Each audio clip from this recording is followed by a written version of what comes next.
Yinqingno, 2 middle school. Inside and outside the playground, time and space seemed distorted. Around the edge of the playground, parents dressed in modern clothing crowded.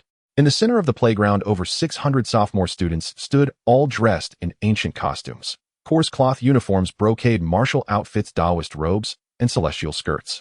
The blades in their hands gleamed with chilling sharpness. All were real sharpened weapons.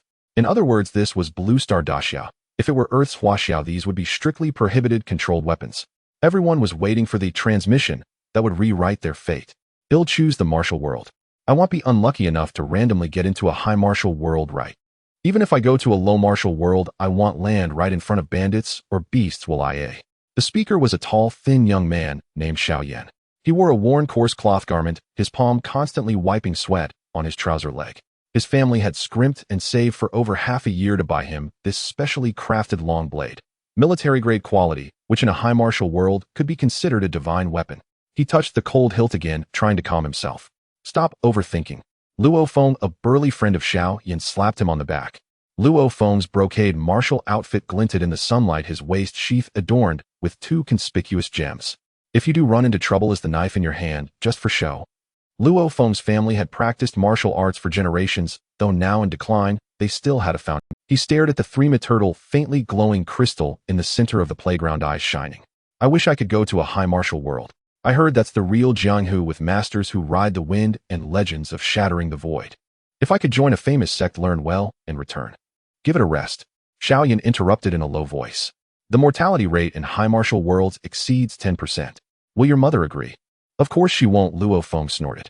But my dad said it's normal for martial artists to compete with others. If you fear death, you might as well go back to farming. Besides, choosing the martial world means low or high martial is random. If I do end up in high martial, her objection won't matter. Under a nearby tree, the atmosphere was completely different. Several students in Taoist robes or celestial skirts stood there, their weapons emitting a faint glow, clearly not ordinary items. Chun Beishuan, with a string of jade beads around his wrist, had delicate features and a clear voice. My grandfather said that our Chun family once had a golden core cultivator among our ancestors. He lightly flicked the 9 jade beads engraved with runes on his wrist. Though the family is now in decline, if I gain something in the immortal cultivation world, I might still condense a golden core and return to revive our family's honor. Someone beside him asked quietly, Beishuan, would you rather go to a low immortal or high immortal world? Whether low or high immortal, it's still a path farther than the martial world. Chun Baixuan's gaze swept across the faces in the playground, some excited, some anxious, a hint of pride flickering in his eyes. My family's ancestral cultivation technique, the eternal spring art, is already extraordinary. With my talent, if I enter a high mortal world, I will surely achieve foundation establishment within 5 years. But the mortality rate in high mortal worlds. Cultivation is inherently defying heaven. Chun Baixian withdrew his gaze. If you fear death, don't take this path. The playground buzzed with voices filled with parents' exhortations and suppressed sobs. The sidelines were crowded with people, some prayed with hands clasped, others had red eyes, but held back tears, and some silently watched as if trying to engrave their children's faces into their hearts. Once the children leave, it will be a whole year. If they survive after a year, they will be forcibly teleported back. If they die in a foreign land, they will be separated forever. A youth in a gray cloth short jacket with a special short knife tucked at his waist stood in the same class area as Xiaoyan, Luo Feng, and Chun Beishuan, staring blankly at everything before him. His mind felt dizzy. Transmigrated. His last memory was betting with friends to recite the entire 9 revolutions mystic art. Then the blinding headlights of a Dayan truck on the way home, the sharp screech of brakes. In excruciating pain, his body flew up and crashed to the ground. Then he was here. Ancient costumes, blades, a glowing stone, strange glowing patterns on the ground. Is this roleplay or a real-life game? He looked down at himself. Coarse cloth clothes, a worn belt, a heavy sharp short knife. He raised his hand to touch his face. The skin was firm and smooth, definitely not over 20. This was not his nearly 30-year-old body, worn out from years of staying up late. Meng Chuan, what are you daydreaming about? A clear female voice pulled him back to reality. A clear-faced girl with a high ponytail dressed in light green form-fitting clothes, her gaze on him, slightly frowning. Why is your face so pale? Nervous? Don't be too nervous. As long as you randomly get a low martial world, it's actually very safe. Mortality rate less than 3%. Wait, she called him Meng Chuan. The original body. Also called Meng Chuan. Another memory flooded in blue star, a world similar to Earth, yet different. Here there were also cars, skyscrapers, internet, and mobile phones, but also something Earth didn't have. Otherworldly transmigration. All Blue Star citizens aged 16 to 17 had one chance to physically cross into another world.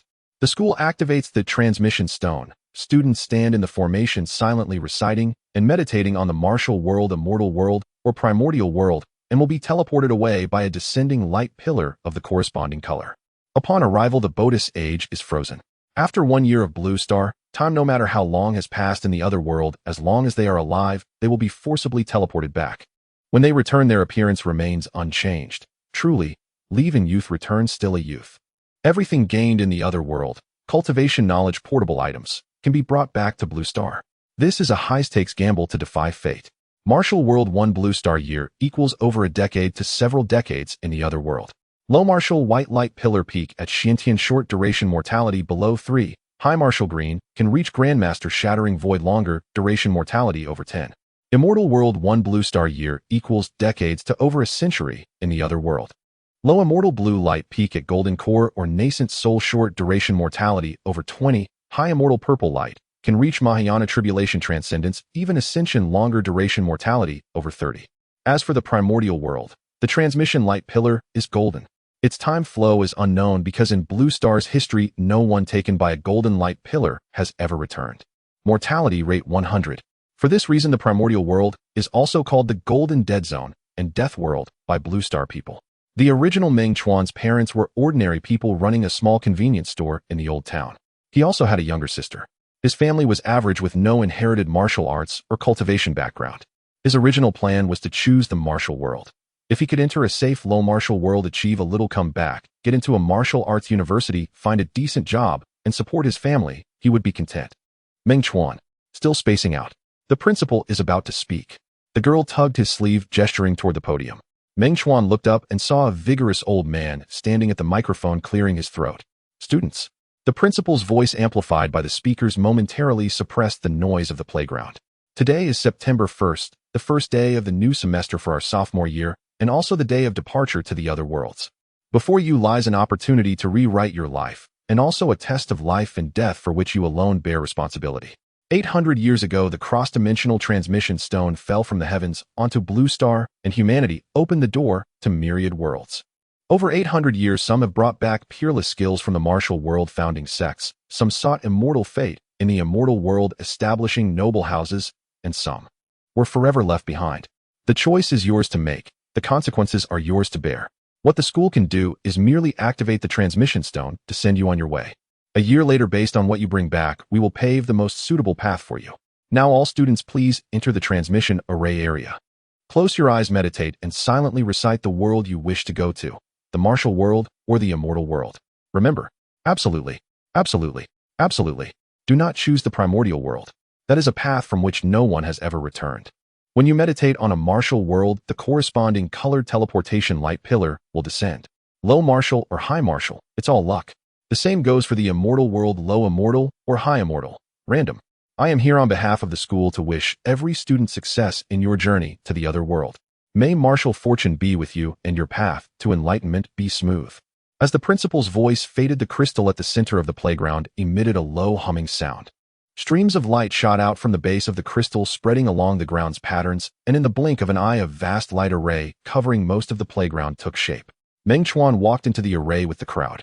His classmates had already closed their eyes one after another. Their expressions varied.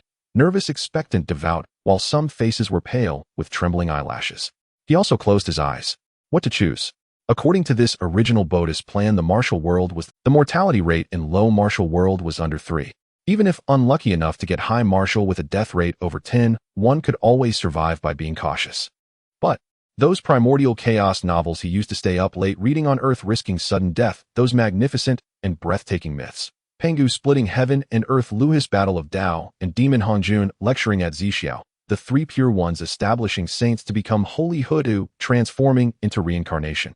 Did he really not want to see them with his own eyes? Most importantly, why primordial chaos? Why does its name perfectly match the ancient myths of Earth? Why had he coincidentally memorized the top-tier sage cultivation method 9 Revolutions mystic art, which cultivated both primordial spirit and physical body, just half an hour before the transmigration?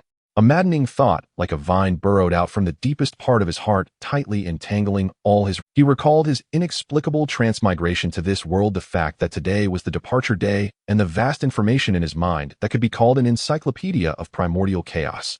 Yet all Blue Star knew about primordial chaos was death, forbidden land, no return. In this world, no information about primordial chaos was circulated. Was it a coincidence? Or the arrangement of fate? Begin teleportation. The principal's loud shout was like a thunderclap. The crystal instantly burst with blinding light. Pillars of teleportation light cascaded down from the sky, precisely enveloping every student. White, green, blue, purple. The light pillars lit up one after another, illuminating over 600 completely different faces. Some sighed in relief when seeing the white light, showing a reassuring smile. Some were enveloped in green light, clenching fists in excitement. Some stood in blue light with solemn expressions. Others stood straight-backed in purple light. Xiaoyan's body glowed with white light. Lo, martial world. He froze for a moment, then smiled, nodding vigorously to his parents who were waving by the field. Luo Feng was swallowed by green light. High martial world. He grinned widely, gave a thumbs up towards Chun Beishuan, his figure gradually fading in the light. Chun Beixian was enveloped in purple light. High immortal world. His face was calm, hands forming a seal, faint cyan light radiated around him as his family's secret art activated. Silhouettes disappeared one by one in the pillars of light, as if they had never existed. Soon only a few students remained on the playground. The remaining few, including Meng Chuan, instantly became the focus of attention. Meng Chuan still kept his eyes closed, but a decision had formed in his heart. He would not go to the martial world nor the immortal world. He would go to primordial chaos. The death trap with no survivors on Blue Star, the myth that only existed on Earth, the place that. Only he understood what it truly meant. Primordial chaos world. Primordial chaos world. He kept murmuring in his heart, simultaneously meditating in his mind. The next moment, an immense, ancient, indescribable power descended from the sky, completely enveloping him. This power was majestic and grand, like a starry sky collapsing. He opened his eyes. It was golden light. A pure, scorching golden pillar of light, as if it could burn the soul, plummeting straight from the 9 heavens, swallowing him whole. The golden light was too dazzling. In an instant, it illuminated the entire playground, the entire school, the entire street. What? What is that? Gold? Impossible. How could it be gold? Primordial chaos. Someone chose the primordial chaos world. Who? Is he crazy? Shrieks, shouts, and cries of disbelief exploded like a tidal wave at the field's edge. Meng Chuan's mother Wang Xiulan saw the brilliant golden light descending and enveloping her son. Her face instantly turned as pale as paper, her body swayed, and she collapsed softly. Father Meng Shanha quickly supported his wife, gazing at his son's blurry silhouette in the golden light. Tears burst from his face, etched with the wrinkles of age. The microphone in the principal's hand clattered to the ground. His eyes widened suddenly, lips trembling, throat choked, as if strangled, unable to utter a single sound. Under the golden light, Meng Chuan felt his body being disassembled and reassembled, his consciousness passing through layer after layer of indescribable barriers. In the last moment before complete disappearance, he turned his head and looked towards the field edge. He saw the fainting original Bodis mother, the tearful original Bodis father, and the girl beside them clutching her mouth, her face covered with tears. His original Bodis sister Meng Xiaoyu. I'm sorry, he moved his lips, his voice so low only he could hear, but I must go. Life only offers one journey to another world. Since he was fated to transmigrate here, how could he not choose primordial chaos? This time, either return in glory as an immortal sage or perish forever in the primordial chaos with no trace left. The golden light shot up into the sky, pierced into the depths of the clouds, and vanished. The playground fell into a brief dead silence, so quiet you could hear a pin drop. Seconds later, an uproar erupted. Someone really chose primordial chaos. Decades. It's been decades since anyone in Yun City chose this death world. Who is that? Seems like Meng Chuan from Class 7, Grade 11. His family's conditions are ordinary, just a small convenience store in the old town. Has he gone mad? Doesn't he know that once you go you can't come back? It's over. What will his parents do? This kid. Too selfish. That evening, the local news channel of Yun City aired an emergency bulletin. This morning, a shocking incident occurred during the departure ceremony of Yun City No. 2 High School. A sophomore student chose to enter the certain death primordial chaos world. This is the first case in our city in nearly 30 years. Again, we solemnly remind the dangers of the primordial chaos world are unknown and no historical entrant has ever survived. Please make a rational choice and cherish your life. In the news footage, Meng Chuan's parents were shown embracing and sobbing in the hospital corridor, their faces blurred. His sister Meng Xiaoyu sat bowed beside them along with the deeply solemn school leaders. The incident briefly topped the local hot search list and entered the national top 10. In the comment section, some mocked Meng Chuan for being reckless and seeking death of others, pitted his family, and condemned him for being too selfish. After the golden light completely dissipated, Meng Chuan landed on a patch of crimson land. He was sprawled on the ground, gasping for breath, his heart pounding like a drum. After a few seconds, he barely managed to lift his head, and then his entire body froze. The sky that met his eyes was a bluish-gray, towering to dizzying heights with thick clouds that seemed ready to crash down at any moment. In the distance, mountains stood like solitary pillars surrounded by visible streams of azure energy. The air was filled with an indescribable scent. The earthy smell of rain-soaked soil, the fresh fragrance of ancient flora, mingled with a hint of metallic rust. But none of that mattered. What mattered was that the moment he inhaled his first breath, it felt as if he was about to explode. Cough. Meng Chuan suddenly clutched his throat, his eyes instantly bloodshot. It was because just a moment ago a force so violent and unreasonable surged into his body through his mouth, nose, and pores. Pain. Every single cell felt as if it were about to burst. The veins beneath his skin bulged as if living creatures were writhing inside. His bones groaned, his vision went dark, and a buzzing filled his ears. Was he really going to die right after landing? As Meng Chuan's heart sank, he suddenly realized no wonder no one from Blue Star had survived in the primordial wilderness. This world was no longer merely rich in spiritual energy. It was like being thrown into a terrifying high-pressure reactor. In the last moment before his consciousness blurred, 4 words flashed through his mind like lightning: 9 turns mystic art. The complete version he had bet with his friend before crossing over. Those extremely convoluted sentences surfaced from the depths of his memory word by word. Before chaos divided the heavens and earth were chaotic, the mystic art's 9 turns are self-generated. The first turn is the foundation, absorbing energy like the sea. He almost involuntarily followed the incantation to circulate the energy. Or rather, his body instinctively sought survival. Boom! The violent force within him, on the verge of explosion, suddenly found an outlet. No longer rampaging wildly, it was instead guided by unseen trajectories flowing along a path he had never sensed before. As it passed, the torn meridians were roughly repaired and widened, the ruptured blood vessels forcibly fused, and a faint golden hue surfaced on his bones. The pain not only did not diminish, but instead became clearer. Yet this time it was no longer destruction, but reconstruction. It was as if an invisible hand was dismantling his mortal flesh and reassembling it with more resilient materials. Meng Chuan curled up on the ground, twitching all over, sweating profusely, only to be instantly dried by the scorching red earth. He gritted his teeth, his mouth filled with blood, his fingers digging deep into the soil. He didn't know how long it had passed, perhaps only a few minutes, or maybe 1 or 2 hours. When the last trace of the violent force was tamed and absorbed into the newly formed vortex in his dantian, Meng Chuan collapsed to the ground, gasping for air, barely able to move his fingers. Yet the surging power within him was so clear it sent chills down his spine. After a while he struggled to raise his hand, only to find a thin layer of gray-black dirt on his skin, clearly the impurities expelled from within. Moreover, the lines of his muscles had become smooth and taut, seemingly harboring an explosive power far greater than before. More importantly, he realized he could look within now. Within his dantian, a fist-sized solid golden vortex was slowly rotating.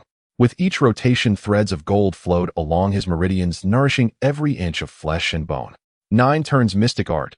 S first turn, propelled by the terrifying spiritual energy of the primordial wilderness, was directly initiated. Meng Chuan supported himself on the ground and stood up unsteadily. He looked down at his hands and then gazed up at the vast, fearsome bluish-gray sky. Then he opened his mouth and smiled silently. The smile was unappealing, tinged with the exhaustion of surviving a catastrophe. Earth Immortal. According to the 9 turns mystic art, completing the first turn corresponds to an Earth Immortal in the cultivation system of the primordial wilderness. Because this technique cultivates both the primordial spirit and the physical body, he was now an Earth Immortal in both. However, in the primordial wilderness, this was merely the starting point of the immortal realm, insignificant in the eyes of true great powers, an ant. But in Blue Star, Meng Chuan recalled the barely concealed pride in his classmate Chun Baixiuan's eyes when he mentioned Foundation Establishment.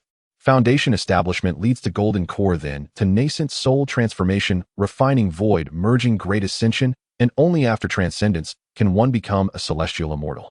Earth Immortal is equivalent to the tribulation stage in a higher-level Xinxiao world. He broke through to Earth Immortal without experiencing a heavenly tribulation, indicating that at this point in the primordial wilderness, Honghuang had not yet merged with the heavenly Tao. After Honghuang merges with the heavenly Tao, he will set down heavenly tribulations for all beings to break through to immortality. If Honghuang has not merged with the Tao, then Yuhua naturally has not created humanity, which means that in the current primordial wilderness are there only innate beings.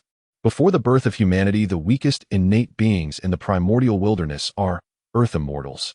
Thinking of this, Meng Chuan couldn't help but chuckle at himself. But no matter what, Meng Chuan on his first day in the primordial wilderness spent at most just 1 or 2 hours before stepping into the realm that top cultivators in Blue Star seek but cannot attain. Meng Chuan tried to take a deep breath again. This time there was no tearing pain. The dense, almost tangible, innate spiritual energy of the primordial wilderness surged in through his mouth and nose, effortlessly devoured and refined by the vortex in his dantian, transforming into pure earth immortal power. He clenched his fist, feeling the power flowing through his muscles and bones. An earth immortal might already be the ceiling in Blue Star, but in this era of the primordial wilderness, he was merely the lowest of ants. He looked around. The crimson earth stretched to the horizon. The distant giant mountains stood silently. Above the sky, unknown giant birds occasionally swooped by their wingspan, exceeding 100 meters, casting shadows that could cover the entire playground of Yun City No. 2. This area was terrifyingly quiet. Apart from the sound of the wind and his own breathing and heartbeat, there was no other sound. Though he had achieved the first turn, it was merely the most basic qualification to survive in this place. Next, he needed to further understand the circumstances of this primordial wilderness world. For instance, what specific period was he currently in? The only thing he could ascertain was that Honghuang had not yet merged with the heavenly Tao. The initial catastrophe of Honghuang. The conflict of Tao and demons. The lecture at Zixiao. The moment he stepped forward, his body felt so light that he nearly stumbled. With a gentle leap, he covered several hundred meters. The moment he stepped forward, his body felt so light that he nearly stumbled. With a gentle leap, he covered several hundred meters. The body of a earth immortal was indeed exceptional. After adapting to a few steps, he walked towards the nearest crimson giant mountain. The sand and stones beneath his feet were scorching, and the air was filled with an ancient aura. Each step he took on the red earth left shallow footprints quickly erased by the wind. Soon the outline of the mountain became increasingly clear. The azure currents that wound around the mountain were not merely air currents, but rather an almost tangible concentration of what attribute spiritual energy drawn to the mountain and lingering. At the foot of the mountain, the azure energy was particularly dense, with a nearly liquefied azure light floating in the air. In the center of the light, there was a faint dark red half buried in the soil. Meng Chuan's heart raced. He held his breath and slowed his steps as he approached. 200 meters away with no obstructions. He finally saw clearly. It was a broken spear. The spear was pitch black, covered in web-like cracks with dark red seeping from the deep fissures resembling congealed blood. The spear tip was broken, leaving less than 2 inches of a jagged edge. Yet even so, the malevolent killing intent emanating from the jagged edge caused the cyclone in Meng Chuan's dantian to momentarily halt. Just staring at it made his eyes sting. The red earth beside the spear was stained with an eerie dark brown devoid of any vegetation. Meng Chuan stopped 100 meters away, too afraid to advance. Instinct told him that this thing was very dangerous. But another thought uncontrollably surfaced. The primordial wilderness where innate spiritual treasures lay everywhere. Was this the first day, and he had already encountered one? He stared at the broken spear, his breathing quickening. Should he take it? The malevolent killing intent from the jagged edge felt like icy needles piercing through the distance of 100 meters, causing his skin to ache. The golden cyclone in his dantian accelerated, and his magical power circulated spontaneously, resisting that chill. This was no ordinary item. It might not even be a common spiritual object. He slowly raised his right hand, fingers curled. A faint thread of golden magical power shot out from his fingertips, forming a fine strand that reached towards the broken spear. Just as the golden thread approached within 10 meters of the spear, buzz! The dark red blood light on the spear suddenly flared up. The broken spear trembled violently, emitting a bone-chilling sound. Immediately after, a wave of killing intent 10 times more violent than before erupted, transforming into visible dark red ripples that swept in all directions. Meng Chuan's expression changed, and he instinctively withdrew. However, he was still slow. As the dark red ripples swept past, his entire magical power felt as if it had frozen, and the golden thread shattered piece by piece. Even more terrifying was a brutal will to kill surging back along the fractured magical power, charging straight towards his sea of consciousness. The scene before him abruptly changed. No longer the barren red mountain, but a mountain of corpses and a sea of blood. Ash floated in the air, the land stained dark red, countless remains piled up into hills. A pitch-black long spear pierced through heaven and earth, entwined with countless vengeful souls wailing. "Wake up!" A clear shout like thunder exploded in his sea of consciousness. The illusion shattered in an instant. Meng Chuan let out a muffled groan, retreating 7 steps, blood spilling from the corner of his mouth in a sorry state. He looked up in horror, realizing he had actually stood less than a meter away from the broken spear, with his right hand reaching towards the spear shaft, his fingertips merely inches from the spear body. If it weren't for that clear shout, the consequences would have been unimaginable. He hurriedly withdrew his hand, his back already soaked in cold sweat. If you don't want to be devoured by the remnants of the god-slaying spear, keep your distance from it. The voice came from behind him. Meng Chuan hurriedly turned around. He saw a person standing next to the crimson rock, though he couldn't tell when she had arrived. It was a girl. She looked half a head shorter than him, slender in form, wearing a simple dark yellow hemp dress, standing barefoot on the scorching red earth. Her long hair was casually tied up with a bone hairpin, with a few strands of hair falling beside her cheeks. Her face was clean, untouched by the smoke and fire of the world. Her brows and eyes were beautiful, with a straight nose and lightly colored lips. What stood out most were her eyes, calm and warm like a deep pool that had settled for 10,000 years, reflecting the sky and clouds, also capturing the slightly startled Meng Chuan in this moment. She simply stood there, yet made Meng Chuan's hair stand on end. The presence she exuded was heavy, vast, an indescribable sense of oppression. It was as if she was not a human, but rather a terrifying existence manifested from the earth beneath his feet, the distant crimson mountain, and all the rivers and mountains visible. Meng Chuan felt parched in his throat, instinctively channeling all his magical power, the cyclone in his dantian spinning wildly. But the girl merely cast a light glance at him. With just one glance, the surging magical power within him instantly solidified, as if suppressed by the entire land, unable to move even a finger. You have just entered the earth immortal realm, yet your foundation is quite solid. The girl's gaze lingered on him for a moment, a trace of faint unusualness passing through her eyes before returning to calmness. Which cave heaven did you, a little cultivator, escape from? Didn't your elders warn you not to touch unknown objects in the primordial wilderness? Meng Chuan opened his mouth, realizing he could speak again. I am Meng Chuan, who inadvertently trespassed here. He steadied his mind, cupping his fists and bowing. Thank you for your rescue, Senior. Senior?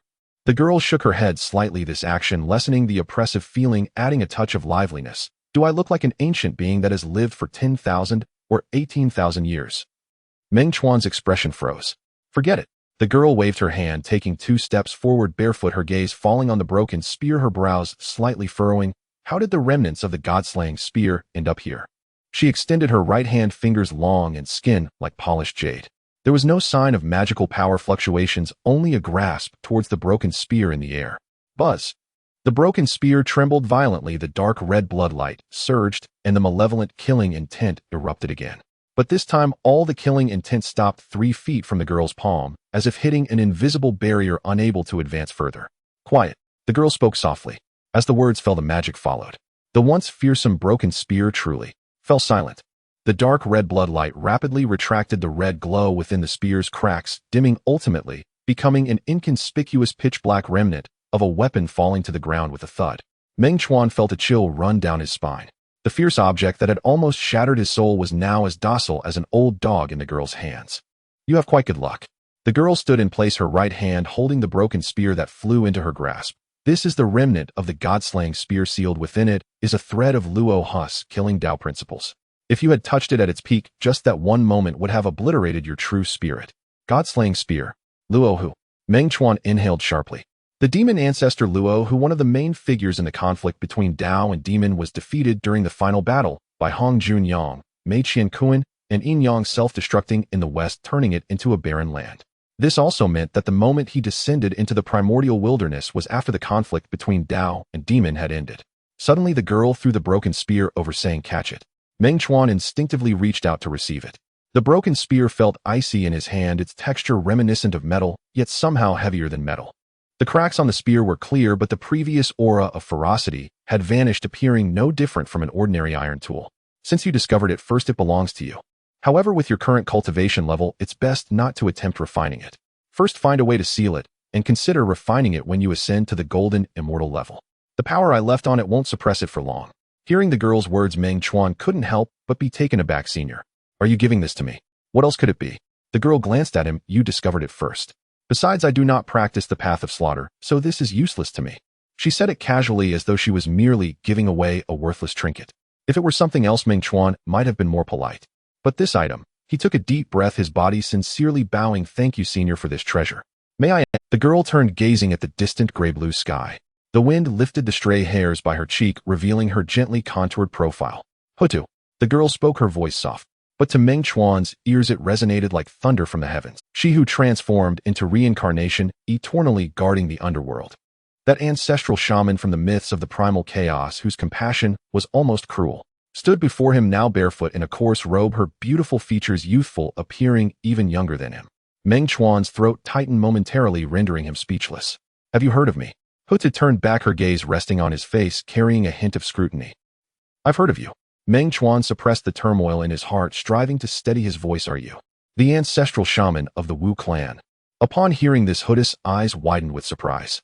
However, she did not inquire further, merely waving her hand. This is not a place for conversation. With the remnant of the god-slaying spear manifesting, the aura of ferocity may leak out, attracting some fierce beasts or even certain old entities. We should leave this place. As her words fell, she turned and walked away. Her bare feet touched the scorching red earth, leaving no trace. Meng Chuan gripped the broken spear and surveyed the desolate wasteland, resolutely following her. The two of them walked westward along the base of the Red Mountain, one in front and the other behind. Hutu moved at a slow pace, yet with each step her figure appeared at an exaggerated distance, shrinking the ground beneath her. Meng Chuan had to exert all his strength to barely keep up. After about a quarter of an hour, Hutu suddenly stopped. We have arrived. Meng Chuan looked up and saw the entrance of a valley ahead. The mouth of the valley was narrow, only allowing two people to pass side by side. The cliffs on both sides were steep and dark red, and upon closer inspection, one could see natural twisted patterns on the rock walls resembling ancient spells. A cool breeze wafted from within the valley, carrying the refreshing scent of wet grass and would uplifting the spirit.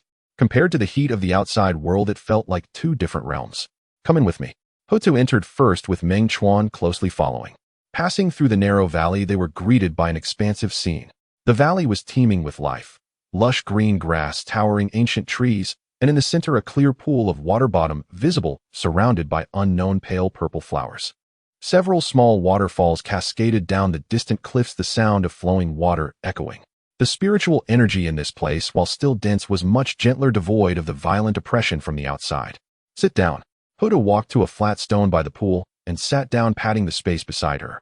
After a moment's hesitation, Meng Chuan moved over and sat down. There is a trace of the Father God's aura on you.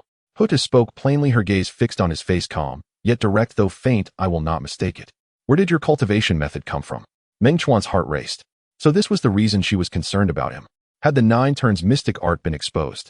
Countless thoughts flashed through his mind, yet he dared not hesitate. On his face, in a stroke of fortune, I obtained a fragmentary cultivation method called the 9 turns mystic art. The 9 turns mystic art. Hutu repeated softly, her eyes revealing an unmistakable astonishment. Indeed, it is the fundamental method by which the Father God achieved enlightenment, long lost to time. Where did you acquire it? From an ancient ruin, Meng Chuan said with great difficulty. Hutu gazed at him for a moment before suddenly breaking into a light laugh. The smile was faint, like ripples spreading across the surface of the pool, yet it made her beautiful face come alive in an instant. Never mind, everyone has their secrets. I will not press further, she said, shaking her head lightly. Your ability to acquire this cultivation method is both fortune and karma. Cultivate diligently and do not disgrace it. Meng Chuan secretly breathed a sigh of relief. Yes. Since you have received the Father God's inheritance, you are considered fated with our Wu clan. Hutu took out a dark yellow bone piece from her sleeve and handed it to him. This is my token. With this item, you may enter the ancestral grounds of the Wu clan in Mount Buzhou. If you encounter danger, crush the bone piece, and I will sense it. The bone piece felt warm in his hand, inscribed with a simple rune resembling an ancient character for Earth. Meng Chuan accepted it solemnly. Thank you, Hutu ancestor. Do not call me ancestor. Hutu stood up, her bare feet stepping on the grass. Just call me Hutu. She paused for a moment, gazing toward the valley entrance. The primal chaos is fraught with danger. Your cultivation is still shallow. Do not wander about. Stay here to cultivate. I have set up formations at the valley entrance, making it hard for the outside world to discover. When your cultivation reaches a significant level, you may leave the valley. As her words fell, her figure gradually faded like a reflection in water, dissipating into the air. Only her final words lingered in Meng Chuan's ears. The remnant of the god-slaying spear can be sealed at the bottom of the pool before refining. The pool's water is the spiritual milk of the earth, capable of calming ferocity. Meng Chuan stood in place, holding the bone piece that still retained the warmth of the girl's palm, remaining motionless for a long time. The clear water of the pool reflected the gray-blue sky and his slightly bewildered face. He lowered his head, gazing at the dark broken spear in his hand. The remnant of the god-slaying spear. Hutu. The Wu clan. The primal chaos. Everything had come so swiftly like a whirlwind. No, it was more like an absurd dream. Yet the warm touch of the bone piece in his hand, the golden vortex slowly revolving in his dantian, and the dense spiritual energy of the primal chaos in the air all told him. This was real. Meng Chuan turned around and walked to the edge of the azure pool. The water was unfathomably deep, with faint white spiritual mist floating on the surface. After a moment's hesitation, he gently placed the broken spear in the water. As the broken spear entered the water, it sank silently, without causing a single splash. Beneath the water's surface, a flash of dark red blood light vanished quickly, only to be swallowed by the green pool water. Meng Chuan sat cross-legged by the pool. Closing his eyes, the 9 turns mystic art flowed through his heart, and he cultivated with utmost seriousness. Thus Meng Chuan settled down in the valley. For a period of time afterward, Ho Tu did not appear. Yet the valley she left behind was indeed as she described, quiet and safe. The roars of fierce beasts outside and the occasional terrifying aura were all isolated by the formation at the valley's entrance. Within the valley, it resembled a paradise, a world of its own. During the day, Meng Chuan sat by the pond practicing the 9 turns mystic art. The innate spiritual energy of the primordial world was so rich it was nearly liquefied. Each breath he took formed a cyan and white vortex around his mouth and nose. The golden vortex in his dantian grew at an astonishing speed, visible to the naked eye, gradually filling half of his dantian from the size of a fist. On the 7th day, he broke through to the mid-stage of Earth Immortal. The faint golden sheen beneath his skin became more apparent. His movements allowed his magic power to flow naturally. He struck the black rock at the bottom of the valley with a punch, causing the surface to crack audibly, with fissures reaching several feet deep. However, Meng Chuan felt no joy. He had witnessed Ho Tu suppressing the remnants of the god-slaying spear, seen her walk barefoot upon the ground, shrinking distances effortlessly with an air of nonchalance. In the mid-stage of Earth Immortal, he was still merely a lowly ant in the primordial world. Every day at noon, when the sunlight was most intense, Meng Chuan would dive into the pond. The pond was about 10 zhang deep, with soft white sand at the bottom. The pitch-black broken spear was embedded in the sand, surrounded by a 3-inch area where the sand appeared charred as if burned. Even with the suppression of the earth-vein spirit milk, he could still sense the lurking ferocity as he approached. He sat cross-legged about a zhang away from the spear, gazing at it from a distance. At first, he merely let the spear familiarize itself with his aura for several consecutive days. Until he felt the timing was right, only then did he dare to slightly use his divine sense. He split off a very thin thread of divine sense, cautiously probing like a silk thread. This way, even if he suffered backlash, he was confident he could retreat unscathed. His divine sense roamed over the surface of the spear, allowing him to see the dense spiderweb-like cracks on its shaft. Deep within the cracks, a dark red glow would occasionally flicker like the heartbeat of a slumbering beast. Is it done? While feeling somewhat surprised, Meng Chuan heard some fragmented sounds. Kill. Dao. Hate. Intermittently filled with reluctance and resentment. It was the residual will of the demon ancestor Luo Ho. After a while, Meng Chuan withdrew his divine sense and surfaced for air. I didn't expect to gain something from this. The fragments of that killing intent, though violent, contained a certain pure and primal Dao. Like the imprint of the Dao rules, he faintly touched upon the true meaning of slaughter. Half a month later, Meng Chuan broke through to the late stage of Earth Immortal. The vortex in his dantian had transformed into a golden lake, with his magic power refined to the utmost. He pointed, and a water column erupted from the pond, 3 zhang away, soaring several zhang high. He stood by the pond, watching the water droplets fall. Then he attempted to draw upon that strand of true meaning of slaughter he had comprehended from the remnants of the god-slaying spear. Sizzle. The sound of air being torn was sharp and piercing. The water column no longer exploded. Instead, it was split open by a dark red thread, creating a smooth mirror-like surface. The thread continued unabated, striking the opposing rock wall and leaving a deep crack about a foot wide with charred edges. Around the crack, the vegetation withered in an instant. The power was truly transformative. Interesting. A voice suddenly came from behind him without any warning. Meng Chuan turned around. Ho Tu was standing 3 zhang behind him, wearing the same dark yellow linen robe, barefoot, holding a small, entirely snow-white creature resembling a deer. The small creature had already passed away, with a tiny hole in its neck, and not a single drop of blood had flowed out. Senior. Meng Chuan retracted his magic power, feeling somewhat awkward. Just call me whatever you like. Ho Tu gave up on making Meng Chuan change his address, walked to the edge of the pond, and casually tossed the small creature onto the ground. She glanced at him. Late stage of Earth Immortal. Your progress is quite rapid. You're quite bold to comprehend the killing rules of the god-slaying spear with just Earth Immortal cultivation. She approached the crack in the rock wall, gently brushing her fingertip over the charred edges. Meng Chuan forced a smile. However, the result is good. Ho Tu turned around, sat down on the bluestone, and patted the space beside her. Sit. Meng Chuan complied and sat down. Ho Tu took out a palm-sized leather pouch from her sleeve, uncorked it, and took a swig. A refreshing aroma of wine wafted out, mixed with the sweetness of some fruit. Care for a drink? She handed the pouch over. Meng Chuan hesitated for a moment, then accepted it, and took a sip, imitating her.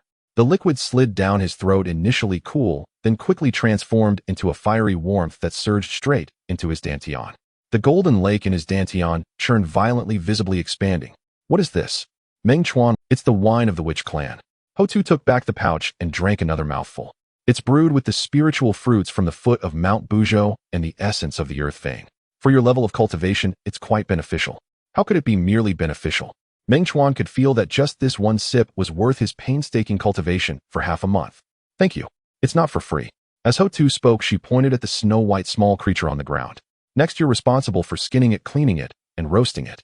Meng Chuan paused for a moment before rising and picking up the small creature. The beast's corpse felt cold to the touch, its fur unusually soft. Meng Chuan found a sharp stone shard and began to process it. Ho Tu sat on a bluestone, watching his clumsy movements and occasionally offering a pointer. This is a snow spirit deer which thrives in extremely cold places. It is swift, yet timid. Bury the entrails deeper, as the blood essence will attract other ferocious beasts. Though they cannot enter the valley, they will make a ruckus. Meng Chuan followed her instructions meticulously. It was his first time handling such ingredients, and his movements were awkward. Fortunately, his cultivation provided him with strength and dexterity, making him barely competent. By the time he had finished roasting the clean deer meat over the fire, dusk was approaching. The valley did not experience a true sunset, but the light faded gradually, the gray sky turning to deep blue, eventually becoming a somber ink color. The pool reflected the flickering flames shimmering in the water. Ho Tu pulled out several fist-sized fruits from somewhere and tossed 2 of them to Meng Chuan. The fruits were bright red and smooth-skinned. When bitten into, they released a rich juice, sweet with a hint of bitterness, which transformed into a warm current nourishing his meridians. This is a red jus fruit growing near fire veins, Ho Tu said, biting into her fruit. The firelight illuminated her profile, softening her features. It can refine the physical body and is beneficial for your cultivation of the 9 turns mystic art. Meng Chuan silently ate.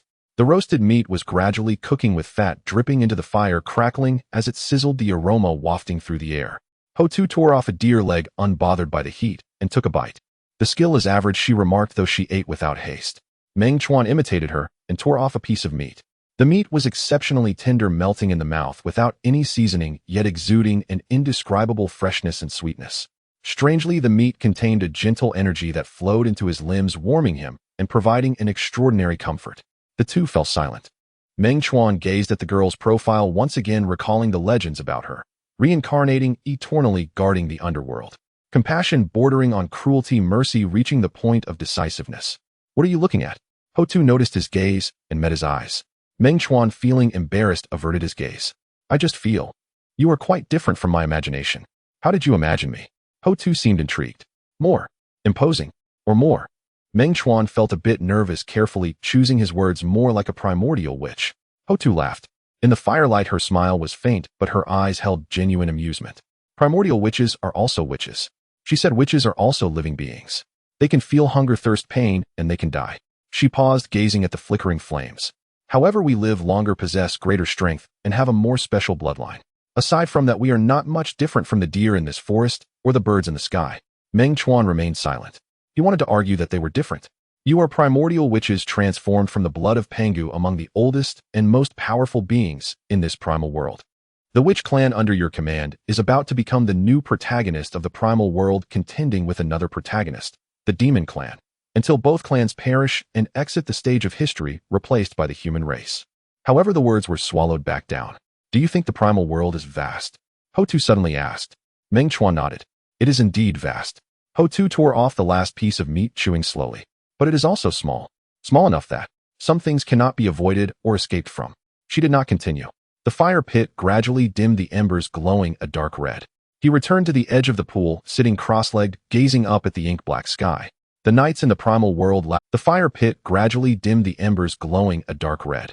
He returned to the edge of the pool, sitting cross-legged, gazing up at the ink-black sky. The nights in the primal world lacked a moon, but the stars shone particularly brightly. Countless stars dotted the deep blue canopy, coldly overlooking the vast earth. He closed his eyes and silently circulated his mystic art. A golden vortex slowly revolved in his dantian, growing stronger with each cycle. The valley was timeless. When Meng Chuan opened his eyes again, the leaves of the crooked tree by the pool had turned yellow and green 3 times. He slowly exhaled a breath of turbid air, his breath condensing like a white ribbon as it struck the surface of the pool, creating ripples. In the dantian, that golden lake was overflowing, waves surging just a thin line away from breaking its banks and merging into a broader river. The 9 turns mystic art had already reached the first turn's perfection, and his cultivation had reached the peak of earth immortals. The next step was to draw upon his chi blood and divine soul, engaging in an inner and outer battle to step into the threshold of the second turn and achieve a flawless heavenly immortal body. 1 turn 1 heaven, 3 turns mystic immortal, 4 turns golden immortal, until 8 turns quasi-saint, 9 turns becoming a saint. The path lay beneath his feet, requiring only gradual ascent. He gazed into the bottom of the pool. The pitch-black broken spear still stood silently in the sand, but the originally 3-inch charred area around it seemed to have expanded a circle. Over the past 3 years, he had observed carefully and tested cautiously. Gradually, he had deepened his understanding of that strand of the path of slaughter. When he activated his magical power with his fingertips, he could now draw out dark red malevolent energy, even thinner than a hair, yet its power was several times stronger than pure magical power. However, it was still not enough. The valley was safe, but it was also like a greenhouse. He could sense that the barrier to break through needed some external pressure or an opportunity. Is the stillness a sign of impending movement? The voice echoed again, and Meng Chuan was not surprised. Over the past 3 years, Ho Tu had visited 4 times, each time appearing silently. Sometimes she brought rare spirit fruits, sometimes she only sat for a moment observing his cultivation and occasionally offering guidance on the intricacies of chi manipulation. He had once asked her why she paid him such attention. Ho Tu candidly replied that it seemed there was a voice guiding her in the dark, leading her to form a significant cause and effect with him, which would be greatly beneficial to her and the witch clan. Upon hearing this, he laughed and accepted her goodwill without reservations. In fact, even when she gifted him the god-slaying spear, he had already made up his mind. Even if Ho Tu could not escape the cycle of fate, he would not allow her, or the earth path, to become a pawn beneath the great Tao, supplementing the celestial Tao. He would remind her, striving to help her preserve her life and achieve the rightful title of Earth Path Saint, standing shoulder to shoulder with the harmonious celestial Tao. He turned to look at her. She still wore simple clothes, barefoot, standing under the crooked tree, holding a green gourd in her hand. Her aura seemed to blend seamlessly with the valley and the earth. If one did not look closely, they would almost overlook her existence. Senior. Meng Chuan stood up. Have you encountered a bottleneck? Ho Tu approached and handed him the gourd. Meng Chuan took it, feeling its slight weight. Removing the stopper, a rich yet mellow fragrance of alcohol surged forth, different from the fruit wine before. This aroma was heavier, infused with the essence of earth and minerals. Earth Immortal Peak. I have touched the threshold of the second turn of the 9 turns mystic art, but am still a step away. He spoke truthfully and then tilted his head back to take a sip of the wine. The wine flowed down his throat, transforming into a surging heat. Unlike the previous wine that nurtured gently, this one carried a scorching essence crashing through his limbs. The overflowing golden lake instantly churned, and the barrier of his realm seemed to loosen slightly. The earth fire paste of the witch clan, brewed from 100 types of earth vein essences, possesses immense power. Ho Tu also took a sip from the gourd, her cheeks reddening slightly. Simply sitting and practicing won't suffice. Even when reaching the heavenly immortal stage, you would still be vulnerable. You lack practical experience, that spark of insight found between life and death. 3,000 miles to the west, there is an ancient forest in which lies a half-collapsed ancient temple. Leaning against the tree trunk, Ho Tu gazed beyond the valley. The other day I passed by and sensed unclean entities within, a mingling of filth. There should be some foul creatures that crawled up from the depths, as well as a complete spiritual treasure exuding pure energy and countering the corruption. You should retrieve it, considering it a trial. A complete spiritual treasure. Meng Chuan looked at her. Yes, of decent grade, Ho Tu replied casually. For you now it would be quite suitable. That place is not entirely safe. The spiritual treasure has its guardians, whether naturally born spiritual beings or already a source of trouble. A complete spiritual treasure, even if merely an ordinary acquired one, is a rare treasure for Meng Chuan at this moment, yet the process of acquiring it will likely not be honorable. Thank you.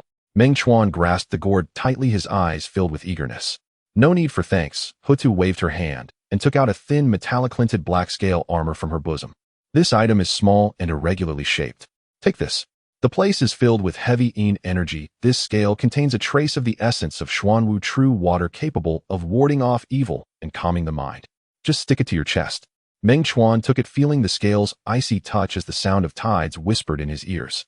Following Hood's instructions, he pressed it against his chest, and immediately felt a wave of refreshing calmness spread. Even the turbulent mana in his dantian, due to the earth fire, began to settle a bit. "Shall I go now?" Huda asked. "I shall go now," Meng Chuan nodded, fastening the gourd to his waist. He needed to fight to face pressure, to glimpse that line of spiritual light, and to possess a handy spiritual treasure. Huda said no more, merely waving her hand. Meng Chuan clasped his fists in respect to her and strode out of the valley. As he stepped out of the valley, the familiar, slightly ferocious primal aura from the outside rushed towards him, mingled with the distant sounds of beast roars and wind howls. He discerned the direction, the golden vortex within him, spinning mana surging as he lightly stepped forward. Boom!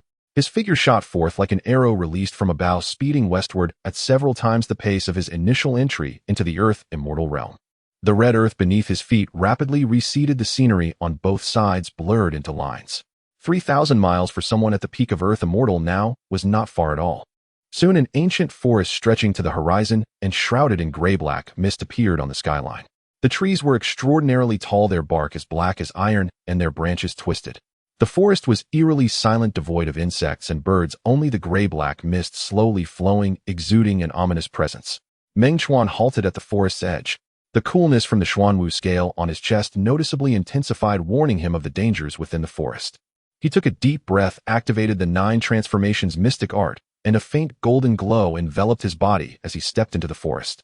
The light dimmed instantly. The mist coiled around him, carrying a damp, decaying odor, trying to invade his mouth and nostrils. However, upon touching the faint golden glow on his body, it made a sizzling sound and was repelled. His divine sense spread out, but was severely hindered by the gray mist, only able to reach 10 yards around him.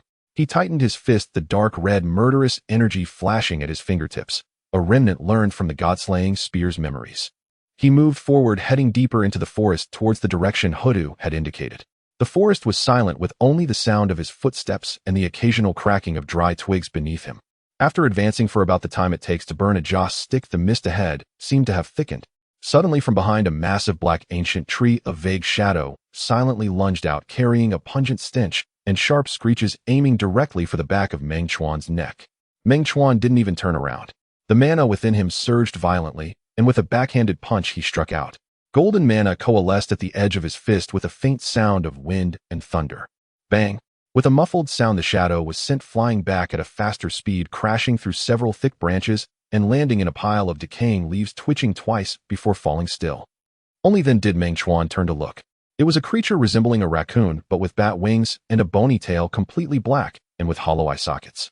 At this moment its chest was deeply caved and oozing a foul-smelling black-green liquid. A creature born from the filth. Meng Chuan frowned. This creature was not particularly strong, but its aura was strange, clearly adept at stealth and ambush. If not for his keen spiritual awareness and the protection of his mystic art, he would have surely taken damage from that attack. At the same time, amidst the surrounding gray mist, dense crimson lights began to flicker. Hiss, hiss, cackle. Unpleasant sounds echoed from all directions, and the gray mist churned violently.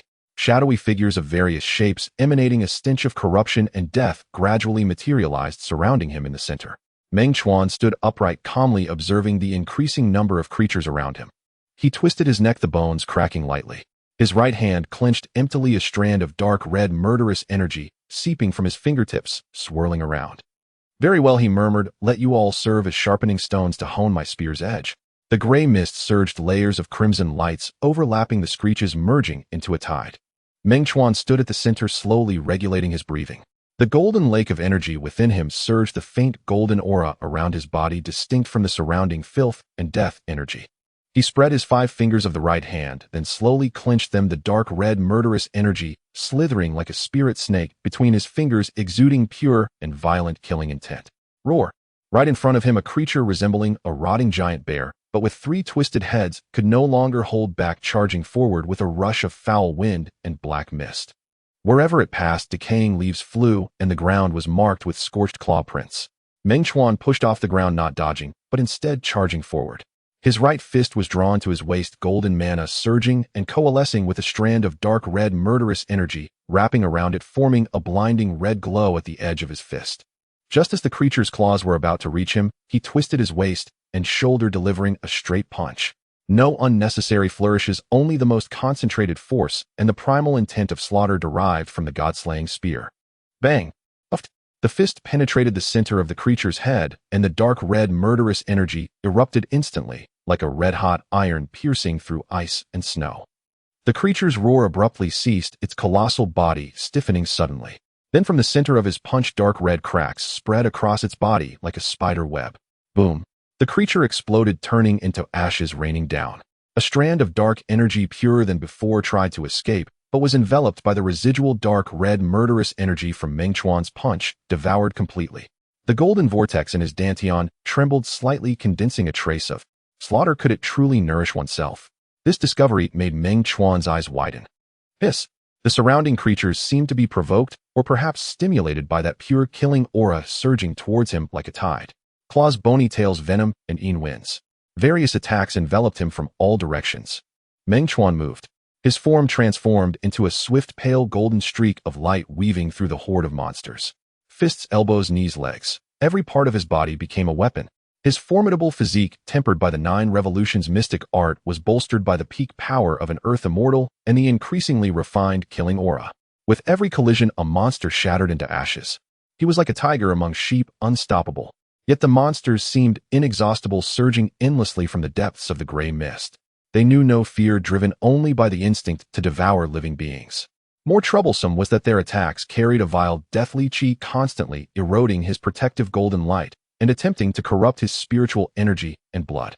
The black tortoise-scale armor on his chest continuously emitted a cooling aura, shielding his mind and heart meridian, but the drain on his physical strength and spiritual energy was considerable. As Meng Chuan shattered a flying yiksha-like monster with a single punch, a hidden corpse worm's tail hook slashed open a gash on his left shoulder. The wound was not deep, but it instantly turned pitch black. An icy, agonizing pain spread through him, causing his movements to falter. In that fleeting moment of delay, 4 or 5 monsters lunged at him, their sharp fangs and foul breath enveloping him. At this critical juncture, a fierce glint flashed in Meng Chuan's eyes. He held back no longer. The golden lake within his dantian roared as he mobilized nearly all his spiritual energy along with the killing aura he had comprehended from observing the god-slaying spear, and erupted with a cataclysmic force. Scram! He bellowed, thrusting his arms outward. A ring-shaped shockwave mingled with pale gold and dark crimson exploded from his center.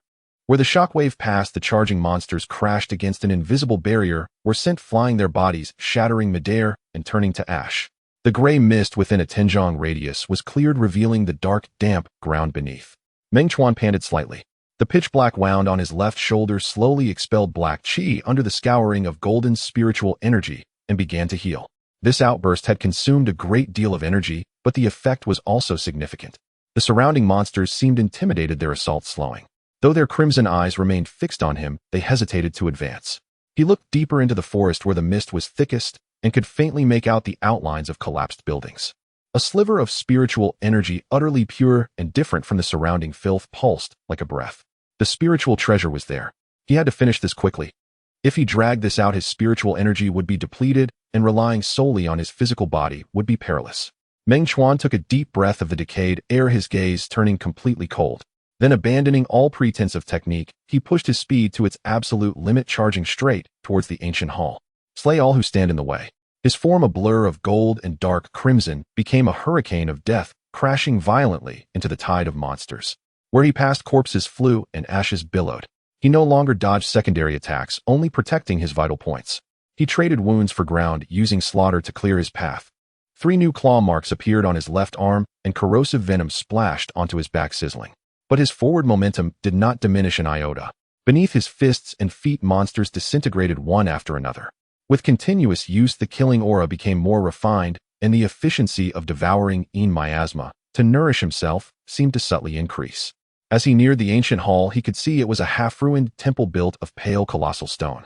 One side had collapsed, and the remaining half was covered in pitch-black vines and moss. The temple door was long gone, leaving only a pitch-black entrance from which that pure spiritual energy emanated. The monsters guarding the entrance were also completely different. 3 skeletal giant beasts, noticeably larger than the others, stood guard. Their bones were a dark gold, and ghostly green soul fires burned in their eye sockets. Their auras had clearly reached the earth immortal level. Behind them were dozens of other vile creatures with auras close to that of an earth immortal. Roar! The three skeletal giants simultaneously let out a silent howl, their ghostly green soul fires blazing as they stepped forward. Their heavy footsteps made the ground tremble, and the cold, deathly chi condensed into a physical black frost that spread across the earth. Meng Chuan stopped, his chest heaving. Pale golden blood seeped from multiple wounds on his body as it fought against the black, deathly chi. His spiritual energy was more than half depleted, but his eyes blazed with a terrifying light. He wiped a trace of blood from the corner of his mouth and suddenly smiled. Come. Spitting out the single word, he actively charged towards the three skeletal giants. As he ran, he formed a claw with his right hand, holding it as if grasping something. He pushed the sliver of killing aura within him to its extreme, and a phantom spear tip cracked and illusory began to condense in his palm. Though it was unstable and ethereal, the aura of annihilation and slaughter it exuded caused the soul fires in the three skeletal giants' eye sockets to flicker violently against their will. The first skeletal giant swung a door-sized bone claw, its wind tearing the air. Meng Chuan did not dodge or evade. He thrust the illusory spear tip in his hand straight at the center of the claw. Chi! The collision of the illusory spear tip and the bone claw produced a teeth-grindingly corrosive sound. The dark gold bone, as hard as divine metal, was easily pierced by the phantom spear tip. Immediately, the dark crimson killing aura spread along the cracked shadowy shaft of the spear. The skeletal giant let out a miserable soul shriek, and the entire bone arm was instantly covered in dark red cracks before exploding with a bang. Its soul fire dimmed by more than half.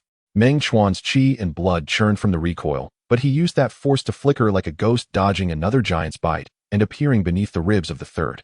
He formed a fist with his left hand, wrapped it in golden spiritual energy, and smashed it heavily into the junction of the giant's spine. Crack! The clear sound of bone fracturing rang out. Simultaneously, without looking back, he hurled the dissipating phantom spear tip from his palm at the second giant's head. The shadow plunged into the soul fire in its eye socket. Whoosh! The soul fire suddenly swelled, then extinguished like a punctured balloon. The giant's skeleton clattered to the ground in a heap.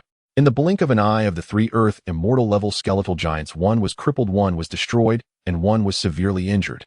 The surrounding powerful vile creatures were all stunned for a moment by this ferocious, unstoppable, and murderous fighting style.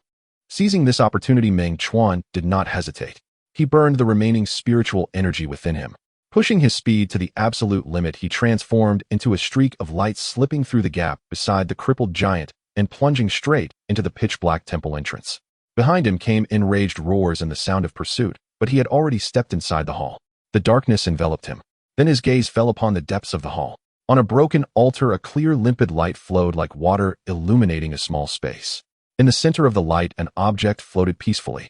It was a square bucket-like object, neither metal nor jade, ancient and unadorned. Yet it exuded a Tao resonance of primordial unity and all-encompassing perfection. Where the clear light passed, all filth vanished, and evil entities retreated. With just one look, Meng Chuan recognized the object, and his pupils constricted sharply. The primordial chaos golden dough. This spiritual treasure was far from the decent grade that Hutu had mentioned. This primordial chaos golden dough was a top-grade primordial spiritual treasure. It was one of the supreme treasures conceived during the creation of the world, possessing boundless power and extraordinary mysteries. During the Fengshen era, the master of the Upper Qing, one of the three purities, bestowed the treasure upon the three heavens goddesses. The three heavens once used this treasure to capture Luya Daoist and Yang Jian in succession, taking away the 12 golden immortals of the Chan sect and numerous disciples, ultimately even attracting the direct intervention of a saint. In his memory, this spiritual treasure first arrived in the hands of Hongjun, later placed on the dividing treasure rock and acquired by Tong Tian. Did he cut off Hongjun's chance? It seems that his crossing into this moment triggered a butterfly effect, leading to the discovery of this treasure. He never expected that the so-called training directed by Ho Tu and the chance given casually would actually be a supreme, innate spiritual treasure that could make the great powers of the primordial chaos fight for it. His heart raced uncontrollably, mixed with the exhaustion of survival and disbelief, along with a sense of scorching heat. The excitement was overwhelming, so much so that it was dizzying. However, the roar of the monster outside the hall was drawing near. The shadow, completely swallowing the entrance, and the stench of death began to seep into the hall. His Danshan's power was nearly exhausted. His meridians felt empty and painful, but the magnificent vital energy refined through the first turn of the 9 turns mystic art still surged endlessly. The power contained within his muscles and skin remained solid. Running out of power is a major taboo for cultivators, leading to the loss of divine abilities and difficulty in prolonged battles, but this body was still a genuine peak Earth immortal physique. He took a deep breath, and as his chest heaved, a thunderous low echo emerged from deep within his flesh. The wounds on his body, tainted by foul death energy, began to slowly expel black gas as the flesh itself moved, and the pale golden blood released vitality, starting to heal. There was no time to be astonished, no time to think carefully. Meng Chuan fixed his gaze on the faintly glowing treasure on the altar and stepped forward. The stone slab on the ground erupted with fine cracks. Without using any power, relying solely on his physical strength, he shot forward like an arrow released from its bow towards the mixed yuan golden dipper. Though his speed could not match that of his peak power, it was still faster than a galloping horse, carrying an unstoppable and fierce momentum. Behind him in the shadow at the entrance of the hall, the skeletal giant beast with a broken arm had already roared as it squeezed half of its body in its ghostly green flames locking onto its back, while more evil entities surged in the stench of death, quickly enveloping the entire hall. Meng Chuan seemed oblivious to the crisis behind him, his eyes only focused on the approaching clear radiance. 10 feet, 5 feet, 3 feet. Just as his fingertips were about to touch the warm, clear light, roar. The intact bone arm of the skeletal giant beast swept through with a chilling wind sound, like a massive bone hammer ruthlessly striking towards him from behind. Where it passed, the air exploded, and the decayed pillars were blown to dust.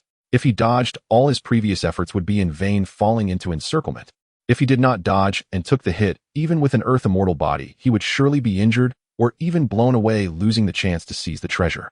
Amidst the flashes of lightning, Meng Chuan's eyes turned fierce as blood. He did not dodge or evade. Instead, he charged forward with even greater momentum, twisting his waist and hips, pouring all his strength, will, and even the last trace of potential from his exhausted power into his right fist. The fist was dull and devoid of light, yet heavy as a mountain, with faint golden patterns emerging beneath the skin, striking against the sweeping giant bone arm in a counterattack. Countering with a counter, breaking strong with strength. The Nine Turns mystic art has never feared a frontal collision. The fist and the giant arm collided with a thunderous roar. Boom! The sound was so deep that it exploded within the hall, visible shockwaves radiating outward, shaking dust from the ceiling.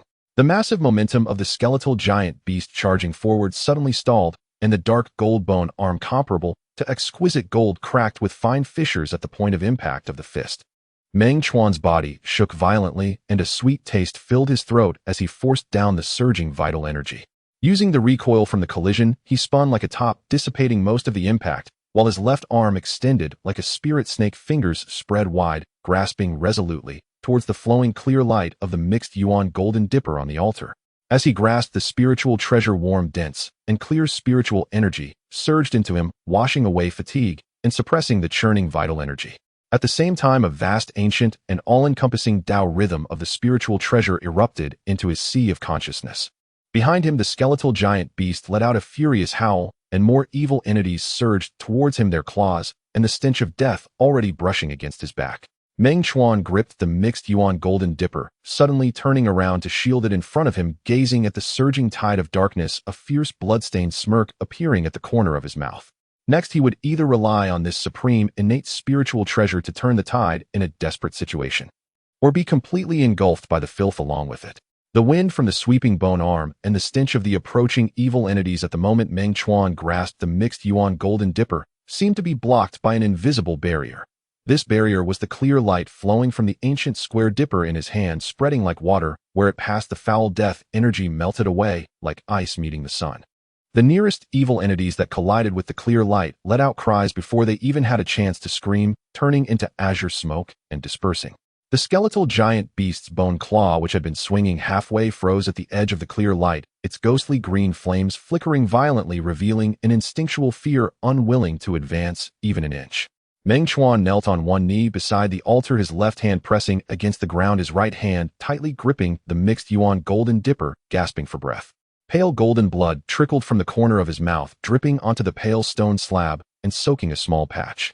His internal power was nearly drained, his meridians felt empty and painful, yet deep within his dantian the golden vortex stubbornly continued to rotate, inhaling and exhaling the warm, peaceful, and clear spiritual energy transmitted from the mixed yuan golden dipper. This energy was vastly different from the masculine power produced by his cultivation of the Nine Turns mystic art. It was softer, thicker, like the earth receiving moisture, nurturing all things. Where it passed, the churning vital energy was smoothed, and the stubborn foul death energy within his wounds was slowly pulled out and purified. He lowered his head to look at the object in his hand. The square dipper was ancient, neither gold nor jade, warm to the touch, with natural Tao patterns flowing across its surface. Upon closer inspection, those patterns seemed to be constantly changing, sometimes like clouds and water, sometimes like stars, encompassing all unified in chaos. Just by holding it like this, he felt his spirit at peace with no distracting thoughts arising. During the Fengshen era, this supreme, innate spiritual treasure had once severed the 3 flowers atop the 12 golden immortals of the Chan sect and sealed their 5 energies within their chests, its fierce might renowned. Yet at this moment, holding it in his hand, he felt only balance and tranquility, devoid of any trace of malice. The hall fell into an eerie silence. The clear light enveloped a 3-zhang area centered around Meng Chuan, while outside the swirling gray-black mist and densely packed scarlet eyes loomed. The evil entities growled restlessly, yet none dared to step beyond the threshold. The skeletal giant beast's soul fire flickered as it slowly retracted its bone arm, taking 2 steps back, even turning to push past the evil entities at the entrance, its heavy footsteps fading into the depths of the mist. The leader retreated, leaving the sinister beings restless and uneasy until they all slowly faded away with the mist. Only Meng Chuan remained in the hall, sitting against the cold altar as he slid down to the ground. The Honghuang Golden Dipper's clear light did not dissipate, still quietly hovering 3 inches above his palm, casting a soft glow to protect this small area. Meng Chuan closed his eyes and turned inward. His injuries were severe, with his left shoulder, back, and right arm being corroded by foul energy, the pale golden flesh and the black dead aura intertwining and struggling against each other. His magical power was nearly depleted, and the rotation of the qi in his dantian was sluggish. However, the foundation of his body, refined by the 9 turns mystic art, was extremely solid, and the blood qi was still vigorous, spontaneously surging, working in conjunction with the pure spiritual energy brought by the Honghuang Golden Dipper to gradually dispel the foul energy within. A greater change was occurring within his sea of consciousness. The moment he grasped the Golden Dipper, a vast Tao rhythm surged in, along with countless shattered images and information. At the beginning of creation, when heaven and earth were separated, a strand of innate Honghuang qi resonated with the world, nurturing at a spiritual cave beneath Mount Buzhou, undergoing countless tribulations before becoming this dipper. On the day the dipper was formed, the heavens rained down dark yellow, and the earth erupted with golden lotuses, giving rise to 3 innate divine prohibitions, naturally containing the profound principles of Huanyuan absorption and purification. This treasure does not promote killing and is not adept at offense, yet it harbors the embryonic form of a nascent small world capable of gathering all things, returning to the source, and purifying all evils. Moreover, because it contains a strand of innate Honghuang qi, it greatly aids practitioners in comprehending the unity of Honghuang. Meng Chuan opened his eyes, his expression complex. This Honghuang Golden Dipper actually has such a history. Thinking of the words decent qualities spoken by the barefoot girl in rags, he shook his head, with a bitter smile, warmth flowing in his heart. This spiritual treasure, even in the eyes of the ancestral, which is by no means ordinary. The karmic ties it brings are indeed substantial.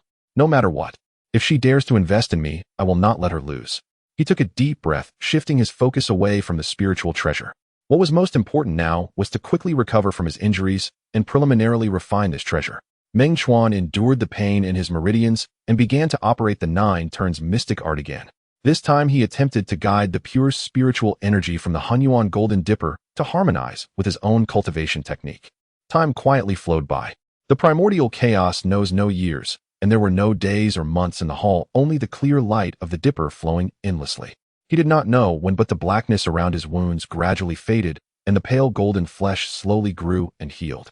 Within the dantian, that golden qi vortex, under the nurturing of the clear energy, not only restored to its original state, but became even more solid and pure, with the sound of wind and thunder faintly emerging as it rotated. After an unknown amount of time, when the last trace of foul dead energy was forced out of his body, dissipating into black smoke within the clear light, Meng Chuan's entire body trembled.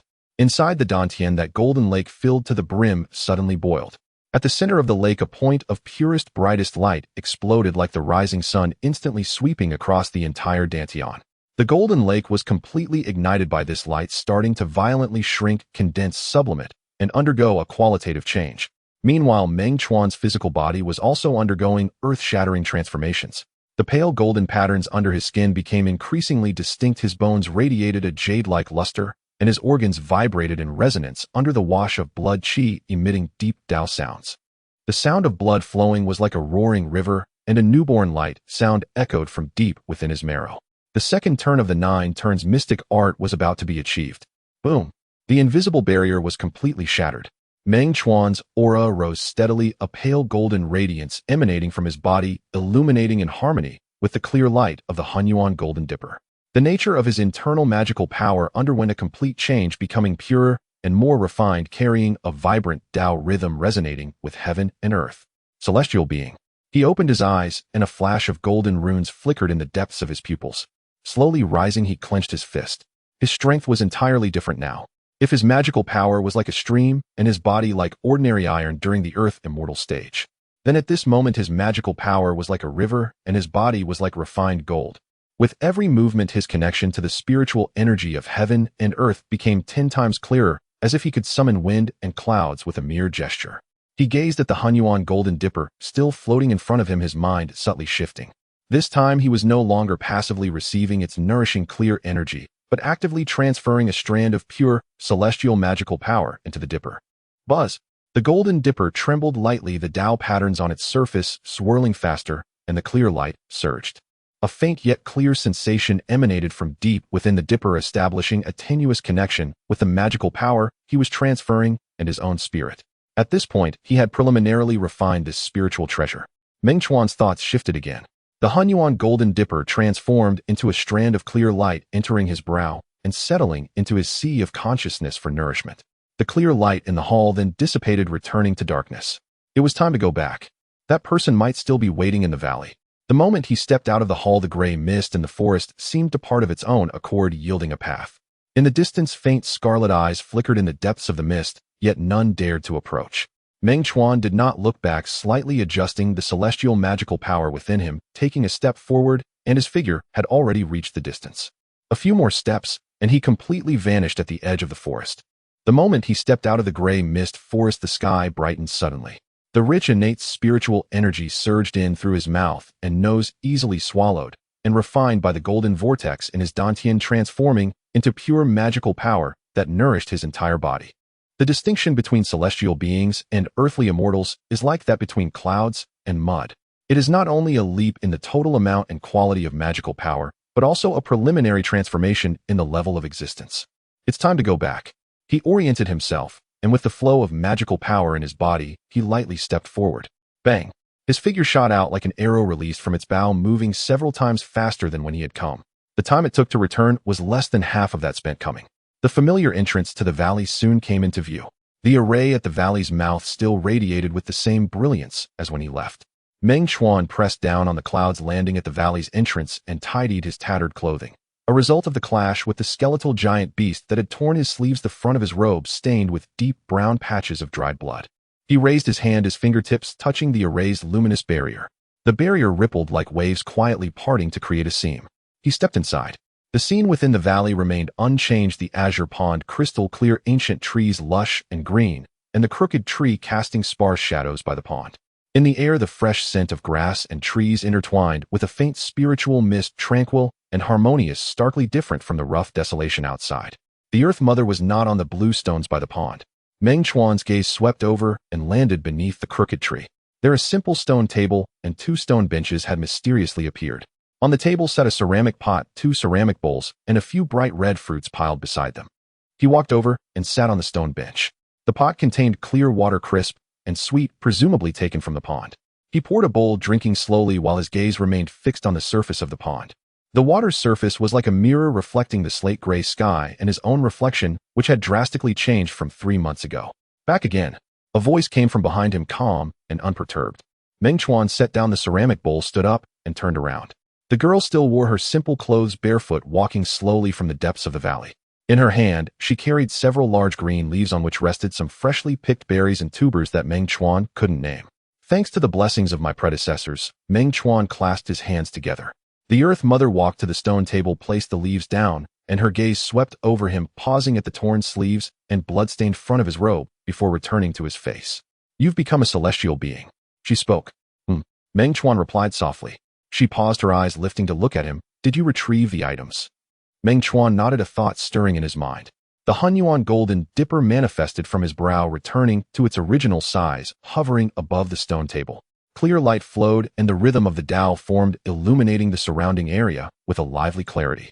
The Earth Mother's action of nibbling on the fruit paused. She gazed at the ancient square dipper for quite a while, before slowly swallowing the fruit in her mouth. Honghuang Golden Dipper. She softly uttered the 4 words. She indeed recognized it. At this moment Meng Chuan fully confirmed that this treasure was specially arranged for him by her. The Earth Mother shifted the topic and asked, "Now that you've broken through to celestial being and obtained this treasure, what are your plans next?" Meng Chuan pondered. His original plan was to continue diligently cultivating in the valley until he broke through to true immortal and profound immortal, acquiring a certain level of self-protection before venturing out to seek opportunities to become a golden immortal. His primary goal at this stage was to attend the Tao lecture at the Zixiao Palace, which was a tremendous opportunity during this primordial era not to be missed. Hongjun borrowed the Zixiao Palace to give 3 lectures accumulating merits of the great Tao merging with the heavenly principles. Attending the lecture counted as supporting him. However, the thresholds for the 3 lectures at the Zixiao Palace increased with each session. In his memory, there were 2 versions. One stated that the minimum threshold for all 3 lectures was the Luo Golden Immortal. The other said that the first lecture had a minimum threshold of Golden Immortal, the second Tai Golden Immortal, and the third Deluo Golden Immortal. He hoped the latter was accurate. After all, achieving the Deluo status before attending the first lecture at the Zixiao Palace would be an absolute hellish challenge for him. I plan to continue in closed-door cultivation, solidifying my realm and refining my profound arts and spiritual treasures, Meng Chuan stated honestly. Closed-door cultivation alone won't yield true skill. The Earth Mother shook her head. After becoming a celestial being, cultivation is no longer just about accumulating magical power, it is more about understanding the mindset and validating the methods of the Tao. The primordial world is vast, filled with countless opportunities and dangers. Going out to witness the heavens and the earth, to see all beings, and to see oneself, is the true path. She paused and said, "At the foot of Mount Buzhou, traveling east for 10,000 miles, there lies the ruins of an ancient battlefield left over from the great conflict of the ancient times among the 100 clans. There the murderous aura is overwhelming. It may benefit your path of slaughter. You could go there for some experience." Meng Chuan clasped his hands. "Thank you, senior. Don't be in such a hurry to thank me." The Earth Mother took out a dark yellow bone piece from her bosom, which was slightly different from the one given before, with more intricate patterns on it. "This is a token of my witch clan. I keep it with you. The ancient battlefield is close to Mount Buzhou, where the young men of the witch clan often patrol for training. If you encounter danger or need assistance, you can seek them out with this." She pushed the bone piece toward him. However, the young men of the witch clan are mostly straightforward, not fond of beating around the bush. If you treat them sincerely, they will respond to you in kind. Meng Chuan solemnly received it. "I will remember this. Sit. Let's eat." Ho Tu pushed some berries and tubers towards him, taking a piece of an unknown tuber herself. With a crunch, she took a bite, the sound crisp and clear. Meng Chuan sat down, mimicking her actions and picking a berry. The taste was sweet and sour, the juice full and warm as it transformed into gentle spiritual energy within him. The two of them quietly finished this simple meal, accompanied by clear water. Sunlight filtered through the branches and leaves of the crooked tree, casting mottled spots of light. The pond was silent, occasionally disturbed by fish leaping out of the water, creating delicate ripples. After finishing, Ho Tu brushed off the crumbs from her hands and stood up. "I need to leave for a while," she said. Meng Chuan looked up at her. "There are matters in the clan that require me to return to the ancestral grounds of Buzhou Mountain," Ho Tu explained succinctly. "It could be as short as a few months or as long as several years. I will maintain the formation of this valley, and you may come and go as you please.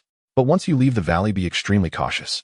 She paused, looking at Meng Chuan, and suddenly smiled slightly. The smile was faint, yet it lit up her entire face in an instant. "Don't die," she said. "I'm still waiting to see. You, the one who cultivates the 9 turns mystic art, how far you can ultimately go." As her words fell, her figure faded like a reflection in water, slowly dissolving into the air. Only a few green leaves and the remnants of some fruit seeds remained on the stone table, proving that she had existed. Meng Chuan sat on the stone bench motionless for a long time. He lowered his head, looking at the bone piece in the palm of his hand, warm and heavy. In the distance, the pond reflected the sky, and clouds silent as ever.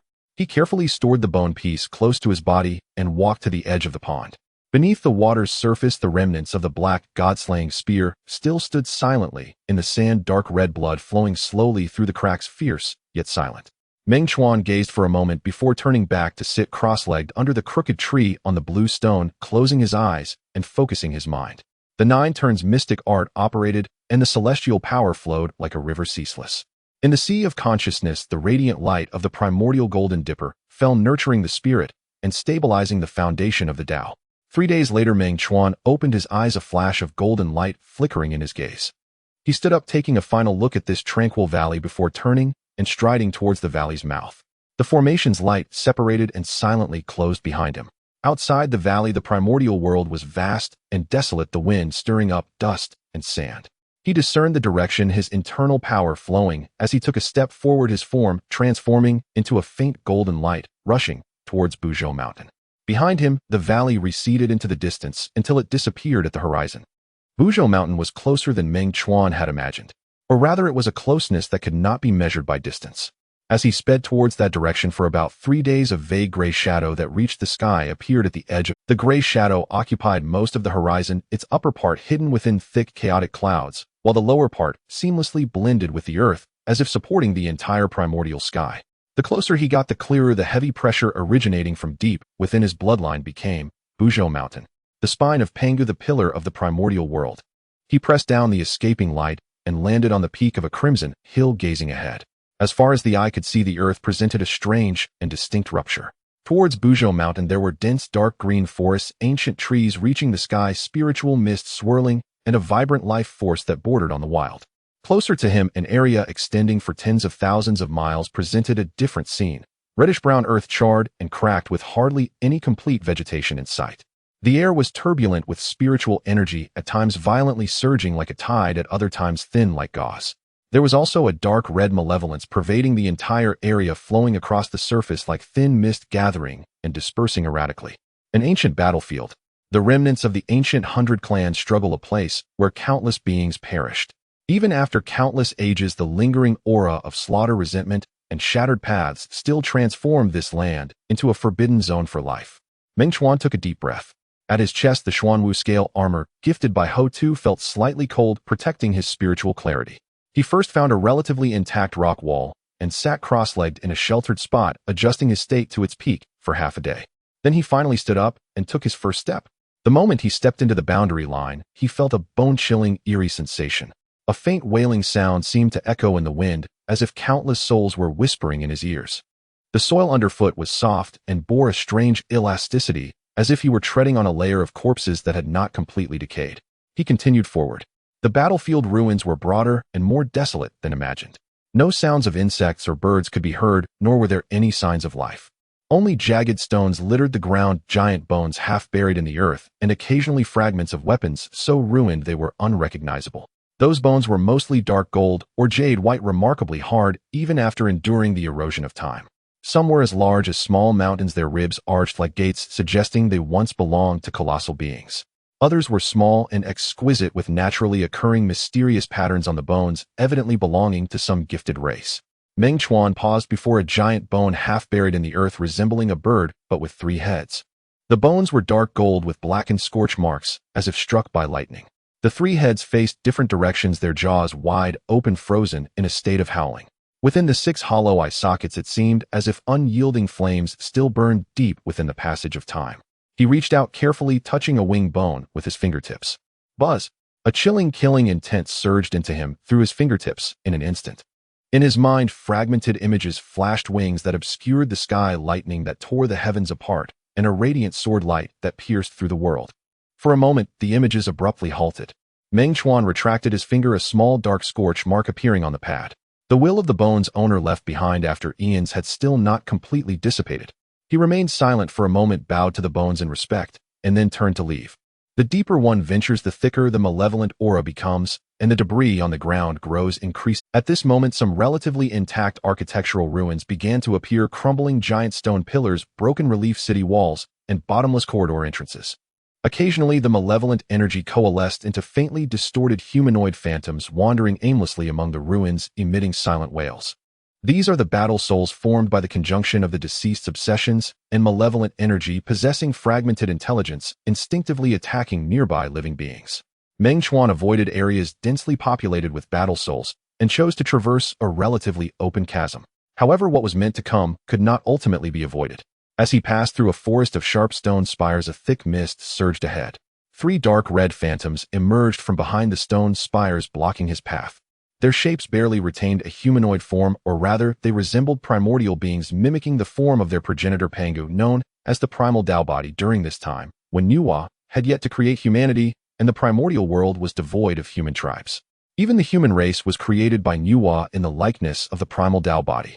However, these three creatures had blurred facial features, their bodies continuously twisting and changing with a viscous dark red malevolent aura swirling around their surfaces. In the hollow eye sockets, 2 points of crimson light fixated intently on Meng Chuan, unabashedly revealing their thirst for the blood of living beings. The three battle souls emanated an aura at the peak of Earth immortal level.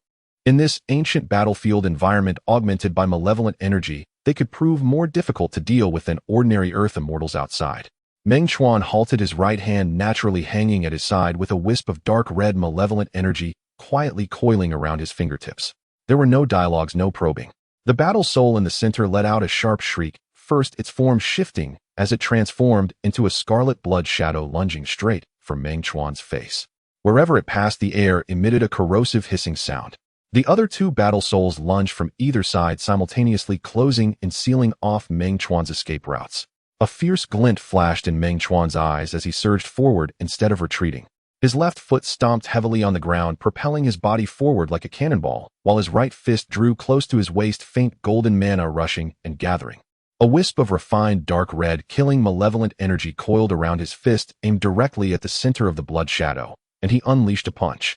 The air exploded outward, creating visible ripples. The battle soul did not dodge or avoid, allowing his fist to pierce its mist-congealed chest. Bang! The killing malevolent energy erupted violently, dark red light blasting out from within the battle soul.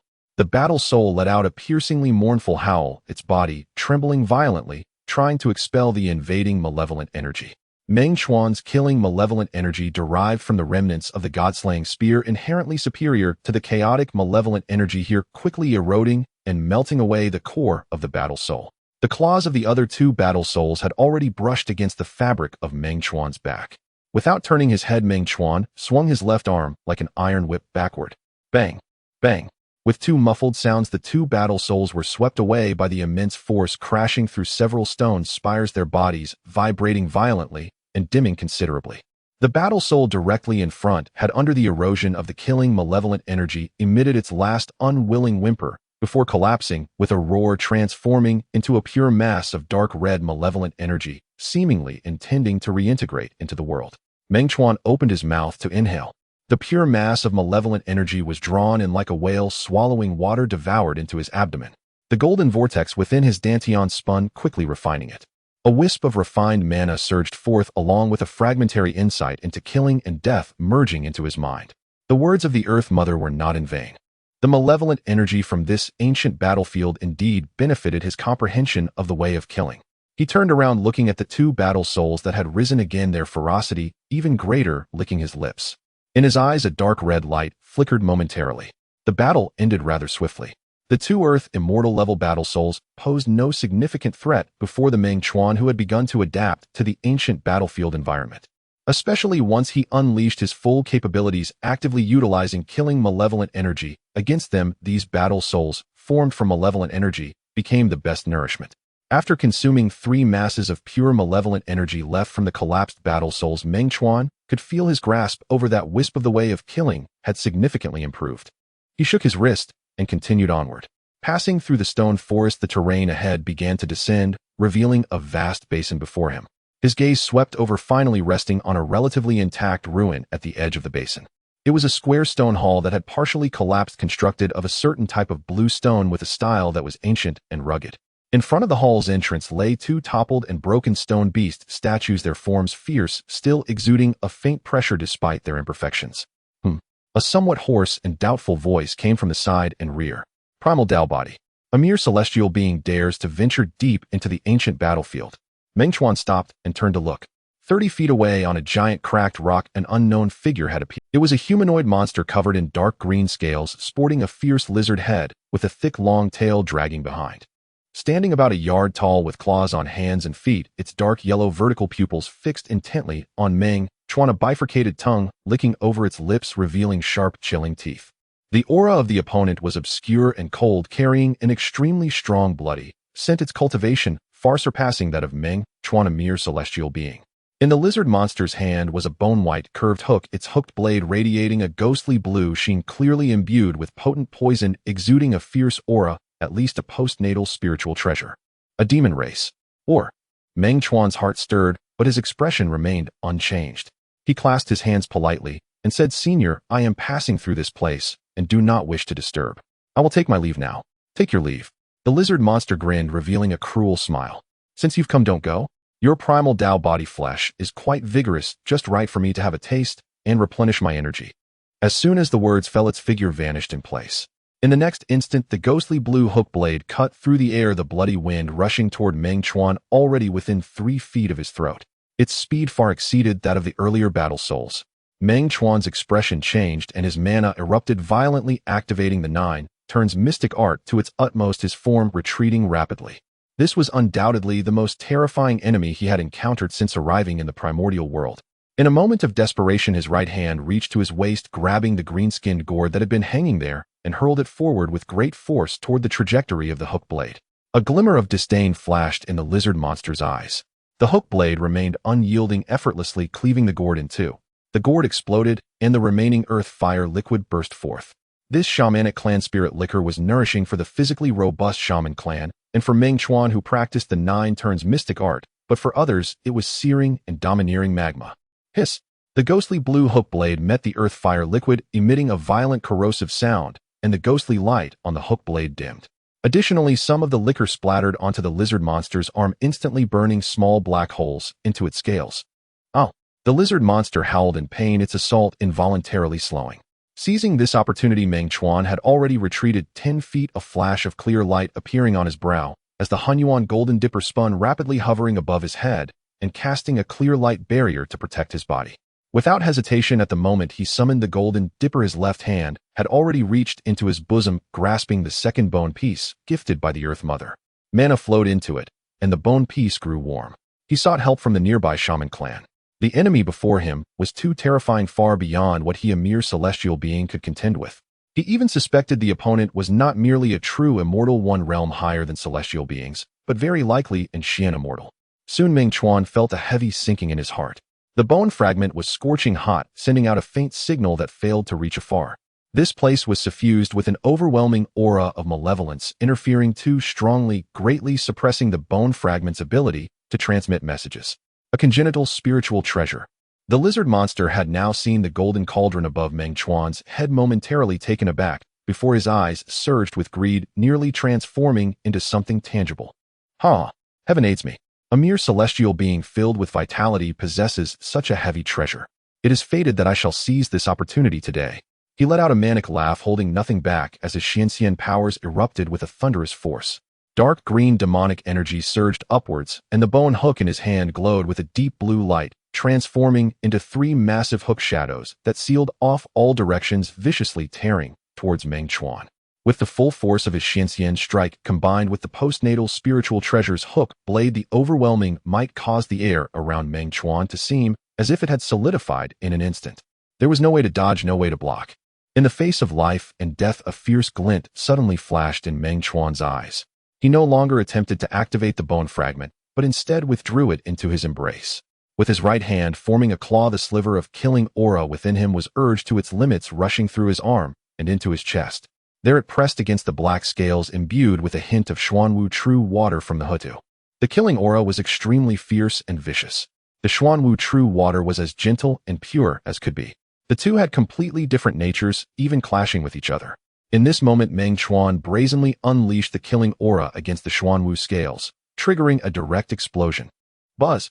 The Xuanwu scales on his chest trembled violently, as the essence of Xuanwu true water within was stimulated by the fierce, killing aura, instinctively erupting in resistance. The soft water clashed violently with the fierce, killing aura at Meng Chuan's chest. In the next instant, a gray-black ripple expanded violently from the center of Meng Chuan's chest. The ripple bypassed Meng Chuan, distorting the space it traversed. The 3 incoming dark blue hook shadows and dark green demonic energy met an invisible dam. Their speed drastically reduced, their brilliance dimmed. The lizard monster's expression changed drastically. He felt the connection between himself and the bone hook rapidly weakening, and the magical power he had unleashed was quickly being dissolved by that bizarre ripple. What kind of divine ability is this, say? He was both shocked and furious. Meanwhile, as Meng Chuan triggered the explosion of the scales, he let out a muffled groan, blood spilling from the corner of his mouth. The Xuanwu scales were completely reduced to ashes. Most of the force bypassed Meng Chuan, but a trace of residual power still struck his chest, leaving his flesh mangled and bloody. Had it not been for his strong physique, he would have perished from that blow. What he sought was precisely the opportunity within this moment. The mixed-element golden cauldron above Meng Chuan's head trembled violently, its mouth turning to aim at the lizard monster, and brilliant light surged forth. "Gather!" Meng Chuan growled, pouring nearly all of his remaining magical power into the golden cauldron without reservation. Even a top-grade congenital spiritual treasure could not possibly capture a Xianxian with his celestial cultivation level. He was well aware of this fact, so he only sought to interfere and restrain. The mixed-element golden cauldron transformed its brilliant light into a solid beam enveloping the lizard monster. The beam of light carried Tao rhythms. Although Meng Chuan's cultivation was insufficient to fully display its might, it still momentarily stalled the lizard monster, causing a brief moment of confusion in the operation of its demonic energy. Now is the time. Meng Chuan did not even look at the outcome. At the same time he triggered the golden cauldron, he ignited his blood, employing the evasive technique described in the 9 Turns mystic art, a method that greatly damages the flesh, blood shadow escape. He transformed into a blurry blood shadow, hurriedly crashing towards the collapsed bluestone hall beside him. Boom! The stone debris flew and the wall was smashed open, creating a massive hole. Immediately after, Meng Chuan's figure vanished within, disappearing from sight. Roar! The lizard monster dispelled the influence of the golden cauldron, regaining his senses, and let out a furious roar that echoed through the area, causing the thick, malevolent aura in the center of the basin to churn. He never expected that a mere celestial being could escape from him, even daring to retreat into that stone hall, which he had previously dared not explore due to the fear of the malevolent aura. Good, good, good. In a fit of rage, he laughed, with killing intent boiling in his vertical pupils. I had my reservations about this hall, but now that a congenital spiritual treasure is inside, it is worth the risk. The next moment he walked toward the stone hall, probing the way with his divine sense, cautiously approaching step by step. The stone hall, shrouded in thick malevolence, severely suppressed his divine sense, allowing it to only cover the area around him. Inside the stone hall, it was pitch black. Meng Chuan leaned against the cold wall, slowly sliding down to the ground, coughing up blood. His chest wound was grotesque. Amid the mangled flesh, faint golden bones could be seen. His magical power was nearly exhausted, with multiple veins torn apart.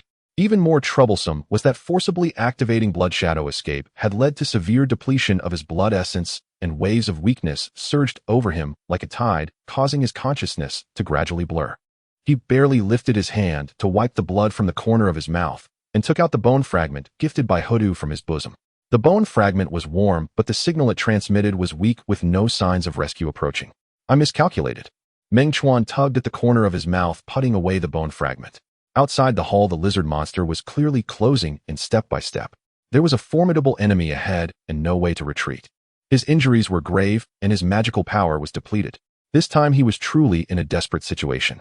If I truly can't hold on, I can only crush the first bone fragment she gifted me. Hoodoo had sent him 2 bone fragments. The first could lead him to the ancestral land of the witch clan, and crushing it could summon Hoodoo herself. The second was the one he had just used, which could call for aid from nearby witch clans. Meng Chuan struggled to sit upright, operating the 9 Turns mystic art to mobilize the remaining mana in his dantian, combining it with his overwhelming vitality to slowly mend the wounds on his chest and suppress the chaotic energy within. At the same time, the Honghuang golden dipper flew out from his forehead, hovering above his head, casting down a clear light to help stabilize his spirit and purify the chaotic evil energy and the poison left by the lizard monster that had invaded his body.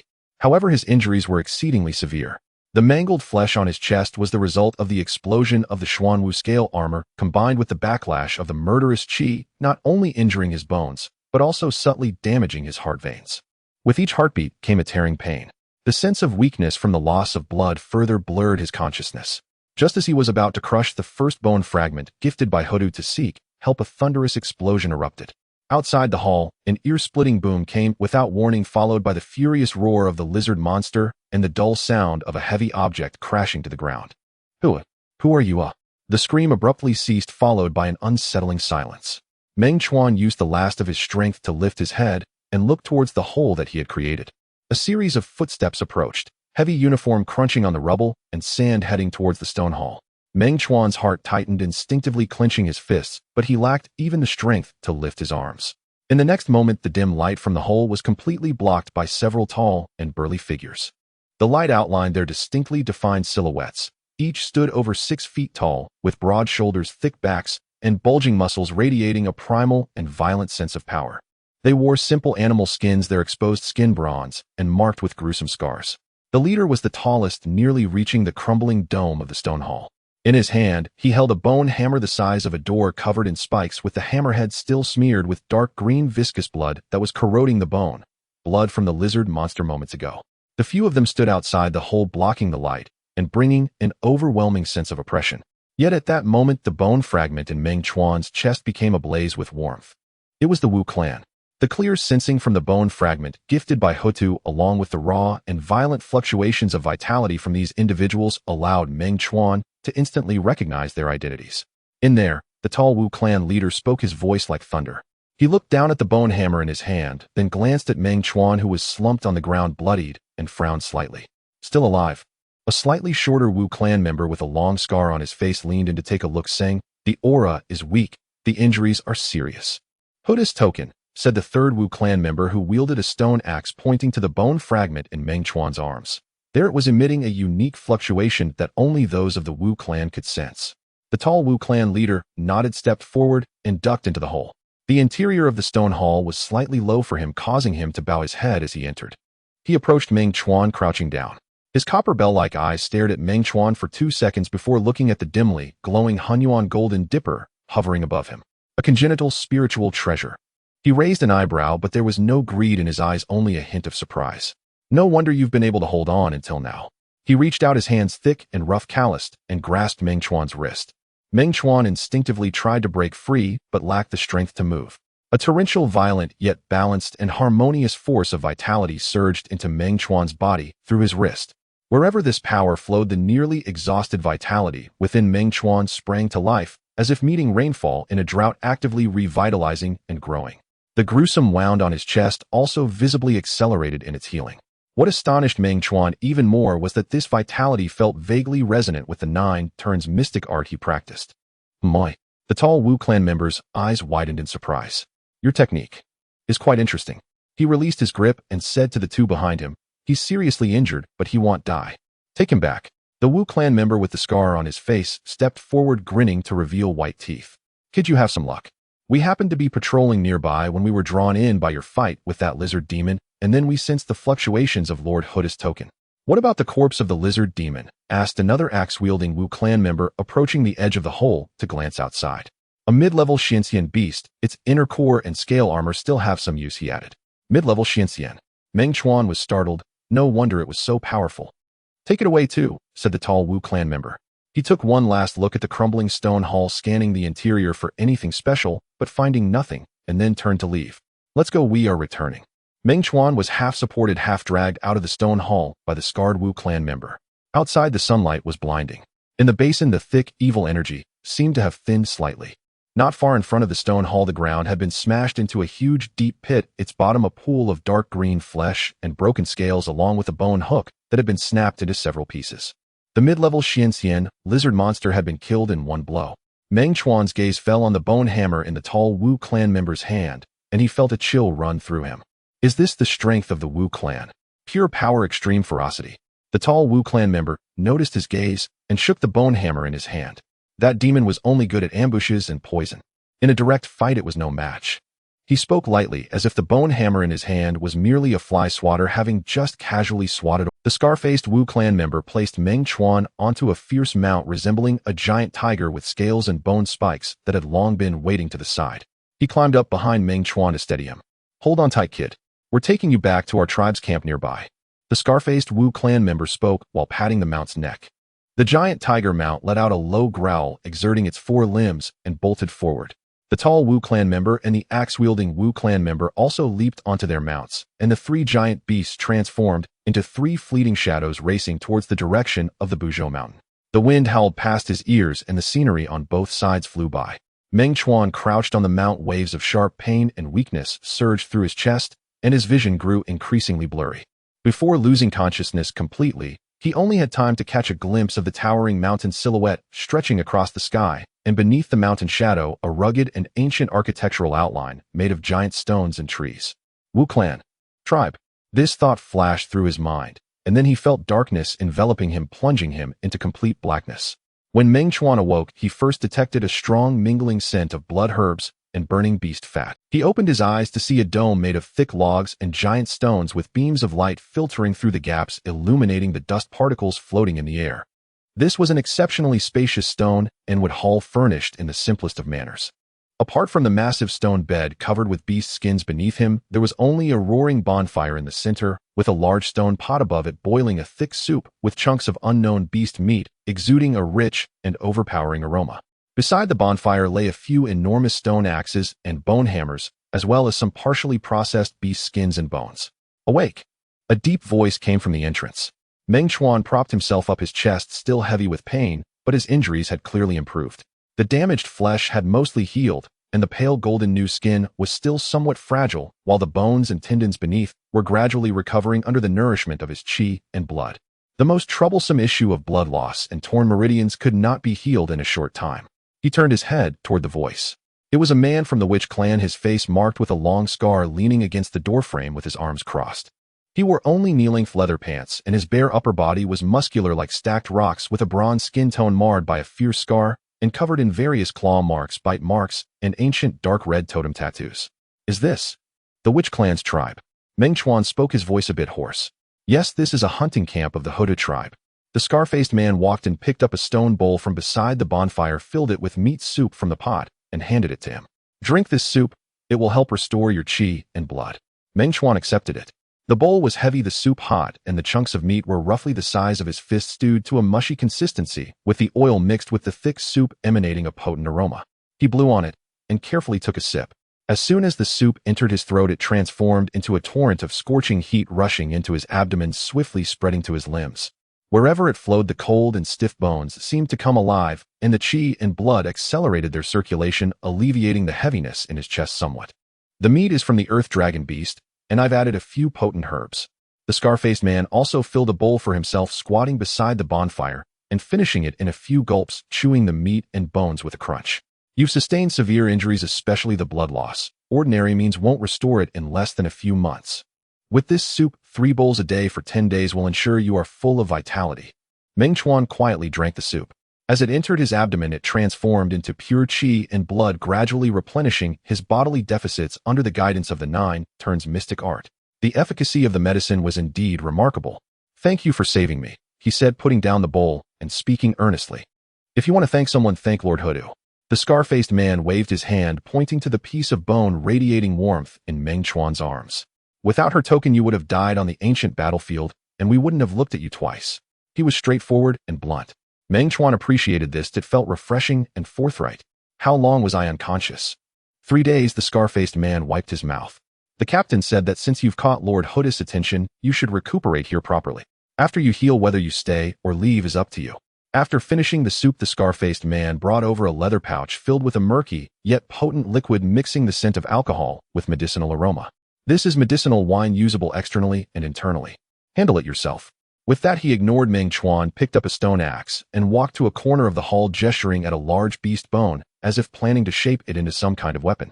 Meng Chuan sat cross-legged on the stone bed, guiding the medicinal power to heal while observing the camp. Several witch clan warriors came and went, each tall and robust, dressed in simple leather armor or wrapped in beast skins, many bearing scars and totems. When they saw Meng Chuan, they merely glanced at him, nodded in acknowledgement, and went about their business, either honing weapons, processing prey, or sitting around the bonfire tearing into meat and laughing boisterously. The content of their laughter was simple, discussing which hunting grounds had fat beasts, which patrols of the demon clan had overstepped their bounds, and how one brother had been ambushed by a cunning shadow leopard during a hunt, only to retaliate by snapping its neck. Their words were coarse, and their laughter was hearty, exuding the most primal vitality and strength in the wilderness. Meng Chuan quietly recuperated in this bustling environment, filled with blood and vigor. Daily he consumed 3 bowls of earth dragon beast soup, supplemented with medicinal wine both internally and externally, while the 9 turns mystic art operated tirelessly. The rich qi and blood environment of the witch clan camp greatly benefited this technique. After 10 days, the external wounds on Meng Chuan's chest had completely healed, and the new skin glimmered with a pale golden sheen, more resilient than the surrounding skin. The meridians within his body were mostly connected, and his spiritual power was recovering and circulating, but he still needed to replenish about 30% of his blood. He was now able to get out of bed and walk. The scar-faced man named Yin was the vice-captain of the hunting team that had saved him. Seeing his recovery, he said, "There is an open space behind the camp where we usually train our strength and practice combat skills. If you feel bored, you can go take a look." Meng Chuan expressed his gratitude and walked out of the stone and wood hall. The camp was larger than he had imagined, built against a hillside with makeshift barriers made of giant trees and rocks. Inside there were dozens of similar stone and wood dwellings with many which clan men, women, and children engaged in various activities. Most adult men were as burly and strong as Yin, while the women were tall and full of vitality, responsible for processing prey, tanning hides, and caring for various peculiar beasts. Children chased and played in the open space, able to lift and throw heavy stones weighing hundreds or thousands of pounds for fun at such a young age. Each person bore some totem tattoos, the designs ancient and mysterious, resembling those on Yin. Meng Chuan walked to the open space at the back of the camp. The ground here was trampled very hard, with many large stone pedestals and racks made of bones or stones. Several Witch Clan warriors were sparring, their fists and feet colliding with deep thuds, their chi and blood surging, causing the air to vibrate. There were no unnecessary flashy techniques, only the purest strength, speed, and honed combat instincts. After watching for a while, Meng Chuan's gaze was drawn to an object at the edge of the open space. It was a massive stone slab about 30 feet tall and over 10 feet wide, roughly polished, and standing upright on a stone platform. On the stone slab, a huge pattern filled with an aura of primitive savagery was painted with some dark red paint resembling dried blood. It depicted a towering giant, muscles coiling like a dragon, with wide-open, furious eyes, hands lifted to the sky, feet grounded, surrounded by chaotic streams of energy. Earth, water, fire, and wind surged around him. Though it was merely rough lines and color blocks, it exuded a tremendous will of creation and power that could shatter the ages. Just a brief glance made Meng Chuan feel his spirit tremble, and the 9 turns mystic art within him spontaneously accelerated its operation, the sound of chi and blood flowing roaring in his ears. The Panga totem. Without needing to ask, he guessed the significance of this pattern. This was the ancestor worshipped by the Witch Clan, the source of their power. Meng Chuan involuntarily approached, stopping beneath the stone platform, gazing upwards. The outstretched arms holding the heavens contained supreme power that could unfurl chaos. The feet firmly planted on the ground symbolized the ultimate weight that could suppress water, fire, and wind. The furious eyes wide open represented the vast will that could break through the primordial and establish yin and yang. In a daze, he seemed to see that this was not an image nor a legend, but a trace of the most primal and genuine force, a remnant from the beginning of heaven and earth, the initial manifestation of the Tao laws, when the great Pangu opened up the wilderness with unparalleled divine power. This trace was engraved and passed down by the witch tribe through totems, embodying the essence that aligned perfectly with the 9 turns mystic art, the Tao. Meng Chuan sat down cross-legged. He closed his eyes, no longer observing with the fleshly eye, but with his mind, and the same source of chi and blood from the 9 turns mystic art to sense to get closer, to resonate. Within his dantian, the golden vortex spun at an unprecedented speed.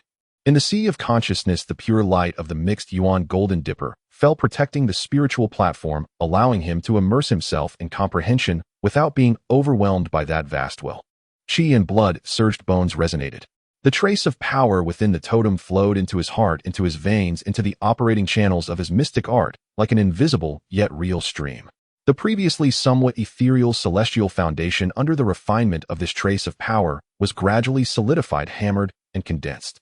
The subtle stagnation that had gone unnoticed during cultivation was quietly unblocked. His understanding of power itself, once limited to mere destruction and impact, began to extend towards a more essential existence, support, and development. The various key points of the second turn of the 9 turns mystic art, which previously required painstaking effort to gradually open, were unexpectedly open one by one under the guidance of this source of the Tao, as if breaking through bamboo. Around Meng Chuan, a faint golden halo unconsciously radiated from his body, growing stronger, subtly resonating with the dark red pigment on the totem. The sound of chi and blood flowing within him grew louder, initially like a babbling brook, then like a surging river, ultimately faintly echoing with the sound of wind and thunder. His breath began to rise. From the midstage of celestial beings, it surged upwards, breaking through to the late stage, directly approaching the peak. The witch warriors practicing in the open space had already stopped gathering around, casting uncertain glances at the figure enveloped in golden light before the stone platform. "Is he comprehending the totem?" a young witch warrior whispered. "Such a strong resonance of chi and blood. What kind of cultivation technique is he practicing? How can he produce such a response with the totem of the Father God?" Another witch warrior exclaimed in shock. At that moment, Yin and the tall, burly Captain Lai also stepped out of the stone house, standing before the crowd with a solemn expression. Captain, this. Yin looked at Lai. Lai gazed at the increasingly vibrant golden light around Meng Chuan, as well as the qi and blood that subtly intertwined with the totem, and sighed. The token of Lord Hutu indeed does not come without reason. The cultivation technique this child practices is likely deeply connected to the Father God. Do not disturb him, let us quietly observe the changes. This sitting lasted for 7 days. Until noon on the 7th day, atop the totem, that dark red image of Pangu faintly emanated a layer of faint golden halo, shimmering in harmony with the golden light on Meng Chuan. In the next moment, it felt as if something within Meng Chuan had shattered with a thunderous sound. The cultivation of the second turn of the 9 turns mystic art reached an unprecedented state of perfection through this 7-day resonance with the totem. Qi and blood, magical power, physical body, and spirit became a unified whole, harmonious and flawless. Peak celestial being. Meng Chuan opened his eyes, golden light emanating from his gaze, as if it could swallow a foot of space before slowly dimming. He suddenly stood up. A series of crisp, cracking sounds echoed from his bones. The faint golden patterns beneath his skin flashed and vanished, and the surging qi and blood contained within him no longer leaking a trace. Without the guidance of the true meaning of the force of the Tao contained within, he could never have achieved such rapid completeness in the second turn, nor could he have. Without the guidance of the true meaning of the force of the Tao contained within, he could never have achieved such rapid completeness in the second turn, nor could he have such a profound understanding of the essence of power. The totem was silent. Only the dark red image flowed beneath the sunlight, exuding an ancient and unchanging heavy luster. Meng Chuan turned around to face the gathered witch warriors behind him. The gazes of the crowd towards him had changed. There was less of the casualness of viewing a wounded outsider and more weightiness and inquiry. Congratulations. Captain Lai stepped forward, speaking solemnly. It seems this time of comprehension has yielded considerable gains. All thanks to the guidance of the noble totem. Meng Chuan clasped his hands in gratitude. Lai waved his hand, saying, the totem has been there for countless years. Few can glean insights from it. Your own fortune has played a significant role. He paused, then said, your injuries have healed, and your cultivation has progressed. What are your plans next? Meng Chuan fell silent for a moment, gazing towards the vast and boundless wilderness beyond the Unzao mountain. I must continue forward. A spark of eagerness shone in his eyes. The wilderness is vast, with countless opportunities and innumerable tribulations. Solemn meditation behind closed doors is not the true path. I wish to travel further and seek the chance to become a true immortal. He needed to break through to true immortal, profound immortal, and even golden immortal as soon as possible. The lectures at the Purple Cloud Palace have a minimum threshold of golden immortal. I do not know when they will commence, but it cannot be far off. I must seize the time. Without reaching golden immortal, he would not even have the qualification to step into the Purple Cloud Palace, let alone share the same seat with the 3,000 great powers to contest for that fleeting chance of transcendence. Lai looked at him, deeply nodding. Good ambition. If that is the case, I will not keep you. East from here, after passing 3 ancient battlefields, there is a place called Flame Fiend Crevice, where the ground fire surges, and the fiendish energy is scorching, making it a place ordinary cultivators avoid. Your cultivation technique is extremely young and vigorous. It might aid in tempering your body and spirit, pushing you towards true immortal. However, it is also home to fierce fire creatures, including true immortals and even profound immortal level beings. Be sure to exercise caution. Meng Chuan respectfully bowed. Thank you for your guidance, senior.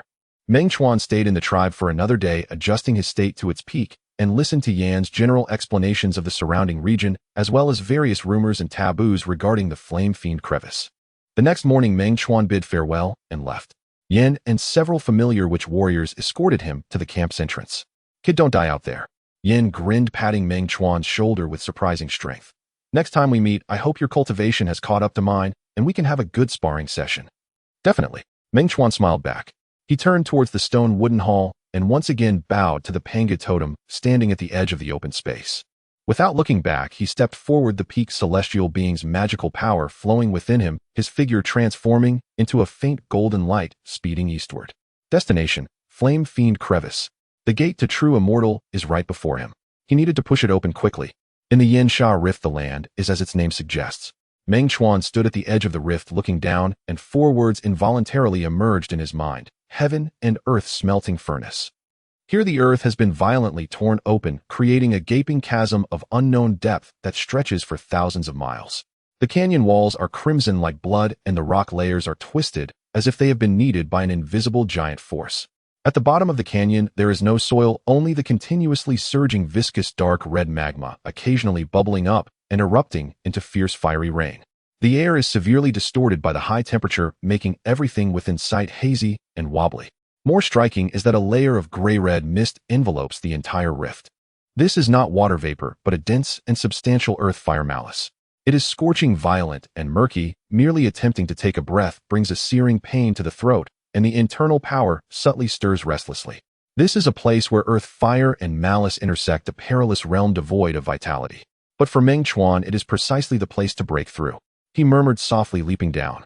His body plummeted 100 feet, and the scorching air rushed towards him, while the earth fire malice surged around him like a shark sensing blood. Meng Chuan did not dodge or evade. A faint golden aura surrounded him as he fully operated the 9 turns mystic art, resembling a high-speed, rotating millstone, frantically devouring and refining the incoming earth fire malice.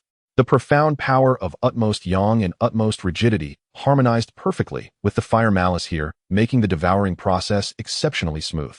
The scorching and violent fire malice surged into his meridians, bringing a stinging pain akin to being pricked by needles, but it was soon smoothed over by his vigorous vital energy, transforming into pure spiritual power that flowed into his dantian. The momentum of Meng Chuan's descent gradually slowed, eventually hovering above a protruding red rock platform in the middle of the rift. The platform was small, only a few zhang in circumference, and its surface was scalding hot. He sat cross-legged, hands forming seals. The Honghuang golden dipper materialized from his brow, hovering above his head, casting a clear light curtain to protect his spirit platform and resist the erosion of the earth fire malice on his soul. Immediately afterward, he operated the mystic art with all his might. Boom! It was as if a spark had been thrown into a gasoline barrel, igniting all the earth fire malice in the rift in an instant. Centered around Meng Chuan, a massive gray-red vortex rapidly took shape, frantically devouring the earth fire malice from all directions. His body transformed into a furnace, repeatedly refining, purifying, and transforming the incoming earth fire malice. His spiritual power surged explosively, his blood boiling, his flesh was constantly damaged and reborn under the scorching fire malice, with the newly formed muscles and bones becoming even more resilient, radiating a faint reddish golden hue. During this process, time seemed to lose its meaning. Meng Chuan's heart was like an ancient well, undisturbed. He simply transported the heavenly cycles repeatedly, honing his spiritual power and tempering his body. He did not know how long had passed, perhaps 10 days, perhaps a month. Within his dantian, the golden cyclone had expanded to its utmost, its brilliance as intense as a small sun, and it emitted faint sounds of wind and thunder as it spun. The barrier at the peak of the celestial immortal realm was as thin as a cicada's wing. Meng Chuan opened his eyes with gold and red swirling in his gaze and inhaled deeply. Boom! The massive gray-red malice vortex above suddenly collapsed, transforming into a thick beam of light, which he swallowed into his belly. Within his dantian, the golden cyclone erupted explosively. This was not destruction, but rebirth. The exploding golden light transformed into countless more refined and pure golden streams, flowing, converging, and reconstituting within his body. 5 Qi returning to origin. The 5 energies within his chest corresponded to the 5 vital organs: heart, liver, spleen, lungs, and kidneys, aligned with the 5 elements of fire, wood, earth, metal, and water. Celestial immortals refine their spiritual power and temper their bodies, while true immortals must draw the energies of the 5 elements of heaven and earth into their bodies, merging with the essence of the 5 organs and refining the 5 energies in their chest. The circulation of the 5 energies generating and sustaining life is the foundation of true immortals. At this moment, Meng Chuan, having absorbed a vast amount of earth fire malice, found the fire energy within him to be the first to reach perfection. The heart belongs to fire, and the heart fire blazes fiercely like the sun in the sky. Following that, as fire generates earth, the earth energy arises from his spleen and stomach, thick and substantial. Earth generates metal, and the metal energy emerges from his lungs, sharp and lethal. Metal generates water, and the water energy wells up from his kidneys, being the softest and most resilient. Water generates wood, and the wood energy surges from his liver, full of vitality. The cycle of the 5 elements generating and transforming each other became a swirling mass of multicolored energy in his chest and abdomen, turning slowly. With each rotation, pure spiritual power replenished his entire being, nourishing his flesh and blood and strengthening his vital energy. A breakthrough. True immortal. Meng Chuan rose, and his bones emitted a series of crisp cracking sounds. The golden red patterns on his skin became apparent, and his aura was immensely stronger than when he was at the peak of the celestial immortal realm. He clenched his fist, feeling the surging, distinctly different power within him. His spiritual power was more pure and refined, faintly resonating with the energies of heaven and earth. His physical strength increased once more, making ordinary treasures difficult to harm him. More importantly, the 5 energies in his chest formed a cycle, and the recovery speed of his spiritual power far exceeded that of when he was a celestial immortal. With my current early-stage true immortal cultivation combined with the 9 turns mystic arts body and the Honghuang golden dipper, Meng Chuan's eyes sparkled with brilliance. I might be able to battle early-stage Xian immortal. Xian immortals, though not top tier in this era of the primordial chaos, are still formidable experts. He leapt into the sky, gazing down at the roiling Yansha rift beneath him. This breakthrough was a natural progression entirely reliant on the special environment here and the compatibility with the mystic art. It is time. Meng Chuan looked towards the west, his gaze distant. Memories of information flickered through his mind. Kunlun, the ancestor of myriad mountains, one of the primordial veins, is where the 3 Pure Ones Taoist temple is located. That place is vast and infinite. In this era, its remote areas conceal an object known as the Qian Kun ruler. This treasure is a congenital spirit treasure. Though not classified as a top-tier item, it possesses marvelous uses capable of measuring heaven and earth and determining earth, water, fire, and wind. It also contains a thread of spatial principles, making it highly useful for combat, evasion, and formation. In the trajectory of the primordial chaos, this treasure was obtained by Hongjun Daozu and was taken by the Lantern Taoist during the division of treasures. But that was after the 3 lectures of the Zixiao Palace. Currently, the Zixiao Palace has yet to hold even 1 lecture, and Hongjun has not yet merged with the Tao. This treasure should still be hidden within a remote cliff in Kunlun, gathering dust, waiting for someone fated. As for the other item, the Golden Flood Dragon Scissors, it was obtained by the Master of Heaven in the depths of the Southern Wilderness volcano, and later gifted to the 3 heavens goddesses, shining brilliantly during the Fengshan period. In comparison, Kunlun is closer. The Qian Kun ruler is located in the western outskirts of Kunlun, within a cliff known as Liang Tianya, concealed by a congenital formation. The journey to Kunlun is long, and I must cross the territories of several major clans along the way, fraught with danger. However, it is worth the risk. Meng Chuan no longer hesitated. He discerned the direction, his true immortal power flowing within him, the clear light of the Honghuang golden dipper enveloping his entire body, transforming into a golden blue rainbow that tore through the air. His speed was several times faster than when he was a celestial immortal. He headed west. Along the way, the landscape was magnificent. The vast wetlands, sprawling, fierce beasts were often seen battling, demonic clouds swirling, and cultivators flickering by their auras, either righteous or sinister. Meng Chuan avoided causing unnecessary trouble, trying to bypass areas rich in spiritual energy, where powerful forces were clearly stationed, opting instead for wild mountains and remote wilderness. Occasionally, he encountered reckless, fierce birds and demonic beasts blocking his path, but he easily dispatched them. In the timeless primordial chaos, time gradually blurred. Meng Chuan himself did not know how long he had walked. Until the terrain began to rise, the spiritual energy grew denser and purer, and the sky exhibited a clear, glassy azure hue. On the distant horizon, the silhouettes of endless majestic mountains faintly appeared. Those mountain shadows reached the sky, and the earth, shrouded in clouds and mist, their bodies presenting a warm jade-white color. Despite the vast distance, he could already sense the overwhelming, boundless aura of spiritual energy. Kunlun, he had finally arrived.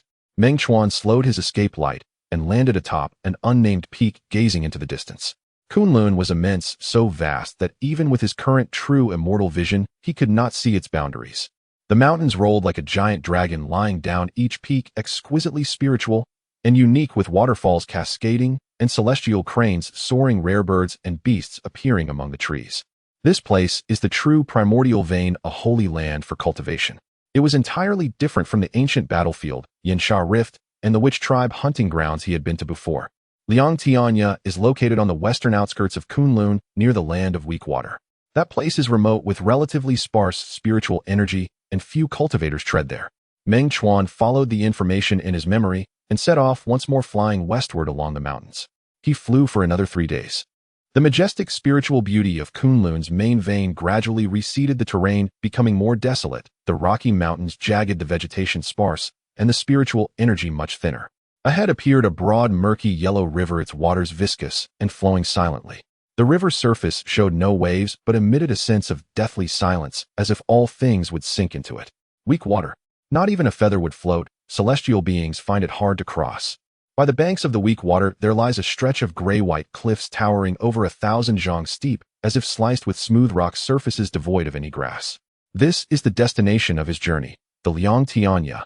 Meng Chuan landed at the bottom of the cliff and looked up.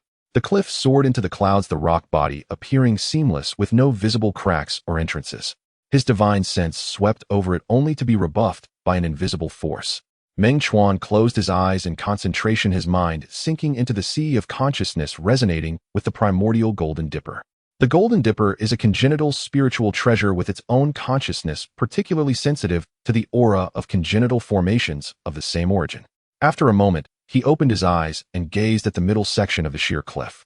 It appeared to be indistinguishable from the surrounding rock walls, yet in the resonance of the primordial Golden Dipper, there was a trace of an extremely faint special fluctuation. It should be right there. Meng Chuan leaped forward, hovering in front of the rock wall, and pressed his hand against it. The surface was cold and hard, indistinguishable from ordinary stones.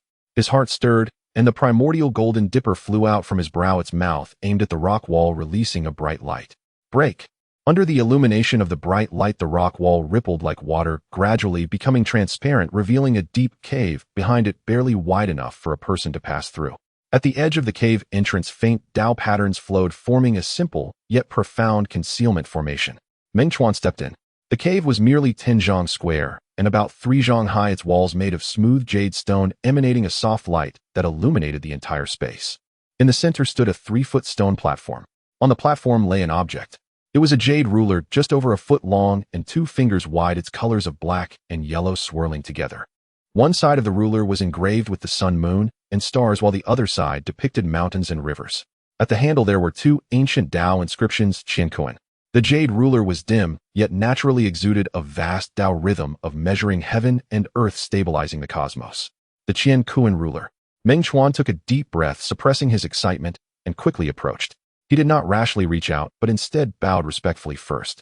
Meng Chuan happened to pass by this place, sensing the spiritual treasure hidden away, and specially came to test his fortune.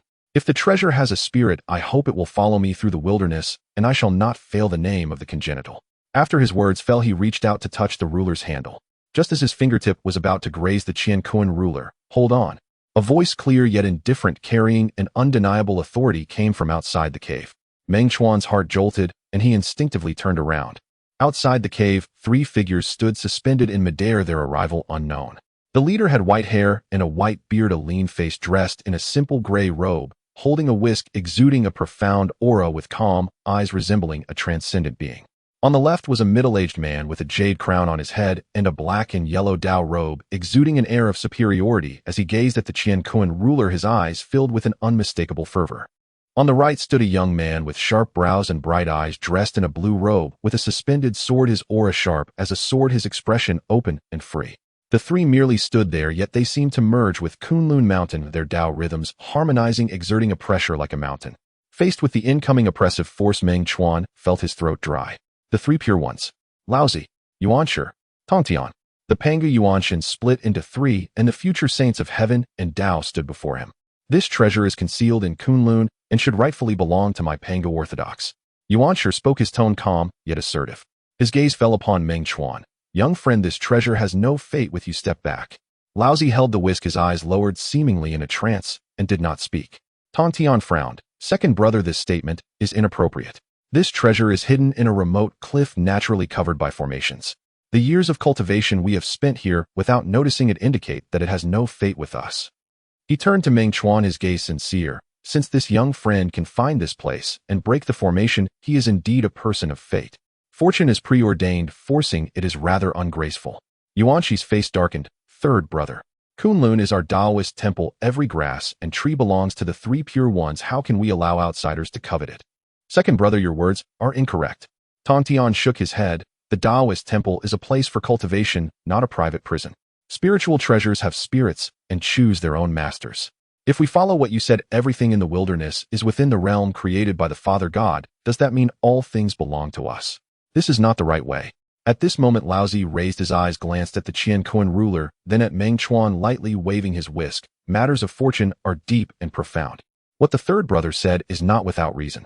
Seeing Laozi leaning towards Tongtian, Yuanshi's expression darkened further, but he refrained from arguing. He cast a deep glance at Meng Chuan, said nothing more, turned, and whisked away, disappearing directly from the cave entrance. Laozi slightly nodded to Tong Tian and left as well. For a moment, only Tong Tian and Meng Chuan remained. Tong Tian smiled brightly.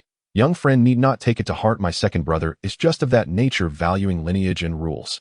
Since you are a person of fate, this treasure should belong to you. Take it. Meng Chuan steadied his mind and respectfully bowed to Tong Tian. Thank you, Dao friend, for upholding justice. I have heard that among the three pure ones, Tong Tian is the most magnanimous and open-minded. Seeing him today, it truly is the case. Tongshan smile deepened as he waved his hand. No need for excessive courtesy. Quickly take the treasure lest you miss your opportunity. Meng Chuan nodded, turned, and reached out again, grasping the handle of the Qian Kun ruler. This time there were no obstructions. The ruler trembled slightly, the black and yellow light swirling, a thread of resonance entering his heart and mind. He had begun to refine it. He stored the Qian Kun ruler in his dantian and turned to look at Tong Tian, a hint of appropriate hesitation on his face. Today I was fortunate to have you, Dao friend, uphold justice, which allowed me to obtain the treasure. But Meng Chuan hesitated somewhat. What is it? Feel free to speak. Tong Tian said frankly. Yuanshi seems to care quite a lot about this treasure. Meng Chuan forced a smile. Although I have obtained the treasure today, if he is displeased and follows me out of Kunlun, it might be. His meaning was clear without needing to finish. Tong Tian raised an eyebrow. Young friend, rest assured. My second brother values face the most, and being the orthodox of Pangu, how could he engage in such acts of killing and treasure snatching? Since it has been decided, let it conclude here. He paused for a moment, then transmitted a sound. However, to be on the safe side, I will escort you a bit. Meng Chuan felt a weight lift from his heart and expressed his gratitude. Your honor is well remembered, Dao friend. Tong Tian laughed heartily, patting Meng Chuan's shoulder. Let's go, I will send you out of Kunlun. Outside the cave, the weak waters were silent, and the sheer cliff was tranquil. Tong Tian waved his sleeve, enveloping Meng Chuan in bright light, transforming into a long rainbow, and swiftly racing out of Kunlun. There were no incidents along the way. Only after flying out of Kunlun's borders and landing on a desolate mountain did Tong Tian finally retract his escape light. I will send you here, Tong Tian said loudly. The wilderness is vast. Take care, Dao friend. May we meet again by fate. Meng Chuan bowed again. The kindness of today will be remembered till my death. Take care, Dao friend. After nodding, Tong Tian transformed into a streak of sword light, vanishing into the horizon in an instant. Meng Chuan stood still, watching the direction Tong Tian left for a long time, before finally exhaling slowly. This journey, having obtained the Qian Kun ruler, has forged a good relationship with Tong Tian. Yet it has also completely alienated Yuanshi. He lowered his head to inspect the Qian Kun ruler, floated gently in his dantian, the black and yellow Dao rhythm swirling. It was worth it. Meng Chuan turned around, looking towards the southern wilderness. It was time to seek the golden dragon scissors. Just then he felt a sensation in his heart and raised his head to look at the sky. A cold and imposing voice carrying a faint warning suddenly fell into his sea of consciousness. Young one, today, for the sake of the third brother, I grant you the spiritual treasure. However, this cause and effect you must repay on another day. Take care. It was Yuanshi's voice. Meng Chuan's expression remained calm as he slightly bowed towards Kunlun, then turned and transformed into a golden-green long rainbow heading south, without looking back. In the expanse of the sky and sea of clouds, Yuanshi stood with his hands clasped behind him, gazing at the distant light, a trace of coldness flashing in his eyes. Unappreciative. He murmured softly, and his figure vanished. Atop Kunlun Mountain, Laozi held the whisk, gazing at the turbulent sea of clouds, his eyes deep and unfathomable, lost in thought. Tong Tian stood at the cliff's edge, his blue robe fluttering in the wind, shaking his head with a bitter smile. Second brother, why must you be so calculative? From Kunlun to the southern wasteland, it spans nearly half of the primordial world. Even with true immortal cultivation, Meng Chuan took a long time before he could see the blazing red horizon in the distance. The southern wasteland lies to the south of the primordial world, enduring year-round heat, with volcanoes scattered throughout, and the ground filled with fire and poisonous miasma. Though life is scarce, it is a favored cultivation ground for fire and poison attribute cultivators and beings. Meng Chuan pressed down on the escape light, landing on a barren red rock. A wave of heat hit him, and the air was painfully dry. As he looked around, the ground was cracked with several volcanoes standing silently in the distance, their mouths wreathed in grayish-white smoke, occasionally dark red lava flowing down. In my memory, the Golden Jiao Scissors are located 3,000 miles to the southwest, deep within the most active Flame Heaven volcano at the bottom of the molten lake of the Earth's core. Meng Chuan took a moment to adjust and determine his direction before setting off again. The Flame Heaven volcano lives up to its name. The mountain rises over 10,000 feet, entirely red with lava and thick smoke continuously erupting from its mouth, staining half the sky dark red. The air was thick with the scent of sulfur and burning. Inside the volcano, there was a lava lake over 100 miles in diameter where crimson gold lava surged slowly, the heat distorting space. Ordinary true immortals would be burned through in less than 10 breaths if they were here, unable to sustain their protective aura. Meng Chuan hovered above the lake, the light of the Honghuang golden dewdrop enveloping him, blocking most of the heat. He scanned the surface of the lake, probing down with his divine sense.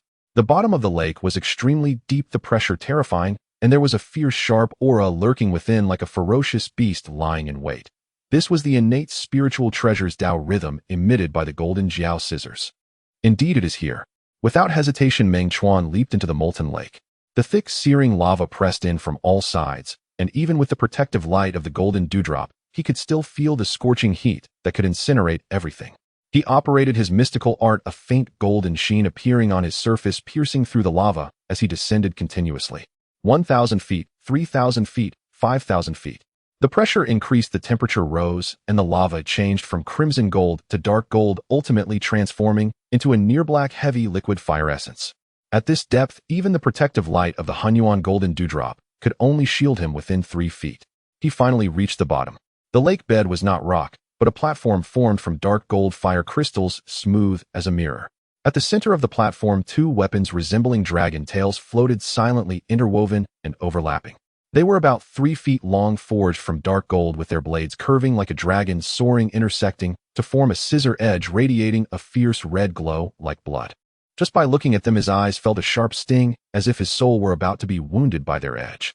Surrounding the weapons, the void slightly warped, and 2 illusory red gold dragons circled around silently, roaring their fierce aura oppressive. The golden Jiao scissors, an exquisite innate spiritual treasure, a weapon of slaughter. Meng Chuan held his breath and cautiously stepped forward. The closer he got, the more intense the fierce and sharp aura of slaughter became. Unlike the brutal destruction of the fragments of the god-slaying spear, the aura of the golden Jiao scissors was purer and more extreme, embodying only the Tao rhythm of severance, tearing, and destruction. He paused 3 feet in front of the weapons and bowed slightly. I am Meng Chuan, drawn here by fate. If this treasure has a spirit, would you be willing to accompany me? The golden Jiao scissors showed no response, yet the 2 illusory dragons sped up their movements, their red gold eyes flashing with ferocity. Meng Chuan spoke no more and slowly reached for the scissor handle. The moment his fingertips touched it, roar. The 2 illusory red gold dragons suddenly expanded, transforming into massive 100-foot dragons lunging toward him with their mouths open. This was not an attack, but a counterstrike from the innate restriction of the golden Jiao scissors, a test of recognition. Meng Chuan's gaze sharpened, advancing instead of retreating, his right hand forming claws, and the killing aura of the god-slaying spear within him erupted violently, condensing into a phantom spear tip in his palm, stabbing fiercely at the dragon's head. At the same time, the light of the Honghuang golden dewdrop above him shone brightly, enveloping and suppressing the other dragon. Hiss! The spear tip formed from the killing aura collided with the dragon's illusory form, producing a sharp sound akin to iron plunging into water. The illusory dragon twisted violently, letting out a painful howl, its form quickly dimming, and ultimately it burst apart, with a thud, transforming into red gold light points that entered the golden Jiao scissors. The other dragon also struggled for a moment under the suppression of the light of the Honghuang golden dewdrop before dissipating. Meng Chuan's hand finally grasped the golden Jiao scissors firmly. The touch was cold, not the chill of metal, but a pure sharpness that could sever everything, surging directly into his divine sense. In an instant, countless fragmented images and information flooded in. When chaos had not yet been separated, 2 innate paths of slaughter resonated, falling into the earth's core of the southern wasteland at the dawn of the primordial world, absorbing endless earth fire essence, taking shape as dragons, and after countless years of entanglement and tempering, finally becoming these scissors. On the day they were forged, all the volcanoes in the southern wasteland roared in unison, and the earth fire spewed forth for 3 years before ceasing. This treasure does not contain the Tao nor nurture creation, possessing only the utmost slaughter and sharpness, able to sever treasures, cut through flesh and shatter souls. It is a rare treasure dedicated to slaughter in the primordial world. The information halted here. Meng Chuan opened his eyes, looking at the dark gold weapon flowing in his hand, a thought stirring within him. The golden Jiao scissors lightly trembled, transforming into a stream of red gold light that entered his brow, settling into his divine sense, facing the Honghuang golden dewdrop from afar. One is serene and upright, the other fierce and sharp, neither disturbing the other. At this point, he had completed the initial refining of this treasure. The purpose of this journey has been achieved. Meng Chuan felt a sense of calm, ready to leave, but suddenly sensed something, his gaze falling upon the edge of the fire crystal platform at the bottom of the lake. There at the junction of lava and fire crystal grew a peculiar plant. No taller than 3 feet, entirely red, it had 3 wide leaves as translucent as jade. Amidst the clustered leaves, a fruit the size of a fist resembling a small sun was formed. The surface of the fruit swirled with natural flame Tao patterns, and within molten lava seemed to spin slowly, emitting a pure and majestic essence of fire. The earth core sun fire fruit. Meng Chuan recognized through memory that this fruit is an innate spiritual item cultivated from the essence of earth fire after 10,000 years, containing the purest fire essence, greatly beneficial for tempering the body and strengthening blood vitality, making it a treasure for fire attribute cultivators to break through barriers. Unexpectedly, it is found here. He approached and carefully picked the fruit. In his hand, the fruit felt warm, the Tao patterns flickering, and the molten lava within began to swirl faster, a refreshing aura wafting over. Just a whiff, and his internal blood vitality stirred faintly. This place is rich in fire essence, and with the killing aura of the golden Jiao scissors tempering it, it is an excellent location to consume the spiritual fruit and seek a breakthrough. Meng Chuan pondered briefly, then sat cross-legged on the fire crystal platform. He held the earth core sun fire fruit in his palm, slowly operating the 9 turns mystic art. The flame Tao patterns on the surface of the fruit seemed to come alive, and streams of pure, intense fire essence surged into his body through his arm. Boom! Like oil igniting in fire, Meng Chuan's blood vitality suddenly boiled over. The fire origin of the Dixin Yin-Yang Guo resonated with the Fereki already perfected in his chest, erupting into a thunderous concord. Fire begets earth, earth begets metal, metal begets water, water begets wood, and wood begets fire. The 5 energies in his chest spun with an unprecedented frenzy. With every revolution, a measure of magical power condensed, and his vital force swelled in strength. The 9 turns profound art accelerated of its own accord. Under the onslaught of that colossal origin, the gate of the 4th rotation trembled, as if on the verge of collapse. Meng Chuan sank his mind into cultivation, unaware of the passage of time. How long he remained thus no one could say. 10 days, perhaps a month. The Dixin Yin-Yang Guo at last dissolved into nothingness. Every trace of its origin was devoured and refined. Within his dantian, the 5-colored vortex had swollen to its limits, and as it turned, there came the distant rumble of wind, thunder, and subterranean fire. The next instant, crack! A delicate sound like glazed porcelain shattering issued from the depths of his spirit. The 4th rotation of the 9 turns profound art had broken. The 5 energies in his chest burst apart with a roar, only to recombine in an instant into a more condensed, more pure mist faintly threaded with 5-colored radiance.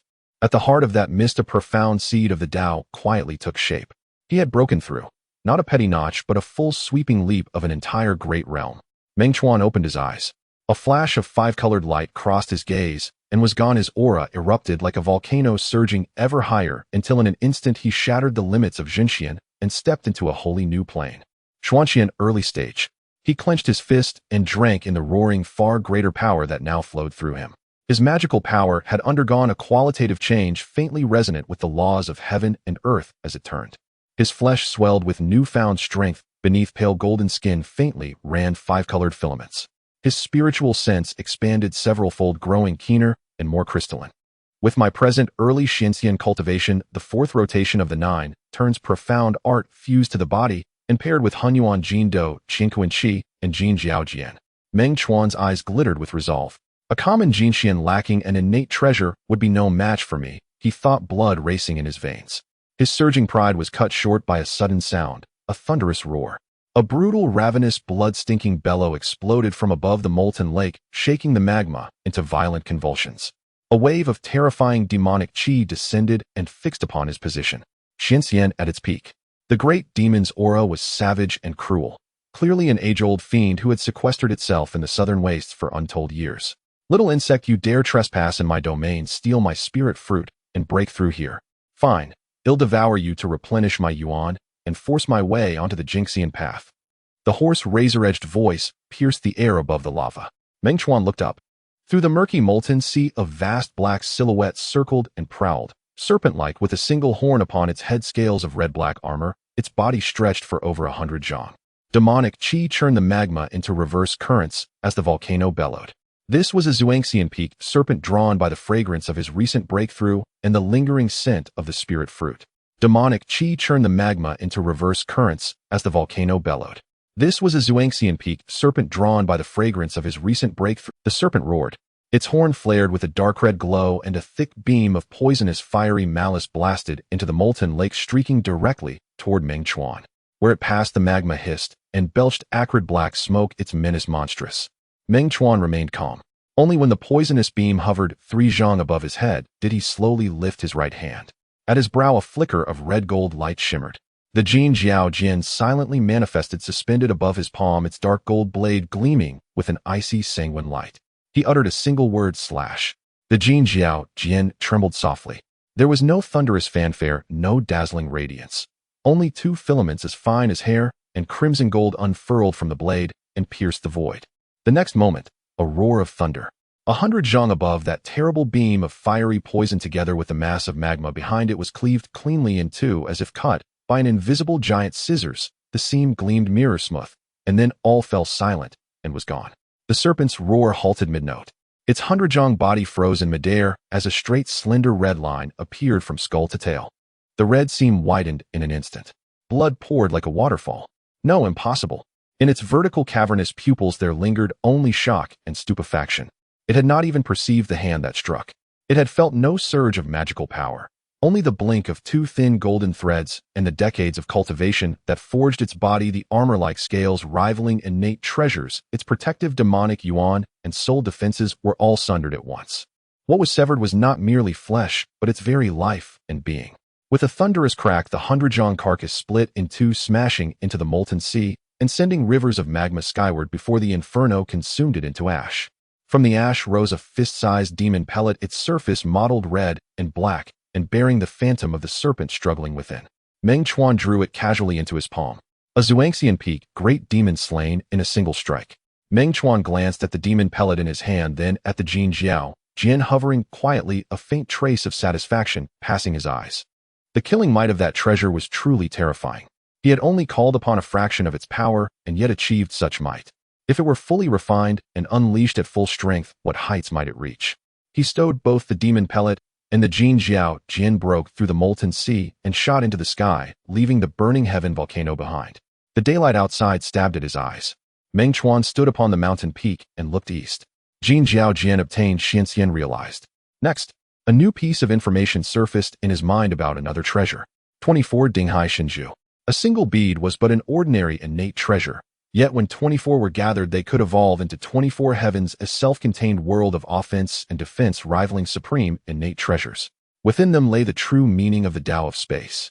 There was even a rumor that 36 Dinghai Shenju existed in total. If one were to collect them all, their might would rival that of a Xiantian Jibao, an innate supreme treasure.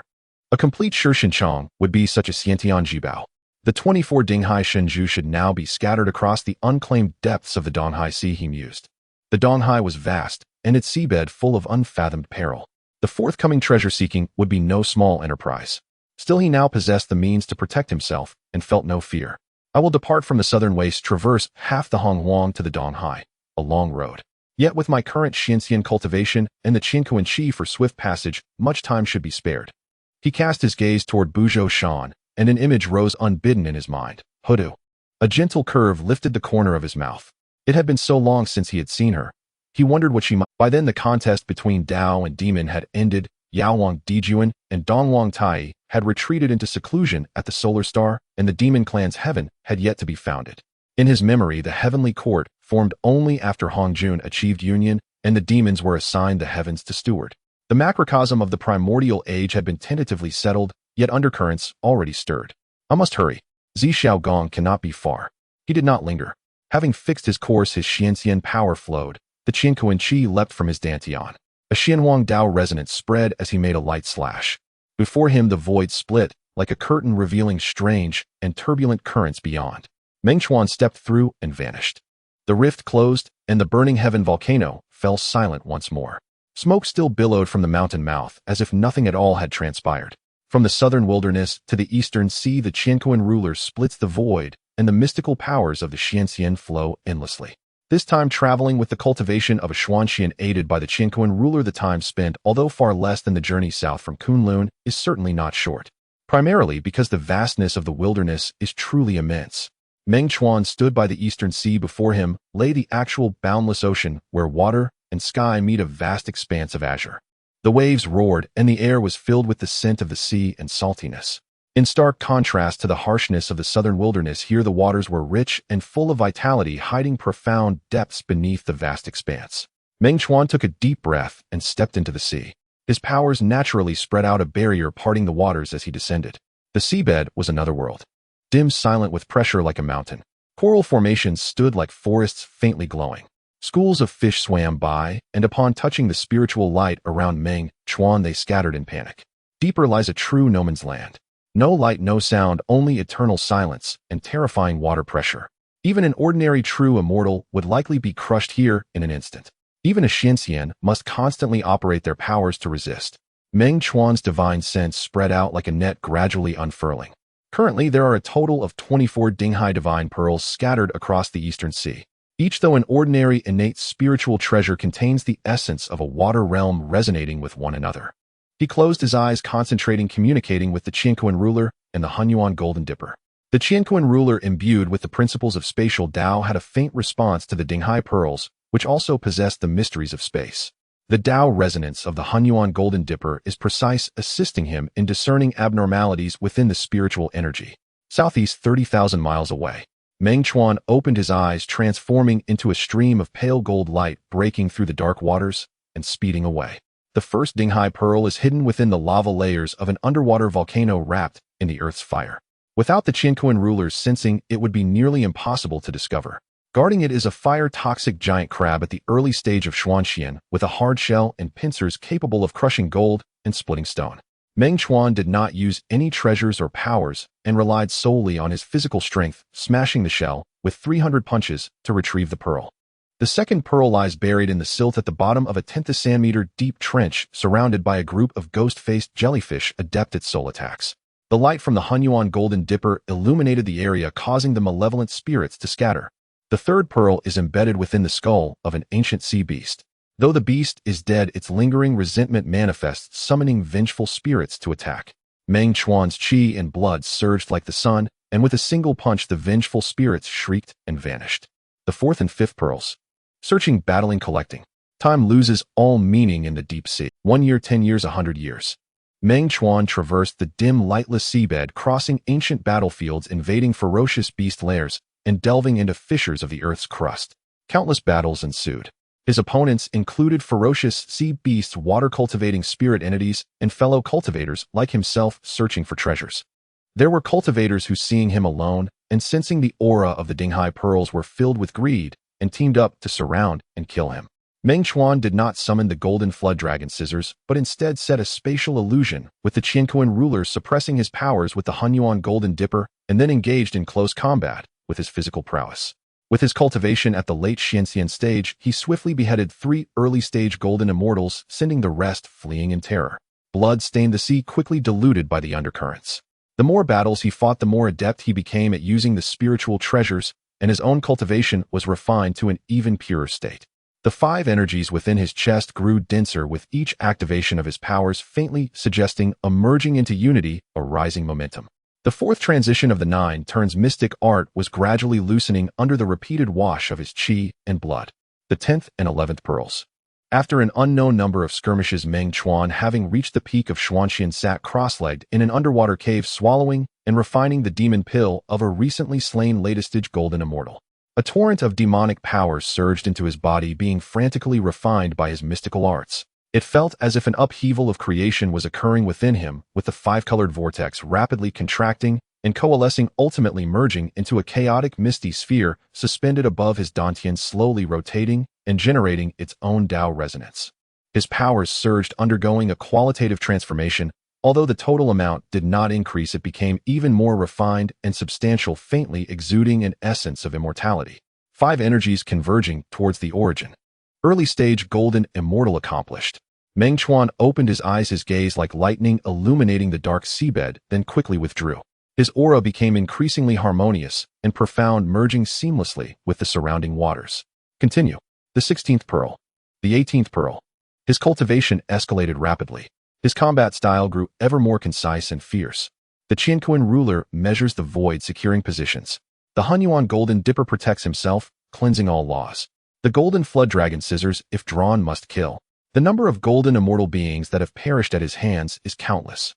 The peak of golden immortal is approaching the number of his hands, and even a few early-stage Tai golden immortals have fallen to him. His fierce reputation gradually spread. Deep within the Eastern Sea, rumors spread of an innate Tao body roaming the seabed, specifically seeking those pearls that emit the essence of the water realm. His methods are ruthless and his spiritual treasures are formidable. Within the realm of golden immortals, none can rival him, and he can even contend against ordinary Tai. Some cultivators banded together to hunt him only to be completely slaughtered. Old demons that had accumulated years of experience set traps, but were instead obliterated along with the traps and their lairs by his golden flood dragon scissors. Of course, the Eastern Sea is not without powerful beings capable of suppressing Meng Chuan. Those are remnants of the dragon race that survived the initial calamity of the Dragon and Han era, now thoroughly terrified. Because they are powerful enough, even when their divine senses sweep across Meng Chuan, he remains completely unaware. Yet they detect the aura of that bone fragment on him. The first bone fragment, gifted by Hutu, marked with her imprint, emitting the signature of a primordial ancestor of the golden immortal realm. After the calamity of the Dragon and Han era and the struggle between Tao and Demon, the Witch clan subtly emerged as a new focal point of the world. How could they dare to provoke an ancestor who can represent the entire Witch clan? Unless they are seeking a swift demise. Meng Chuan, of course, knows nothing of this. A millennia passes like water slipping away. Meng Chuan can scarcely recall how many battles he has fought or how many oceanic regions he has traversed.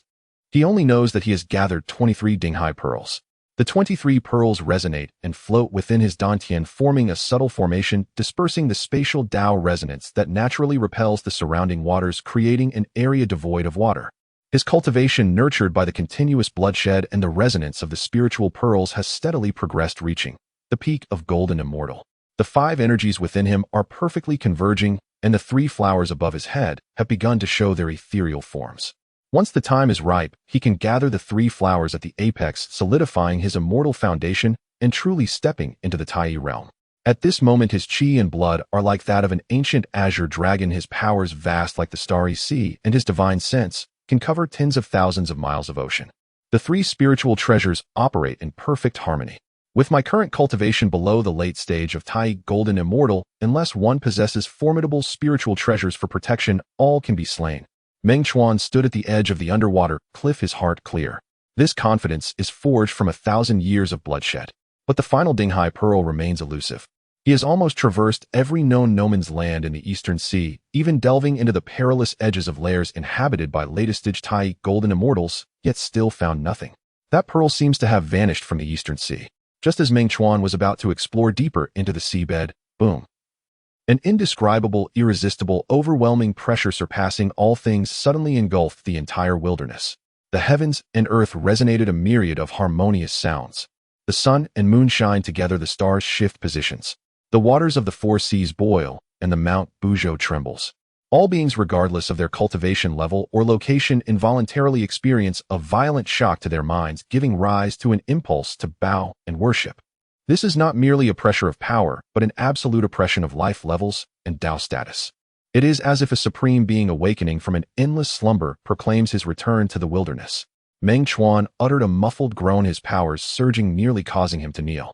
He gritted his teeth, activated his mystical arts, and with the protective light of the Honghuang Golden Dipper safeguarding his spiritual platform, he barely stood firm, gazing toward the surface of the sea. Though buried deep underwater, he could see nothing. But he understood in his heart. Hongjuan has attained sainthood.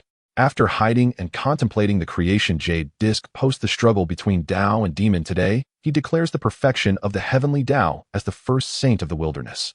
What is meant to come eventually comes. Meng Chuan murmured to himself. Hongjuan's attainment signifies that the wilderness officially enters the era of saints. It also means that the preaching at the Zixiao Palace is about to commence.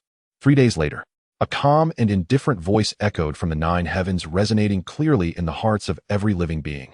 I am Hongjuan, having attained the Tao of Huanyuan. I am now a saint of the primordial heavenly Tao. 3,000 years from now, I will expound the profound truths of Honghuang in the chaos purple cloud palace beyond the heavens. Those with fate may come to hear the Tao. The voice paused slightly before continuing. Only those above the golden immortal can enter the chaos and reach the palace gate. As the words fell, the Tao's sound dispersed and the oppressive aura diminished. The primordial world erupted in a frenzy. A saint teaching the Tao, the mysteries of Honghuang. Countless cultivators stuck at the thresholds of golden immortal Tai, and even De Luo trembled with excitement. This was the first time since the creation of the heavens and the earth that a Honghuang saint publicly taught the Tao, spreading the supreme path. A great opportunity, an incredibly immense opportunity. But the prerequisite is the cultivation of a golden immortal. In the depths of the sea, Meng Chuan's expression remained unchanged, yet his heart surged with waves. 3,000 years. He was already at the pinnacle of the golden immortal, far exceeding the minimum threshold to hear the Tao in the Purple Cloud Palace. Perhaps, before the lecture in the Purple Cloud Palace, I can attain the De Luo. He shook his head with a light smile, refocusing his attention. I still lack the last sea-settling pearl. His divine sense spread out again, searching meticulously. Perhaps due to Honghuang becoming a saint, the depths of the Eastern Sea showed signs of change. 3 months later, with the faint resonance of 23 sea-settling pearls, he finally pinpointed the location of the last one, at the easternmost edge of the Eastern Sea, at the bottom of a chasm that reached a depth of 1,000,000 zhang. There, even ordinary Tai golden immortal demons were unwilling to tread. The chasm was filled with a suffocating aura of death that slowly eroded magical power and drained vitality. Meng Chuan did not hesitate and sped towards it. A month later, he stood at the edge of the chasm. Looking down, he could only see thick darkness. His divine sense could only probe 1,000 zhang before being eroded and dissipated by the deathly aura. He leaped down, continuously descending. The deathly aura clung to him like a festering wound, causing the light of his Honghuang gold dough to tremble violently, and the consumption surged. 100,000 zhang, 300,000 zhang, 500,000 zhang. Finally, he reached the bottom. At the bottom of the chasm, there was no sand or stone, only a cold, pitch-black metallic texture, smooth as a mirror. In the center, on a 10 zhang square natural stone platform, the last sea-settling pearl floated quietly, emitting a soft pale blue glow that illuminated the area. At the edge of the stone platform, curled up, was a figure. It was a dragon. A diminutive green dragon, merely 10 zhang long, considered small among the dragon race. Its scales were dull with numerous damaged and fallen patches. One of its horns was broken and its whiskers hung limply. It kept its eyes tightly closed, burying its head deep into its curled body, with its tail tightly wrapped around the sea-settling pearl, protecting it. As if that was its only light, its only warmth. And the aura emanating from it. Pinnacle of the Tai, golden, immortal. Though dim and chaotic, exuding weakness and fear, the ultimate level of life and Tao rhythm of the Tai was unmistakable. This was a Tai golden immortal dragon that had survived since the Dragon Han calamity. Meng Chuan's heart sank suddenly. He stopped 1,000 zhang away, holding his breath and concentrating, retracting his magical power to the utmost, not daring to reveal a trace. His gaze was locked on the seemingly sleeping green dragon. A dragon that survived the fierce battles of dragons, phoenixes, and cheilants, even if it was merely a minor character back, then even in such a wretched state now, was not something he could contend with at this moment. Below the pinnacle of Tai, without a formidable spiritual treasure, he could kill them all. But the pinnacle of Tai, that was an existence barely touching the thresholds of De Luo. Even the weakest pinnacle of Tai compared to the later stages of Tai was worlds apart. The green dragon before him, no matter how poor its condition, was still a pinnacle of Tai. Meng Chuan had no doubt that if he dared to step forward to seize the pearl, even with the golden jiao scissors in hand, the best outcome would be heavy injuries and a retreat, but more likely he would be killed in a single strike. He stood still for a long time. The green dragon remained curled up as if trapped in an eternal nightmare. Only the slight rise and fall of its body proved it was still alive. The sea-settling pearl was right in its embrace, its radiance alluring. A mere foot away, yet it felt like the ends of the earth. After a long while, Meng Chuan slowly retreated. 1 step, 2 steps, backing away 1,000 zhang, 10,000 zhang, until he burst out of the chasm.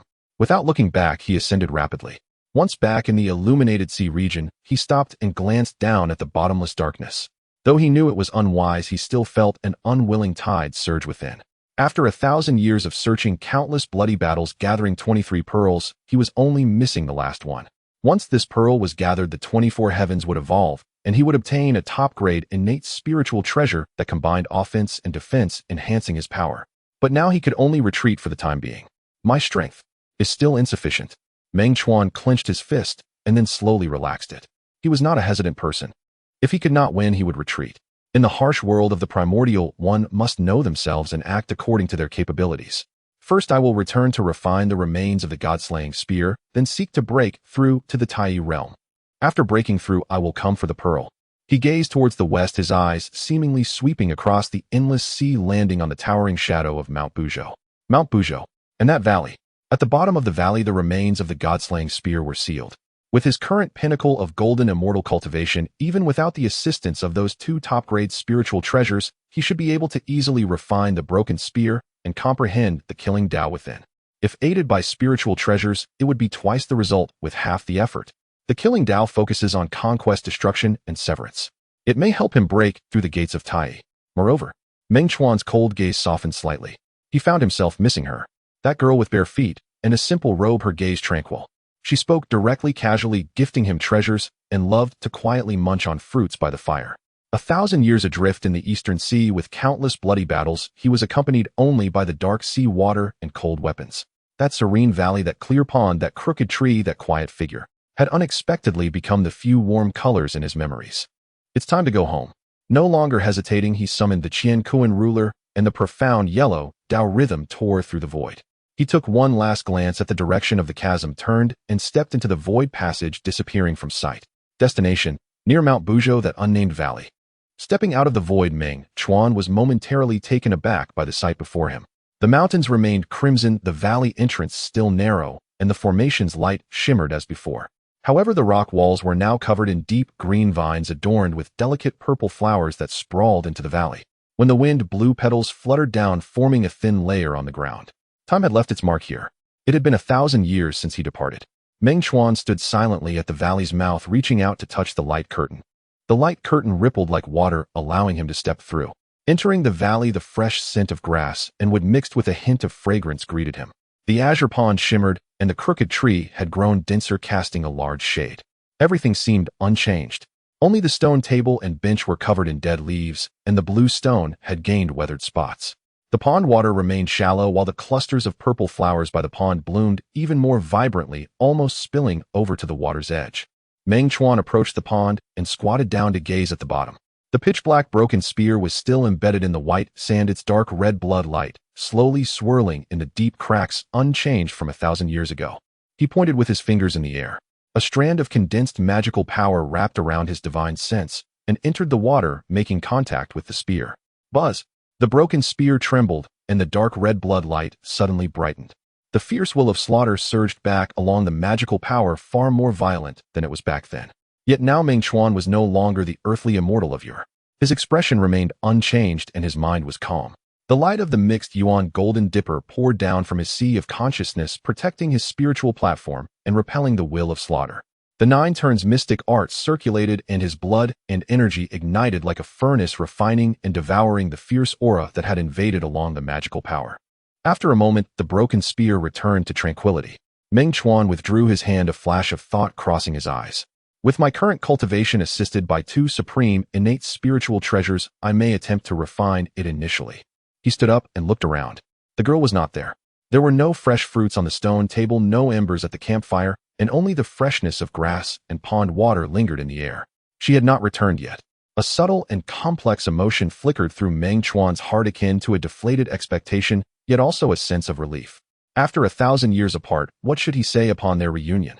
He shook his head, brushing away distracting thoughts, and walked to the crooked tree, sitting cross-legged on the blue stone. First, he would adjust his breathing, settling the killing intent accumulated over 1,000 years in the East Sea and restoring his state to its peak. 3 days later, Meng Chuan opened his eyes, his gaze bright and his breath harmonious. He rose to the pond's edge and made a grasping motion. Rise. The pond water silently parted, and the pitch-black broken spear flew out from the bottom, landing in his palm. It felt icy to the touch. Inside the spear, the will of slaughter flowed like a living thing attempting to invade his mind. Meng Chuan gripped the spear tightly, a surge of mystical power rushing in. Boom! The broken spear shook violently, and dark red blood light shot into the sky, turning half the valley crimson. Countless fragmented images and frenzied, brutal howls surged into a sea of consciousness along with the spear. Mountains of corpses and seas of blood, the stars collapsing, myriad beings wailing. The remnants of Luo Hu's will of slaughter fully awakened, like a ferocious beast eager to devour the living that dared to refine it. Suppress! Meng Chuan shouted softly, and the mixed yuan golden dipper emerged from his brow, its light radiant, like a celestial curtain, descending firmly, pressing the bloody fierce light down to the ground. At the same time, the golden Jiao cut chirped lightly in his sea of consciousness, the sharp resonance of its will of slaughter arising faintly, resisting and resonating with the will of slaughter from the god-slaying spear. Two treasures of slaughter, one stemming from innate slaughter and the other from the demonic ancestor Luo, who were forming a subtle balance within him at that moment. He sat cross-legged, placing the broken spear horizontally on his knees, closing his eyes to concentrate. The nine turns mystic art operated at full force, his blood and energy surging like a dragon, and his magical power, like a tide, repeatedly washing over the spear, stripping, refining, and absorbing the strands of the will of slaughter. This was not an ordinary refinement process, but rather a consumption and fusion of a complete grand Tao principle. The pain was indescribable. Each strand of the will of slaughter that melded and felt like a red-hot branding iron pressed against his soul, burning, tearing, reshaping. Meng Chuan's forehead bulged with veins, cold sweat instantly, soaking his clothes, his teeth grinding, and a faint golden blood seeping from the corners of his lips. Yet he did not stop. After 1,000 years of bloodshed in the East Sea, his will had been tempered like iron and steel. He had endured worse pain and faced more despairing situations. The will of slaughter. He wanted it. Time flowed silently by. The blood light and the clear light in the valley intertwined, clashing with each other in a ceaseless tug-of-war. Meng Chuan's breath fluctuated violently, sometimes fierce like a demon, sometimes calm like an abyss, and at times sharp like a sword. Fine dark red lines appeared on his surface, resembling cracks, and Tao patterns weaving and spreading beneath his skin, ultimately slowly retreating beneath the surface. On his knees, the broken spear's bloodlight gradually dimmed, yet the cracks in the spear seemed to come alive, slowly writhing and healing. It was unclear how much time had passed. Perhaps a month, perhaps a year. At a certain moment, the bloodlight and the clear light in the valley simultaneously receded. Meng Chuan opened his eyes. His gaze was deep as an ancient well, motionless. But upon closer inspection, at the very bottom, a flicker of dark red bloodlight swirled, fleeting and ephemeral. He lowered his head, looking at the broken spear on his knees. The spear remained pitch black, the cracks still present, but the dark red bloodlight had completely retracted. It felt cool to the touch, no longer exuding any fierce aura. A clear connection of divine sense emerged from the spear into his sea of consciousness. The preliminary refinement was complete. Although he was still far from complete control and full release of its power at this moment, it could be utilized, capable of triggering a portion of the will of slaughter. More importantly, Meng Chuan could feel that the chaotic, swirling energy in his chest, after merging with part of the will of slaughter, was undergoing some mysterious transformation. The rotation of the 5 energies quickened, gradually merging into one, indistinguishable from each other. At the center of the energy vortex, a point of purest, most refined golden light was slowly gathering and expanding. Though that point of light was small, it seemed to contain the embryonic form of a world, with the echoes of the grand Tao resonating faintly. That was a Tao seed. No, it was a more primordial and magnificent existence than a Tao seed. It was the gathering of the essence, qi, and spirit, the source of the 5 energies converging in his chest, the ultimate destination and foundation of all magical power, blood, divine soul, and Tao principles. The foundation of the Tai, golden immortal. Meng Chuan's mind shook violently, his sea of consciousness roaring. Refining the remnants of the god-slaying spear and merging with the will of slaughter had brought him to the threshold of Tai, where one path suppresses myriad paths. Unknowingly, the towering Tao gate, symbolizing the watershed of the immortal path, had appeared before him, revealing a thin seam. A ray of golden light shone through the gap, illuminating the fog ahead. Only one final step remained, to knock on the Tao gate to enter the hall and achieve the Tai Tao fruit.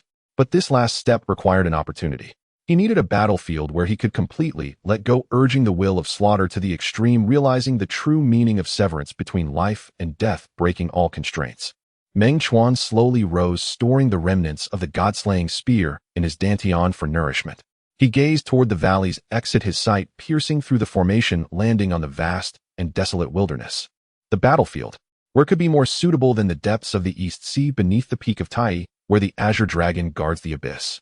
Absolute peril, formidable foes, precious treasures, and the razor-thin line between life and death. All the elements were now in place. Before refining the god-slaying spear, he had no confidence. But now there was a glimmer of possibility. Even if he were to be defeated, given his current strength, retreating unscathed would not be difficult. It seems I must return after all, Meng Chuan murmured softly to himself. He turned around, taking one last look at the tranquil valley, the shimmering azure pond, the lush, crooked tree, and the flower-strewn stone table. With one step, he vanished beyond the formation. The void passage opened before him, and he stepped inside, heading straight for the East Sea. In the East Sea, the abyss lay still. Under the pressure of a million zhong, deep time seemed to freeze. Meng Chuan stood once again on the smooth, mirror-like black surface looking up towards the center.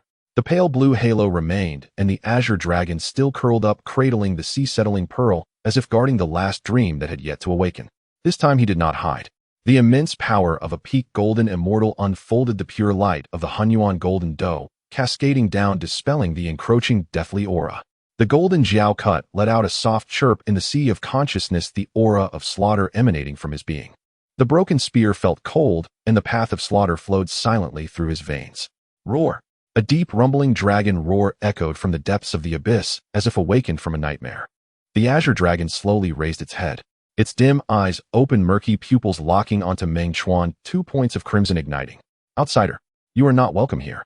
The hoarse voice resonated directly within Meng Chuan's sea of consciousness. The dragon's body stretched, its Tianzhong form jagged and broken, yet the life pressure belonging to the peak of Taiji descended with a thunderous force. The seawater froze, and the space became sluggish. Meng Chuan's bones creaked, the protective light around him fluctuating violently. Leave, or die. Meng Chuan did not respond. He took a step forward. The ground beneath him exploded, his figure transforming into a stream of pale gold light, tearing through the stagnant seawater, charging straight at the azure dragon. The first move is the strongest. Seeking death. The azure dragon roared in anger, its tail sweeping. The deathly aura from the abyss was stirred, transforming into a ferocious pitch-black giant python bearing its fangs and lunging toward Meng Chuan. Meng Chuan's expression turned cold, gripping the god-slaying broken spear. He faced the giant python and thrust forward. A thread of dark red blood refined to perfection extended from the spear tip, piercing into the python's head. Hiss! The pitch-black giant python split apart in midair, dispersing into a storm of deathly aura. The bloodline's momentum remained unabated, aiming straight for the azure dragon's face. The azure dragon's eyes narrowed abruptly, turning its head, and the bloodline grazed past, leaving a deep mark on the rock wall. The path of slaughter. The inheritance of Luo Ho. The azure dragon's voice was filled with suspicion, but it quickly turned to rage. If not for Luo Ho, the dragon race would not have fallen to such a state. You will surely die. It opened its mouth, spewing forth a breath of grayish white. It was neither fire nor ice, but a concentrated essence of the path of extinction, decaying the space it passed through, returning it to nothingness. Before the breath reached him, Meng Chuan already felt the vitality slipping away, his skin wrinkling, hair turning gray. Stabilize. The pure light of the Honghuang golden dough surged, forming a light barrier in front of him. The grayish-white breath collided with the light barrier, a corrosive sound echoed, and the pure light visibly dimmed and eroded. But it ultimately held firm. Seizing the opportunity, Meng Chuan pressed forward, closing the distance to the azure dragon within 100 zhong. The broken spear raised, the path of slaughter erupted, blood light flowed along the spear, transforming into a Tianzhong spear shadow, fiercely thrusting down towards the azure dragon's reverse scale. This thrust bore the full force of a peak golden immortal, merging the intent of the god-slaying spear, carrying the killing intent tempered through 1,000 years of bloodshed. The azure dragon looked coldly, neither dodging nor evading. Just as the spear tip was about to touch its reverse scale, countless intricate silver-white ancient runes lit up on the dim dragon scales. The runes flowed, forming a giant net that enveloped the dragon's body. The spear shadow struck the rune net, producing a thunderous sound. The next moment, the spear shadow shattered. The backlash force rolled back. Meng Chuan felt as if struck by lightning, his hand exploding, pale golden blood splattering, and he was hurled backward, crashing violently into the rock wall. Puff! He coughed out blood, looking at the broken spear in his hand. The spear trembled lightly, the blood light dimmed slightly. The silver-white rune net around the azure dragon only swayed slightly before returning to normal. Ancestral dragon. Protective runes. The azure dragon looked down at the runes on its body, its dragon eyes filled with complexity, ultimately transforming into a cold, killing intent. With your strength, do you think you can break through? It no longer granted him a chance to breathe. The dragon's body swept, arriving before Meng Chuan, its claws reaching down toward his head. Before the claws arrived, the fierce wind ripped through the rock wall, the protective light around him shattering like paper. At the edge of life and death, Meng Chuan's pupils shrank suddenly, his internal power burning wildly. The golden jiao cut shot forth from his brow, transforming into 2 intertwining golden shadows slashing toward the dragon's claws. At the same time, the Qiankuan ruler slashed behind him, tearing open the void, and he was about to escape. Freeze! The azure dragon shouted. The space within 1,000 zhong instantly froze. The might of a peak Taiji was fully displayed here. The crack created by the Qiankuan ruler was held in place, unable to close. The shadow created by the golden Jiao cut struck the dragon's claws, sparking a shower of sparks, leaving only 2 shallow marks before being crushed by the dragon's claws. Meng Chuan let out a muffled groan, the connection with the golden Jiao cut stinging painfully. The dragon's claws were now at his face. He could even see the texture of each dim dragon scale on the claws, feeling the cold, deathly aura of destruction. At this moment, even if that fragment of bone were to be crushed, that girl would not arrive in time. Am I going to die? A millennium of hard training, the blood battles of the East, sea refining fierce weapons touching Taiji. Will it all end here? Unwilling. How can I be willing? The chaotic vortex in his chest spun frantically, the point of golden light in its center pulsating violently, nearly exploding. Just a little more. In this moment between life and death, Meng Chuan's thoughts were exceptionally clear. Mount Buzhou. The valley. By the azure pond. That quiet figure in tattered robe. The Zixiao Palace. 3,000 years. The golden immortal is merely a threshold. Aiming for the Deluo. No. I cannot die here. He wants to enter the Zixiao Palace. He wants to stand on that stage. He wants to prove the Deluo. He wants to be closer to that figure, instead of becoming an unremembered skeleton at the bottom of this deep sea. Roar. The azure dragon roared explosively in his ear, its claws already closing in. In Meng Chuan's eyes, the last glimmer of light extinguished. But in that deepest darkness, a pure thought ignited like a spark. Cut. Cut through this fear. Cut through this despair. Cut through this life and death. Cut through all constraints. Boom. The thunder roared within him. The sound of the Tao arose spontaneously. 3 illusory flowers suddenly solidified above his head, radiating red gold and white light, attracting and approaching each other, ultimately converging above his head, slowly rotating. 3 flowers gathered at the crown, proving the path of Taiji. Moreover, what was realized amid life and death was not just the achievement of a nascent soul into Taiji. The 9 turns mystic art also reached a breakthrough to the 6th turn, and his physical body likewise entered the realm of Taiji. The two converged. How could it be compared to an ordinary early-stage Taiji? The dragon's claws closed. What they grasped was only a slowly dissipating remnant shadow. Meng Chuan's true form had already retreated 100 zhang away. He looked down at his hand. Dark, golden patterns flowed beneath his skin, blood surged like river waves, and his bones emitted the sound of the Tao. This is the physical body of a Taiji golden immortal. The azure dragon's eyes for the first time revealed a sense of gravity. It felt the breath of this seemingly insignificant being before it had undergone a qualitative leap, in an instant elevating its life level. Though still inferior to itself, it was no longer a mere ant that could be crushed at will. Breakthrough in the heat of battle. Early stage Taiji. The azure dragon's voice was hoarse, filled with astonishment. So what? The distance between the peak of Taiji and the early stage is something you cannot comprehend. It coiled its dragon body, the silver-white runes around it shining even brighter, and the grayish-white breath condensed in its mouth, its might several times stronger than before. It was going to get serious. Meng Chuan slowly lifted his head, looking at the azure dragon. His gaze was as tranquil as a deep pond devoid of sorrow or joy. He extended his hand, gripping the pitch-black broken spear. He took a step forward. With that step, golden lotuses spontaneously formed beneath his feet, and the Tao rhythm flowed. Taiji power, Taiji physical body, the two overlapped, pouring unreservedly into the broken spear. Buzz!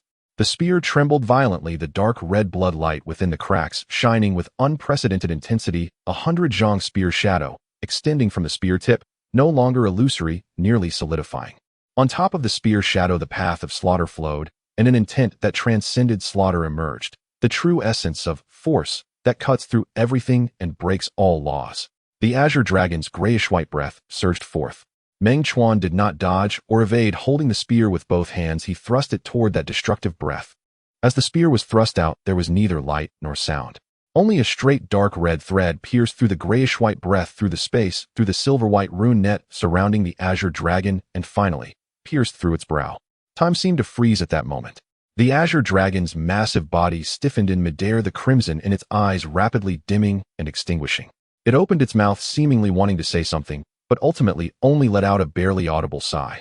At its brow, a point of dark red quietly spread like a spider web, covering its entire body.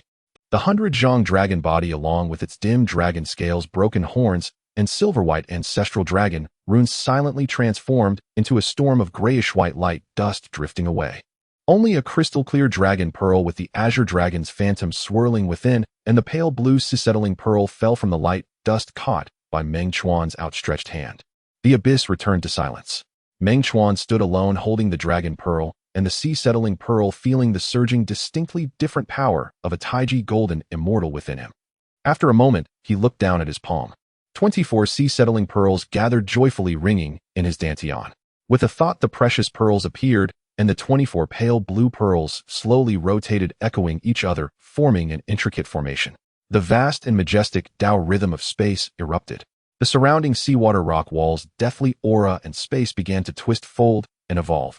The initial forms of the 24 heavens appeared. Though only a rudimentary shape, the world power and suppressive force contained within had already shaken Meng Chuan's mind.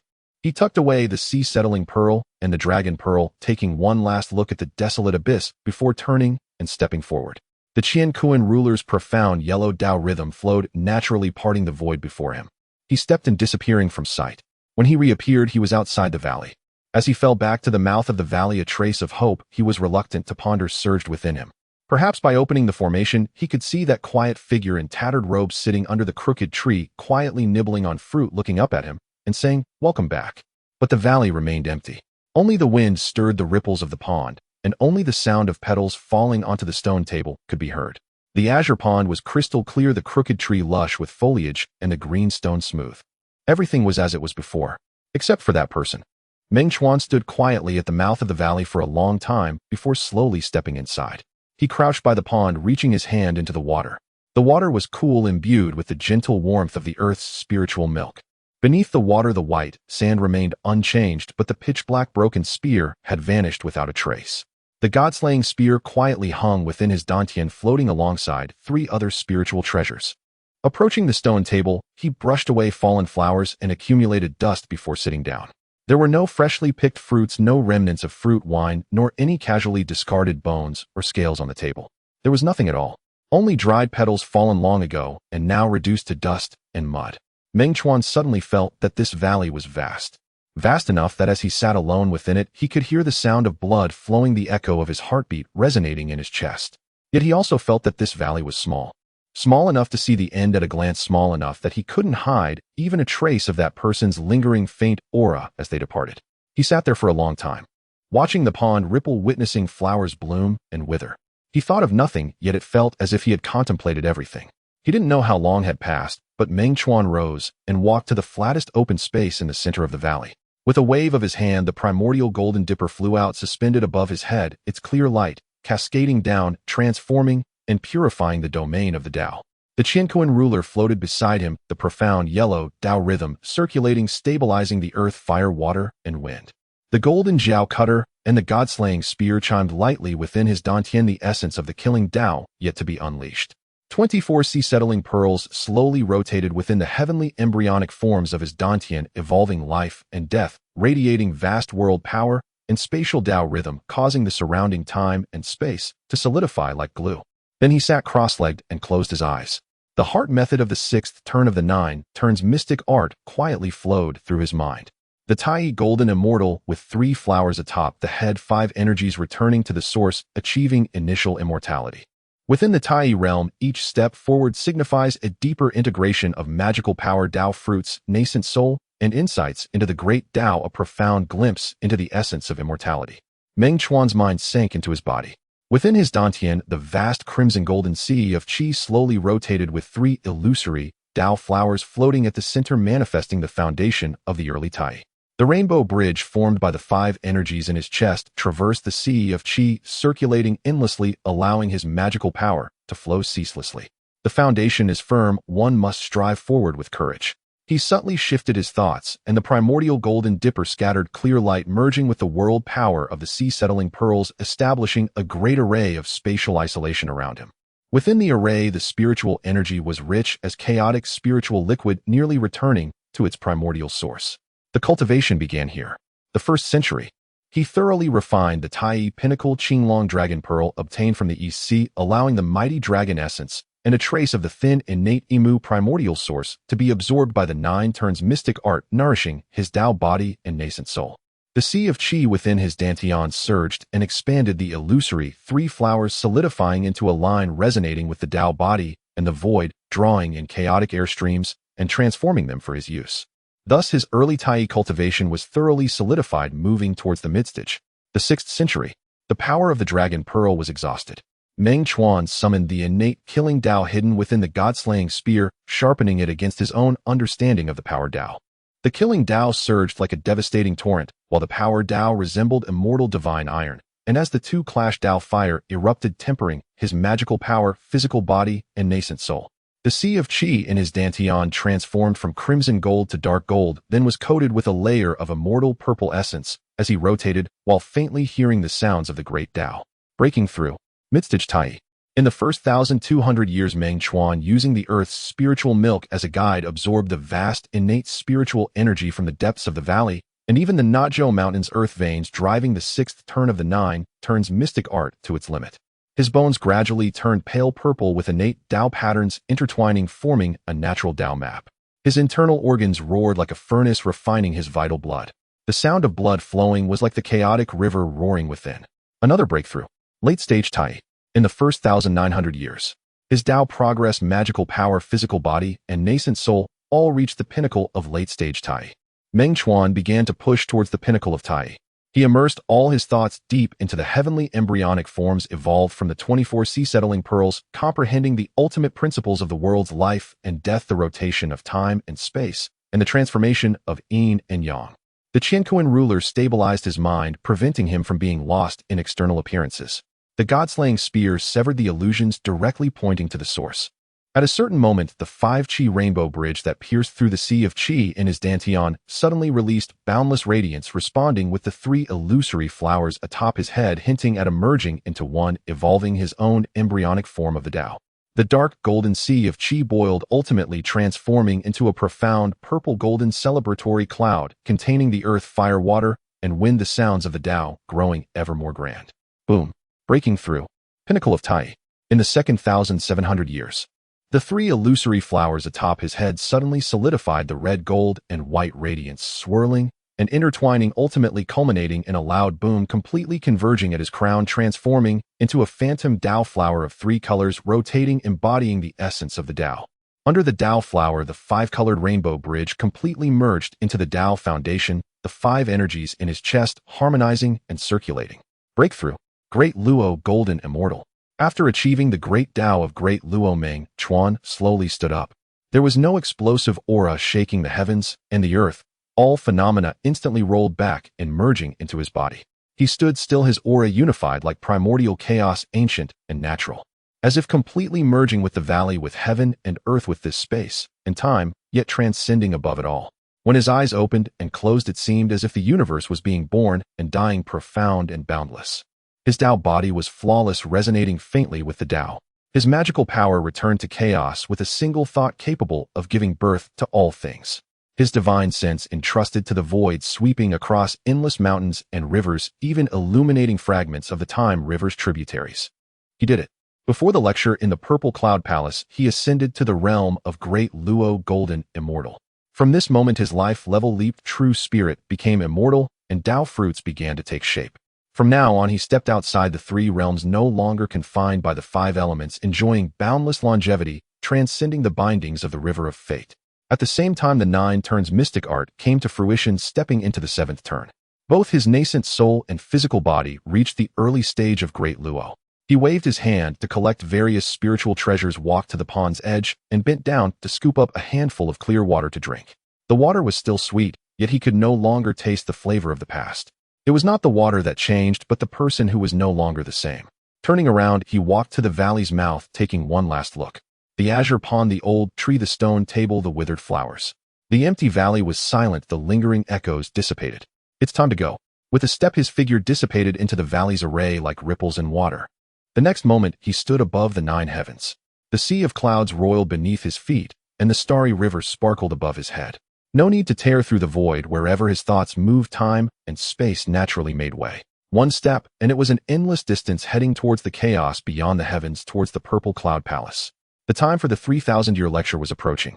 The first saint of the primordial era, Tao ancestor Honghuang, would commence the lecture on the primordial great Tao in the Purple Cloud Palace. This was the greatest event since the creation of heaven and earth, the beginning of the future's immeasurable calamity pattern, a turning point in the fates of the celestial saints and mighty beings. In his memory, the lecture in the Purple Cloud Palace spoke of the path beyond Great Luo and endless mystery. He must go. Shortly after his departure, a faint light flickered in the valley's array. A figure clad in coarse cloth appeared quietly from the void. The young girl stood where he once meditated, her gaze seemingly piercing through time and space, catching a glimpse of the residual Tao rhythm that only those of the same realm could vaguely sense, a trace that touched the essence. Has he reached Great Luo? She murmured softly, a hint of subtle ripples rising in her ancient well-like eyes, quickly returning to calm, suppressing that complex sentiment. The figure slowly faded away. The conflict between the shaman and the lich grew fiercer. The winds and clouds of the Nazhou mountain were about to rise, and the calamity of heaven and earth had already shown signs. She also had her own mission that could not be avoided. As Meng Chuan slashed the Tai Azure Dragon in the primordial chaos, certifying his Tao and stepping towards the Zixiao Palace. Only half a month had passed on Blue Star. In Yuncheng, within the old city, there was a residential complex from the 1990s. Xiao Yan's home in Meng Chuan's class was on the third floor. It was a simple and tidy two-bedroom apartment. The sunset slanted through the balcony, casting long shadows on the cement floor. On the dining table, there were 3 dishes and a soup, very homely. Father Xiao Zhengwo ate in silence, while Mother Li Xiaoying had little appetite, fidgeting with her chopsticks in the bowl. It's been over half a month. Li Xiaoying finally put down her chopsticks and sighed. I don't know how Xiao Yan is doing over there. They say it's the safest low martial world, but there's still a nearly 3% death rate. Eat your meal, Xiao Zhengwo said gruffly. Worrying won't help. He'll be back in a year. In the low martial world, as long as he doesn't cause trouble, he should be safe for a year. Even so, his pace of eating slowed down. His son was the only hope for the family. They had scrimped and saved for half a year to afford that specially made long sword. What if he doesn't come back? I'm just anxious. Li Xiaoying's eyes reddened. That day, that beam of golden light. You didn't see it. Meng Chuan's parents fainted right away. His mother has reportedly not been able to get out of bed since then, and she has lost so much weight. He was such a good kid. He was in the same class as Xiao Yan in high school, seemed quite stable. How could he choose such a path to certain death? She didn't finish her sentence, but Xiao Zhengwo understood. The two fell silent for a moment. Meng Chuan's family also lived in the old city, running a small convenience store. Their situation not much better than theirs. That child was not talkative, his grades average, and during parent-teacher meetings, teachers always said he was honest and didn't cause trouble. Who would have thought that the most honest child would do the most dangerous thing? Everyone has their own fate, Xiao Zhengwo finally said, lowering his head to finish his meal. We should take care of ourselves. As long as Xiao Yan returns safely, that's better than anything else. In the southern part of the city, there was a newly built high-end community. Luo Feng's home was on the top floor, offering a spacious view with decor exuding the toughness of a martial family. On the walls hung unsharpened swords and a massive calligraphy of the character Wu in wild cursive. Yet at this moment, the atmosphere in the living room was heavy. Mother Zhang Hui sat on a leather sofa, clutching a damp handkerchief, her eyes red and swollen. Opposite her, father Luo Zhinshan wore a martial arts outfit, holding a teacup, his brow furrowed. I've always said that high martial arts is too dangerous. The death rate exceeds 10%. You insisted that practicing martial arts and competing with others was normal, that if you're afraid of dying, you might as well go back to farming at home. Zhang Hu's voice trembled, tinged with tears and reproach. Now look. Their son really got randomly assigned to the high martial world. Is that a place one can casually go to? I've heard there are masters who can walk on walls and split mountains. Xiaofeng's skills are. What do you mean by those skills? Luo Zhinshan slammed the teacup onto the coffee table, producing a crisp sound. Our Luo family has had martial scholars in the past. We have seen the real Jianghu. Xiaofeng has been training his body since childhood. His foundation is much more solid than those kids in Taoist robes. What's wrong with the high martial world? It's risky, but the opportunities are great. If he can bring back 2 unique skills, he could get into the imperial capital Martial University and bring glory to our family. Bring glory to our family. I just want my son to come back safely. Zhang Hui's tears fell again. It's been over half a month. Just thinking about having to wait so long makes my heart ache every day. Luo Zhinshan looked at his wife. His expression softened, his tone gentler. All right, stop crying. Xiaofeng is clever. His skills are sufficient. He won't get into trouble. He paused, lowering his voice. Besides, compared to that Meng Chuan kid, our Xiaofeng is quite lucky. Zhang Hu's sobbing stopped, and she looked up with tearful eyes. Luo Zhinshan shook his head, his tone complicated. That kid truly doesn't know how to think. Why choose the primordial chaos? Is that a place humans can go? In the past 800 years, has anyone who entered come back? 100% death rate, that's certain death.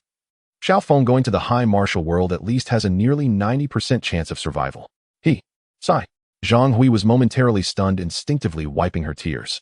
Indeed, compared to Meng Chuan directly walking into that door symbolizing death, her son going to the high martial world seems not so despairing after all. This comparison felt cruel, even somewhat despicable, yet it eased the tension in her heart just a bit. Thankfully, her son did not reach that point. In the western part of the city, there was a secluded, independent courtyard. With white walls and black tiles, a few clusters of green bamboo adorned the courtyard. This was Chun Baixuan's home. Calling it a home felt more like a small family training ground. In the tea room, the fragrance of sandalwood lingered. Father Chen Jinyan wore a plain long gown, slowly pouring tea from a purple clay pot. Opposite him sat the elderly Chun patriarch with graying hair and a rosy complexion. Baixian has been in the high immortal world for over half a month now. Chun Jinyan pushed the teacup forward. Though the high immortal world is dangerous, the spiritual energy is abundant, far surpassing the low immortal world. With his aptitude and the family's inherited Changchun formula, if he can find opportunities, he has great hope of establishing a foundation within a few years. If he can form a golden core before coming back. A flicker of intensity crossed his eyes. The ancestors of the Chun family had produced golden core true beings and had once shone brightly. After the ancestors' demise, the family fell into decline. Now they barely counted as a cultivation family, but in the true cultivation circle, they had long since lost their standing. Their son Chun Baixian was the most talented of this generation, bearing the heavy hopes of revitalizing the family. The elderly Chun patriarch raised his teacup, lightly blowing away the foam, his expression calm. Opportunities are determined by fate, one cannot force them. The death rate in the high immortal world exceeds 30%, the highest after the primordial chaos. Baixuan's journey is a gamble for his life. If he succeeds, the Chun family will shine again. If he fails. He did not finish, but Chun Jinyan understood.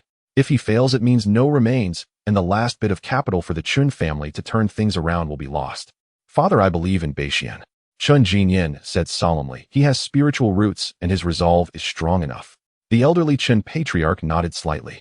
He took a sip of tea and suddenly asked, what was the name of the child who chose the primordial chaos that day? Meng Chuan. Chun Jinyan remembered it clearly. It was because of the shock of that golden light that day, and also because that child was in the same class as his son, Meng Chuan. The elderly patriarch repeated, setting down his teacup and shaking his head. His tone carried a condescending pity and a deeper, ineffable estrangement. Ants do not know the heights of heaven and earth. Do they think that stepping into a place of absolute danger is bravery? It's nothing but ignorance. Primordial chaos. That is a true land of despair. For 800 years no one has returned. Does he think he can? Does he truly believe he is the child of destiny? Ridiculous to the extreme. In the eyes of old Master Chun, choosing the primordial wilderness was no longer an adventure, it was sheer folly. It was like a summer insect trying to speak of ice or a frog in a well speaking of the sea. Chun Jinyan nodded in agreement. That child named Meng Chuan was likely no longer in this world. And his son Baixian would return from the realm of high immortals in a year, forever losing this classmate. Though perhaps they were never truly familiar with each other. On the edge of the old district, there was a small convenience store facing the street. The sign was worn, the words, Old Ming Convenience Store, faded and pale. The rolling shutter was half drawn inside, the light dim and yellow, the shelves covered in a thin layer of dust, as if long neglected. Behind the counter, Meng Shana sat on a small stool, mindlessly wiping a stainless steel thermos that had long since been polished to a shine. He lowered his head, the white hairs at his temples more numerous than half a month ago, the wrinkles at the corners of his eyes deep, as if etched by a knife. Soft, intermittent sobs could be heard from the inner room. Since returning from the hospital, his wife had hardly gotten out of bed, barely able to eat a few bites, her figure gaunt, spending each day washing her face with tears, repeatedly murmuring, Xiao Chuan and my little Chuan. Their daughter Meng Xiaoyu sat on a small stool at the door of the inner room, hugging her knees, burying her face in them, her shoulders slightly trembling. She had just entered the third year of junior high, an age that should be lively and full of laughter, yet for the past half-month there had been no trace of a smile on her face. She couldn't understand why her brother, who clearly said he wanted to choose the martial arts world, the one he most wanted to go to being the lower martial arts realm, suddenly stepped into that golden light from which there was no return. The store was very quiet, with only the sound of sobbing from the inner room and the occasional noise of cars passing by outside. A familiar old customer pushed the door to buy a pack of cigarettes, but upon seeing the scene, opened his mouth, then sighed gently, placed the money down, took a cigarette from the shelf, and silently exited. Meng Shanha knew how others spoke behind his back. They said his son had gone mad, that he was foolish and had brought about his own demise. They said their family was done for, as they had lost their future pillar. He didn't want to listen, nor did he dare to think. He could only sit here guarding the small shop, watching over his wife and daughter weeping inside, like a slowly weathering stone statue. He wanted to hate his son for being ungrateful, but remembering the obedient boy he had been growing up, recalling how he saved his breakfast money to buy candy for his sister, the hate transformed into a deeper pain. In the end, all emotions collapsed into a numb blankness coupled with a kind of nearly desperate waiting. Waiting for that figure who would never again push open the shop door and call out Dad and back. At Yun City No. 2 high school order was as usual. The teleportation array on the playground had long since disappeared, the crystal stones resealed. The classrooms for the second and third year students were empty while the first year students continued their classes and cultivation preparing for the next journey day.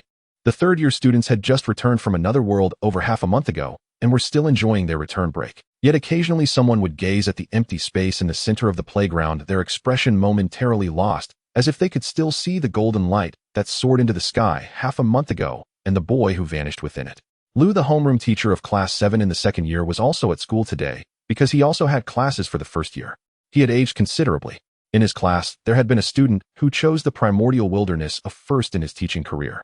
He repeatedly recalled Meng Chuan's appearance in class average grades, not causing trouble, even somewhat introverted. How could such a child do this?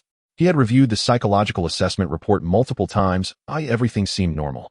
He had also conducted home visits. Both parents were honest people, the family harmonious with no upheaval. No signs, no reasons. It was like a small asteroid that followed a regular orbit, suddenly veering off course and crashing into the sun. Lou stood before the office window looking at the students running on the playground, feeling empty inside.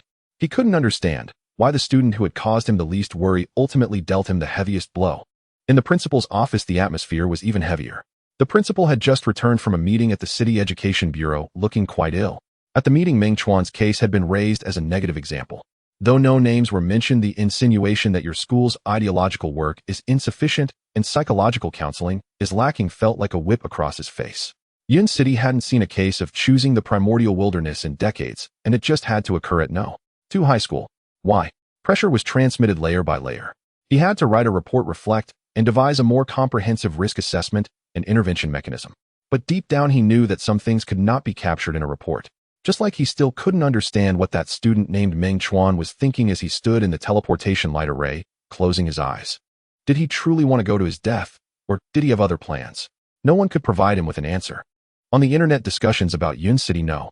2 high school's golden teleportation and primordial wilderness suicide gradually subsided after a few days of fervent debate. Every day brought new hot topics. The extreme choice of an ordinary high school student from a remote city quickly drowned in the flood of information. Only in the corners of a few local forums were there occasional mentions that guy who chose the primordial wilderness, he should be gone by now, right? Of course, it's been over half a month. Why bother?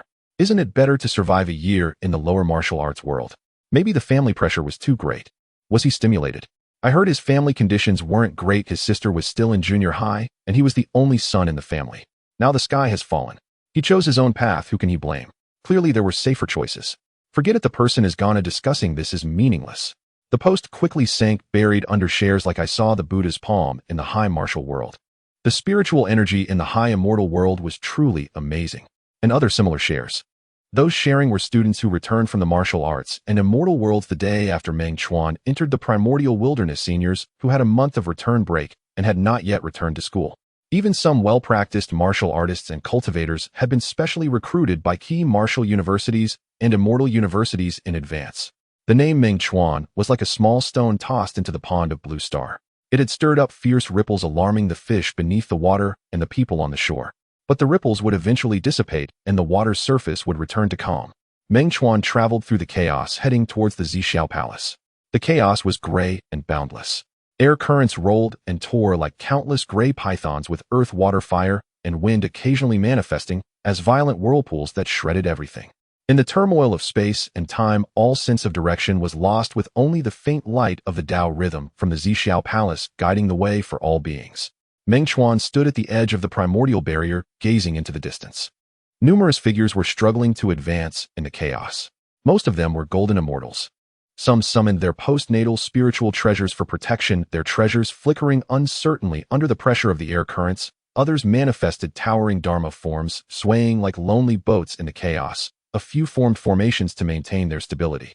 Even so, there were still early-stage golden immortals with unstable foundations being swallowed by whirlpools. Their screams abruptly silenced, their forms and spirits annihilated. In this primordial expanse, early-stage golden immortals could barely be considered strong. Too many powerhouses had perished in the Dragon Han initial tribulation and the conflict between Tao and demons. Yet in this outer chaos, they flickered like a candle in the wind, extinguishable at any moment. Meng Chuan withdrew his gaze and took a step forward. With his Deluo golden immortal cultivation, he needed no spiritual treasures to support him. This path through chaos, which was a near-death experience for early-stage golden immortals, was merely a stroll for him. His pace was not fast, yet exceedingly steady, traversing the chaos with a step spanning 1,000 miles. Along the way, he saw more golden immortals struggling to progress. An old Taoist with white hair summoned a tortoise shell covered in cracks, his face pale and despair evident in his eyes. As Meng Chuan passed by, he casually flicked a strand of pure golden light, stabilizing the tortoise shell. The old Taoist was taken aback, looking up to see the figure in the blue robe already 1,000 miles away, hastily bowing, "Thank you, senior." Meng Chuan did not turn back. He also saw golden immortals fighting fiercely over a chaotic treasure that had drifted by, both perishing under the onslaught of the air currents, with the treasure disappearing without a trace. He then saw a demon race golden immortal manifesting, 1,000-foot Qinghuan form, its wings braving the chaotic gale, feathers flying and blood flowing, yet still stubbornly moving forward. The struggles of all beings illustrated the difficulty of seeking the Tao. Meng Chuan remained unmoved in heart, continuing onward. The deeper he went, the more violent the chaotic air currents became, and the more turbulent the temporal flow. Figures of early-stage golden immortals became scarce. Those who could reach this point were at least mid-stage golden immortals or early-stage golden immortals with significant treasures. Yet Meng Chuan's speed actually increased. For ahead appeared a figure that truly captured his attention. It was an old man clad in Yingyang Dao robes with an ancient visage gliding through the wind, exuding an aura of celestial elegance. Wherever he passed, the chaotic air currents naturally parted, and the elements of earth, water, fire, and wind calmed, as if the chaos itself made way for him. Laozi, the leader of the three pure ones, a latest-stage Deluo golden immortal. Meng Chuan's gaze became slightly focused. He did not approach, but nodded respectfully from a distance.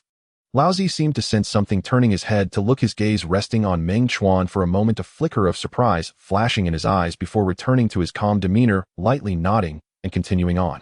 Shortly after, Meng Chuan encountered Yuan Shi. Yuan Shi had his hands clasped behind his back, chest held high, the radiant light of the jade pure illuminating the chaos. His face was stern, the Tao rhythm flowing amid-stage Deluo golden immortal. As Meng Chuan passed, Yuan Shi's gaze fell upon him. First there was confusion, followed by incredulous shock, which ultimately turned into a hint of coldness. He had not forgotten the old grievances from Kunlun. The young man who was merely a true immortal back then had in just a few thousand years attained the status of Deluo. Such a rate of cultivation was simply appalling. A cold light flashed in Yuan Shi's eyes, but he ultimately refrained from acting. This was the path to Zixiao Palace where the Tao ancestor was about to speak. It was not the time to stir up trouble. He snorted coldly and turned away, no longer looking at Meng Chuan. Meng Chuan's expression remained calm, but a sense of vigilance arose in his heart. Yuan Shi was narrow-minded, and he would surely seek revenge for any slight. He must be cautious in the future. After walking for a while, a clear and melodious sword cry emanated ahead. A beam of blue sword light tore through the chaos, covering 1,000 miles in an instant. Within the blue light, a young Taoist stood with hands clasped behind his back, his brow radiating sharpness. It was Tong Tian. Tong Tian also saw Meng Chuan. He was momentarily stunned, and the sword light shifted, reaching 100 zhang in front of Meng Chuan. Meng Chuan, little Tao friend. Tong Tian looked Meng Chuan up and down, his surprise deepening. How long has it been since we last met? You've actually attained Deluo. He remembered clearly that when they first met on Kunlun Mountain, Meng Chuan was merely at the level of a true immortal. Although he had some affinity and received the Qianquan ruler in Tong Tian's eyes, he was still no different from an ant. Yet now, Deluo golden immortal. How many years had passed since then? At most just over 4,000 years. Tong Tian himself was transformed from the primordial spirit of Pangu with a solid foundation. He had transformed into Deluo, yet he was still only at mid-stage Deluo after so long. And Meng Chuan, without any remarkable background, had actually broken through from true immortal to Deluo in such a short time. This could not simply be explained by talent. It was a stroke of luck that I managed to break through. Please don't laugh at me, Tao. Friend. Meng Chuan clasped his hands, his tone serene. Luck. Tong Tian shook his head, admiration glowing in his eyes. If this is luck, then 99% of the cultivators in the primordial world could simply seek out a piece of tofu to die from hitting it. He was straightforward by nature. He expressed his admiration freely and his dislikes without reservation. Meng Chuan's rapid rise to Deluo, regardless of the means, proved his exceptional character, opportunities, and willpower. Meng Chuan was momentarily taken aback. Was there tofu in the primordial world at this time? Tao friend, are you also here to listen to the Tao ancestors' teachings? Tong Tian inquired. Exactly, Meng Chuan nodded. I presume you are here for the same reason. Of course, Tong Tian smiled. The Tao ancestor is to become a saint and is about to speak on the primordial Tao. This is an unprecedented grand event. How could I miss it? He paused for a moment and then added, since you've achieved Deluo now, if you have time in the future, do come to Kunlun to seek me for discussions on the Tao. This was a clear gesture of goodwill. Meng Chuan again clasped his hands. Thank you, Tao friend. I will certainly visit to seek guidance on another day. Tong Tian laughed heartily, said no more, and the sword light surged again, vanishing in an instant. Meng Chuan watched him leave, feeling a warmth in his heart. Among the three pure ones, Laozi was nonchalant, Yuan Shi was narrow-minded, while only Tong Tian was straightforward and broad-minded.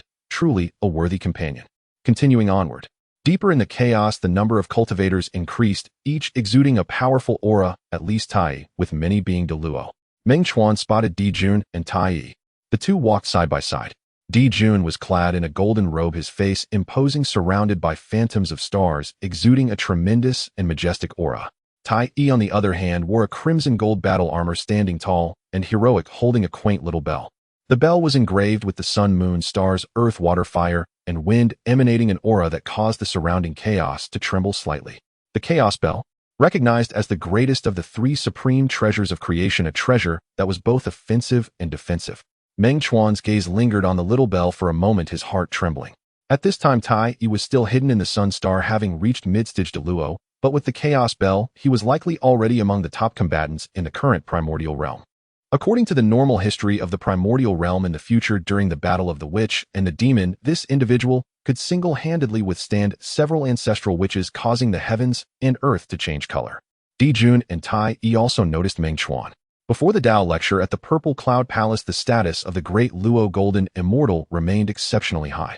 Their gazes swept across, with Di Jun giving a slight nod while Tai merely glanced and then averted his eyes. At this time, they were still in seclusion on the Sun Star, not yet nominated as the leaders of the Demon Clan, nor had they established the Heavenly Court, thus lacking the titles of Demon Emperor or Eastern Emperor. Only after the lecture would they consolidate the Demon Clan, and it wasn't until the end of the third lecture, and after the division of treasures, that the conflict between the shaman and demon intensified. It was then that Hong Jun issued a decree for the Demon Clan to oversee the heavens, and they formally established the Heavenly Court. Meng Chuan then saw Nuwa and Fushi. Nuwa, with a human body and serpent tail, emanated a sacred and dignified aura with the rhythm of creation surrounding her, making her approachable. Fushi, clad in a white robe, appeared refined and gentle, holding the Bagua plate to divine the secrets of the heavens. Both were at the early stage of great Luo, possessing profound foundational strength, their auras harmonious, and their futures limitless. Further ahead stood Zhen Yuanzi, holding the Earth Book with a kind expression, and Hong Yun, who had a simple smile and was surrounded by auspicious clouds. The Earth Book radiated the energy of the Wutu, upholding a pure land within the chaos. This spiritual treasure, formed from the membranes of heaven and earth, offered unparalleled defense. In the future, this individual would be known as the ancestor of Earth Immortals, recognized as the foremost in defense beneath the sages due to the Earth Book. Hong Yun smiled amiably at him. Meng Chuan felt a stir in his heart. This kind-hearted old man, what a pity. He refrained from speaking and continued on. A streak of bloodlight tore through the chaos at great speed. Within it was an elderly figure in a blood robe with a sinister expression and a chilling, killing intent, bearing the Yuan Tu and Abi swords at his waist. Ancestor of the river Styx. As long as the blood sea does not dry, the river Styx will not perish.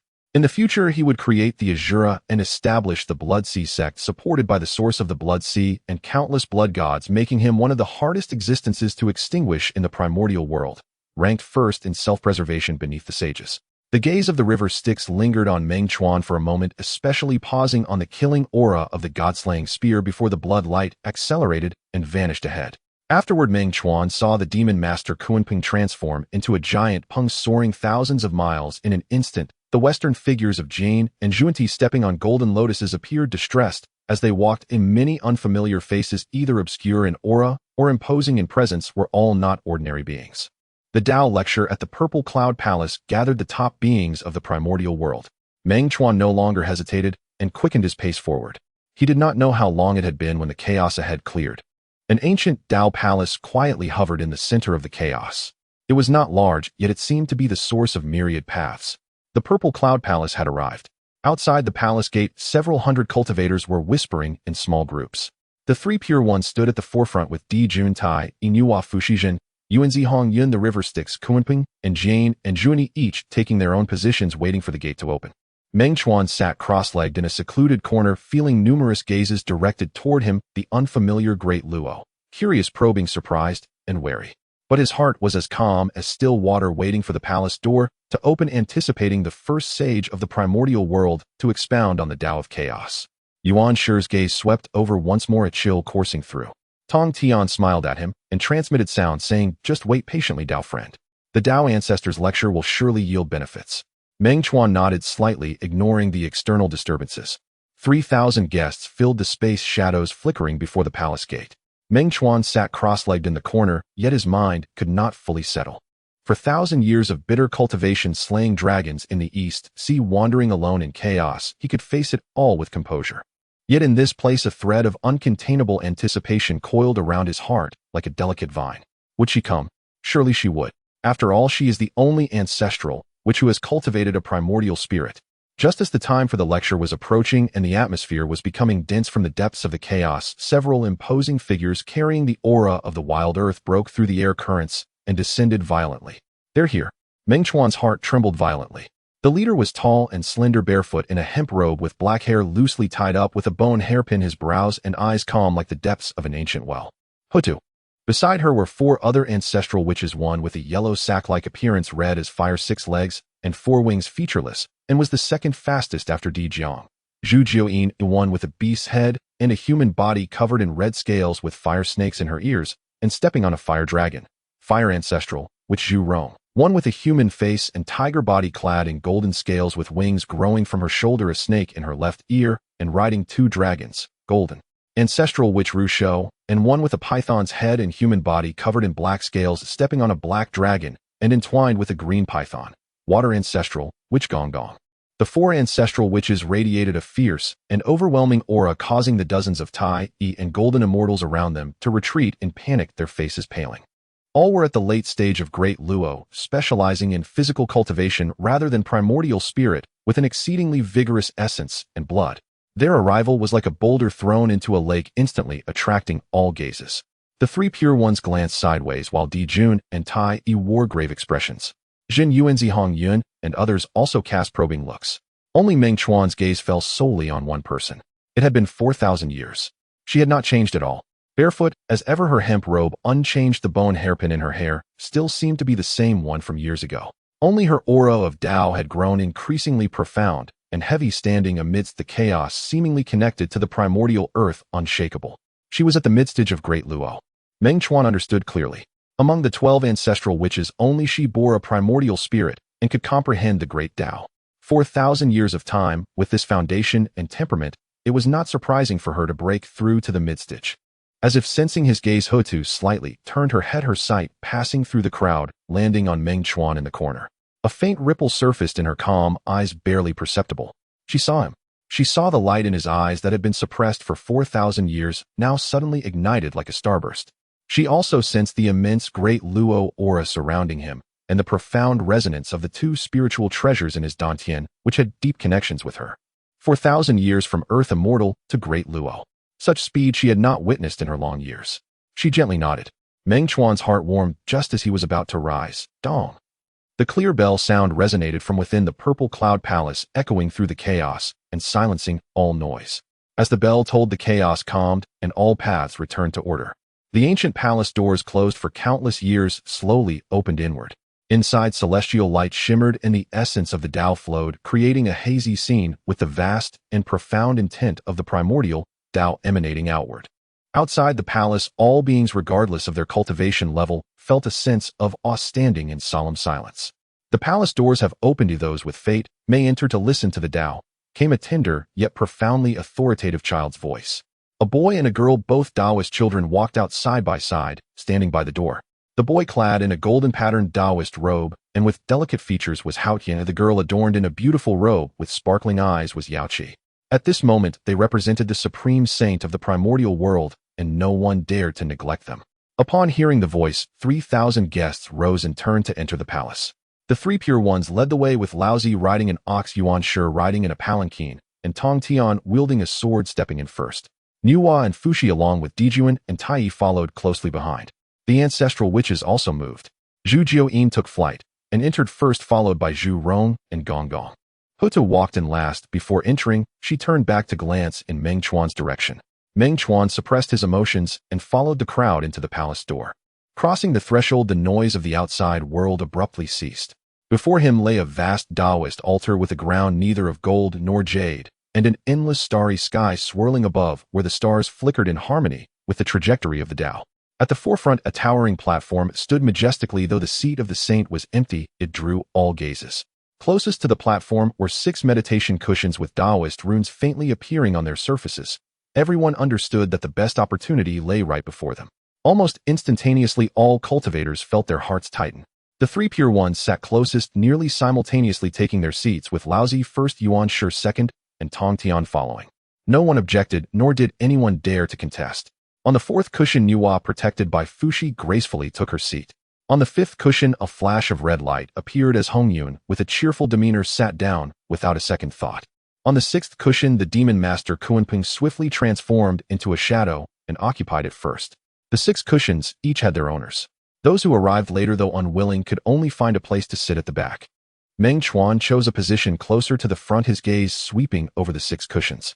He knew the predetermined numbers and thus did not contend. Moreover, the real changes had yet to begin. Sure enough, a sorrowful sigh echoed from outside the palace. Senior brother, you and I have traveled from the barren lands of the West, enduring countless hardships to arrive here, yet we cannot even secure a single seat. How tragic it is. The Jain Taoist appeared troubled, supporting the Zhuan as they staggered in.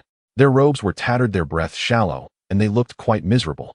Zhuan Ti's eyes reddened as he addressed the crowd with a sorrowful voice. The Western lands are barren, and the beings suffer. My brother and I vowed to save all sentient beings. Hearing the ancestors speak the Tao coming from afar, without hesitation, just to understand the Tao and relieve the suffering of the West. Yet now we cannot even attain a position at the front. Could it be that the heavenly Tao shows no mercy to us in the West? His heartfelt words evoked sympathy among the listeners, though no one spoke up. Seeing their pitiful state, the kind-hearted Hongyun hesitated for a moment, and then stood up, saying, "Fellow Taoist, do not grieve. This position of mine I will give to you." Having spoken, he truly relinquished the cushion. Zhuan was overjoyed, thanking him repeatedly as he immediately took a seat. Hongyun then stepped back, standing together with his friend Zenyuanzi.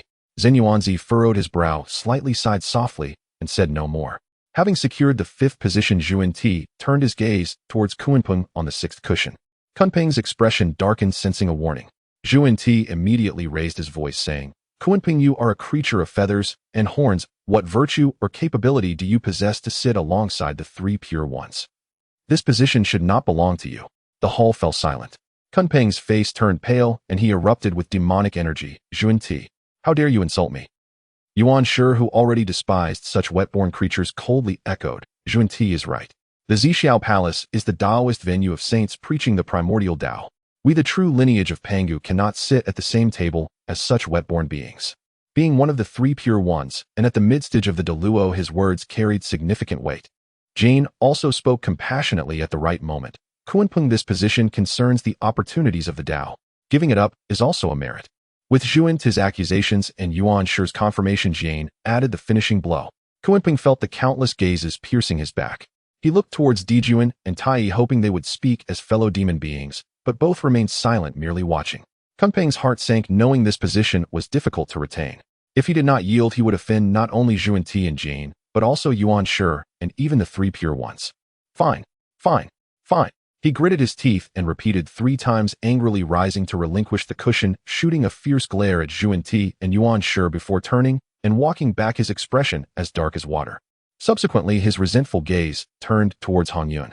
If it weren't for Hongyun's feigned kindness in giving up a position, how could this situation have arisen? Zhuan successfully took the 6th cushion, exchanging glances with Jane, a fleeting glimmer of satisfaction in their eyes. Thus the 6 cushions were finally settled. Laozi, Yuan Shi, Tong Tian, Nuwa, Jane, and Zhuan. Meng Chuan observed everything quietly, understanding it all within. The struggle for the cushions was indeed classic. This is the primordial world where strength, lineage, strategy, and opportunity are all indispensable. Hongyun, due to his benevolence in yielding, sowed the seeds of karma. Kunpeng wronged, due to his lineage, harbored resentment. The 2 from the West succeeded in their schemes, but also owed a debt of karma to Hongyun, offending Kunpeng. All seeds were sown here. His gaze shifted towards the ancestral witches. Zhu Jiu In Zhu Rong and others gathered together indifferent to the struggle for the cushions, feeling quite bored. What Honghuang spoke was the Tao of the primordial spirit, akin to a heavenly book to the ancestral witches who did not cultivate the primordial spirit. Only Hutu, sitting slightly apart with her eyes half closed, seemed to be quietly comprehending the essence of the Tao. She was the only ancestral witch who could hear and was willing to listen to this Tao. As if sensing his gaze, Hutu's eyelashes quivered slightly, and she opened her eyes to look over. Through the sea of people their gazes met once more. This time there were no interruptions. Meng Chuan looked at her. 4,000 years of arduous cultivation, 4,000 years of longing, countless words surged to his lips. Ultimately, they transformed into a faint smile, one only she could understand. He gently nodded, silently mouthing to her, "Long time no see, how have you been?" Hutu gazed at him quietly. In her calm eyes a ripple of emotion stirred. She did not respond, but gently nodded back to him. Then she closed her eyes again, as if the fleeting moment of connection had been merely an illusion. But Meng Chuan knew she received it. That was enough. He collected his thoughts and turned his gaze towards the high platform.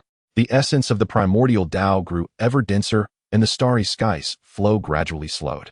A vague figure had quietly taken a seat on the platform at some unknown time. The Tao ancestor Honghuang was about to begin his lecture. In Zixiao Palace, one could hear a pin drop. The 3,000 guests held their breath, focused, awaiting the very first lecture of the saints since the opening of the primordial world to commence. For 3 millennia, I shall impart the Tao of the great Luo. On the high platform, the figure of the ancestor Honghuang was indistinct, his true visage hidden, yet his voice resonated like the celestial sound of the great Tao, penetrating every corner of the purple firmament palace and striking deep into the mind. No celestial flowers rained down, no golden lotuses sprang from the earth. Only the most pristine and authentic Tao words, elucidating the marvels of the primordial and the foundation of the great Luo. The great Luo transcends the 5 elements, leaps beyond yin and yang, exists not within the 3 realms, and follows not the tribulations. One may comprehend the laws, defy the celestial mechanisms, share the lifespan of heaven and earth, and remain untouched except by the great calamity. His tone was calm, yet each word struck like a heavy hammer upon the Tao hearts of all listeners. Some were enlightened, some furrowed their brows, some grew drowsy, and some became restless. The 3 pure ones sat upright and solemn. Laozi's eyelids drooped slightly, as if sleeping, yet not sleeping. His entire being was suffused with Tao resonance, and faint auspicious clouds began to appear. Yuan Shi sat with his back straight and a solemn expression, his jade pure immortal light, flickering unsteadily. Tongshin's eyes lit up, nodding and frowning by turns. A faint sword aura emanated from him, resonating with the Tao sound. Behind Nuwa, an extraordinary phantom gradually materialized with the resonance of creation Tao swirling. On Fux's knee, the 8 trigram plate revolved on its own, faintly revealing the image of a dragon horse carrying a diagram. Above Daijan's head, the river chart and Luo book rose and fell, deducing the celestial cycles. The chaos bell on Taiyi's knee trembled lightly, Tao patterns swirling. Xinyuanzi held the earth book, his earth element qi as heavy as a mountain. Hongyan's smile faded as he fell into a rare trance of deep thought. Mingyi closed his eyes, blood light surging, and the twin swords at his back hummed low. Kunpeng's expression was gloomy, clearly unable to calm his mind. Zhuanti and Jian wore expressions of suffering, sometimes enlightened, sometimes lost. Hutu sat alone in stillness, the profound resonance of the earth Tao flowing slowly around her, subtly aligning with the ancestors' teachings on bearing and nurturing. She was the only ancestral witch present who could truly listen and gain insight. The 4 ancestral witches, Zhuin, Zhurong, Gonggong, and Rushu, forced themselves to listen at first, but soon could not hide their impatience. Zhurong even let out a silent yawn, and only after a glare from Gonggong did he barely sit up straight. The ancestor's sermon was impartial, transcending race and origin, imparting only the true essence of the great Tao. How much one could comprehend depended entirely on personal fortune, insight, and accumulated experience. Meng Chuan immersed his mind in the Tao sound. The subject of this sermon was precisely the Tao of the great Luo. How to condense the 3 flowers above the crown, how to refine the 5 qis within the chest, forging an indestructible Tao foundation until the 3 flowers gather atop, and the 5 qis face the source, realizing the great Luo fruit, and even faintly touching upon the path forward. This was precisely the guidance he needed most. Within his body, the 9 revolutions mystic art operated on its own, his blood and qi surging like a dragon. In his dantian, the 4 spiritual treasures, the primordial chaos golden dipper, the golden dragon, scissors, the cosmic ruler, and the calming sea pearl, vibrated faintly, their Tao resonance swirling in harmony with the Tao sound. Under the scouring of the Tao sound, the residual body of the god-slaying spear had its lingering savage killing intent further purified and refined, becoming the most primal karmic slaughter Tao principles merging into his comprehension of severance and destruction. The Tao sound entered his ears, transforming into myriad great Tao runes that swirled, reorganized, and evolved within his sea of consciousness. He glimpsed how the Tao of force sundered chaos, establishing earth, water, fire, and wind. He comprehended how the karmic slaughter Tao nurtured new life amidst destruction and concealed beginnings within endings. He appreciated how the space Tao folded the void, evolving myriad realms. He realized how the primordial encompassed all things, giving birth to the myriad beings. The three illusory flower shadows within his chest, nourished by the Tao sound, grew increasingly solid, drawing toward one another and slowly converging. A five-colored rainbow bridge spanned his dantian, connecting with the flower stems, providing a continuous supply. 1,000 years, 2,000 years, 3,000 years. Time lost its meaning within the Tao sound. Some broke through their aura, surging. Some were trapped, making no progress. Some lost balance in their Tao heart and spat blood. Meng Chuan's aura rose steadily. As the sermon drew to a close, he shattered the bottleneck in one step, entering the middle stage of the Great Luo. However, what he heard was the Tao of the primordial spirit, and his physical body could not keep pace. The 9 revolutions mystic art was still at the initial entry of the 7th revolution, a line away from the middle stage. This elevation of his primordial spirit was a gift from Honghuang's sermon. He needed to advance the mystic art further before his physical form could catch up to his spirit, matching the middle stage of the Great Luo. With this breakthrough, his magical power increased once more. The various spiritual treasures and the remnant of the god-slaying spear, through 3,000 years of listening and nurturing, became even more attuned to him, ultimately achieving complete refinement, seamless and perfect. Meng Chuan opened his eyes. Within his gaze, visions of chaos dividing and stars being born and dying seemed to swirl, vanishing in an instant as he returned to calm. He looked around. The aura of the 3 pure ones was the most astonishing. Above Laozi's head, the auspicious cloud had transformed into a halo of Tao resonance, black and white, swirling profound as an abyss. He had clearly reached the peak of the Great Luo. Behind Yuanshi, the jade, pure immortal light, soared into the sky, transforming into auspicious clouds and golden lamps, vast and majestic as he stepped into the late stage of the Great Luo. Above Tongshin's head, 3 sword flowers bloomed. The green lotus sword hung above them, its sword aura reaching the heavens. He too entered the late stage. The phantom behind Nuwa had mostly solidified with the creation Tao resonance, rich as water, entering the middle stage of the Great Luo. The 8 trigram plate in Fux's hand evolved the celestial cycles, also reaching the middle stage of the Great Luo. Above Daijin's head, the river chart and Luo book fully manifested, with the stars of the celestial cycle revolving around him, entering the late stage of the Great Luo. The chaos bell on Taiyi's knee chimed clearly, its sound dispersing chaos. He too was at the late stage of the Great Luo.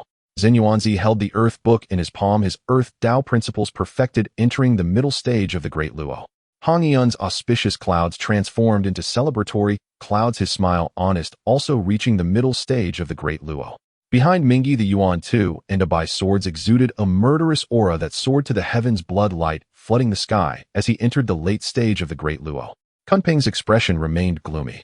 Because his cushion had been taken, he harbored resentment in his heart and could not immerse himself. Although his aura had grown, he barely approached the middle stage, still lingering at the initial stage of the Great Luo.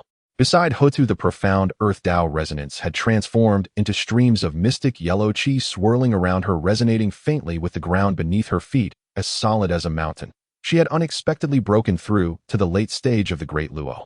The 4 ancestral witches, Zhuin Zhurong and the others, still had a fierce and violent aura, but their Tao resonance showed no change, clearly indicating no progress in their primordial spirit cultivation. They had long grown bored communicating with their eyes. Now that the sermon was nearly over, they instead breathed a sigh of relief. At the rear of the hall, dozens of auras surged up one after another. They were all exceptionally talented beings among the demon race, destined to become the pillars of the future heavenly court, such as Jiming, Ingzhao, Feilian, and others. They broke through from the peak of Tai directly into the initial stage of the Great Luo.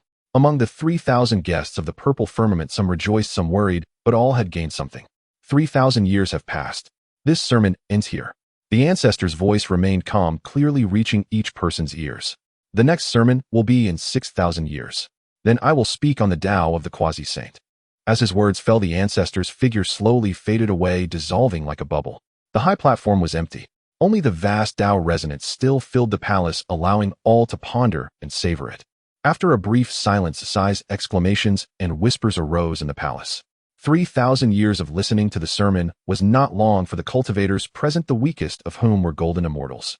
Yet the ancestors' teachings were too profound, causing great mental exhaustion. As the sermon ended, many showed signs of fatigue, but also the joy of having gained something. The three pure ones were the first to rise. Laozi gave a slight nod to Yuanshi and Tong Tian. The three transformed into clear light and departed first. Niuhua and Fushi Dijuan and Tai Zinyuanzi and Hongyun and others also rose in succession, exchanged courtesies, and then vanished. Zhuyin stretched lazily, his joints cracking, and said to Hota's sister, "Let's go. This wretched sermon gives me a..." Zhurong Gonggong and Rushu also rose, preparing to leave. Hota nodded slightly, but did not move, immediately turning her gaze toward Meng Chuan's location. Meng Chuan had also risen and was about to walk toward her. "Daoist friend, please stay." A cold voice suddenly came from the side. Meng Chuan halted mid-step, turning his gaze sideways. The primordial river Styx ancestor had somehow arrived within 10 zhang, his blood-red robe billowing, the Yuan Tu and Abai swords at his waist trembling faintly, his crimson eyes fixed intently on him, or more precisely on the broken shard of the god-slaying spear deep within his dantian. "Daoist Styx, what business have you?" Meng Chuan asked calmly. "Let us speak plainly." Styx licked his lips, a flicker of greed flashing in his eyes. "You carry a fragment of the god-slaying spear, and the other half lies in my possession." His voice dropped, chilling with menace. This spear was the supreme treasure born alongside demon ancestor Luoho, unmatched in slaughter, yet broken its might is greatly diminished. Only when reforged can its true power be revealed. Your cultivation has not come easily. Yield this broken spear to me, how about it? A blood-red glint flashed in his eyes. "If you refuse, I fear your life will be in danger." The threat was undisguised. Styx, a primordial demon born of slaughter, possessed a cruel and ruthless nature. Had it not been for the constraints of the Zixiao Palace, he would have already resorted to force. His present civility was merely a reluctance to invite trouble. He had his confidence. As a late-stage primordial unity cultivator armed with Yuan Tu and by dealing with a mid-stage primordial unity opponent would be effortless. A chill crept into Meng Chuan's eyes. The fragment of the god-slaying spear had only just been fully refined, merging with his own Tao of slaughter, a crucial trump card. How could he relinquish it? As for threats, what fear did he have of a mere latest-stage primordial unity? "And if I refuse," Meng Chuan said slowly, "then do not blame me for being merciless." Styx's killing intent flared, blood light erupting around him as Yuan Tu and Abai slid half an inch from their sheets, a terrifying murderous aura locking onto Meng Chuan. "Once you leave the Zixiao Palace, the chaos will be your grave." Yet before his words faded, "He is under my protection." A calm, clear, yet imperiously authoritative female voice sounded from nearby. Hota stepped forward, arriving at Meng Chuan's side to stand shoulder to shoulder with him. Her bare feet touched the ground, her linen robe stirring gently. Her serene eyes fixed on Styx, expressionless, yet carrying a profound mountain-like pressure that could bear the heavens and earth crashing down upon him. "You wish to harm him?" Styx's expression shifted, the blood light around him faltering under the oppressive. Only then did he realize with shock that the four ancestral sorcerers, Zhulong Jiuzhong, Zhurong Gonggong, and Rushu, had silently encircled him, forming a pincer to trap him in their midst. Though these four ancestral sorcerers cultivated no primordial spirit and could not suppress him with Tao resonance like Hutu, their pure, brutal, and overwhelming aura of blood and chi erupted like four erupting primordial volcanoes. Columns of blood and chi soared into the sky, stirring the lingering Tao resonance within the palace. Zhulong Jiuzhong's four wings vibrated faintly, the air around him nearly freezing time itself. Zhurong's body blazed with flames, incinerating the void. Gonggong's feet churned with surging black waters, exuding bone-chilling cold. Rushu radiated blinding golden light, sharp and unmatched. For latest-stage primordial unity ancestral sorcerers who cultivated only the physical body, joined by Hutu, who had also reached latest-stage primordial unity through both spirit and flesh. 5 against 1. Styx's face turned extremely grim. No matter how arrogant, he dared not claim he could withstand the combined assault of 5 ancestral sorcerers. Moreover, Hutu had just broken through her Tao resonance profound, giving him an extremely dangerous feeling. "Ancestral sorcerer Hutu, this is a private matter between Taoist Meng and myself." Styx forced a laugh. "His matters are mine." Hutu interrupted, her voice calm but resolute. "If you move against him, you make an enemy of the Wu clan." Styx's throat went dry, cold sweat beading on his brow. He could sense that the auras of the 5 ancestral sorcerers had fully locked onto him. The slightest move would invite a thunderous strike. A misunderstanding, a misunderstanding. Styx gave a dry laugh, retracting his bloodlight and sheathing Yuan Tu and Abai. "I was merely jesting. Would I truly harm Taoist Meng?" Since he is under the protection of ancestral sorcerer Hutu, let the matter rest, let it rest. He backed away as he spoke, his wary gaze sweeping over the five. Seeing no one obstruct him, Styx transformed into a streak of blood light, pushing his speed to the limit as he fled frantically out of the palace, vanishing in an instant. His wretched demeanor was a stark contrast to his earlier arrogant threats. Only after his aura had completely faded did Hutu retract her pressure and turn to Meng Chuan. The four ancestral sorcerers also withdrew their qi and blood. Zhurong grinned. That little blood snake sure scurried off fast. Zhulong Jiuzhong looked at Meng Chuan, his voice deep. Kid, you've got a knack for stirring up trouble. Meng Chuan clasped his hands. My thanks to the ancestral sorcerers for resolving this. No need for thanks. Since Sister Hutu spoke, we naturally stand with her. Gong waved dismissively. Rushu said to Hutu, Sister, the matter is settled. We should return. Big brother awaits us at Buzhou Mountain. Hutu nodded, then said to Meng Chuan, Styx is vengeful and treacherous. Though he retreats today, he will surely seek an opportunity for revenge. You? Be careful. I understand. Meng Chuan looked at her. The estrangement of 4,000 years quietly dissolved in that moment. Thank you. Hutu shook her head slightly, said no more, and turned to leave with the four ancestral sorcerers. Hutu, Meng Chuan suddenly called out. Hutu paused, turning back to look at him. It has been many years, Meng Chuan said, gazing into her calm eyes.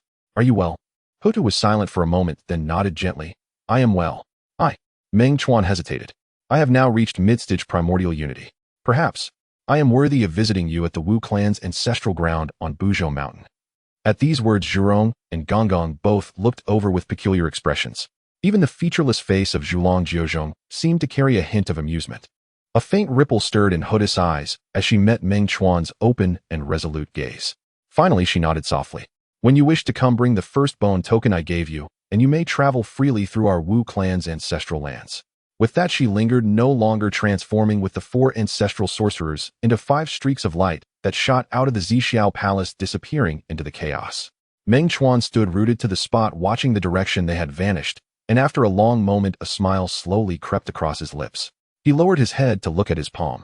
The first bone token given by Hutu, always kept close to his body, radiated a gentle warmth. The first sermon at the Zixiao Palace had ended. He had successfully stepped into mid-stage primordial unity. In this primordial wilderness, he finally had a foothold. Next, Meng Chuan gazed into the chaos beyond the palace, his eyes falling upon the location of the netherworld blood, see a brilliant light shining in his gaze. Mingi, latest stage primordial unity. Is that so formidable? You wish to reforge the god-slaying spear. What a coincidence. I too wish to complete this spear. With a thought, Meng Chuan produced the cosmic ruler and vanished into the void. When he reappeared, he was above the netherworld blood sea. The abyssal blood sea, a place of utmost corruption and darkness. As far as the eye can see, there is an endless expanse of thick, dark red blood constantly surging, its stench rising to the heavens. Countless twisted faces flowed amidst the blood, their wails of anguish and the howls of vengeful spirits intertwining, creating an eerie background sound. Above the blood sea, a chilling wind howls, stirring up crimson waves. Meng Chuan stood in the void, looking down at this infamous wilderness. He understood well, with his mid-stage Deluo realm divine soul cultivation complemented by the physical strength of an early-stage Deluo body, the combined might would be enough to rival a latest-stage Deluo. Furthermore, with the 4 innate spiritual treasures, the Honghuang golden shield, the golden dragon scissors, the Qiankuan ruler, and the Dinghai pearl, along with the partially refined, unparalleled god-slaying spear. Even though he may not match Tai wielding the chaos clock at this moment, they should be nearly equal. As for an ordinary latest-stage Deluo, without a special supreme treasure, he should be able to fight and win. Even in this blood sea territory, facing the blood sea never dries, the nether river never dies, defeating or subduing the nether river should be possible. After all, he came not only to seize the other half of the god-slaying spear, but also to vent the anger he felt from being threatened in the Zixiao Palace. Nether river, come out. His voice thundered, echoing across the blood sea and resounding in all directions. In the center of the blood sea, a towering blood column erupted. At the top of the column, the Nether River ancestor stood upon the waves, his blood robe billowing, the dual swords of the Yuan Slayer Ubi hanging at his side. His crimson eyes fixed intently on Meng Chuan, filled with resentment and killing intent. Junior, I did not seek you out, yet you dare to come to me. Your voice is hoarse, the Nether River replied, echoing with the unique sinister tone of the blood sea. In the Zixiao Palace, relying on a few brutes from the Witch clan allowed you to escape a calamity. Today in this blood sea, I shall see who can save you. Before he revealed himself, he had already probed with divine sense. Only this kid had come, none of the Witch clan were in sight. Noisy. Meng Chuan, uninterested in idle talk, took a step forward, and his figure was already 100 zhang away from the Nether River. His right hand grasped the remnants of the god-slaying spear, dark red blood light, flowing the pathway of slaughter, erupting violently. He thrust the spear toward the Nether River's brow. The spear was devoid of light, only a thread of dark red bloodline, honed to perfection, tearing through space, aimed directly at the vital point. Arrogant. The Nether River roared, unsheathing the Yuan Slayer's sword, transforming it into a scarlet sword, light meeting the spear's tip. Clang. The clash of spear and sword produced a thunderous sound. A terrifying shockwave erupted from the point of contact, sending monstrous waves surging across the blood sea. The Nether River staggered back half a step, surprise flashing in his eyes. What immense power!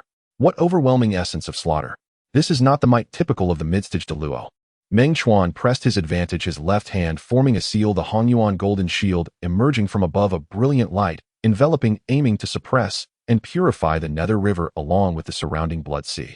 The blood sea is boundless, devouring heaven and earth. The Nether River screeched, the blood sea beneath him boiling violently, endless blood surging skyward, transforming into millions of menacing blood shadows flooding toward the luminous barrier. Hiss, hiss, hiss. The blood shadows collided with the pure light, creating a corrosive sound. The pure light visibly dimmed, and large portions of blood shadows disintegrated. Simultaneously, Meng Chuan advanced again, the god-slaying spear darting forth like a venomous dragon emerging from its lair, the spear tip swirling with bloodlight, each thrust embodying the true intent of severing causality and obliterating life, forcing the Nether River to fully summon the Yuan Slayer Ubi, both swords drawn, striving to defend. Clang, clang, clang. The sound of spear and sword clashing was like a torrential downpour. The figures of the two flashed across the blood sea, each collision causing the space to shatter, the blood sea retreating. The more the Nether River fought, the more alarmed he became. The opponent's spear techniques were fierce, the essence of slaughter terrifyingly pure, and coupled with the overwhelming physical prowess, the recoil from close combat left his arms numb. This was no mere midstage de Luo divine soul. How can your body be so powerful? The Nether River questioned hoarsely. Meng Chuan did not respond, thrusting his spear, forcing the Yuan Slayer's sword aside, and his left fist suddenly struck out. As the fist struck, the void erupted. The purest physical strength, combined with the overwhelming vitality cultivated through the 9 turns mystic art, transformed into a crimson golden fist imprint, solidly smashing into the hastily erected Ubi, sword of the Nether River. Boom! The Nether River was struck as if by a mountain, his whole body flying backward, shattering dozens of blood waves, barely stabilizing himself, a trickle of dark red blood escaping from the corner of his mouth. He looked down at the Ubi sword in his hand. On the blade, a subtle imprint of a fist had appeared. Although it was rapidly restored by the power of the blood sea, the might of that punch had already instilled fear in him. To rely solely on physical strength is actually comparable to early-stage de Luo. The Nether River finally confirmed disbelief, filling his eyes. You actually practice both divine soul and body, and both have reached such heights. Ancient practitioners either focused on divine soul cultivation, comprehending the Tao through refining qi, or like the Witch clan, only trained their bodies, neglecting the divine soul. Those who could cultivate both to such profound levels were truly rare. The only one he knew of was the Witch clan's Ho-Tu. This Meng Chuan, with a mid-stage de Luo divine soul and an early-stage de Luo body combined, could unleash combat power rivaling that of a later-stage de Luo, even without considering spiritual treasures or supreme treasures. Now you know it's too late. Meng Chuan's voice turned cold, his mind stirring. The golden dragon scissors flew out from his brow, transforming into 2 interwoven golden silhouettes, tearing through space, aiming for the Nether River's neck. Simultaneously, the Qian Kuan ruler drew a line behind him, stabilizing the surrounding spacetime to prevent the Nether River from escaping through the blood sea. The Ding Hai pearl flew from his dantian, 24 pearls circling around him, evolving into 24 miniature celestial forms. Though not fully formed, the emanating power of spatial suppression had already slowed the flow of the blood sea around the Nether River. Blood divine suns appear. The Nether River roared angrily, knowing that relying solely on his true self would be difficult to win. He finally resorted to his trump card. He formed seals with both hands. The blood sea beneath him, roiling thousands of blood shadows, surged from the blood, each resembling his true self, with 7 parts similarity, their auras connected, yet slightly ethereal. These thousands of blood divine suns were the limit of what he could condense with his latest-stage de Luo cultivation. Each blood divine sun had about 30% of his true self's power and could resonate with the blood sea, quickly recovering from injuries. Though far from the complete form of 480 million blood divine suns, the blood sea never dries. The Nether River never dies at this moment.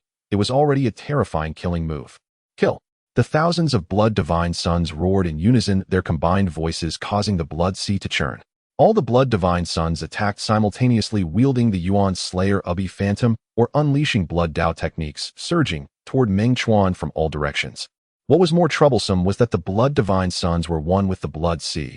Even if scattered, they could quickly be reborn from the blood sea. Meanwhile, the true self of the Nether River hid among them, ready to strike a fatal blow. Such might had allowed the Nether River wielding the Yuan Slayer Ubi to possess combat power comparable to an ordinary latestage de Luo in this blood sea territory. Meng Chuan's pupils constricted. He had underestimated the Nether River, underestimating the terrifying enhancement this blood sea territory provided him. Here the Nether River's magic power was nearly boundless, and the blood divine sun's avatars could be endlessly summoned, constantly resurrecting with the power of the blood sea. Unless he could obliterate the entire blood sea in one strike or instantaneously slay all the blood divine suns and the true self, he could never kill the Nether River. But not being able to kill doesn't mean he can't be defeated. Meng Chuan's eyes flashed with fierce determination, no longer holding back. Honghuang Golden Shield Cover. The Honghuang Golden Shield blazed with pure light, transforming into a canopy of clear light that enveloped a vast area, shrouding most of the blood divine suns. As the pure light flowed, the blood divine suns moved sluggishly, their auras purified and weakened. Qian Kuan Ruler Bind. The Qian Kuan ruler's profound yellow Dao rhythm soared to the heavens, transforming into chains of void that forcibly imprisoned the spaces where the blood divine suns were located. Ding High Pearl Suppress. 24 Ding High Pearls spun and accelerated the 24 miniature celestial forms, materializing the terrifying suppression force, making the engulfed blood divine suns feel as though they were trapped in a quagmire. Golden Dragon Scissors Sever. The Golden Dragon Scissors transformed into two streams of golden light, weaving through the swarm of blood divine suns. Wherever they passed, the blood divine suns were cut apart, but soon new ones replenished from the blood sea. Godslaying Spear Annihilate. Meng Chuan's true self wielded the broken spear, his figure transformed into flowing light, charging through the crowd of blood divine suns. Every thrust of the spear resulted in the shattering of several blood divine suns. With every punch, blood waves were scattered. He was like an unyielding instrument of slaughter, tearing open gaps in the blood sea. The true self of the Nether River hid among the blood divine suns, the Yuan Slayer Ubi, swords striking swiftly, inflicting numerous wounds upon Meng Chuan. Yet Meng Chuan's body was extraordinarily resilient, healing from minor injuries, in an instant growing increasingly bold in battle. The blood sea churned, the sounds of slaughter echoing throughout. This battle lasted for 3 months. In those 3 months, Meng Chuan lost count of how many blood divine suns he had slain, while the Nether River had no idea how many times he had been reborn. The blood sea had evaporated an unfathomable number of miles due to their clashes, yet new blood surged forth rapidly from the depths of the ancient land. Finally, after a tremendous collision, both figures flew backward simultaneously, separated by 1,000 miles, confronting each other in midair. Meng Chuan's blue robe was stained with blood, numerous deep wounds visible, his breath slightly ragged, yet his gaze remained as sharp as a sword. The Nether River fared worse, his blood robe tattered, his true self's aura waning, his body riddled with spear marks and fist imprints. Over half of his blood divine suns had been annihilated, the remaining ones were also flickering with uncertainty. If not for the continuous replenishment from the blood sea's power, he would have already collapsed. He fixed his gaze on Meng Chuan, his eyes devoid of the initial contempt and resentment, replaced by deep shock and a hint of trepidation. A draw. It was actually a draw. In this blood sea, his home turf, relying on the boundless power of the blood sea and thousands of blood divine suns, he could only fight to a standstill against his opponent. It must be noted that the opponent was merely at midstage de Luo, a whole minor realm lower than him. Where did this monster come from? Above the sea of blood, the aftermath of 3 months of fierce battle had yet to dissipate, viscous waves of gore still churning. Meng Chuan and Mingyi faced each other across 1,000 li, their auras, both unstable wounds still visible on their bodies. Youngster, as long as the blood sea is not dry, this lord cannot die. Today you cannot kill me. When your strength wanes, that will be the moment of your demise. Mingyi sneered coldly, Yuan-Tu and Abi trembling at his side, as the blood sea surged beneath him, countless blood god avatar shadows rising and falling, restless and eager. Meng Chuan did not reply. He merely cast a cold glance at Mingyi, transformed the remnants of the god-slaying spear in his palm into a dark red stream of light that sank into his dantian, then turned and took a step forward. The primordial ruler's profound yellow Dao rhythm flowed, and the void before him split in response. He stepped into it and vanished. Mingyi froze for a moment, then burst into maniacal laughter. Ha! Afraid? Knowing you can't kill this lord, you flee with your tail between your legs. Coward! The laughter echoed over the blood sea, yet no answer came. Only the waves lapped against the void, producing hollow echoes. Meng Chuan had not gone far. He returned directly to the nameless valley at the foot of Buzhou Mountain. The valley remained tranquil. The emerald pool was clear, the crooked tree's branches swayed gently, new petals lay scattered upon the stone table. He walked to the pool's edge and sat down cross-legged. The chaos golden cauldron flew out from between his brows, hovering above his head, casting down pure light that cleansed the filth of the blood sea and residual killing intent clinging to him.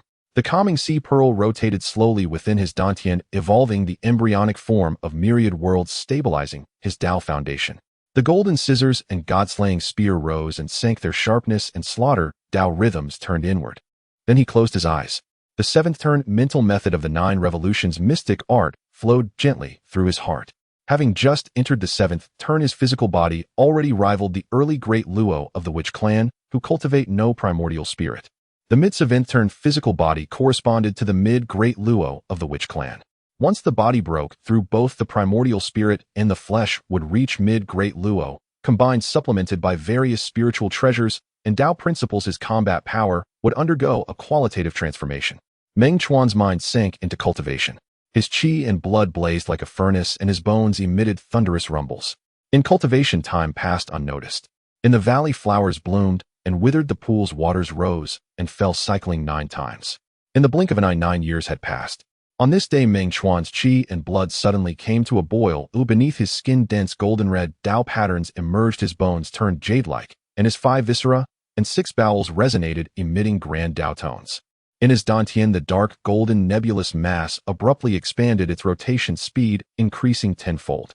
The rainbow bridge formed by the 5 qi in his chest connected heaven and earth, fully linking with the phantom of the 3 flowers above his head. Boom!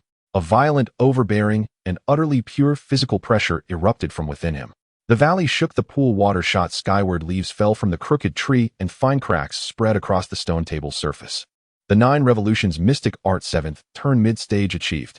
Meng Chuan opened his eyes, golden and red hues swirling within them, then vanishing in an instant. He rose slowly and clenched his fist. Without moving a trace of mana, merely by squeezing with pure physical strength, the air in his palm was crushed, producing a low sonic boom. A faint golden luster on his skin was subdued, appearing ordinary, yet only he knew the immense power now contained within this flesh.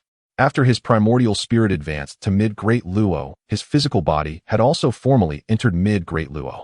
Thus, both his primordial spirit and body had reached mid-great Luo.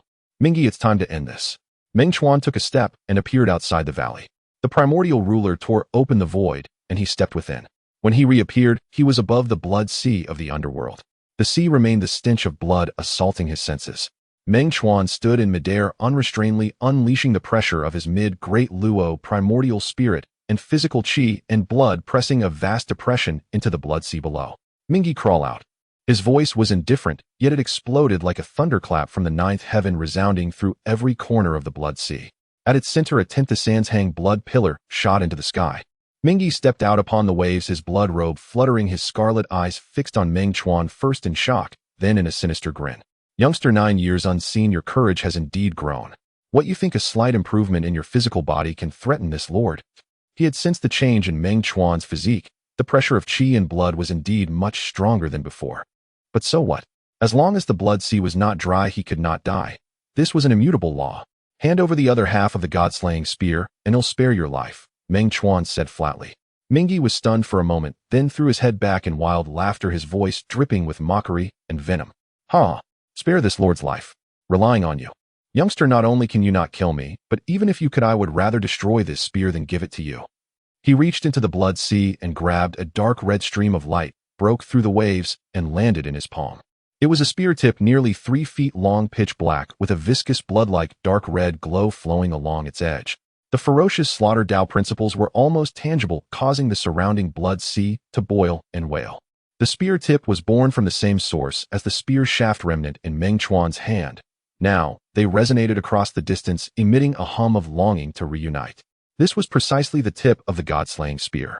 Back when Lu self-destructed, the god-slaying spear shattered, and most of its tip fell into the blood sea, where Mingi had obtained it and nurtured it ever since.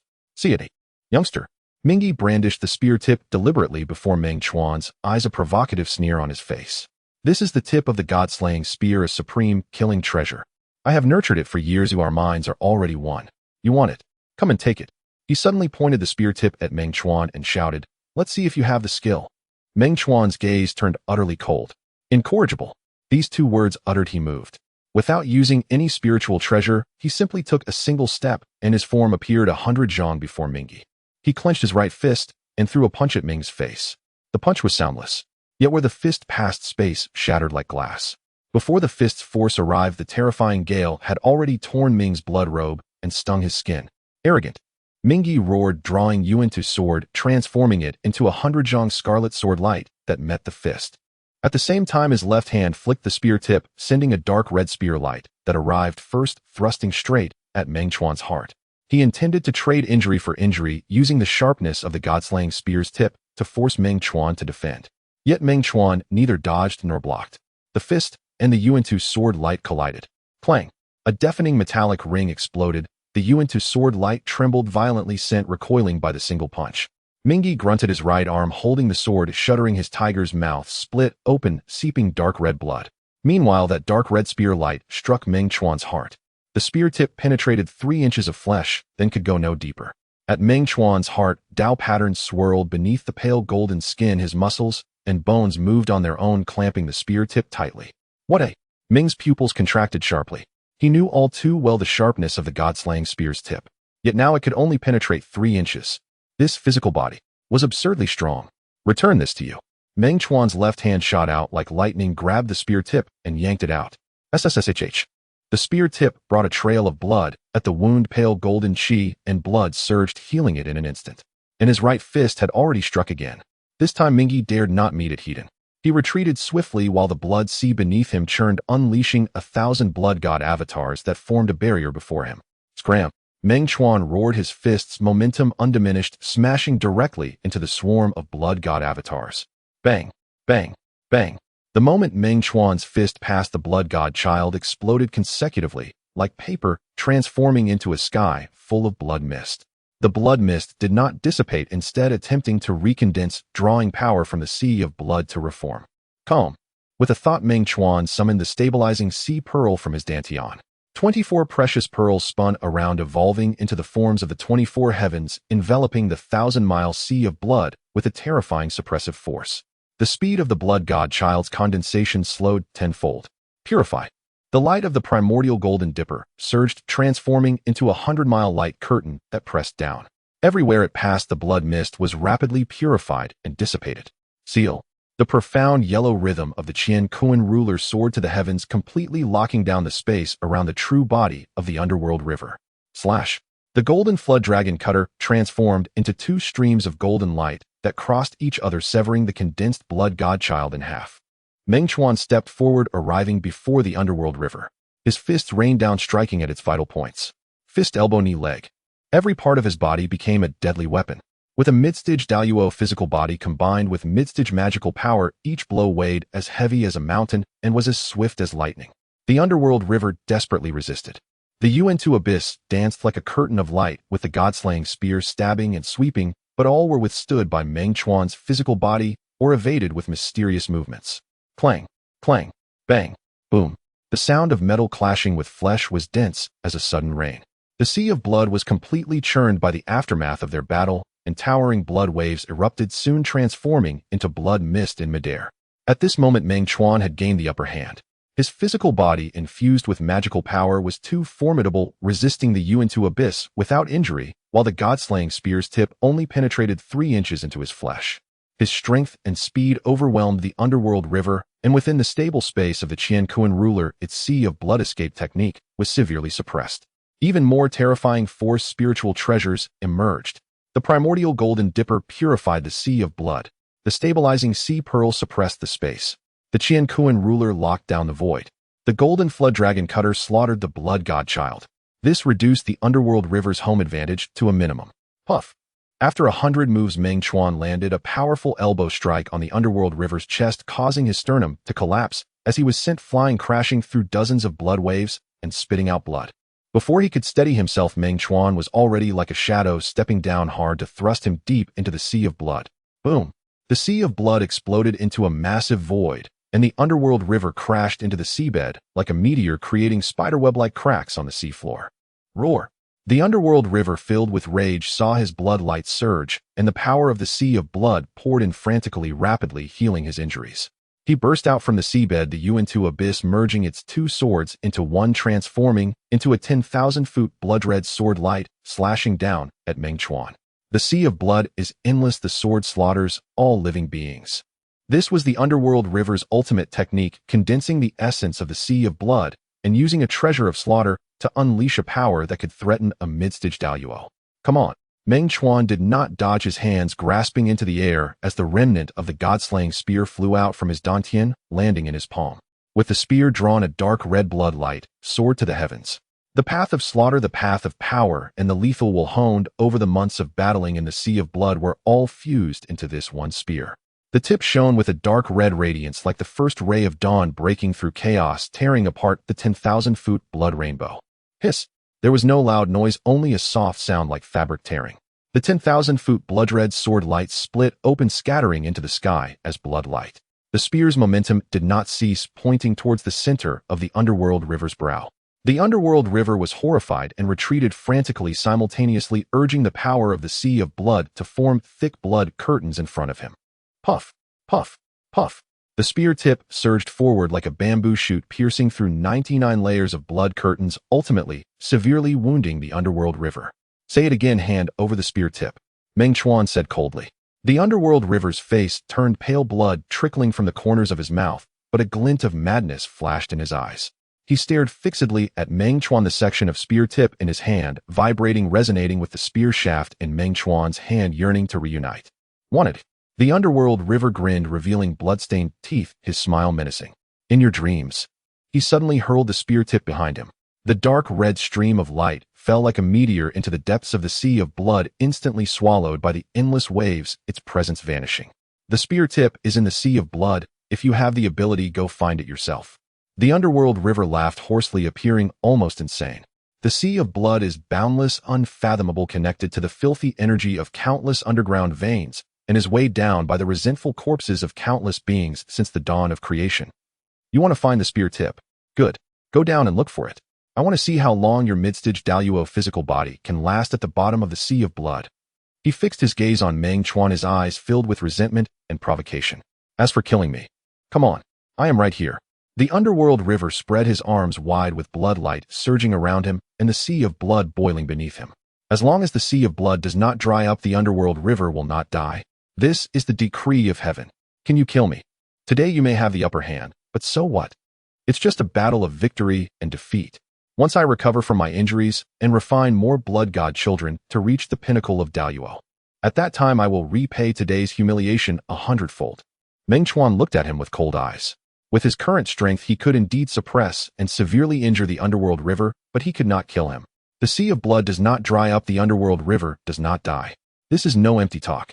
Unless there are saintly means or a special supreme treasure to completely refine the sea of blood, at most, he could only suppress and severely injure, but not completely annihilate. Underworld river. Meng Chuan slowly withdrew the spear, the tip no longer aimed at the underworld river's brow. Do you think I would stop here? He looked towards the depths of the sea of blood. There the spear tip's aura had completely vanished, merging with the endless filthy energy of the sea of blood, indistinguishable. When my primordial spirit and physical body both reach the mid-stage of Daluo, I will return to the sea of blood. At that time, I will dry the sea of blood inch by inch, pulling out each of your blood god children, dragging your true body from the deepest part of the sea of blood. If you are smart, you should prepare that half of the god-slaying spear before I come back next time. If you remain obstinate. Meng Chuan turned his head, casting a sidelong glance at the underworld river. I will let you know what true eternal sinking is, where you cannot seek life nor death. The underworld river trembled all over, feeling a chill deep within his heart from the cold, killing intent in that gaze. He wanted to retort, to shout angrily, but looking at Meng Chuan's calm and unperturbed eyes, all his harsh words were stuck in his throat. That was a gaze filled with true killing intent, confident in its execution. Meng Chuan no longer looked at him, and with a tear of the space by the Qian Kuan ruler, he stepped out and vanished into the void. Above the sea of blood, only the underworld river remained standing amidst the churning blood waves, his expression twisted and changing. He knew clearly that next he must quickly break into the pinnacle of Daluo. Otherwise, once the other party breaks through first, By that time, with his means, even if he could not kill him, he would certainly be able to severely injure him, forcing him into eternal slumber. After a long while, he let out a hoarse, low growl, his figure sinking into the sea of blood, disappearing from sight. The sea of blood returned to calm, with only the still undulating waves remaining, whispering tales of the shocking battle that had just occurred. Meng Chuan stood at the mouth of the nameless valley, hesitating to step inside. He lowered his head, gazing at his empty right palm, where only faint, barely visible traces of blood remained from his battle with the Ming River. The spear tip was unattainable, cast into the deepest part of the blood sea by the Ming River, merging with the endless filth and the wailing souls of the dead. With his current divine, since it was difficult to find it easily in the blood sea's territory. More importantly, he could not kill. As long as the blood sea remained, the Ming River would not perish. The laws of heaven are immutable, not something that even a Deluo can break. Even though his primordial spirit and physical body had both entered the mid-stage of Deluo, with combat power sufficient to suppress an ordinary later-stage Deluo facing that boundless blood sea and thousands of blood deities, he could only injure their forms, unable to extinguish their spirits. A hint of defeat pierced his Tao heart like fine ice needles, subtle yet real. Since crossing into the primordial era, he had fought his way through blood-soaked battles, traversed ancient battlefields, and slain the Tai Qinglong. Having once proven his Tao at the Zixiao Palace, he had never truly faced defeat. Even when he first entered the Blood Sea and fought to a standstill with the Ming River, it was still a remarkable feat of overcoming the weak with strength. Yet this time, having gained tremendous power and arriving with the might of dual mid-stage Deluo, he intended to completely resolve the cause and retrieve the spear tip, only to exchange it for a frustrating victory that could not kill, failing to achieve his wish. The last mad provocation in the Ming River's eyes, the roar of "as long as the blood sea remains, I shall not die," swirled in his mind like a maggot clinging to bone. Meng Chuan slowly exhaled a breath of murky air, forcibly suppressing the knot in his chest. If he couldn't endure even this little setback, how could he speak of the great Tao? He simply needed time. Time to settle the gains from this battle, to digest the insights from the Zixiao Palace, and to truly cross the chasm that lay between the mid and late stages. In the realm of Deluo, each step represents a new heaven. The transition from mid to late stage may seem a minor leap in realm, but in reality, it involves a deeper sorting, solidification, and expansion of one's own Tao. This cannot be achieved through mere hard work. It requires opportunity, tempering, and the right timing. He looked up towards the direction of Buzhou Mountain, his gaze seemingly piercing through layers of mountains to rest upon the majestic and ancient ancestral Witch Palace. There someone awaited. That girl, barefoot and clad in coarse cloth, serene as a deep pond, had resolutely declared before the still gathered 3,000 guests at the Zixiao Palace, "He is my man." When he last parted from the Zixiao Palace, she had already reached the late stage of Deluo. He, on the other hand, though he had also reached Deluo, was merely in the mid-stage and had just suffered setbacks in the Blood Sea. To see her now, Meng Chuan's mind flashed with her tranquil gaze, those eyes that seemed to perceive all illusions, reaching straight to the heart. She would surely notice the lingering frustration in his Tao heart, the defeat and unwillingness he tried to suppress. He did not want her to see him like this. At least not now. Clenching his fist, Meng Chuan turned and stepped into the valley. Inside the valley, everything remained still. Emerald pond, crooked tree, stone table, fallen flowers. Time flowed particularly slowly and peacefully here. He sat cross-legged by the pond, closing his eyes and focusing his mind. The seventh turn of the 9 revolutions mystic art slowly operated, and the vitality of his mid-stage Deluo physical body surged like a river, cleansing every inch of his sinews and bones, thoroughly refining and expelling the slight impurities and killing intent tainted by the Blood Sea. The Honghuang golden dipper hung overhead, its clear light cascading down, cleansing his divine sense and soothing the subtle ripples in his Tao heart. The Dinghai pearl floated in his dantian, evolving the embryonic forms of the heavens, solidifying the foundation of his Tao. The sharpness of the golden flood dragon was reined in, and the remnants of the god-slaying spear quietly floated, while the path of slaughter flowed like a dark current. He began to sort through the insights gained from the Zixiao Palace. The Deluo path bestowed by the Tao ancestor is vast and profound. Even though he had proven himself as Deluo, many barriers remained unexplored, especially regarding, after the 3 flowers gather at the top, how to consolidate the 3 flowers above into an immortal Tao fruit. How to refine the 5 vital energies within his chest, merging them with the Tao fruit to achieve the Deluo Tao body. All of this required painstaking effort, painstaking deliberation, and gradual practice. The growth of primordial spirit power could not be rushed. In the realm of Deluo, every bit of progress requires a deeper understanding of the great Tao and a clearer recognition of oneself. He immersed himself in cultivation, forgetting the passage of time. Spring passed, In autumn came flowers wilted and bloomed. The leaves of the crooked tree turned yellow and green again, and the petals on the stone table accumulated and then turned to ash. Meng Chuan's aura grew increasingly dense and substantial during this process. Within his primordial spirit, that three-colored Tao flower slowly rotated with each turn it solidified, further tightening its connection with the 5 vital energies in his chest. Within his physical body, the sound of blood surging grew like thunder, faint golden Tao patterns spreading from deep within his bones, and the resonance of the Tao sounds from his internal organs grew increasingly grand. Yet he was still just a little short of breaking through that membrane, taking that final half step. It was not due to insufficient accumulation, nor was it from lacking insights. It was a lack of an opportunity that would allow his Tao heart to be completely transparent, leading to a qualitative change in his understanding of his own Tao, enabling him to push open that door in one fell swoop. On this day, Meng Chuan awoke from his meditative state. He walked to the pond's edge, bent down to scoop up a handful of the clear pond water, and drank it. The water was sweet, imbued with the nurturing warmth of the earth's spiritual milk, refreshing his somewhat parched heart. He raised his head, gazing at the sky outside the valley. The sky was very blue, the clouds thin, and an unknown bird flew by, leaving a series of clear calls. It was very tranquil. Yet he knew that beneath this tranquility the dark currents of the primordial era had never rested.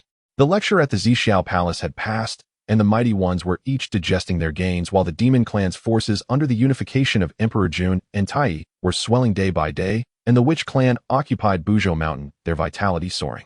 The next lecture would be in 6,000 years. At that time, the topic would be the path of the Kwasa Saint. That would be the true beginning of touching the threshold of primordial chaos. Ming River. Meng Chuan murmured this name softly, a glint of cold light flashing in his eyes. When I reach the dual late stage of Deluo, I will return to the Blood Sea. At that time, if you do not hand over that half of the God-slaying spear, even if I cannot kill you, I will surely severely injure you, forcing you into eternal slumber. When you awaken again, the primordial era will be filled with Kwasa Saints, and Deluo will be as common as dogs. And you will still be just a latest-stage Deluo. He turned and walked back to the clearing where he usually practiced sitting cross-legged, but not immediately entering a meditative state. Instead, he took out the first bone shard gifted by Hoodoo from his bosom. The bone shard was warm, imbued with her unique, heavy, and tranquil aura. Gently rubbing his finger across the surface, which bore the ancient character for Earth, a complex expression flashed in Meng Chuan's eyes. Including the 3,000 years of insights gained from the Zixiao Palace, he had been in this primordial era for over 7,000 years. From their initial encounter during his time as an Earth immortal, receiving her gift of a spear tokens guidance and enlightenment, to later during his 1,000 years in the East, see her declaration at the Zixiao Palace's gate, "He is my man." Each moment of the past flowed through his heart like clear spring water, quietly dissolving much of the frustration born from his setbacks in the Blood Sea. He knew that she might not care whether he was strong or weak, victorious or defeated at this moment. Her standing up in front of the Zixiao Palace was not due to his power, but rather because he was him. But he cared. He wanted to stand before her in a better light. Not as the junior she needed to defend, but as someone who could truly stand shoulder to shoulder with her, someone who would have the qualification and ability to protect her in the coming calamity that might sweep across the primordial world. A comrade. Wait for me. Meng Chuan softly spoke to the bone shard. He then solemnly stored it away, pressing it against his heart. Closing his eyes, he focused his mind and sank back into his cultivation. This time he no longer rushed or clung to immediate breakthroughs. Instead, he immersed himself completely in the sorting and solidifying of his own Tao. The 9 revolutions mystic art operated, and the blood surged like a dragon repeatedly, cleansing his body, further solidifying the foundation of the 7th turn. The clear light of the Honghuang golden dipper flowed, cleansing his divine sense, repeatedly contemplating and verifying the subtle aspects of the Deluo path spoken by the Tao ancestor. The Dinghai pearl evolved the heavens, and the mysteries of spatial Tao were continuously deduced and perfected in his thoughts. The sharpness of the golden flood dragon and the slaughter of the god-slaying spear, 2 entirely different paths of killing, collided and fused within his primordial spirit, searching for a delicate balance and sublimation. He even began to attempt a preliminary fusion and verification of the paths of strength slaughter and spatial Tao. Though only superficial, it significantly clarified his understanding of his own path. Time passed unnoticed in cultivation. In the valley, Meng Chuan sat like a stone statue, motionless. At times a faint golden sheen would glimmer on his body, at times circulating the ethereal rhythm of Tao, at times exuding a sharp aura, and at times revealing flickers of bloodlust. His aura steadily and slowly ascended, repeatedly striking against the thin veil that seemed within reach, yet always remained distant. With each impact, the barrier shifted slightly, then returned to its original state. But he was not anxious. He simply accumulated strength, waiting for that true moment when everything would fall into place. Deep in his heart, a thought stood like a rock. When I reach the dual late stage of Deluo, holding the complete god-slaying spear, I will go to see her. At that time, even if the demon clan's Tai holding the Chaos Bell also reaches the late stage of Deluo, he would still not be my opponent. The lecture at Zhixiao Palace has concluded, and while the surface of the vast wilderness remains calm, turbulent currents are stirring beneath. The demon clan is consolidating while the witch clan stands firm. The 3,000 listeners of the Tao have spread into the wilderness, occasionally witnessing the resonance of Tao rhythm soaring into the sky, indicating that there are those who have broken through their bottlenecks, advancing further. In the nameless valley, Meng Chuan sits in tranquility like a stone. He no longer feels urgency, nor does he force his primordial spirit to break through that layer of only a little bit more paper. The Tao of the Great Lu, as taught by the Tao ancestor, flows within his heart. With each affirmation, the three-colored Tao flower in his primordial spirit becomes more solid, and the connection with the 5 energies in his chest grows tighter. However, problems began to surface. His primordial spirit entered the midstage of Great Lu through the teachings of the Tao ancestor on the Honghuang Tao. Meanwhile, his physical body reached the midstage of the 7th transformation through the 9 turns mystic art, having been tempered through bloody battles. Although both realms are on par, the foundational Tao rhythms are markedly different, creating an ineffable discord during their operation. The primordial spirit wields the law lightly and ethereally, aligning with the heavenly Tao. The blood and qi exert a heavy and domineering force originating from within himself. Initially, this was not apparent, but as his cultivation deepened, the difference became increasingly glaring, like white paper stained with ink. In ordinary duels, they could fight independently, but once he attempted to merge the primordial spirit's magical power with the physical Bodis blood and qi to unleash a strike beyond limits, the sensation of stagnation felt like a clogged river, preventing him from unleashing his full strength. So that's how it is, Meng Chuan realized. The crux of this only a little bit more issue is not a lack of accumulation or comprehension, but rather that the 2 foundational Tao paths of the primordial spirit and the physical body need a thorough sorting, harmonization, and even reconstruction at a higher level. He needs to merge the insights of the heavenly Tao gained from listening to the Tao with the power derived from the 9 turns mystic art, reuniting them as one. Just like in previous breakthroughs, where both the primordial spirit and the physical body advance together. He must regain that state, seeking a unique balance between the ethereal and the heavy, the heavenly Tao and himself. With the direction clear, his heart became calm. Meng Chuan no longer pursued mere increases in magical power or blood and qi. Instead, he devoted all his mind and spirit to comprehending and harmonizing the essence of the 2. He re-examined the 9 turns mystic art, traversing from the first turn of foundation establishment to the 7th turn of achieving the Tao, with each turn's mental methods and insights flowing through his mind. The Tao of power is not mere brute force. It is the grandeur that opens the heavens and creates the earth, the weight that supports the sky, the determination that breaks through chaos, and the sustenance that nourishes all things. It originates from Pangu, yet it does not end there. Everyone has their own power. What is his power? Is it the indomitable spirit to traverse this realm? Is it the resilience forged in the blood battles of the East Sea?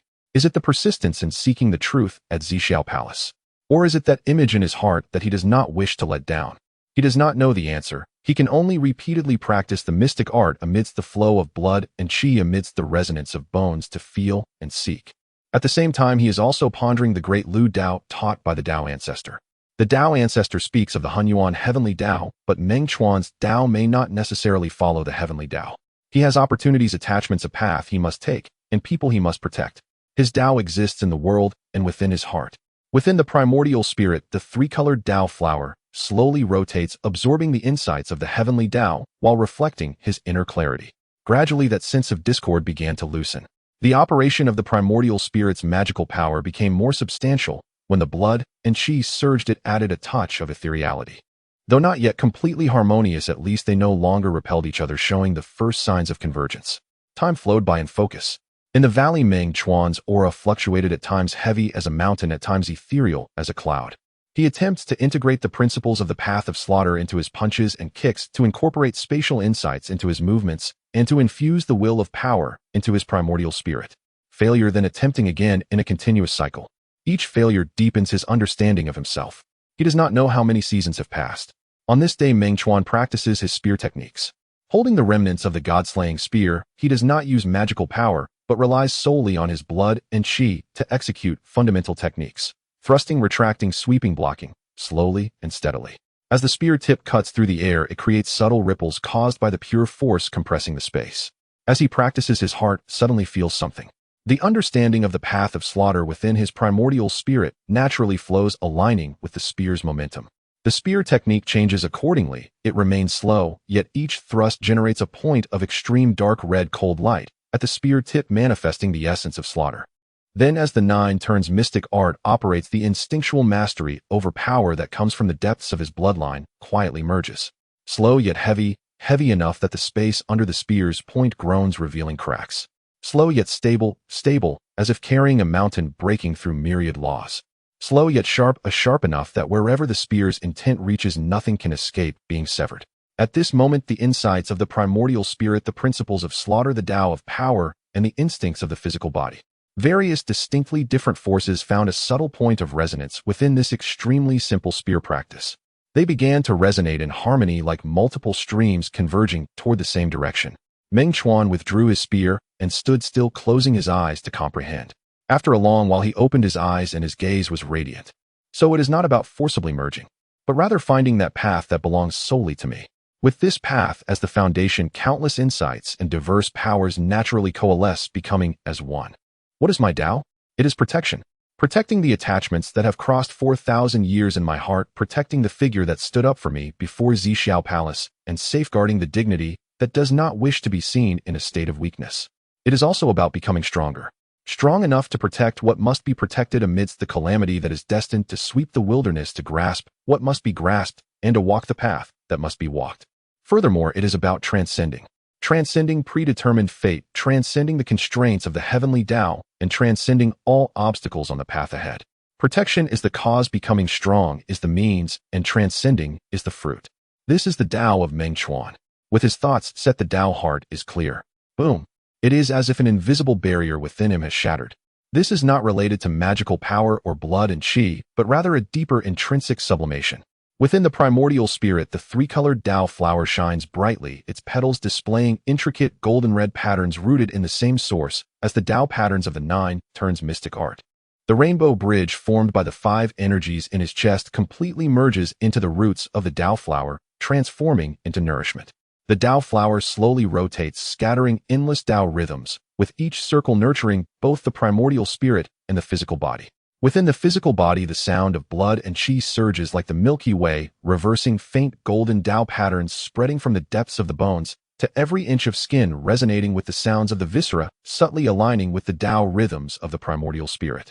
The slight discord that previously arose from the differences in their systems has now completely vanished. The primordial spirit and the physical body have returned to a harmonious unity, fluid and unobstructed. The breakthrough comes naturally. Late stage of Great Lu. Following the path of the 9 turns mystic art itself, both the primordial spirit and the physical body step into this realm. This foundational reconstruction with a clear Tao heart solidifies his cultivation immediately upon breaking through, reaching the late stage of Great Lu completion, and only a thin line separates him from the peak of Great Lu. At this point, he truly enters the first echelon of the wilderness beneath the St. Honghuang. Meng Chuan stood in midair, feeling the surge of new power within him. His divine sense expanded, dramatically capable of reaching further distances with just a thought. His magical power became purer and more refined, recovering at an accelerated rate. The strength of his physical body underwent a qualitative change, now able to withstand most full-force attacks from latest-stage Luo practitioners. More importantly, his mind stirred slightly. His right hand grasped in the air, and the remnants of the god-slaying spear fell into his palm, dark red blood light flowing. With his left hand forming seals, 4 spiritual treasures, Honghuang golden dipper, Dinghai pearl, golden flood dragon scissors, and Qiankuan ruler, appeared around him. His divine sense and physical blood energy perfectly fused, flowing into the 5 spiritual treasures without any obstruction. Buzz! The 5 treasures resonated together, and their pressure surged, far exceeding the past. Particularly the god-slaying spear, its body cracked, and dark red light surged from within, seemingly healing. Though the spear tip was missing the killing intent that severed karma and extinguished life, had condensed to a degree that made the surrounding space instinctively retreat. With my current cultivation aided by these treasures, Meng Chuan reassessed himself. In the realm of Deluo, I should be nearly invincible. Even with the chaos bell Donghuang Tai E as a latest stage Deluo would find it exceedingly difficult to defeat me. If the God-slaying spear could be restored to its complete form, defeating him would not be a difficult task. As for the river of the underworld, his gaze shifted towards the direction of the underworld blood, see a cold light flashing. It's time to retrieve the spear tip. Without hesitation, Meng Chuan stepped out of the valley. The Qian Kuan ruler split the void, and his figure vanished within. When he reappeared, he was already above the underworld blood sea. The blood sea surged, a stench rising to the heavens. Meng Chuan revealed no concealment. The pressure of his latest stage Deluo divine sense and physical blood energy erupted like an invisible mountain, causing the sea surface to sink. River of the underworld, come out. His voice thundered, shocking the blood sea. Hand over the remnants of the god-slaying spear. Otherwise today I shall overturn this blood sea. No unnecessary words, only the most direct, the most domineering proclamation. Within the depths of the blood sea there was a moment of silence. Then a towering wave of blood erupted, and the river of the underworld stepped onto the waves, his blood robe billowing, the twin swords of the divine butcher Ubi suspended at his side. He looked up, and as his scarlet eyes met the profound Deluo latest stage rhythm emanating from Meng Chuan, they suddenly contracted. Latest stage Deluo. In less than 2,000 years you actually. The river of the underworld's voice was hoarse, laced with disbelief and horror. In that battle over 1900 years ago, though Meng Chuan was strong, there was still a subtle disharmony between his divine sense and body, easily discernible. But now, this perfectly unified and terrifyingly solid aura clearly indicated he had been immersed in this realm for a long time. How is this possible? Even with the opportunity of listening to the Tao in the Zixiao Palace, even with unparalleled talent, it is absolutely impossible to complete the leap from entering Deluo to latest stage perfection in such a short time, and to have both body and divine sense reach latest stage perfection. This person must possess a tremendous secret, but that no longer was something he could covet. I said, hand over that half of the god-slaying spear. Meng Chuan's voice was cold, interrupting the river of the underworld's thoughts. He raised the remaining spear, pointing its tip directly. Don't make me say it a third time. The river of the underworld's expression changed, filled with resentment and unwillingness, finally transforming into a hint of fear. He could feel that at this moment Meng Chuan was far stronger than last time. Not merely a quantitative change, but a qualitative leap. In another battle, he might be able to contend using the blood sea's immortality, but he would certainly suffer severe injuries and might even be forced into a deep slumber. With Meng Chuan's current displayed strength combined with those few spiritual treasures, while he may not be able to drain the endless blood sea, he could certainly stir it into chaos, severely injure its source, and crush him for tens of thousands of years, making it difficult to rise again. Silence. Above the blood sea, only the stench of wind howled. After a long while, the river of the underworld gritted his teeth and squeezed out 2 words from between his teeth. Here you go. He reached into the depths of the blood sea, pulling out a section of dark red flowing light, which was the tip of the god-slaying spear. His eyes were filled with reluctance and resentment, but he still wiped away his own mark and threw it out forcefully. The spear tip transformed into a stream of light shooting towards him. Meng Chuan caught it steadily. The spear tip felt icy and piercing. The fierce, killing intent flowed into him, resonating violently with the spear shaft in his hand, yearning for unity. He urged his magical power to temporarily subdue it. Looking at the river of the underworld, he said calmly, you have some sense. The river of the underworld's face was like cold iron, silent as his figure slowly sank into the blood sea, vanishing from sight. The blood sea returned to calm, but the surging waves were filled with restlessness and unwillingness, almost spilling over the surface.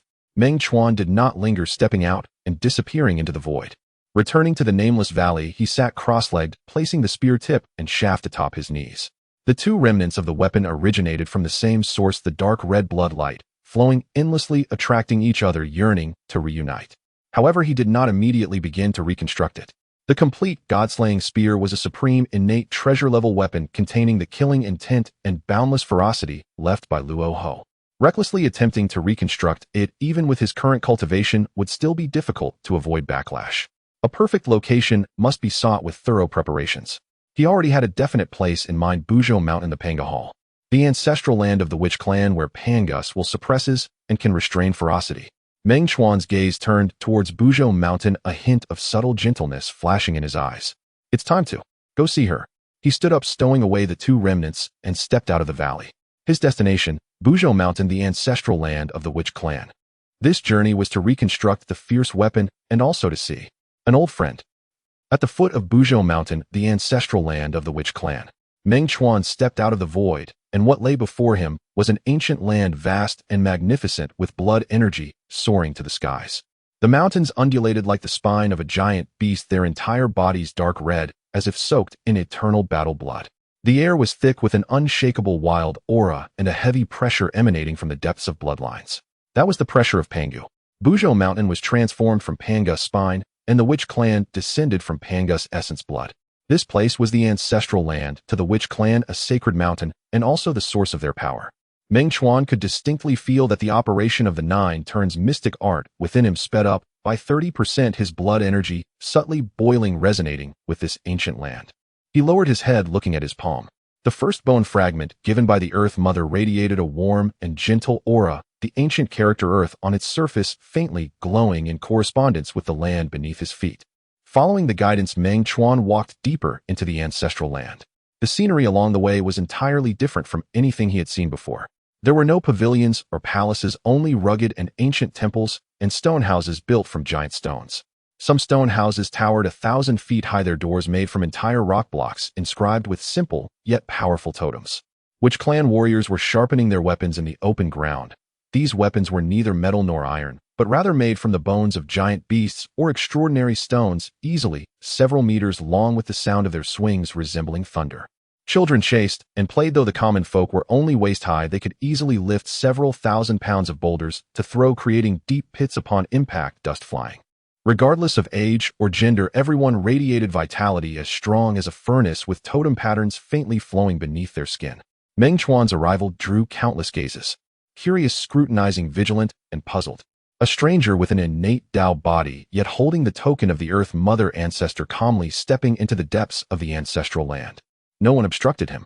The aura on the bone fragment could not be faked. It was the unique Earth-like rhythm of the Earth Mother ancestor. Meng Chuan walked steadily, calmly, meeting the gazes upon him, not flinching or avoiding. He could sense that these witch clan warriors were at least comparable to true immortals, with many being Xian immortals and golden immortals, and some even possessing hidden auras that had reached the Tai Yi level. The witch clan does not cultivate divine senses, only refining their physical bodies. Their blood energy is their path. With such depth, it's no wonder they could contend against the increasingly powerful demon clan.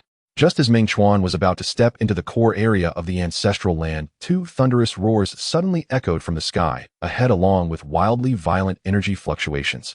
Boom, boom. Following that were furious roars and the sound of bells resounding through heaven and earth.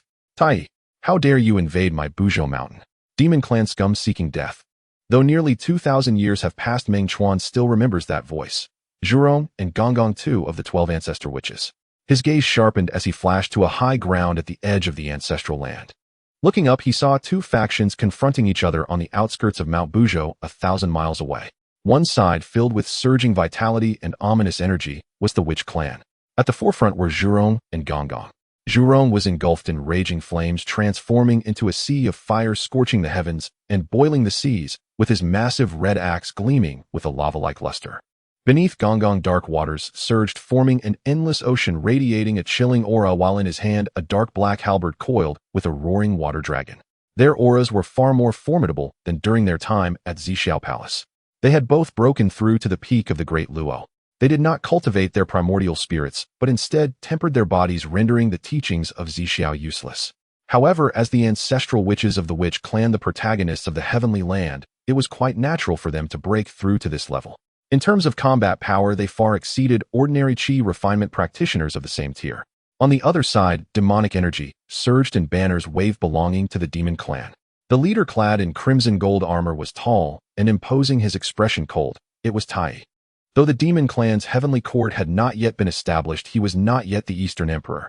However, after the teachings at Zixiao Palace, due to wielding the chaos treasure, his strength was unparalleled, and he was revered as a leader of the demon clan alongside his brother Dijuan. He stood at the front of the formation, holding an ancient small bell in his hand.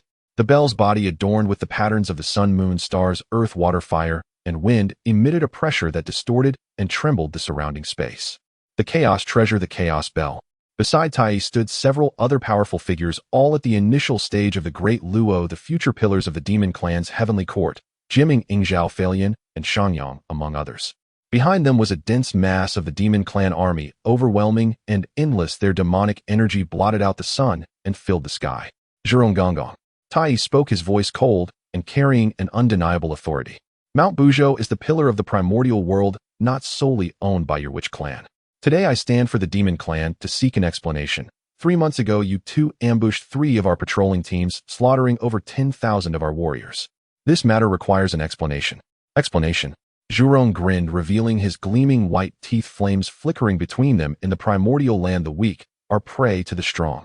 You demon scum dared to intrude into my territory of Mount Buzhou. If you die, then you die. What explanation do you need? It seems there's nothing to discuss. Taiyi's eyes glinted with cold light, no longer speaking further. He stepped forward, gently swinging the chaos bell in his hand. Dong! The bell tolled not loud, but resonated deep within every living being's heart. As the bell rang, the space, solidified time slowed, and the grass, trees, and stones across the vast wasteland turned to dust. Zhurong and Honghuang, who were at the forefront, felt their movements halt, their flames and dark waters momentarily stilled. Kill! Tai shouted softly as he appeared before Zhurong, his left fist clenched, the golden light of his punch coalescing into a blazing miniature sun, crashing down towards Zhurong's face. Simultaneously, the chaos bell trembled again, streams of chaotic energy cascading down, suppressing Honghuang. He took the initiative to strike, first facing 2 opponents alone. With his perfected cultivation at the later stage of the Great Luo, he dared to confront 2 peak Great Luo ancestral witches hidden. Arrogant. Zhurong roared, raising his massive red axe to cleave down at the punch.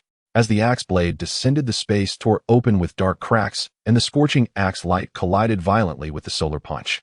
Boom! A terrifying energy storm erupted. Zhurong let out a muffled groan, actually pushed back 3 steps by this punch, the ground beneath him cracking and the flames dimming. Meanwhile, the miniature sun on Taiyi's fist also shattered considerably, but his figure only swayed slightly before he closed in again, transforming his left fist into a palm, the edge of his palm, like a blade slicing towards Zhurong's neck. On the other side, Honghuang swung his dark black halberd, cleaving through the descending streams of chaotic energy, but the suppressive force of the chaos bell followed him closely, causing his movements to lag by half a beat. It was this half beat that allowed Taiyi's onslaught to arrive in succession. Fists, palms, fingers, elbows. Taiyi's close combat skills were exquisite, and coupled with the constant tremors of the chaos bell that disturbed the mind and suppressed time and space. Though Zhurong and Honghuang were at the peak of the Great Luo, their bodies strong and their vitality overflowing, they were still at a disadvantage under the suppression of the chaos bell, only managing to barely defend themselves. Clang, clang, bang, boom. The sounds of metal clashing and flesh colliding were dense as thunder, and every impact caused the ground to crack and the mountains to roll. 3 figures flashed above the wasteland, leaving devastation in their wake, turning everything to ash. Among the Witch Clan army, countless warriors gripped their weapons tightly, their eyes blazing with fire, yet dared not advance. Such a level of battle was beyond their intervention. On the side of the Demon Clan, Jiming, Ingzhao, and others displayed expressions of delight, their morale soaring. Tai, wielding the Chaos Bell, possessed the might to suppress the world and push through everything. The situation of the battle gradually became clear.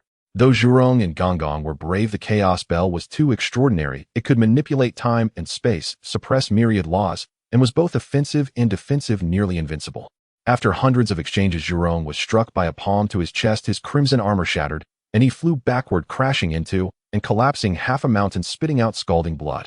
Honghuang was also struck in the abdomen by Taiyi's elbow, his dark black armor dented, and he plummeted to the ground like a shooting star, creating a bottomless pit.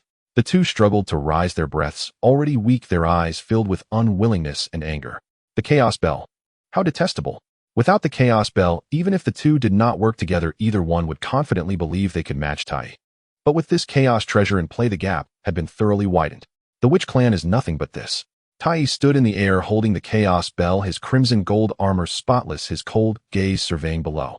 Today I will use your blood to sacrifice to the spirits of my fallen Demon Clan brethren in the heavens.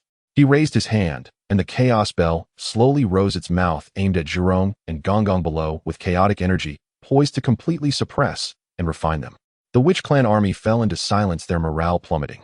The two peak Great Luo ancestral witches had actually been defeated, and all this happened in a two-known scenario. Could it be that the Witch Clan truly had to bow to the Demon Clan today? Just then, Tai, my friend, let it be, spare them if you can. A calm voice rang out from the direction of the Witch Clan ancestral land. The voice was not loud, yet it clearly reached the ears of every being on the battlefield. Tai paused. He saw a figure in a blue robe walking slowly from the edge of the ancestral land, and in just a few steps, he reached the center of the battlefield, standing before Zhurong and Honghuang.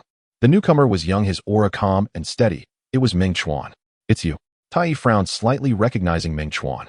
In Zixiao Palace, he was said to have a close relationship with the ancestral witch Hutu and a grudge against the River of Souls. He had left the scene early and did not witness the situation at the time, only hearing others from the demon clan mention it later.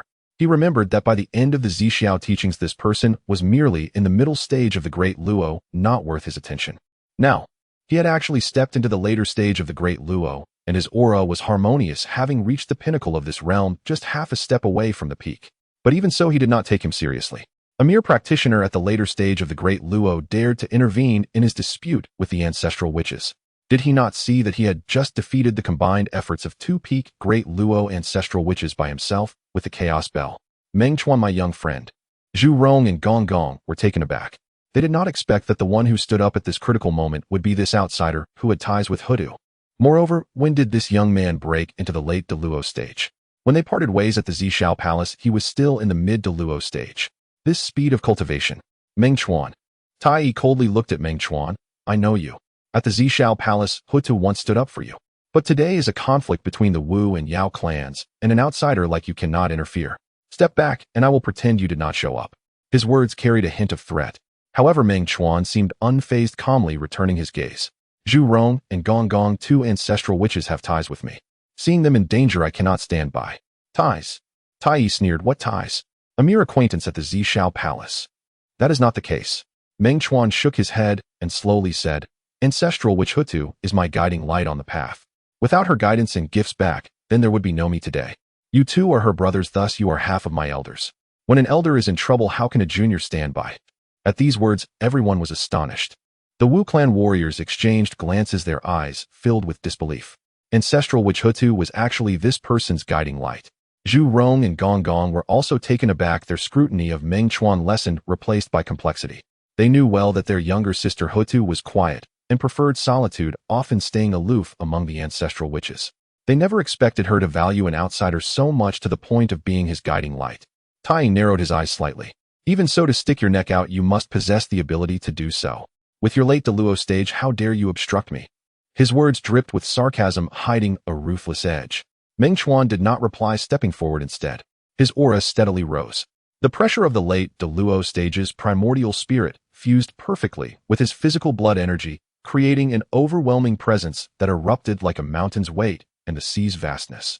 Blood energy surged into the sky, stirring the winds and clouds.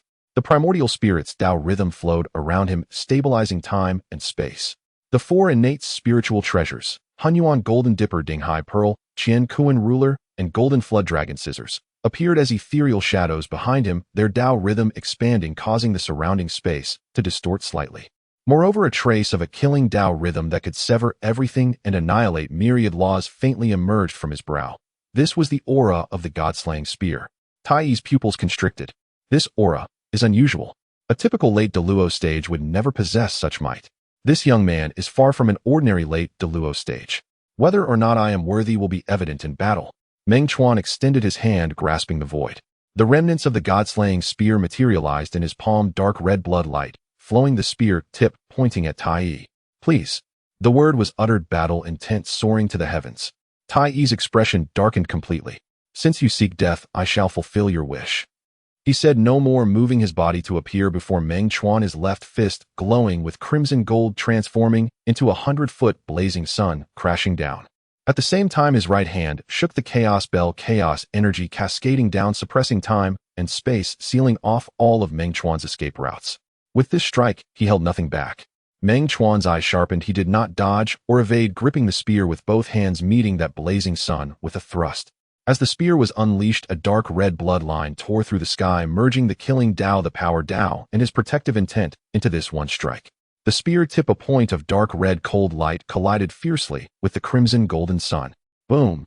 An indescribable, terrifying roar erupted in the sky above the wilderness.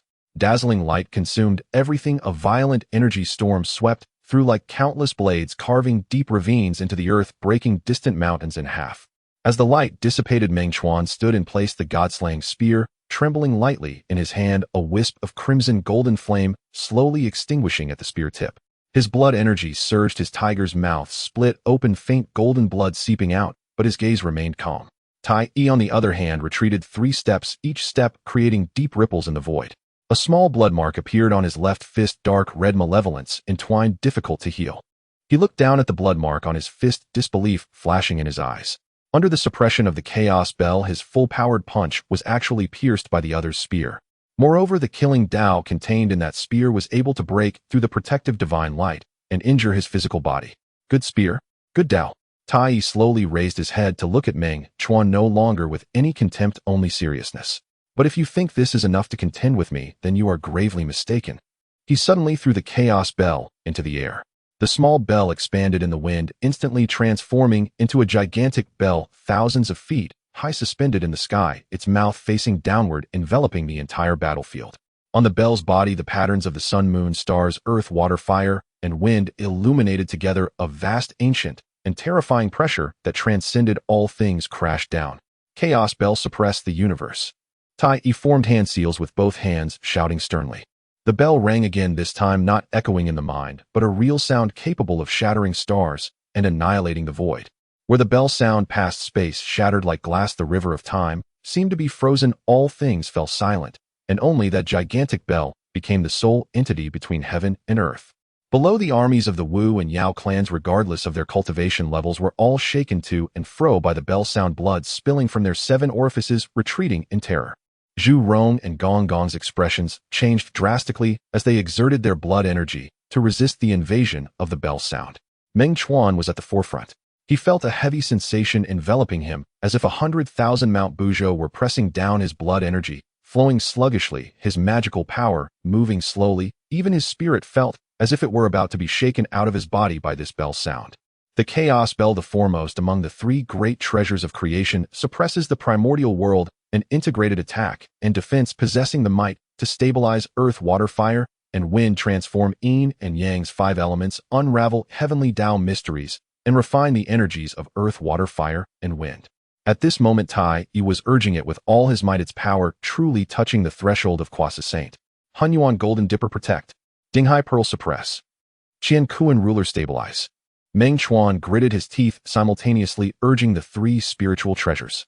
The Honghuang Golden Dipper shone brightly, forming a light curtain to protect him, purifying the invasion of the bell sound. The Dinghai Pearl evolved into the forms of 24 heavens, with 24 miniature worlds surrounding it, sharing the suppression force. The Qian Kuan Ruler's profound yellow Tao rhythm soared to the sky, stabilizing the Tianzhong space, barely opening a pure land within the realm of the bell sound.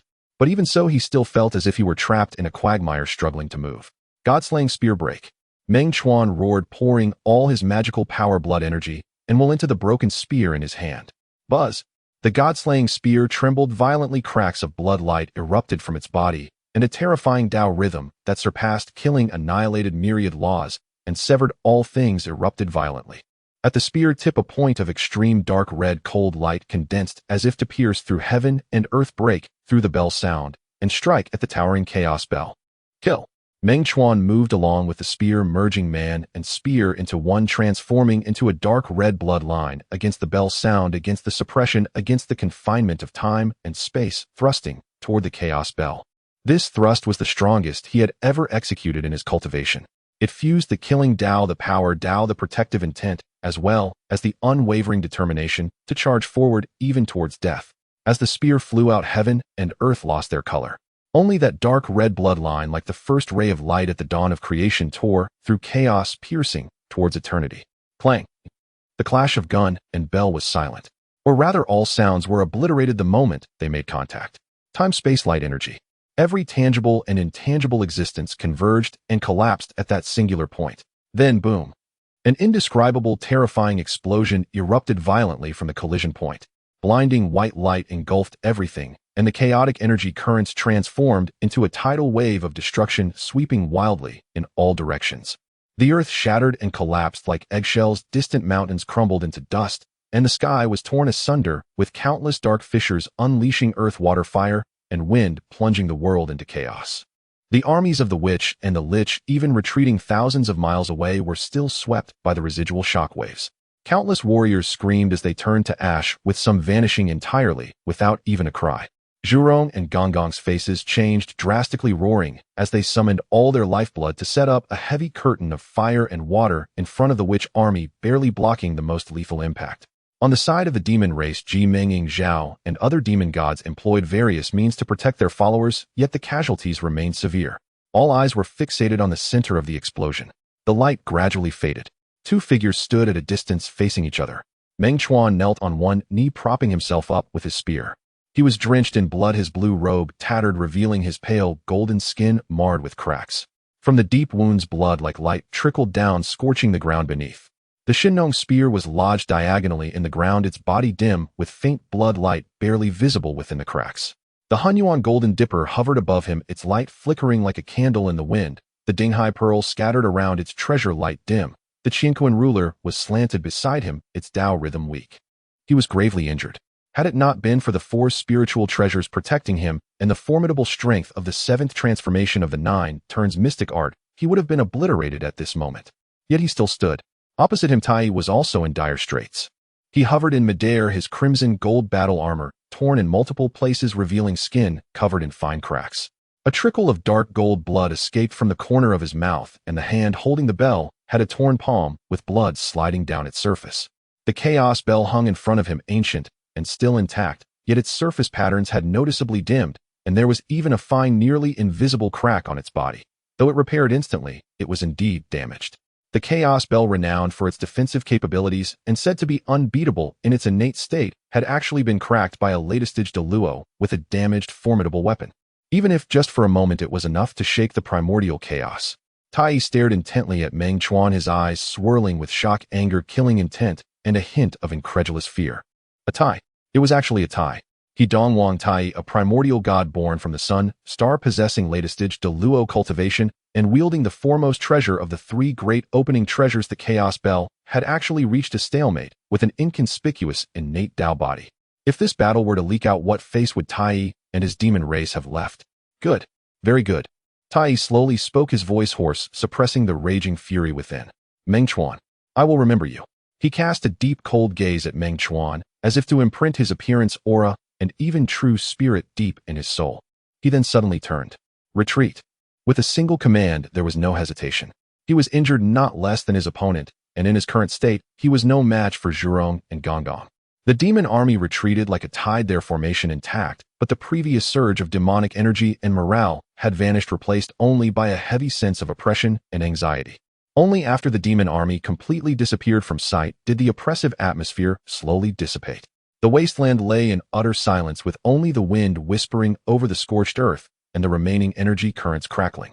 The witch warriors stared blankly at the figure still kneeling in the blue robe, their eyes filled with shock, disbelief, and an indescribable complexity. This innate Tao body, who referred to the ancestral witch of Hutu as his guide, had truly blocked Dongwang Tai and the terrifying Chaos Bell. Moreover, it had resulted in a tie.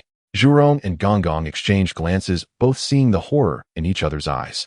They knew better than anyone the terror of the Chaos Bell. Earlier, the two had joined forces, and despite their peak Deluo cultivation, they were still suppressed and defeated by Tai using the Chaos Bell. Yet Meng Chuan, a latestage Deluo, could battle him to a draw. This meant that without the Chaos Bell, Tai was certainly no match for him. This kid. Zhurong licked his cracked lips, his voice hoarse. How long has it been? Back at Zhixiao Palace, he was only midstage Deluo, right? 1900 years. Gongong took a deep breath, suppressing his surging lifeblood, gazing at Meng Chuan with completely different eyes. 1900 years from just entering latestage Deluo to reaching perfection, and he can even battle a same-level Tai wielding the Chaos Bell to a draw. The speed of his strength improvement is simply, he could find no words to describe it. The witch race has an inherently strong physique. Although their breakthroughs are slow, their combat power at the same level is unparalleled in the primordial chaos. Yet even so, they had never seen such a terrifying improvement. This could no longer be described as extraordinary talent. The two suppressed the tumult within their hearts and quickly approached Meng Chuan. Meng Chuan, my young friend, how are you? Zhurong asked in a rough voice, reaching out to help, but stopping himself. It's fine. Meng Chuan slowly straightened up, operating the nine turns mystic art with his lifeblood surging, his wounds visibly writhing and healing. He raised his hand, gathering the scattered spiritual treasures one by one. The Honghuang golden dipper, Dinghai pearl, Qianquan ruler, and golden jiao scissors transformed into streams of light and entered his brow, leaving only the Shinnong spear in his grasp. The spear was dim, its blood light weak within the deep cracks, clearly suffering immense damage from the earlier strike. However, he could sense that the spear's spirit was unharmed and could be restored with nurturing. The combat power Meng Chuan displayed today was sufficient to earn any respect, including that of the ancestral witches. You two are too courteous. Fortune and misfortune are intertwined. Thank you for your assistance in this battle, my young friend. Gong clasped his hands, his tone sincere, devoid of his previous casualness. In the primordial chaos, power is respected. The combat power Meng Chuan displayed today was sufficient to earn any respect, including that of the ancestral witches. You two are too courteous. Meng Chuan shook his head, his voice calm, yet tinged with fatigue. Hudu has shown me kindness. How can I stand by when her brother is in danger? Zhurong grinned, wanting to pat Meng Chuan on the shoulder, but seeing his body covered in wounds, he awkwardly withdrew his hand. Regardless, if it weren't for you today, this old guy, and I Gong, would probably have suffered greatly. This favor, I will remember it, Zhurong. Gong also nodded. The witch race does not like owing favors, but today's kindness, I Gong acknowledge. Their attitudes had changed drastically from their time at Zhixiao Palace. Back then they had helped Meng Chuan merely for Hudasake, without truly considering him. But after this battle today, Meng Chuan had earned their genuine recognition and respect with his strength. My young friend, your injuries are severe. Come with us to the ancestral homeland to heal. Zhurong said. Meng Chuan did not decline. He indeed needed a safe place to recuperate and nurture his spiritual treasures. Moreover, the purpose of his journey had not yet been fulfilled. Thank you for your trouble. The three transformed into streams of light, heading towards the depths of Buzhou Mountain, the core of the witch race's ancestral land. Along the way, countless witch warriors cast looks of awe, curiosity, and gratitude at him. Meng Chuan accepted it calmly, but his mind was occupied with another matter. During the earlier battle with Tai, though it seemed like a Tai, he had indeed exerted all his strength. The power of the Chaos Bell was truly terrifying.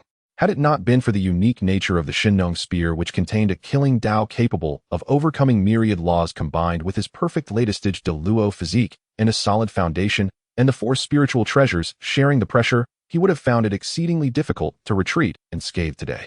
With my current cultivation to defeat Tai wielding the Chaos Bell, I fear the only way is to complete the Shinnong spear. Meng Chuan's thoughts raced. As for the breakthrough in cultivation, he could see that Tai was also on the verge of a breakthrough, unlikely to be later than him stepping into Peak de Luo. As he pondered, the scene ahead suddenly opened up. A majestic and ancient palace entirely built from dark red giant stones stood amidst the encircling mountains. The height of the palace was indeterminate, seemingly merging with Buzhou Mountain, its walls engraved with intricate ancient totems, Pangu opening the heavens, demonic gods battling, all beings worshipping. Each depiction contained overwhelming lifeblood and ancient Dao rhythms. The Pangu Palace, the core of the witch race's ancestral land, a place to worship the father god Pangu, as well as the location where the 12 ancestral witches usually practiced and deliberated.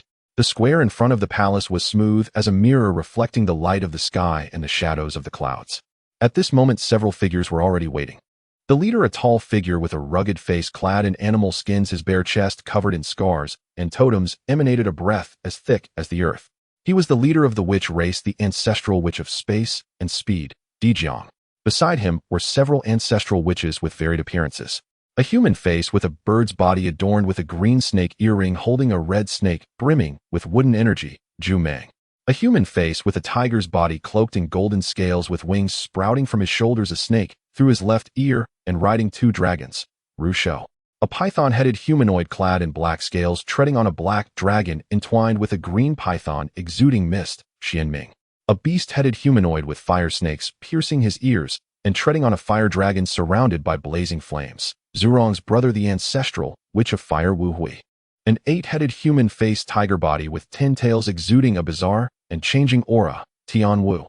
A human face with a beast's body, ears resembling those of a dog adorned with a green snake, Shi Bai Shi. A human face with a snake's body entirely red with candle-like eyes illuminating the void, Zhu Jiuyin. Along with the returning Zhurong and Gong, 9 of the 12 ancestral witches had now assembled. Only Hutu along with Yuezhi and Qiangliang were not present. Dijiang's gaze fell upon Meng Chuan. Those eyes seemed capable of piercing the void, seeing straight to the essence of things. Meng Chuan felt an invisible pressure envelop him, his qi and blood stagnating slightly, but the 9 Revolutions mystic art operated on its own, dissolving the pressure. His expression unchanged, he clasped his hands and said, Meng Chuan greets primordial ancestor Dijiang and all the ancestral sorcerers. A flicker of surprise passed through Dijiang's eyes as he slowly nodded. Meng Chuan, his voice boomed deep as the rumbling of the earth.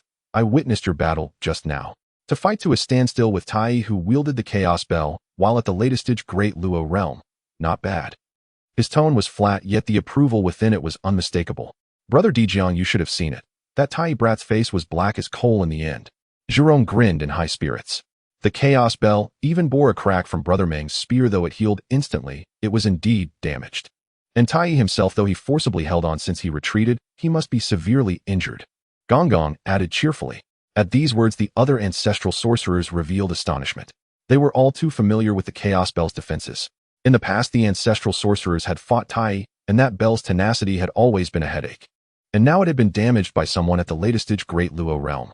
Even if only for a moment, it was astonishing. A fierce weapon capable of harming the Chaos Bell. Dijiang's eyes fell upon the dim broken spear in Meng Chuan's hand, a sharp light flashing within them. This spear contains a very pure Tao of slaughter. It is similar to Ming's Yuan Shu and Abi swords, but more ancient and brutal. This is the remnant of the Godslayer's spear, Meng Chuan said frankly. I have retrieved the other half of the spearhead from Mingyi. I came here today to borrow the will of Father Pangu within the Pangu Hall to suppress and reforge this spear. The Godslayer's spear. A look of realization crossed Dijiang's eyes. Luo's companion's supreme treasure. No wonder. This spear is unmatched in slaughter, truly capable of harming the Chaos Bell. He paused, looking at Meng Chuan. You wish to reforge this spear within the Pangu Hall. So be it.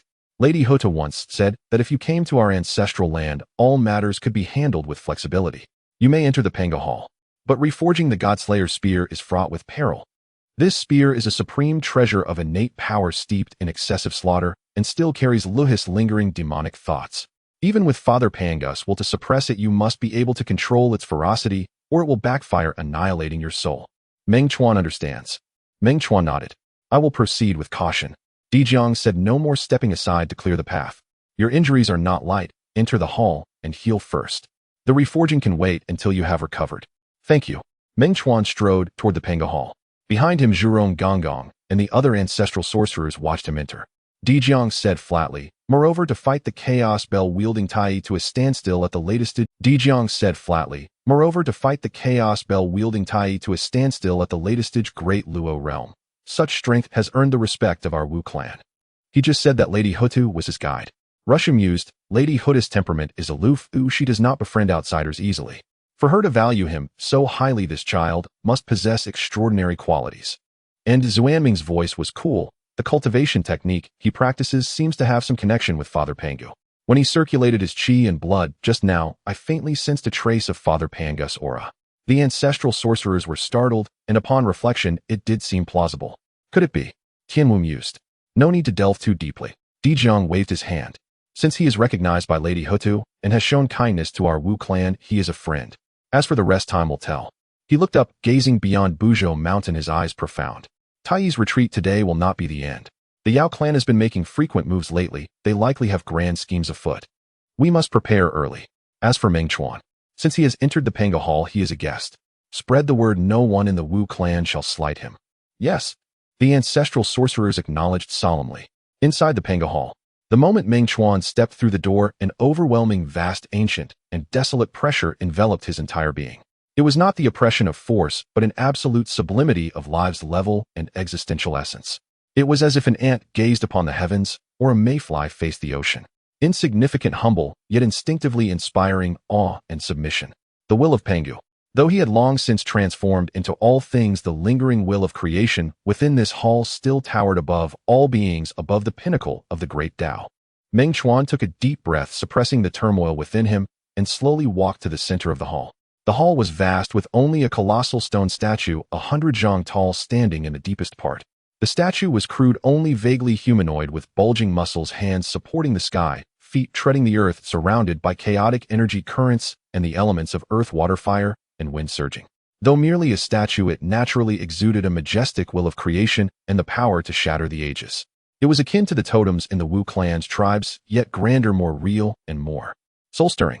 Meng Chuan sat cross-legged before the statue, closing his eyes to concentrate.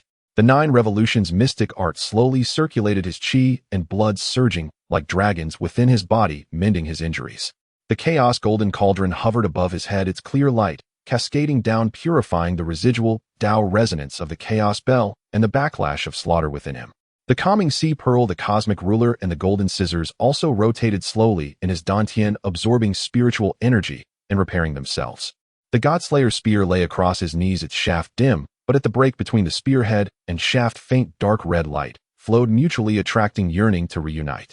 Time flowed in silence. Within the hall there was no day or night, only the eternal Pangu statue standing. Under the dual influence of the 9 revolutions mystic art and the chaos golden cauldron, Meng Chuan's injuries healed rapidly. The crack on his chest closed, the fissures in his bones mended, and his skin regained a faint golden luster. More delightfully under the envelopment of Pangus, while the 9 revolutions mystic art operated with increasing smoothness, and his comprehension of the great Tao of strength deepened subtly. It was as if the statue was silently expounding the essence of strength. After an unknown duration, Meng Chuan opened his eyes, their divine light brilliant. His injuries were fully healed, and his state had returned to its peak. He lowered his head, looking at the Godslayer spear on his knees. It was time. He reached out and retrieved the other half of the spearhead. The 2 broken pieces lay side by side, dark red light, flowing unceasingly, mutually attracting, humming with a desire to reunite. Meng Chuan pressed his hands down in the void, slowly infusing his own mana, chi, and blood, and the true essence of strength he had sensed from the Pangus statue into the 2 broken pieces. Merge.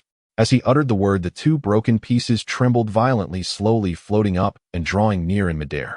At the break, dark red light interwove, attracting, entwining, and fusing. But just as the 2 halves were about to make contact, roar.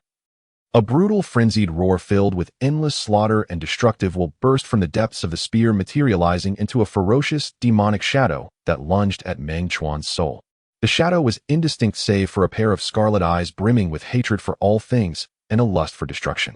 Lewis' lingering thought. Even though he had fallen eons ago, even though the Godslayer spear was broken, the demonic ancestor's residual slaughter thought had not completely dissipated. Now, sensing the imminent reunion of the spear, this wisp of demonic thought fully awakened, seeking to devour the refiner's soul and be reborn through him. Suppress. Meng Chuan was prepared. Calm and focused, the chaos golden cauldron's clear light blazed brightly, protecting his spiritual platform. Simultaneously, he visualized the Pangu statue integrating the gleamed true essence of strength into his primordial spirit, forming an axe shadow of creation that hewed fiercely at the demonic shadow. This was not a clash of strength, but a contest of will, a collision of Taos. The demonic shadow roared, transforming into an endless sea of blood seeking to drown the axe shadow. But the axe shadow pressed forward undaunted, cleaving through the blood sea, striking at the shadow's core. The 2 engaged in a silent, yet perilous struggle within Meng Chuan's consciousness. With each collision, Meng Chuan's mind trembled violently, his face paling.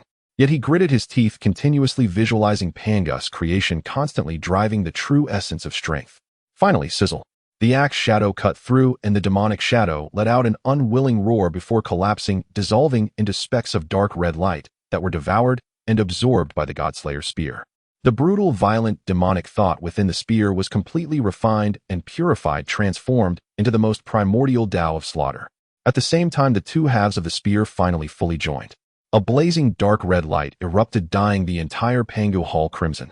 The cracks on the spear shaft healed and vanished before the naked eye. At the break, the material writhed and fused like living flesh, finally becoming a seamless whole, leaving no trace. An unprecedented, terrifying aura of slaughter burst forth from the spear, surging skyward, threatening to tear off the roof of the Pangu hall. But at that moment, the Pangu statue shimmered faintly. A vast weighty will descended like an invisible great hand, pressing down the soaring slaughter aura, firmly confining it within a 3-foot radius of the spear. The Godslayer spear trembled violently, but could not break free. After a long while, the blood light gradually faded, and the killing intent slowly receded. A pitch-black spear 9 feet long, its shaft covered with dark red Tao patterns, its spear point gleaming with a cold light that seemed capable of piercing the ages, floated silently before Meng Chuan. The spear was complete. The whole Godslayer spear, a supreme, innate treasure, an ultimate weapon of slaughter, had seen the light of day again. Meng Chuan reached out and grasped the shaft. It was cool to the touch, and a feeling of perfect harmony and instinctive control flowed through him, as if the spear were an extension of his own body. Within the spear, an ocean of the Tao of slaughter flowed, resonating with the slaughter Tao seed in his primordial spirit, elevating his comprehension of the Tao of slaughter to an entirely new realm. From now on you shall follow me, and carve out a path through this primordial world. Meng Chuan murmured softly, and the Godslayer spear trembled in response. He sheathed the spear, rose, and bowed deeply to the Pangu statue. Then he turned and walked toward the hall's exit. He wondered whether that young lady had already returned to the Wu clan's ancestral land at this very moment. Meng Chuan waited in front of the Pangu hall for another month. The figure in bare feet and coarse robes never appeared. Every day a warrior from the Witch clan brought spiritual fruits and meat showing great respect. Zhurong and Gonggong also visited once, speaking casually, saying Sister Hudu hasn't returned from the depths of the earth yet, and her return time is uncertain, while patting him on the shoulder and inviting him to drink. Meng Chuan politely declined. The spear had been reforged and his injuries had healed, lingering without leaving would be inappropriate. One morning a month later he bowed to the Pangu hall and turned to leave. As he exited the ancestral land, the morning sun rose from the sea of clouds, gilding Mount Buzhou with a golden edge. The mountain wind howled, stirring his unbound hair and the hem of his blue robe. He took one last glance at the vast land, turned, and stepped forward. The Qian Kuan ruler split open the void, and his figure vanished. When he reappeared, he was already thousands of miles away. This time he did not conceal his aura. The cultivation of the late stage of Deluo was fully unleashed. The shimmering light of the Honghuang golden dipper flickered, the Tao rhythm of the stabilizing sea pearl flowed, and the essence of slaughter from the god-slaying spear quietly coursed through his bloodline. Wherever he passed, the mountains and rivers fell silent, and all spirits lay dormant. The demon patrol retreated in panic. Seclusion practitioners were startled and closed their doors, and the fierce beasts in the desolate lands roared in suppression. This was the calm brought by strength. Kunlun remained majestic and ethereal, but upon returning his mindset was completely different. The last time he came he was cautious, as if walking on thin ice, just to find the dust-laden Qian Kuan ruler. And now, Meng Chuan stood in midair looking down at the rolling mountains below, his gaze calm. Dao friend, Tongtian, Meng Chuan comes to visit. His voice was not loud, but resonated like a gentle breeze brushing over every inch of Kunlun, clearly reaching the Sanqing cave. After a moment of silence, a clear sword cry shot up from deep within Kunlun. The sword light pierced the sky like a blue rainbow, and appeared in an instant, landing 100 zhang in front of Meng Chuan, transforming into a young Taoist in a blue robe carrying a sword. It was Tongtian. He fixed his gaze on Meng Chuan, first taken aback, then his eyes burst with disbelief. Dao friend Meng. Tongtian observed him from top to bottom. It's only been 1,900 years since we last saw each other at the Zixiao Palace. You have actually reached the perfect late stage of Deluo. He remembered it clearly. In the past, upon first meeting in Kunlun, this person was merely a true immortal. The last time they met before the Zixiao Palace, he had already attained the Deluo Dao. After 3,000 years of listening to the Dao in the palace, he made a breakthrough to the mid-stage of Deluo. And now, he had actually reached the perfect late stage of Deluo. Such a speed of cultivation, not to mention seeing it with his own eyes, he had never even heard of it. As a member of the Pangu lineage with such a profound background, he became a Deluo upon transformation, and after countless years of cultivation, he had only reached this realm. And this person? Tongtian took a deep breath, suppressing the storm in his heart, and forced a smile, saying, "Every time you appear, Dao friend, you always startle me." Meng Chuan smiled slightly. "It's just a stroke of luck," causing Dao friend to laugh. "Luck?" Tongtian shook his head. "If this is luck, then my countless years of hard cultivation would be a joke." He turned to the side and made a gesture of invitation. "Since Dao friend has come to Kunlun, please come in for a chat. Just in time, my two brothers are also quite curious about you."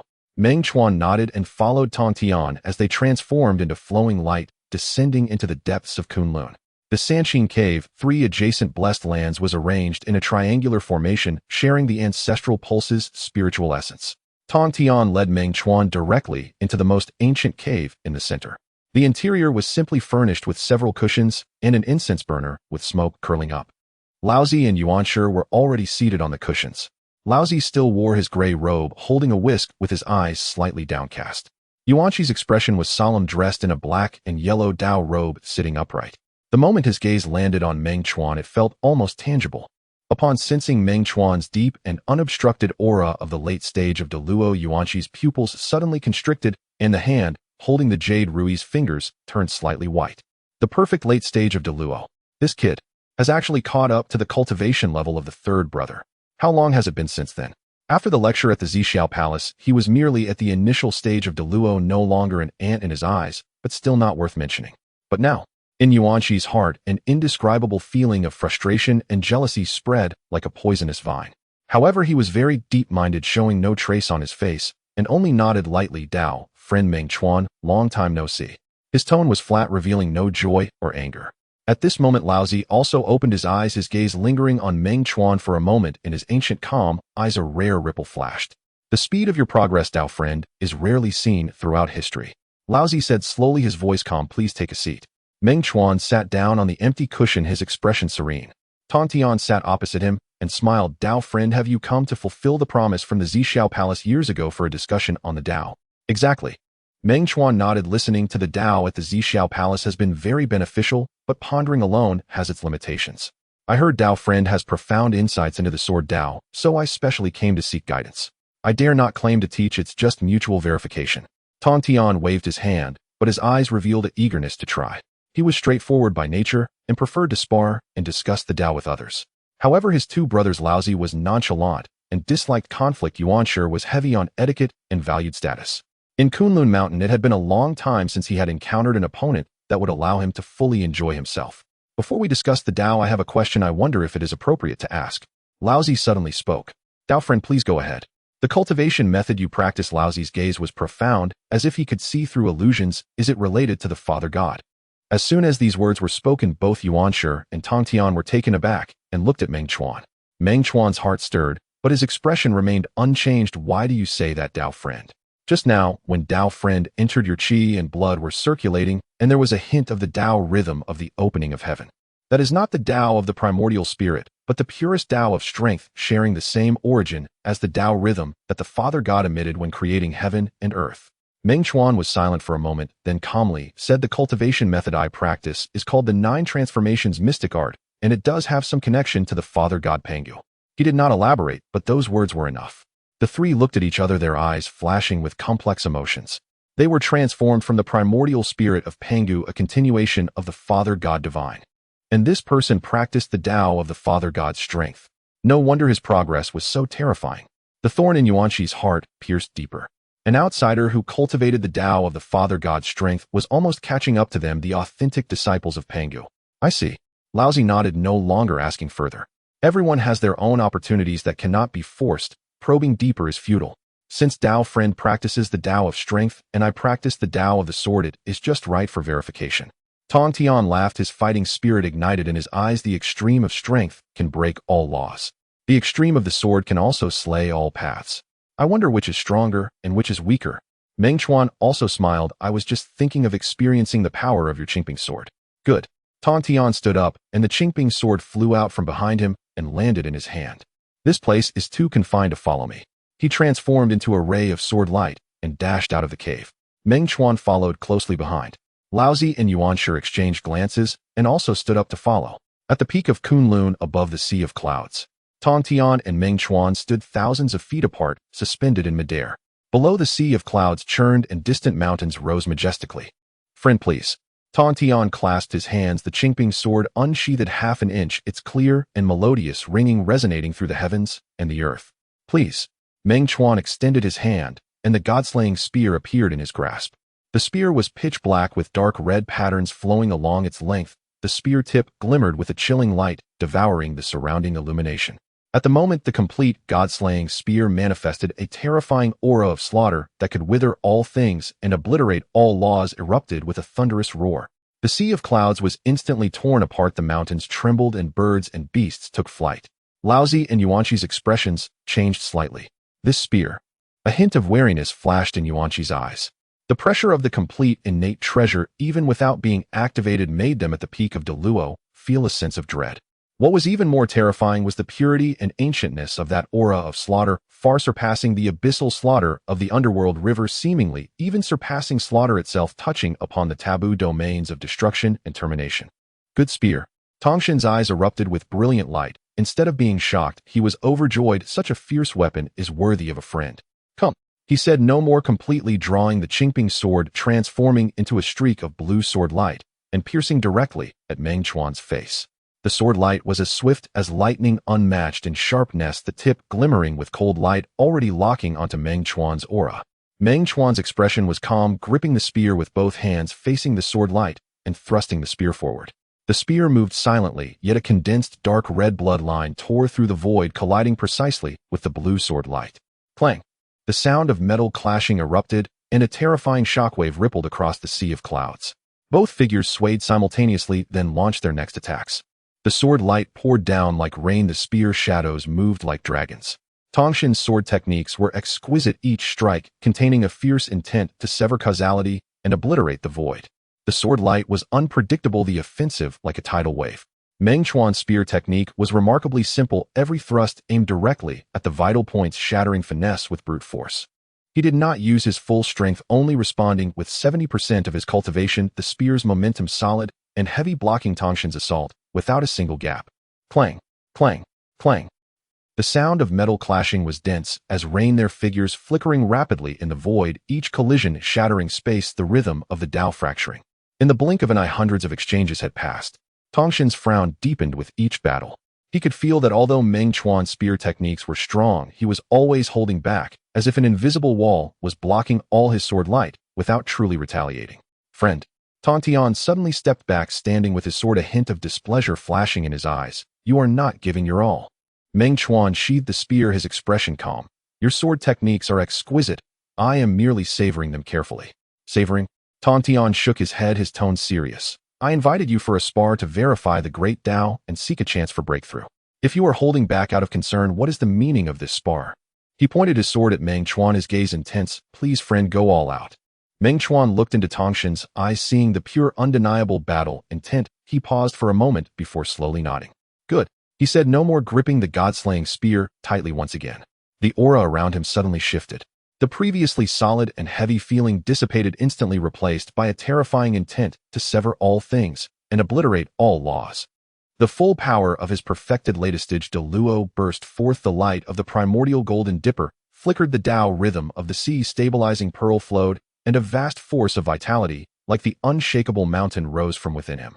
The fourfold powers of the primordial spirit, physical body, spiritual treasures, and Tao principles, at this moment perfectly fused, all poured into the god-slaying spear. On the spear, dark red patterns moved like living beings, the spear tip glimmering with cold light, condensed to the extreme, as if even light, time, and causality could be pierced and terminated by that single glimmer. Tongshin's pupils constricted. At this moment, he finally felt the true pressure. It was a terrifying, killing intent that threatened his life, making his very soul tremble. Come! Tontian shouted violently, the sword aura around him soared into the sky. The Qingping sword radiated brightly, transforming into a colossal blue sword that slashed fiercely towards Meng Chuan. This strike represented all of his perfected latestage de luo cultivation. It was the ultimate manifestation of his swordsmanship. As the sword was unleashed, the heavens and earth lost their color. Only a blue sword light remained, severing yin and yang, cutting through time and space. Meng Chuan's eyes sharpened, facing that massive sword. He thrust the spear forward. No frills, no changes. Just the purest, most direct, most domineering thrust. As the spear was thrust, a dark red bloodline tore through the heavens. Wherever it passed, all things fell silent, all laws ceased to exist. It was as if this strike aimed to end this era and usher in the next cycle. The sword and spear clashed once more. No explosions, no deafening sounds. Just a faint, subtle sound as if fabric were being torn. SSSS. The tip of the blue giant sword, upon contact with the dark red bloodline, was instantly torn apart from within. The sword light shattered, the sword intent dissipated. The dark red bloodline maintained its momentum, instantly piercing through Tongshin's protective sword light, striking at his left shoulder. Blood splattered. Tontian let out a muffled grunt. His entire being was sent flying, crashing through several mountain peaks before barely stabilizing himself. He knelt on one knee, propping himself up with his sword, a blood hole the size of a fist penetrating through his left shoulder. Pale golden blood gushed forth like a fountain. At the wound, a terrifying aura of slaughter rampaged, preventing the flesh from healing and continuously eroding his primordial spirit. Tongshin's face paled, blood seeped from the corners of his mouth, yet an unprecedented bright light erupted in his eyes. Because at the moment when his shoulder was pierced by this spear and the aura of slaughter entered his body, within him the layer of shackles that had bound him for many years broke apart with a thunderous roar. Excruciating pain, slaughter, obliteration, termination, various negative emotions, and Tao principles clashed, instead becoming the most powerful catalyst. The perfected latestage de luo cultivation soared like a volcanic eruption, climbing step by step, breaking through limits and stepping into a new realm. The peak of de luo. Tontian slowly stood up, the sword aura around him withdrew, yet his aura became even deeper and more vast. The aura of slaughter at the wound was forcibly pushed out and refined by his newly attained peak cultivation. The wound visibly squirmed and healed. He wiped the blood from the corner of his mouth, looked at Meng Chuan, and instead of harboring any resentment, his eyes were filled with admiration and gratitude. Thank you, friend, for helping me break through. Meng Chuan sheathed his spear, clasping his hands. Congratulations. What is there to celebrate? Tong Tian forced a smile, yet his battle intent surged even more. That last spear you surely did not give your all right. Now that I have broken through it, is the perfect time to experience your high-level techniques. He said no more. The Qingping's sword rose again. This time the sword light was even more condensed, the sword intent even more pure. Empowered by the peak of Deluo, every sword carried the might of creating and destroying the heavens. Wherever the sword light passed, the space shattered like glass. Meng Chuan's gaze sharpened slightly, no longer holding back. The god-slaying spear transformed into a black, furious dragon, colliding fiercely with the blue sword light. Clang, clang, clang. This collision was more ferocious than before by at least 10 times. A terrifying energy storm swept through the heavens and earth, turning the 1,000 miles of mountains into powder. The sea of clouds completely evaporated, revealing the vast earth. If not for Laozi lightly waving his whisk, a Tao rhythm of yin and yang intermingling manifested before him, blocking the residual waves. The entire Kunlun mountain would have likely been destroyed by this clash. Yuanshi looked grimly at the battlefield, tightly gripping his jade rui, his knuckles turning white. He could see that even though Tong Tian had broken through to the peak of Deluo, he was still at a disadvantage. Meng Chuan's spear was far too terrifying. That aura of slaughter was practically born to annihilate. No matter how sharp or exquisite Tongshan's sword light was in the face of the god-slaying spear, it was as fragile as paper. What was even more terrifying was Meng Chuan's foundation. With a perfected latest-stage primordial spirit and a perfected latest-stage physical body, both combined along with the complete innate treasure, the god-slaying spear, and the assistances of the primordial golden dipper and sea-stabilizing pearl. This level of combat power completely surpassed the ordinary peak of Deluo. After hundreds of exchanges, Tongshan's sword momentum began to wane. The aura of slaughter from the god-slaying spear continuously eroded his protective sword light, causing his magical power to become sluggish.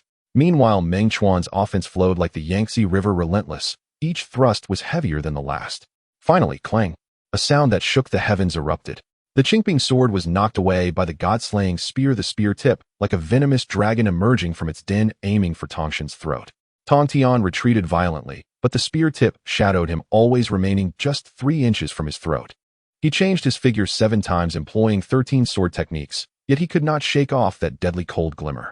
Ultimately, he sighed heavily and halted his movements. The spear tip stopped 3 inches from his throat, no longer advancing. I have lost, Tong Tian said calmly, his eyes filled with regret, yet devoid of any resentment. Meng Chuan sheathed his spear, clasping his hands. Your swordsmanship is divine. I admire it greatly. Admire what? Tong Tian shook his head, his bitter smile deepening. Even after breaking through to the peak of Deluo under your spear, I still could not last 100 exchanges. If not for your mercy earlier, that last spear would have taken my life. He looked at the pitch-black spear in Meng Chuan's hand. A hint of wariness flashed in his eyes. The power of this spear is on par with the Chaos Bell. Without a comparable treasure of the same tier to counter it within the realm of Deluo, you are invincible. After a pause, he continued. Even that Tai Chi of the Demon Clan wielding the Chaos Bell before breaking through to the peak of Deluo would likely not be your match. Meng Chuan smiled, saying, before reshaping this spear, I once fought with Tai Chi outside the ancestral land of the Witch Clan. Tong Tian was taken aback. What was the outcome? A draw. Meng Chuan replied plainly. At that time the spear was not yet complete, and he had not yet broken through to the peak of Deluo. Tongshan's eyes shone with brilliance, then he burst into hearty laughter. If not for your late reconstruction of this spear, that Tai Chi would have truly fallen to your hands. He spoke boldly and honestly. Yuanshi, listening from afar, wore a grim expression.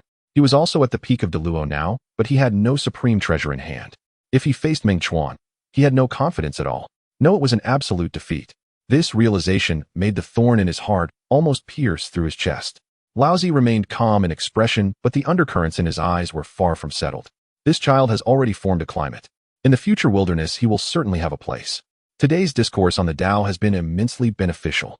Meng Chuan addressed Tong Tian. Having just broken through, I assume you need time to consolidate, so I will not disturb you. I will come again when I have the chance. Tong Tian welcomes you at any time. Tong Tian nodded earnestly. Meng Chuan then clasped his hands to Laozi and Yuanshi. Farewell, fellow Taoists. Laozi nodded. Yuanshi forced a smile, nodding slightly. Meng Chuan said no more, taking a step forward, vanishing into the void. At the peak of Kunlun, silence returned. Only the shattered mountains and rivers along with the undispersed Tao rhythm spoke of the astonishing battle that had just taken place. Tong Tian gazed in the direction where Meng Chuan had left, exhaling slowly for a long time. This child is truly remarkable. Laozi remained silent for a moment before finally expressing his thoughts. Yuanshi snorted coldly, flicked his sleeve, and returned to his cave. However, from behind, no matter how one looked at it, he seemed a bit stiff. To the west of Kunlun lies Wanshou Mountain. Though not towering, it is rich in spiritual energy with a profound earth vein.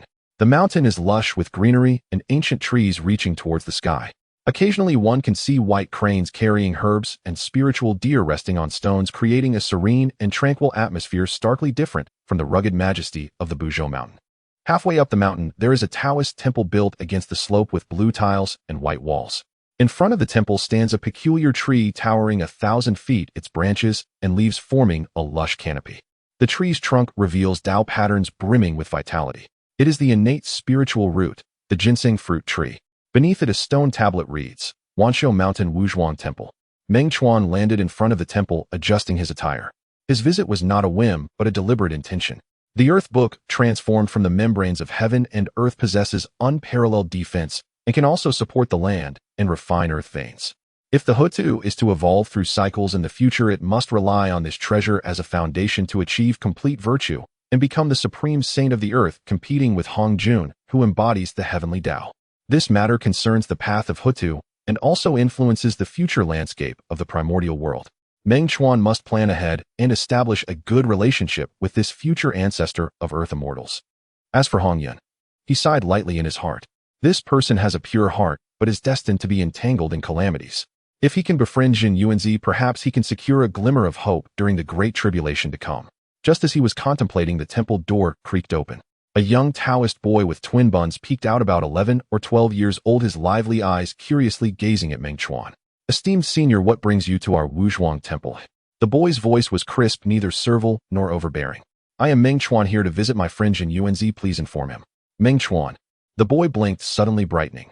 Are you not the Meng Chuan who fought to a standstill with the leader of the demon clan Tai Yi outside the ancestral land of the witch clan? Meng Chuan was momentarily taken aback, then smiled. I didn't expect even a young boy would know about this. You truly are the senior. The young Taoist quickly adjusted his attire and bowed. I am Qing Feng. My master and Uncle Hong Yun mentioned you the other day, saying you possess great abilities and are a hero of our time. Please wait a moment, I will go report this. After saying this, he turned and hurried into the temple, his footsteps brisk. Meng Chuan shook his head with a light smile, standing quietly to wait. Soon a hearty laugh echoed from within the temple. Friend Meng Chuan has arrived. Ooh, I am remiss in not welcoming you earlier, please forgive me. Jin Yuanzi appeared dressed in a black and yellow Taoist robe, holding a whisk, his expression kind and warm, striding out quickly. Behind him followed Hong Yun, dressed in red with a smiling face. You are too polite, my friend. Meng Chuan returned the gesture. I came uninvited and am sorry for the disturbance. Disturbance? Not at all. Jin Yuanzi stepped forward, grasping his hand warmly. It is my honor that a friend like you would visit this remote temple. Please come in. Hong Yun also smiled. It has been 2,000 years since we last met at Zhixiao Palace. Your demeanor has improved even more. It is a joy to behold. The three entered the temple. Inside the temple, the decor was simple yet elegant and tranquil. The courtyard was adorned with rare flowers and unusual grasses filled with a fragrant spiritual energy. In the main hall, the incense table and mats were unadorned and natural. After the hosts and guests were seated, the young Taoists Qing Feng and Ming Yu served fragrant tea. The aroma of the tea wafted pleasantly, refreshing the senses. Did you come here from Kunlun? Jin Yuanzi asked with a smile. Indeed, Meng Chuan nodded. I just had a philosophical discussion and sparring session with Tong Tian at Kunlun, from which I gained much insight. Passing by Wanshou Mountain, I remembered you were here in seclusion, so I specially came to pay a visit. Discussing philosophy with Tong Tian, Hong Yun's eyes lit up. What was the outcome?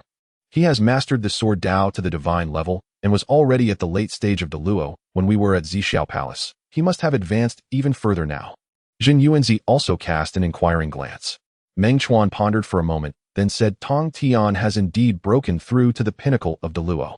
I was fortunate enough to gain a slight upper hand in our sparring. The hall fell silent. Jin Yuanzi lightly set down his teacup. Hong Yun opened his mouth, but took a while before exhaling a breath. My friend, you truly are remarkable.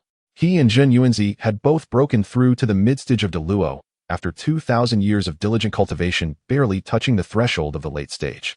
Yet Meng Chuan had managed to surpass Tong Tian at the pinnacle of the Luo, and had even fought to a standstill against Tai Yi, who wielded the Chaos Bell. Jin Yuanzi set down his teacup, his expression complex. Just the other day, I spoke with Honghuang about how you fought Tai Yi to a standstill at the late stage of Deluo, which has already stirred the primordial world. I never expected to hear today that you have defeated Tong Tian. He shook his head and sighed. The speed of your progress and the strength of your combat power leave me in awe. You flatter me, my friend. Meng Chuan waved his hand. It was merely good fortune. There is no need for you to be humble, Honghuang said straightforwardly. In the primordial land, strength is paramount. With such formidable abilities, you deserve the praise.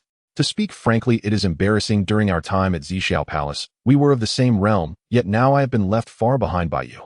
He spoke with candor, only admiration in his voice. Meng Chuan felt a warmth in his heart. This old good man truly has a pure nature. Both of you have deep foundations. Breaking through is merely a matter of time. Meng Chuan replied, I just happened to take the lead. Your words only make me feel more ashamed. Zhen Yuanzi smiled, then called out Qing Feng Mingyu. Here, master. Go fetch 6 ginseng fruits to treat our esteemed guest. Yes. Meng Chuan felt a stirring in his heart. The ginseng fruit produced from innate spiritual roots can extend one's life by 360 years with just a whiff, and consuming one can grant 4,700 years of life. It also contains the pure innate essence of Imu, greatly beneficial to both the physical body and spiritual soul. This treasure is precious. Zhen Yuanzi was generous enough to offer 6 pieces at once, demonstrating his sincere intent to befriend Meng Chuan. My friend, this. Meng Chuan wanted to decline. Do not refuse, Zhen Yuanzi said seriously. Though this fruit is rare, it is an honor to host someone of your caliber. Meng Chuan no longer declined, saying, Then thank you, my friend. Before long, Qing Feng and Mingyu brought over a jade plate on which lay 6 fruits resembling infants, complete with facial features, their fragrance enticing. My friend, please. Meng Chuan picked one up, feeling its smooth warmth. He took a light bite, and the fruit's flesh transformed into a sweet warmth that spread through his limbs and bones. The gentle, innate essence of Imu enveloped him like spring rain, nourishing his flesh, bones, and muscles, soothing the subtle injuries left from cultivation and fierce battles. Moreover, there was a hint of the profound resonance of the earth's weighty Tao rhythm, faintly harmonizing with the spatial Tao principles of the Dinghai Pearl, in his Dantian, deepening his understanding of the concepts of bearing and stabilizing. Indeed, it is the innate spiritual root. A glimmer of surprise flashed in Meng Chuan's eyes. This fruit's effects are particularly remarkable for those with strong physical bodies and vigorous blood. After consuming one, he sensed the bottleneck at the late stage of the 7th turn of the 9 turns mystic art subtly loosening. What a fine fruit! Meng Chuan exclaimed sincerely. Zhen Yuanzi stroked his beard and laughed. As long as my friend likes it, that is enough. Honghuang also smiled. We often consume this ginseng fruit, but for someone as physically robust as you, it has the best effects. It seems this fruit is destined for you. The 3 enjoyed the fruit and tea while discussing philosophical matters. Zhen Yuanzi, being well-versed in the Earth book, had profound insights into the Tao of the Earth and the refinement of Earth veins. Meng Chuan practiced the 9 turns mystic art and had his own understandings of the Tao of power, spatial Tao principles, and the essence of slaughter. Honghuang, with his open-minded nature, often had keen insights regarding the Tao's opportunities. As the 3 discussed Tao, each gained insights, and the conversation was delightfully engaging. Zhen Yuanzi grew increasingly appreciative of Meng Chuan's knowledge, cultivation, and character. This young man not only possesses great combat strength, but also has a steadfast Tao heart, deep insights, and even rarer values, relationships, and gratitude. Honghuang was especially full of praise, clearly displaying a little fanboy demeanor. Unknowingly, half a month had passed. On this day, the discussion on the Tao paused, and Zhen Yuanzi suddenly said, Friend, I have a question. Is it appropriate to ask? Please go ahead, my friend. With your cultivation in less than 10,000 years, you have achieved such accomplishments. Aside from fortune and talent, is it related to the techniques you practice? Zhen Yuanzi's gaze was clear, filled only with pure curiosity. Meng Chuan was silent for a moment, then nodded and said, The technique I practice, 9 turns mystic art, is indeed related to the primordial father god Pangu. This technique is one that validates the Tao through power, emphasizing a solid foundation, tempering the physical body, and forging the primordial spirit, with each step taking one closer to the heavens. Indeed, Zhen Yuanzi sighed lightly. No wonder your foundation is so solid, and your vitality so overwhelming. The path of power is the foundation of the primordial father god. It is a great fortune for you to inherit this legacy. He paused and continued, However, while this path is strong, I have calculated that its tribulations are also heavy. You must be cautious in the future, my friend. Thank you for the reminder, my friend, Meng Chuan said while cupping his hands. He knew Zhen Yuanzi spoke from the heart. To validate the Tao through power and walk the path of rules once the heavenly Tao merges with Honghuang, this act would be against the natural order, making it difficult to escape the tribulations, and even under the constraints of the heavenly Tao, attempting to take the final step to become a saint would be fraught with challenges. In their casual conversation, Honghuang led the topic to the ancestral witch Hutu. Meng Chuan calmly said, "Hutu has guided me and gifted me treasures. I regard her as both a teacher and a friend." After chatting for a while longer, Meng Chuan stood up to take his leave, saying, "I have troubled you for many days, and it is time for me to take my leave. This discussion has greatly benefited me. Thank you for your hospitality." "Why do you say such things, my friend?" Jin Yuanzi and Honghuang also rose. "It is a fortune for Honghuang Temple that you came. If you have leisure in the future, you are always welcome to visit. Though Wanshou Mountain may not compare to Kunlun or Buzhou, it is tranquil and suitable for you to rest." "Definitely," Meng Chuan said, cupping his hands, and bid farewell to Honghuang. Honghuang smiled and said, "Next time you come, you must inform me in advance, and I will prepare fine wine for us to drink and discuss the Tao together." "Sounds good." Meng Chuan smiled in agreement, stepped forward, and his figure disappeared outside the temple. Jin Yuanzi and Honghuang stood before the temple, gazing in the direction Meng Chuan had left, silent for a long time. "This young man is truly remarkable," Honghuang sighed. "Not only remarkable," Jin Yuanzi's gaze was deep. "He has depth in his heart and vastness in his eyes. In the future, his potential will undoubtedly be limitless."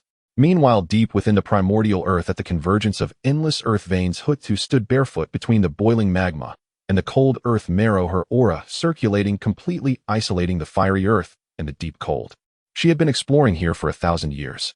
When she first took form, she sensed a strange fluctuation, here obscure and ancient, vaguely resonating with the bloodline of Pangu. At that time, her cultivation was still shallow, and she could not trace it down, so she had to set it aside for the time. Until 2,000 years ago, when Meng Chuan entered the Sea of Blood for the second time, overpowering the River of the Dead, but failing to obtain the god-slaying spear's tip, he returned to the valley feeling dejected. Though she had not been present, she sensed it through the formation. On that day, the long, silent, chaotic fluctuation resurfaced in her heart. She wanted to find that item. Then she would give it to him. This thought came suddenly, but was as steadfast as a mountain. Thus, 1,000 years ago, she settled the affairs of her clan, bid farewell to her brother, and delved alone into this earth vein, which even the ancestral witches were reluctant to linger in, following that faint sense inch by inch. The underground was not a smooth path. There were ferocious beings formed from the poison of the earth fire, chaotic currents triggered by earth vein shifts, ancient remnants of prohibitions, and ancient existences buried deep underground with mixed intelligence and chaos. Hutu journeyed through it all, fighting, breaking through, and avoiding obstacles. As the ancestral witch of the earth, she was one with the land, moving through it like a fish in water. Yet even after 1,000 years of searching, it remained exhausting and challenging. Until this day, she passed through a crystal forest formed from the essence of earth marrow, and ahead it opened up suddenly. In the center of a 10-foot diameter hollow, a fist-sized grayish fragment hung in the air. This fragment seemed like stone, yet not stone, jade, yet not jade, its surface cracked and mottled, yet within it chaotic air streams flowed indistinctly, as if it contained an unopened world. It hung silently there, with the surrounding earth fire calming, the earth veins yielding, and the space-time stabilizing. The chaotic aura that surpassed all things was 100 times more potent than what she had sensed back then. "This is..." Hutu furrowed her brow and took slow steps forward, reaching out to touch it. The moment her fingertips made contact, fragmented images and information surged into her sea of consciousness. Before the chaos opened, before the primordial was divided, a divine pearl was nurtured within, encompassing the 3,000 paths containing the chaotic world. Pangu opened the heavens. The divine pearl was damaged, shattering and scattering.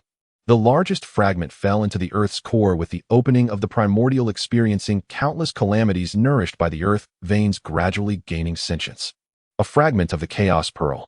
The chaos pearl is one of the chaotic treasures, alongside the heavenly opening divine axe, the creation jade disc, and the chaotic blue lotus. Though it is merely a fragment, it is still part of a chaotic treasure containing the principles of chaos, capable of shaping the embryonic form of the world, stabilizing fate, and protecting the Tao body. Its value is not inferior to any innate supreme treasure. One must know that even the creation jade disc in the hands of the Tao ancestor is merely a fragment. Hutu grasped the fragment tightly, feeling a warm and heavy touch in her palm, resonating faintly with the Tao rhythm within her. Such a treasure, if she were to refine it, would allow her to comprehend the Tao of chaos, definitely enabling her to elevate her cultivation from the late stage of Deluo to a higher level in a short time, or even glimpse a higher realm. But she thought of him. Hutu remained silent for a long time, slowly loosening her hand, and looking at the fragment in her palm. Then she turned her hand over and carefully stored it away. This item is more useful to you, she murmured softly, her gaze calm. I hope it can assist you in this primordial world, allowing you to go further. She turned and retraced her steps. Her pace remained steady, her bare feet treading over the magma and earth marrow as if walking on flat ground. Yet the faint concern in her heart seemed to have become clearer. At this moment, Meng Chuan, who was already thousands of miles away from Honghuang Temple, stood atop the clouds, gazing toward the direction of Buzhou Mountain. The bone fragment, gifted by Hotu in his arms, suddenly warmed slightly. Sensing something in his heart, he looked down. The ancient character, Earth, inscribed on the bone fragment was glowing with a warm light flickering, as if responding to something. Meng Chuan's heart stirred. Is it her? Has she returned from the depths of the earth veins? He tightened his grip on the bone fragment, a glimmer of gentleness flashing in his eyes, which quickly transformed into determination. No matter where she is or what she is doing, he must become stronger, faster, strong enough to protect those he wishes to protect in the future's great calamity and hold on to the destinies he wishes to seize. The god-slaying spear was complete, but his cultivation still needed improvement. From the late stage of Deluo to the peak seemed like a single step, yet it was as difficult as crossing a chasm. He needed to find a place of absolute danger to break through his bottleneck under the pressure of life and death. With his determination set, Meng Chuan took one last look in the direction of Buzhou Mountain, turned, and stepped northward. His target, the North Sea. That is the coldest and most sinister place in the primordial world, where the Kunping cultivates, where ancient ferocious beasts lie in wait, and where remnants of chaotic airstreams remain, making it an excellent place for tempering the physical body, honing the primordial spirit, and seeking breakthroughs. Before departing, he felt a slight impulse and sent a divine thought to the bone fragment in his arms. I intend to cultivate in the North Sea to seek breakthroughs. It may take 100 years at the shortest, or 1,000 at most. If you return, you can sense my presence through this bone fragment. Take care. Without hesitation, he transformed into light and disappeared into the horizon. Deep within the earth veins, Hotu, who was hastening back, also sensed something. North Sea. Cultivation, huh? She whispered, a ripple appearing in her tranquil gaze. The North Sea is perilous, even more so than the earth veins. But since he has made his decision, he surely has his confidence. All she needed to do was wait for his return to personally hand him the fragment of the Chaos Pearl. Then she would see how far he could go. With her determination set, Hotu accelerated her return to the ancestral lands. She also needed to enter seclusion for a period to digest the insights gained from this journey through the earth veins. The conflict between witches and demons was intensifying. She needed to become stronger to protect the witch clan during the great calamity, to safeguard that concern in her heart that had quietly taken root without her noticing. One was heading towards the North Sea, while the other was returning to the ancestral land. They traveled in opposite directions, yet their hearts were directed towards each other. When Hotu returned to the ancestral land of the Wu clan, Zhu Rong was roasting a leg of a blazing red flame rhinoceros over the campfire in front of the Pango Hall, making sizzling sounds. Gong Gong was holding a wine jar, drinking intermittently. Seeing her return from the depths of the earth's veins, their eyes brightened. Sister is back. Zhu Rong grinned, tearing off half of the roasted fragrant rhinoceros leg and offering it to her. Try it, it's cooked just right. What about the elder brothers? Hotu took it, but did not eat. Elder brother and Zhu Meng and Ru Shou went to inspect the earth vein nodes around the unapproachable mountain. There have been quite a few movements from the demon clan. Gong Gong took a swig of wine and wiped his mouth, saying, by the way, guess who came by a few days ago? Hotu's heart stirred, her expression calm. Who? Meng Chuan, my young friend. Zhu Rong's voice boomed, his eyes sparkling. Hey, you should have seen it, that kid is incredible now. He waved his greasy hands, embellishing how Meng Chuan appeared, how he fought against Tai Yi from the same realm, using the broken spear to shatter the chaos bell, ultimately forcing back the demon clan. When mentioning that Meng Chuan called her the guide, he even raised his eyebrows. Gong Gong added details, especially mentioning that Meng Chuan had reached the peak of the late stage of Deluo and had reforged the complete god-slaying spear. If he had come a few months earlier holding the complete spear to fight Tai Yi again, Tai Yi would undoubtedly have lost. What a pity. Gong Gong looked regretful. The complete god-slaying spear. Hotu finally spoke, her voice showing no fluctuations. Yes, it was reforged right here in our Pango Hall. Zhu Rong slapped his thigh. The commotion when the spear was completed that day was overwhelming. The killing intent soared to the sky, and the hall's roof nearly blew off. Fortunately, the will of the Father God suppressed it. That ferocious might. Hey, it was comparable to the Chaos Bell. Hotu fell silent. She couldn't help but recall the Chaos Pearl fragment she had found deep within the earth's veins. She had thought that if his spear was incomplete, this object might assist him. To her surprise, he had already completed it himself. That's fine. While Zhu Rong and Gong Gong continued to chatter excitedly, Ho Tu did not engage further. She lowered her head and took a bite of the meat in her hand. The meat was fragrant, cooked to her liking, yet she ate somewhat absent-mindedly. In her mind, the words of Zhu Rong with a broken spear to shatter the chaos bell, and Gong Gong's words, if the spear had been complete earlier, he could defeat Tai, echoed repeatedly, along with the undisguised admiration in her brother's eyes. And when he called her the guide, that calm and determined gaze, she suddenly wanted to see him very much. This thought came abruptly, yet it surged within her. "I'm going out for a bit." She set down the half-eaten meat and stood up. "Where to?" Zhu Rong was taken aback. "By me." As her words fell, she transformed into a stream of dark yellow light, disappearing into the horizon. Zhu Rong and Gong Gong exchanged glances. "What is sister doing?" Zhu Rong scratched his head.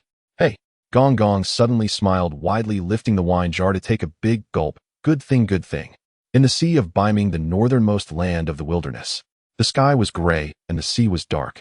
The cold wind cut like a knife, swirling with ice particles and chaotic air currents howling across the boundless sea surface. There were few living beings here and little sound, only eternal coldness and silence. Beneath the sea surface, a 1,000-meter-thick layer of ice sealed the area below, which lay the viscous, ink-like, bone-chilling Xianming true water.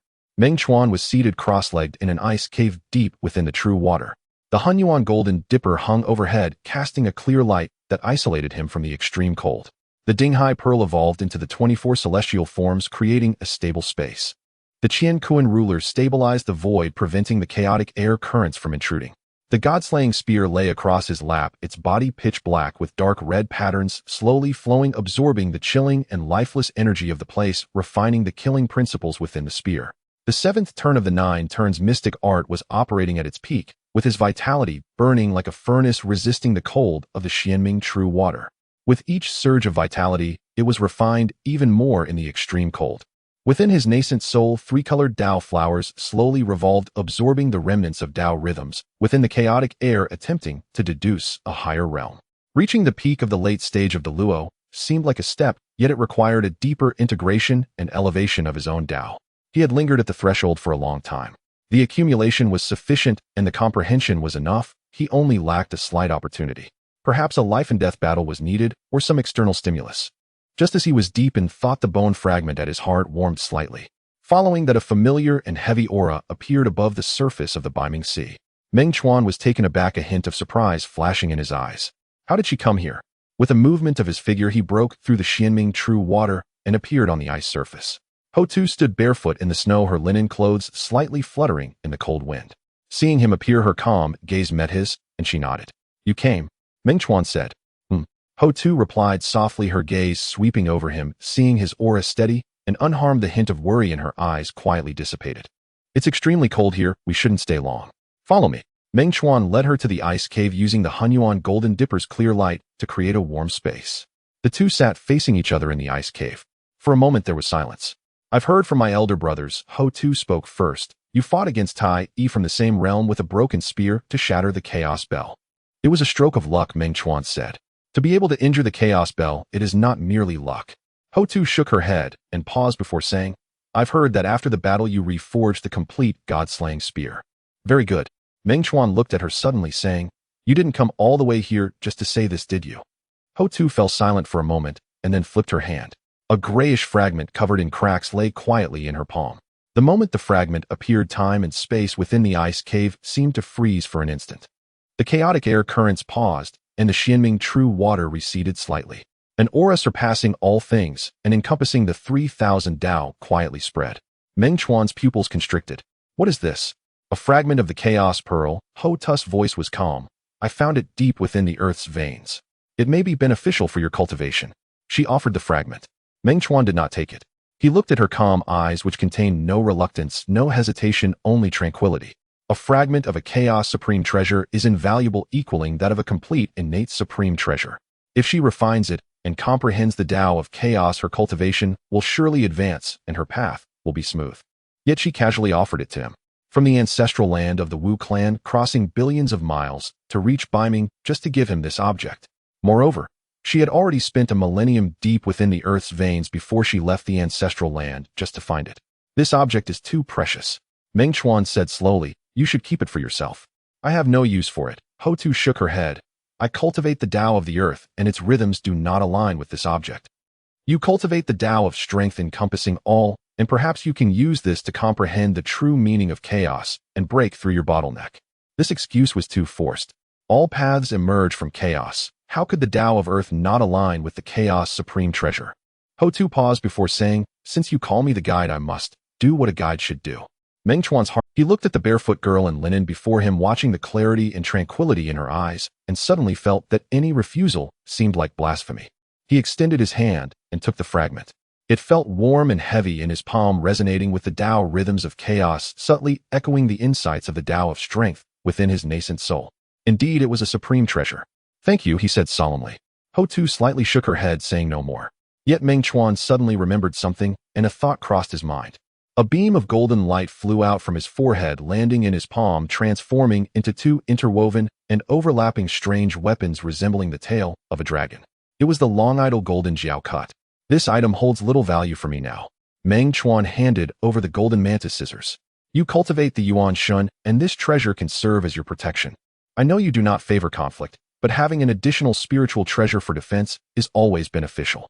Ho-Tu paused, looking at the golden mantis scissors.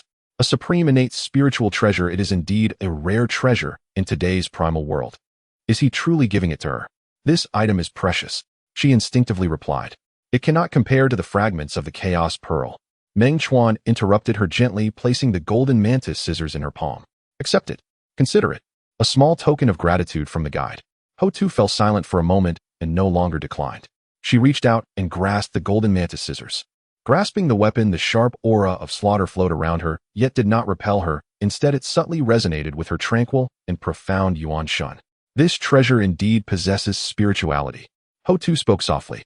It recognizes you, Meng Chuan smiled. The two exchanged glances before turning. In the ice cave, there was a moment of tranquility. Only the chaotic aura emitted by the fragments of the chaos pearl intertwined slowly with the sharp energy of the golden mantis scissors within the space, enveloped by a clear light. How much longer will you be cultivating here? Ho-Tu asked. I am uncertain, Meng Chuan shook his head. I wish to break through to the peak of Deluo before the second lecture at the Zishao Palace. With the fragments of the chaos pearl, it should be twice as effective. The path of the laws he walks is inherently arduous, becoming increasingly so as he progresses. Sometimes a single opportunity can surpass a millennium of hard work. Ho-Tu nodded and stood up. Then I shall not disturb you further. I will see you off. No need. Ho-Tu shook her head, gripping the golden mantis scissors tightly, giving him a slight nod before turning to leave the ice cave. A flash of Honghuang light vanished into the horizon. Meng Chuan stood at the entrance of the ice cave, gazing in the direction she had departed for a long while before slowly tightening his grip on the fragment. The fragment felt warm, as if it still retained the residual warmth of her palm. He turned back into the depths of the ice cave, sitting cross-legged. Holding the fragments of the chaos pearl in his palm, he immersed his consciousness. Boom! It was as if he had pushed open a door leading to the beginning of chaos. Countless shattered and chaotic yet profound scenes and auras surged into his sea of consciousness. Before chaos opened and the primordial was undivided, the 3,000 paths intertwined, earth, water, fire, and wind surged. Within the divine pearl, myriad phenomena were contained, evolving worlds. Pengu opened the heavens, the divine axe struck down, divine pearls shattered and fragments scattered. Scenes unfolded layer upon layer. Meng Chuan immersed his mind, absorbing, comprehending, and deducing with a thirst akin to hunger. The nine turns mystic art operated autonomously. His chi and blood surged like rivers and seas, resonating with the chaotic aura. Within his Yuan Shun, three-colored Tao flowers bloomed brilliantly, their petals adorned with intricate chaotic patterns. The rainbow bridge formed by the 5 energies within his chest also took on a hint of chaotic hue. The bottleneck of the perfected late stage of Deluo began to loosen. One little bit, then another. Time lost its meaning within the ice cave. Over 3,000 years passed in a flash. On this day, Meng Chuan's aura suddenly surged violently. The fragments of the chaos pearl hovered above his head, releasing streams of chaotic energy that enveloped him. Within his body, the 9 turns mystic art reached an unprecedented peak. His chi and blood exploded like a furnace. The pale golden bones, flesh, and organs were all refined and tempered by the chaotic energy, taking on a grayish chaotic hue. Within his Yuan Shun, the 3-colored Tao flower fully bloomed, and at its core a point of chaotic light condensed and grew. The rainbow bridge of the 5 energies in his chest completely merged with the stem of the Tao flower, transforming into a chaotic-colored Tao foundation that penetrated his entire dantian. Boom! An invisible barrier shattered with a thunderous crash. Boundless magical powers surged from his dantian, sweeping through his limbs, and bones merging completely with his chi and blood, transforming into a new power that was chaotic-colored, heavy, and vast, yet contained boundless vitality. Peak of Deluo. In the moment of breakthrough, the fragments of the Chaos Pearl dimmed, sinking into Meng Chuan's third eye, merging deep within his sea of consciousness with his Yuan Shun Dao fruit. Meng Chuan opened his eyes, the chaotic halo in his gaze flickered and then disappeared. He slowly rose, his aura profound like a deep abyss, yet with a hint of chaotic ethereality. From this moment, he officially stepped into the peak of Deluo. Moreover, both his Yuan Shun and corporeal body entered this realm. In terms of cultivation level, he now stood on the same level as the top powers of the primal world, like the three pure ones. As for combat strength, Meng Chuan's thoughts stirred slightly, the god-slaying spear appearing in his palm. The spear's body was pitch black, and among the dark red Dao patterns of faint chaotic gray light flickered. With a thrust, it pierced through silently. As the spear tip passed, the space tore apart like thin paper, revealing the chaotic void behind it. Earth, water, fire, and wind surged forth, creating life and death. The might of this spear is several times stronger than before the breakthrough. With my current cultivation level combined with the complete god-slaying spear, even against Tai Yi, who has also reached the peak of Deluo and can further unleash the power of the Chaos Clock. Meng Chuan's eyes sparkled with divine light. I should have a 70% chance of victory. If Tai Yi's cultivation improves further, not only will his own combat strength increase, but he will also be able to more effectively harness the power of the Chaos Clock.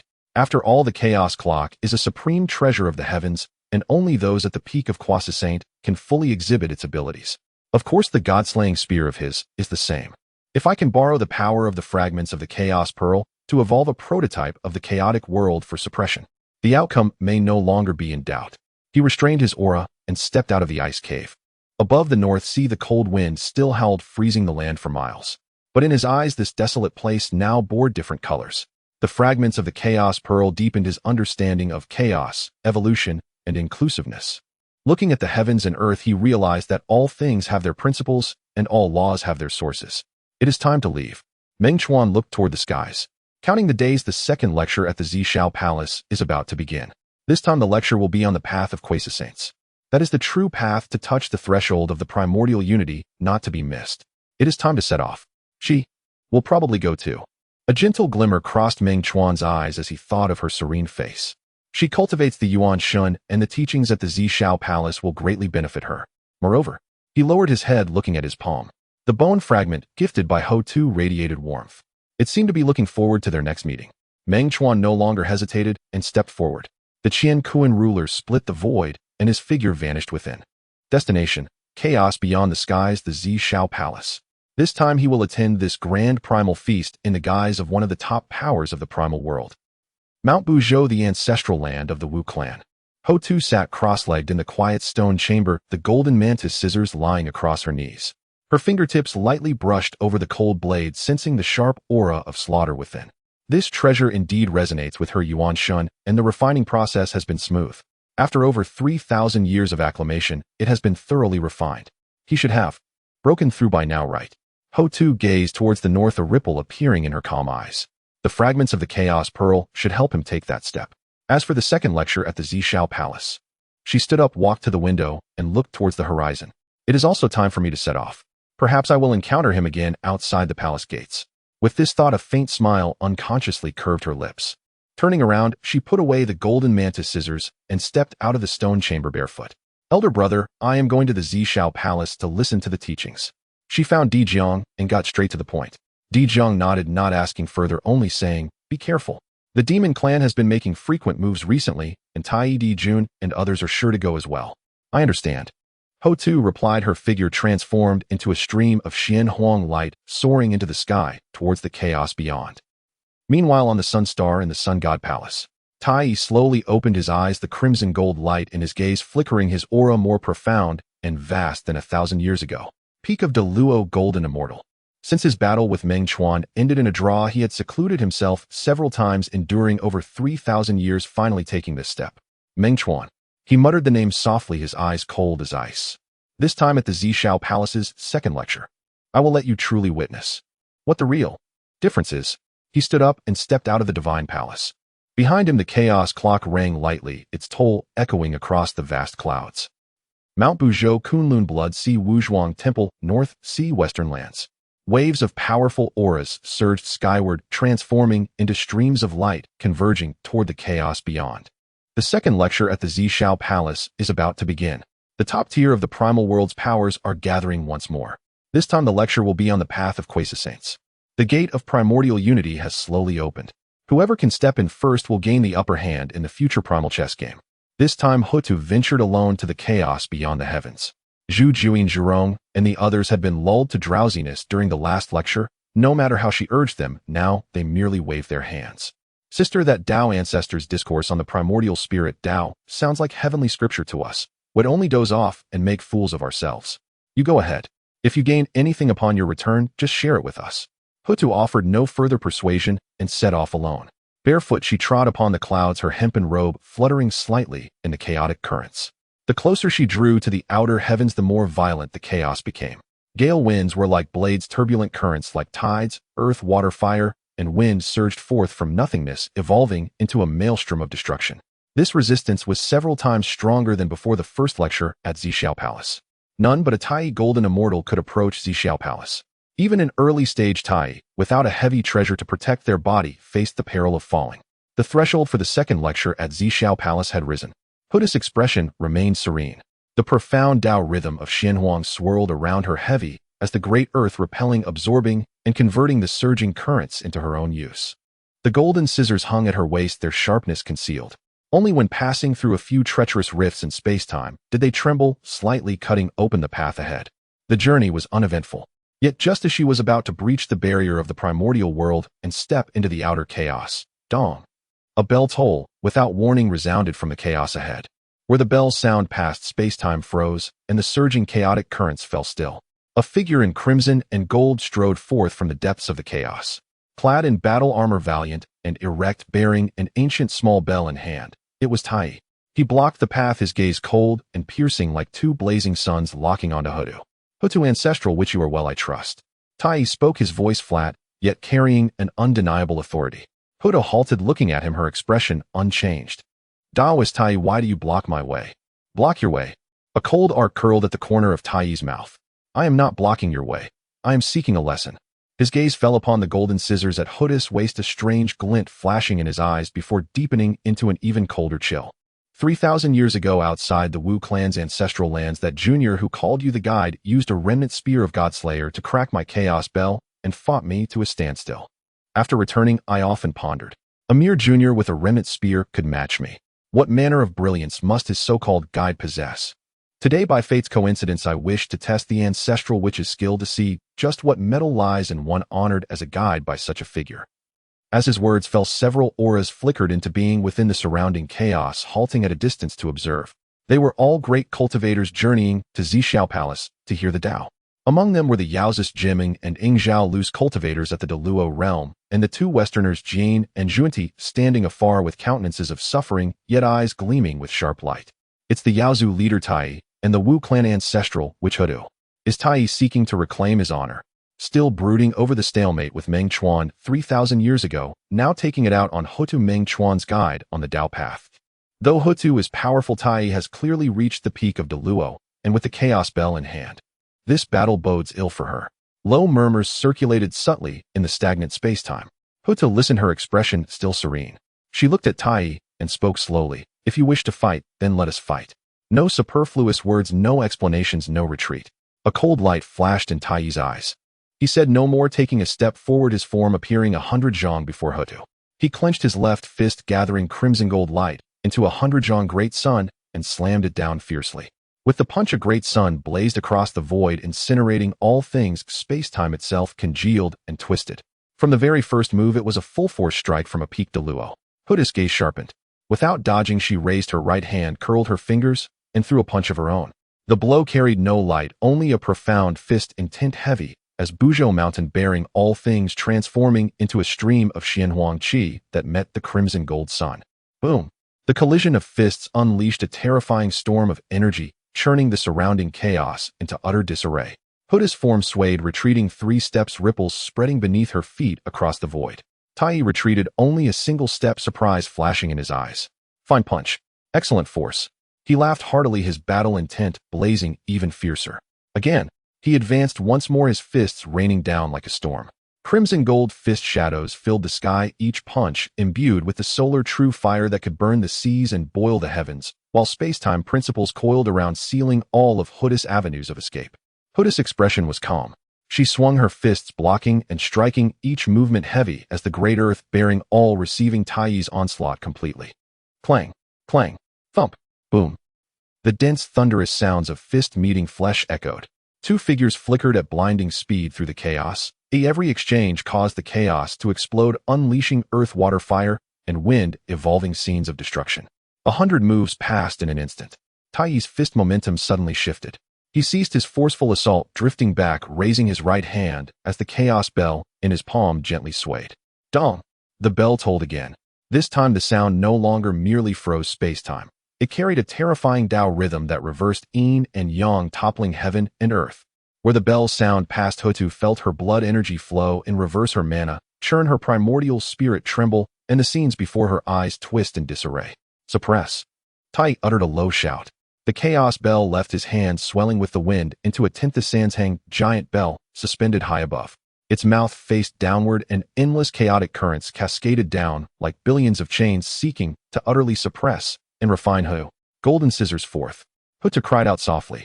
The golden scissors at her waist shot into the sky, transforming into two intersecting golden silhouettes that tore through the void, lunging fiercely at the descending chaotic currents. SSS, SSS, SSS. Where the golden silhouettes passed, the chaotic currents were snipped apart, but the severed currents regenerated in an instant, gaining even greater momentum. Though sharp, the golden scissors were, after all, only a top-grade, innate spiritual treasure. How could they contend with the chaos bell, a treasure of heaven opening? In but a moment, the golden silhouettes were engulfed and suppressed by the chaotic currents, their light rapidly dimming. Huda's face paled slightly. Gritting her teeth, she channeled all her mana. The Honghuang Tao rhythm surged skyward, forming a heavy barrier that barely withstood the chaos bell's suppression.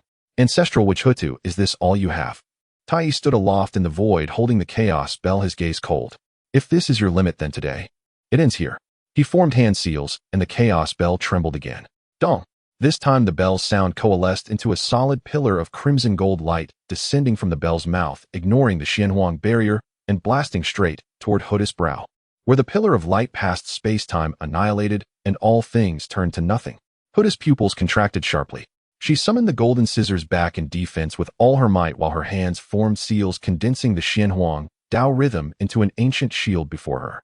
Clang! The crimson gold pillar of light struck the shield. The shield trembled violently, countless cracks spreading across its surface. Hutu let out a muffled groan, a trickle of pale golden blood seeping from the corner of her mouth. Her form flew backward, shattering layers of chaos before she barely managed to steady herself. She knelt on one knee, supporting herself with a hand on the ground, her face pale. The golden scissors at her waist, its light dimmed, flew back into her hand, its body trembling slightly, evidently not lightly damaged. It seems I overestimated you. Tai slowly withdrew the bell, his gaze indifferent, looking down at Hutu. That junior you taught 3,000 years ago cracked my chaos bell with a remnant spear of Godslayer. I had thought that one who could teach such a figure must possess extraordinary qualities. But he shook his head, his tone flat, yet each word cut like a blade. Nothing more than this. The surrounding great cultivators fell into utter silence. On the Yaozu side, Jimeng and Ingzhao wore smug expressions. The loose cultivators had complex looks, some sympathetic, some sighing, some gloating. As for the two Westerners, Jiayin's face was full of suffering, while a faint, barely perceptible gleam of sharpness flashed in Zuni's eyes. Hutu slowly rose, wiping the blood from her lips. Her expression remained serene, but deep within her gaze a trace of coldness flickered. She gripped the golden scissors tightly and was about to speak. You dare harm her? A voice, icy calm, yet seeming to emanate from the deepest abyss, carrying a bone-piercing, murderous intent, sounded without warning in the chaos. As the voice fell, it clearly reached the ears of every living being. Everyone's heart skipped a beat. Tai's pupils suddenly contracted, and he swiftly turned to look towards the source of the sound. From the depths of chaos, a figure in a green robe stepped forward with measured strides. The newcomer appeared young with a calm expression, but his gaze was as cold as ancient ice, chillingly fixated on Tai. It was Meng Chuan. He took a step forward, reaching the side of Hutu gently, supporting her swaying body. Hutu shook her head, wanting to say it was no problem, but when she saw the piercing, cold, killing intent in Meng Chuan's eyes, the words caught in her throat. She suddenly felt that the pain in her shoulder seemed to have lessened. Meng Chuan turned to look at Tai Yi. Their eyes met, and Tai Yi felt a chill surge from his feet to the top of his head, as if he were being stared at by a waking chaotic beast, his soul momentarily frozen. But he quickly steadied his mind, his gaze turning cold. Meng Chuan, it's you. It is I. Meng Chuan released his hand from supporting Ho Tu, stepping forward to shield her behind him. He looked at Tai Yi, his expression calm, yet carrying an air of indifference, as though looking down on him. Just now you said she is nothing more than this. Tai Yi's eyes narrowed, slightly alarm bells ringing in his heart. He could sense that Meng Chuan at this moment was entirely different from 3,000 years ago. His aura was as deep and inscrutable as an abyss, and there was a trace of chaotic Tao rhythm subtly flowing that made Tai Yi's heart tremble. Peak of the Great Luo. No, it's not just that. Both his essence and body have reached the peak of the Great Luo. Moreover, that chaotic Tao rhythm. Tai Yi's gaze fell on the center of Meng Chuan's brow, where a faint gray chaotic point of light flickered. What is that? So what? Tai Yi suppressed the shock within him and said coldly, what I said is all true. The ancestral witch Ho Tu is certainly not my match. If you are unwilling to accept it, we can fight again. I want to see how much progress you've made in 3,000 years. Meng Chuan looked at him and suddenly smiled. The smile was faint yet chilling. As you wish. He extended his hand and grasped at the void. A pitch-black long spear emerged from the void and fell into his hand.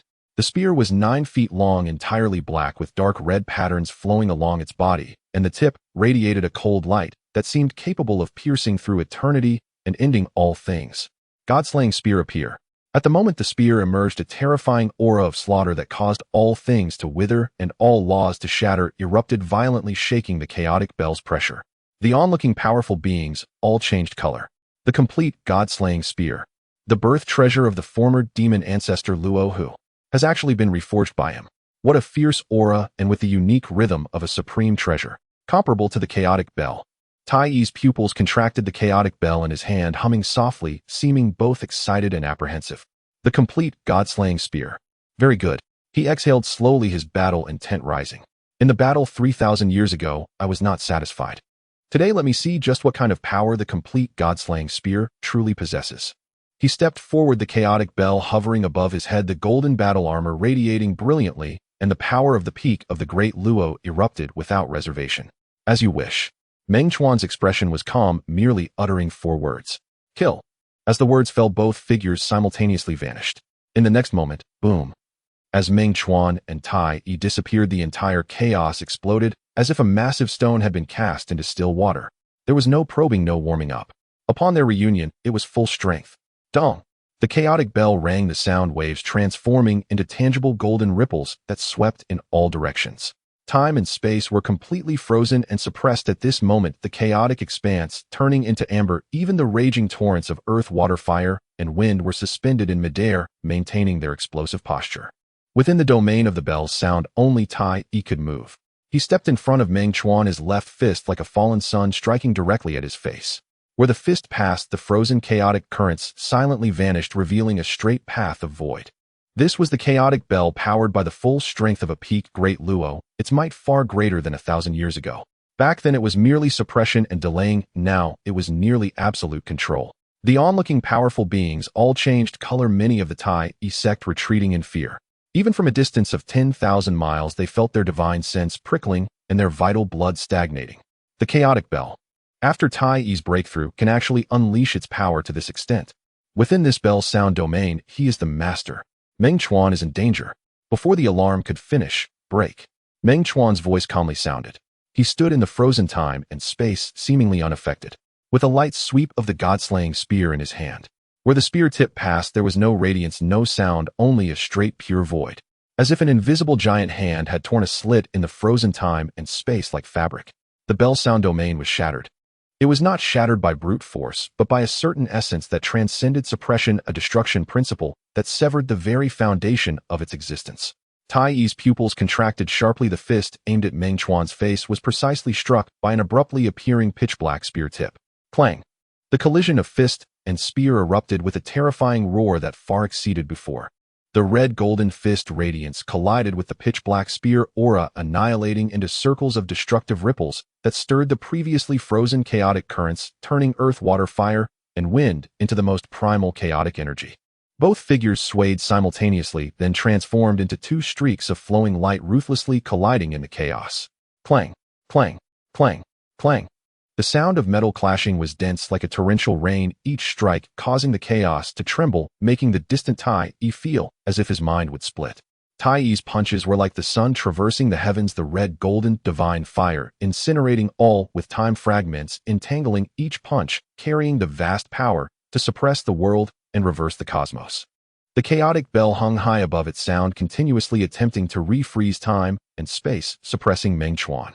Meng Chuan's spear erupted like a ghostly thread of fate, the pitch-black spear shadow weaving in and out, the principles of slaughter condensed, as if substantial, each strike carrying the ultimate chill of severing causality and annihilating all laws.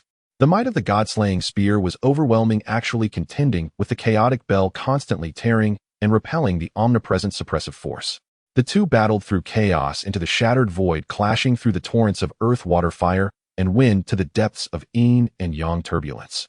Wherever they passed, all things turned to ash, and the laws ceased to exist. The complete god-slaying spear can indeed contend with the chaotic bell.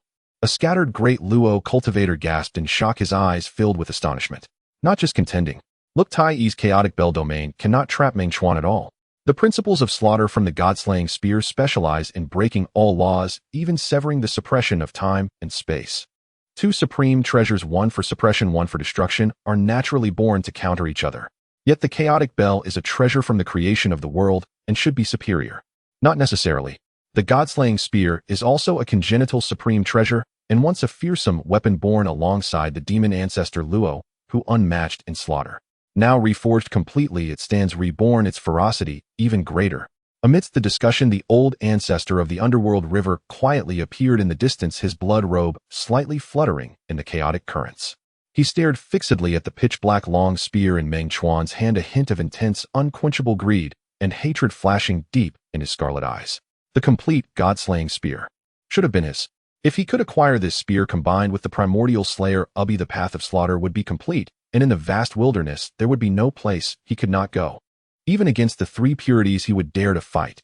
But now, feeling the profound and harmonious peak of the great Luo aura emanating from Meng Chuan and the destructive killing intent radiating from the spear that made even his blood sea origin tremble, the old ancestor of the underworld river swallowed hard, ultimately suppressing that greed, transforming it into a barely audible cold snort, his apprehension deepening. Even though he had also stepped into the peak of the great Luo in recent years, the treasure in this person's hand was no longer something he could covet. In the midst of battle, Tai Yi grew increasingly alarmed. He could feel Meng Chuan's spear becoming heavier and sharper. The principles of slaughter were not only breaking his chaotic bell domain, but were also continuously eroding his protective divine light, scorching his divine sense. Even more frightening was Meng Chuan's foundation. He too possessed the cultivation of the peak of the great Luo. Yet the profound and condensed mana from the other was astonishingly overwhelming. Especially during close-quarters combat, the recoil from the god-slaying spear sent his arms tingling and his vital blood surging. His physical body has actually reached such a level. Tai Yi was horrified. He was born of the sun star, a divine body by nature, but even so, in the realm of physicality, he was being suppressed by the other. Open. After a long battle with no outcome, a fierce glint flashed in Tai Yi's eyes as he suddenly retreated, forming seals with both hands and spitting out a mouthful of essence blood onto the chaotic bell. Chaotic bell suppressed the Honghuang. Boom! The bell rang with an unprecedented loudness and heaviness.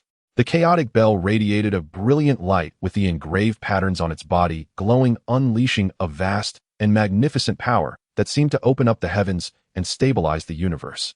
The bell transformed into a towering form with its mouth spouting boundless chaotic air currents that intertwined and evolved in the air, almost revealing a miniature nascent chaotic world that descended upon Meng Chuan. This is one of the ultimate mysteries of the chaotic bell, evolving worlds suppressing all. The onlookers held their breath in unison. Tai Yi is putting everything on the line. This is an attempt to evolve the chaos, to redefine the elements of earth, water, fire, and wind, completely suppressing and refining Meng Chuan. Meng Chuan is in danger. Meng Chuan looked up at the descending chaotic shadow, a glimmer of chaotic light flickering in his eyes. He no longer held back. He raised his left hand and pressed towards the chaotic shadow. A grayish shard covered in cracks emerged from his palm and slowly ascended. At the moment the shard appeared, a chaotic aura that transcended all and encompassed the 3,000 paths quietly spread. The descending chaotic shadow suddenly stuttered, beginning to tremble and distort as if confronted with a suppression from a higher existence. That is, In the distance, Laozi's calm eyes revealed a clear look of astonishment for the first time. A fragment of the chaotic pearl. Tongshin's eyes widened in shock. A fragment of the chaotic supreme treasure. Meng Chuan actually has such fortune. Yuan Shi's expression darkened like water staring at the shard, his jade rui, making a clinking sound in his grip. The chaotic pearl. Even just a fragment is comparable to an innate supreme treasure. How could this young man's fortune be so immense?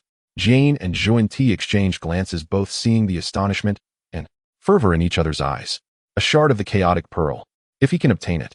Ming He's blood-red eyes shrank sharply, the last trace of unwillingness and hope in his heart extinguished. He even felt that even if he broke through to the Quasi-Saint level first, he might not be able to defeat Meng Chuan, who possessed this treasure. Tai Yi's pupils trembled violently, exclaiming in horror, "The chaotic pearl! You?" Before he could finish speaking, Meng Chuan pressed down with his left hand, and the chaotic pearl shard blazed with gray light. An equally vast, yet more ancient and primal chaotic aura surged up, colliding fiercely with the chaotic shadow. There was no explosion, no loud noise. Only silent obliteration and engulfing.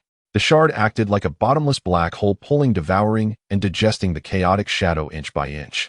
The visible cracks on the surface healed at a discernible rate, growing even more radiant. Meanwhile, the chaotic world evolving from the chaotic bell quickly dimmed and became ethereal. Tai Yi was struck hard, his complexion turning pale as he suddenly spat out a mouthful of crimson gold blood, his aura instantly waning. He was mentally connected to the chaotic bell. With the chaotic world shattered, he suffered backlash and was already injured. Is that all? Meng Chuan's gaze was cold as he stepped forward, arriving before Tai Yi, his god-slaying spear transforming into a pitch-black lightning bolt that aimed directly at his heart. This strike was swift, ruthless, and absolute. It condensed all of his cultivation at the pinnacle of Deluo, the enhancement from the chaotic pearl shard, and the overwhelming killing intent of dare to harm her in his heart. As the spear launched, all things were destined to be killed. Tai Yi's pupils shrank to the size of a needle's tip, the aura of death rushing towards him, causing his soul to tremble. He wanted to dodge, but the spatial realm around him was subtly suppressed by the chaotic pearl's aura. He wanted to block, but the chaotic bell's power had not yet returned.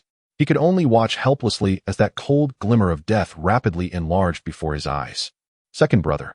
Tai Yi. Several angry shouts rang out simultaneously. An image of the river diagram and Luo book appeared and blocked in front of Tai Yi, trying to evolve the stars to obstruct the attack. A golden long rainbow shot through the void, sweeping towards Tai Yi, intending to pull him away. Moreover, several attacks from the demon clans Deluo struck at Meng Chuan's back, surrounding him with a strategy to save their ally. Di Jun, Ji Mengying Zhao, and others made their move. Meng Chuan's eyes flashed with cold light. He did not dodge or evade, and the god-slaying spear continued its relentless thrust, striking fiercely at the river diagram and Luo book image. Sizzle. The image, reputed to be able to evolve the stars and predict the heavenly secrets, was pierced by the god-slaying spear. The spear's momentum slowed slightly, yet it still aimed at Tai Yi's heart. In this brief moment of delay, the golden long rainbow had already wrapped around Tai Yi, violently pulling him backward. The god-slaying spear pierced Tai Yi's left chest, exiting from his back, creating a spray of crimson gold blood. Ugh! Tai Yi groaned in pain, his entire body being pulled by the long rainbow, flying backward with a gaping blood hole the size of a bowl through his chest. Light golden blood rained down like a waterfall, and the terrifying killing path rules at the wound wreaked havoc, preventing his flesh from healing while continuously eroding his primordial spirit. If not for the timely rescue by Di Jun and others, that strike would have pierced his heart, annihilating his primordial spirit. Second brother.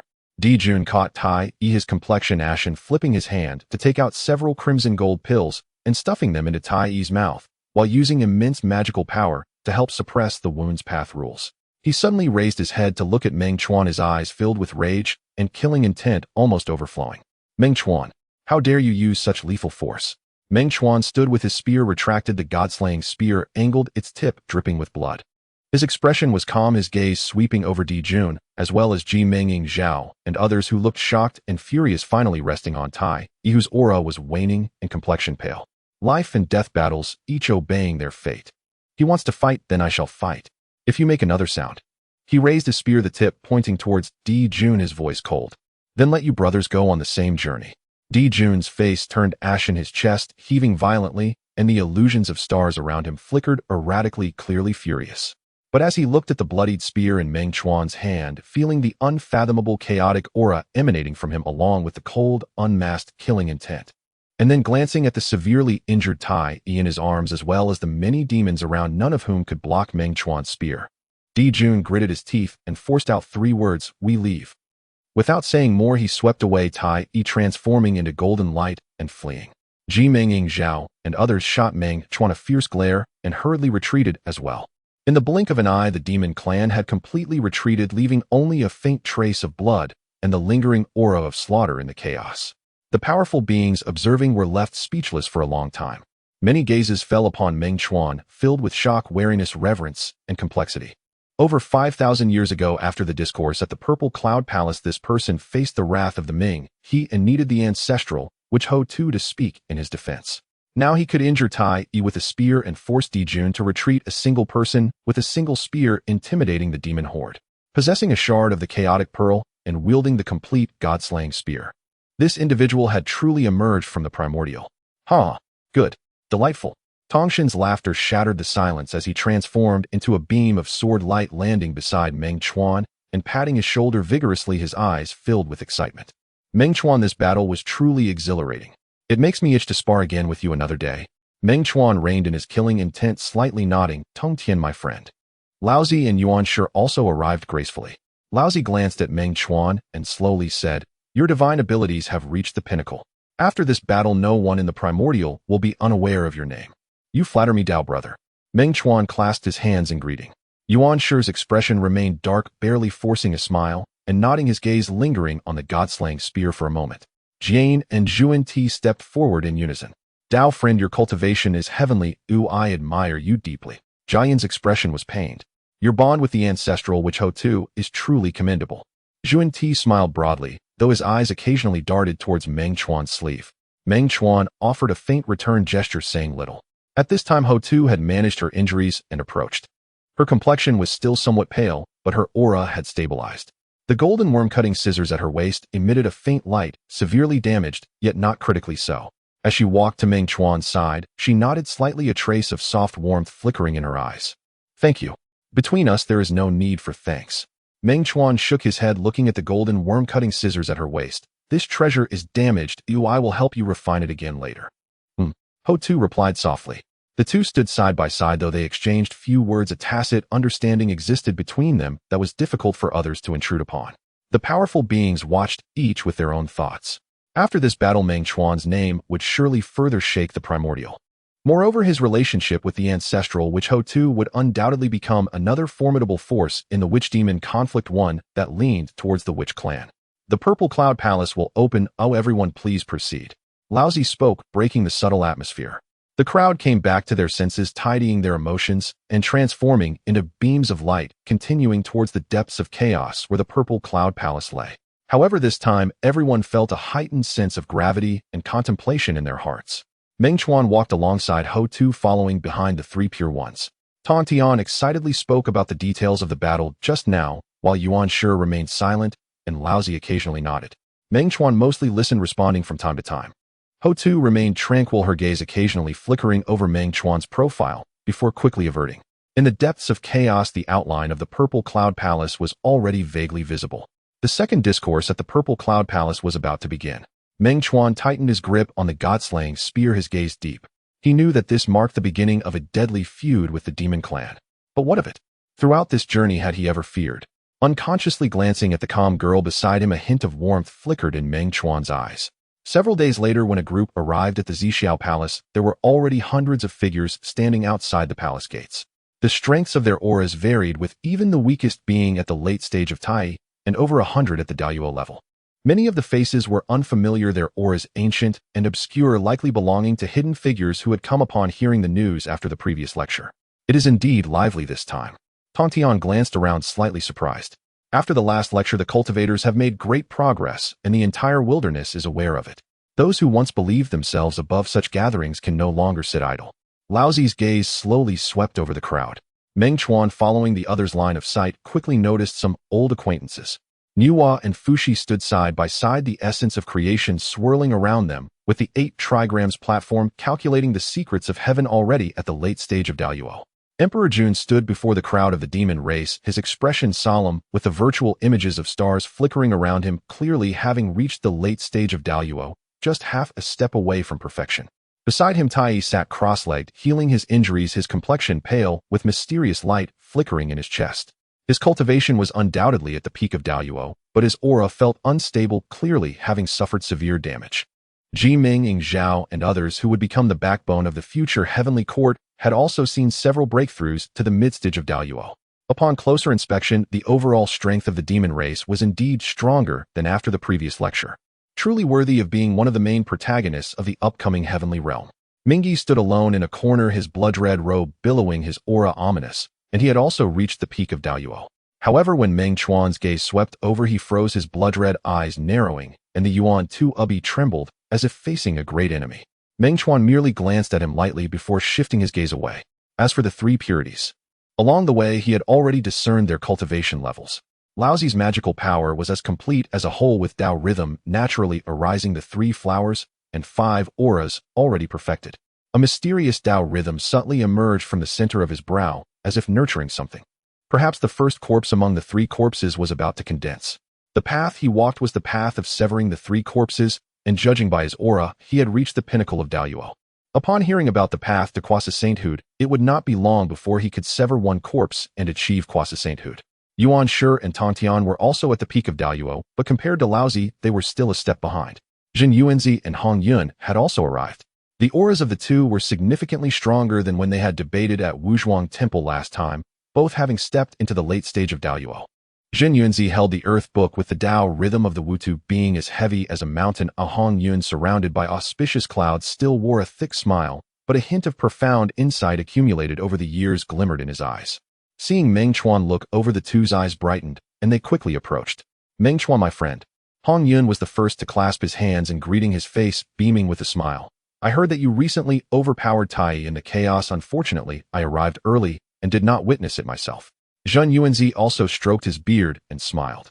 You and Tai are both at the peak of Daoyuo, yet you were still able to defeat him, truly astonishing. After this battle, the wilderness shall once again sing your praises. You two friends are overpraising me. Meng Chuan clasped his hands in return and stepped aside to let Hutu through. This is the ancestral witch of the witch tribe Hutu.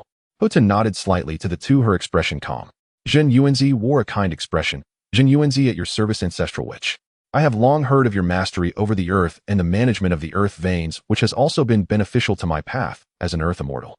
If there is leisure in the future, you are welcome to visit Wanshou Mountain for a discussion.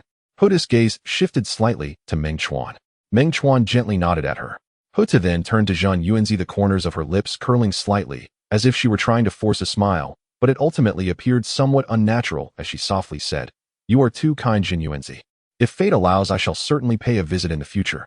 Though her tone was mild, it was one of the rare moments she displayed a sense of courtesy to outsiders. Honghuang also smiled and clasped his hands. Honghuang pays respects to the ancestral witch.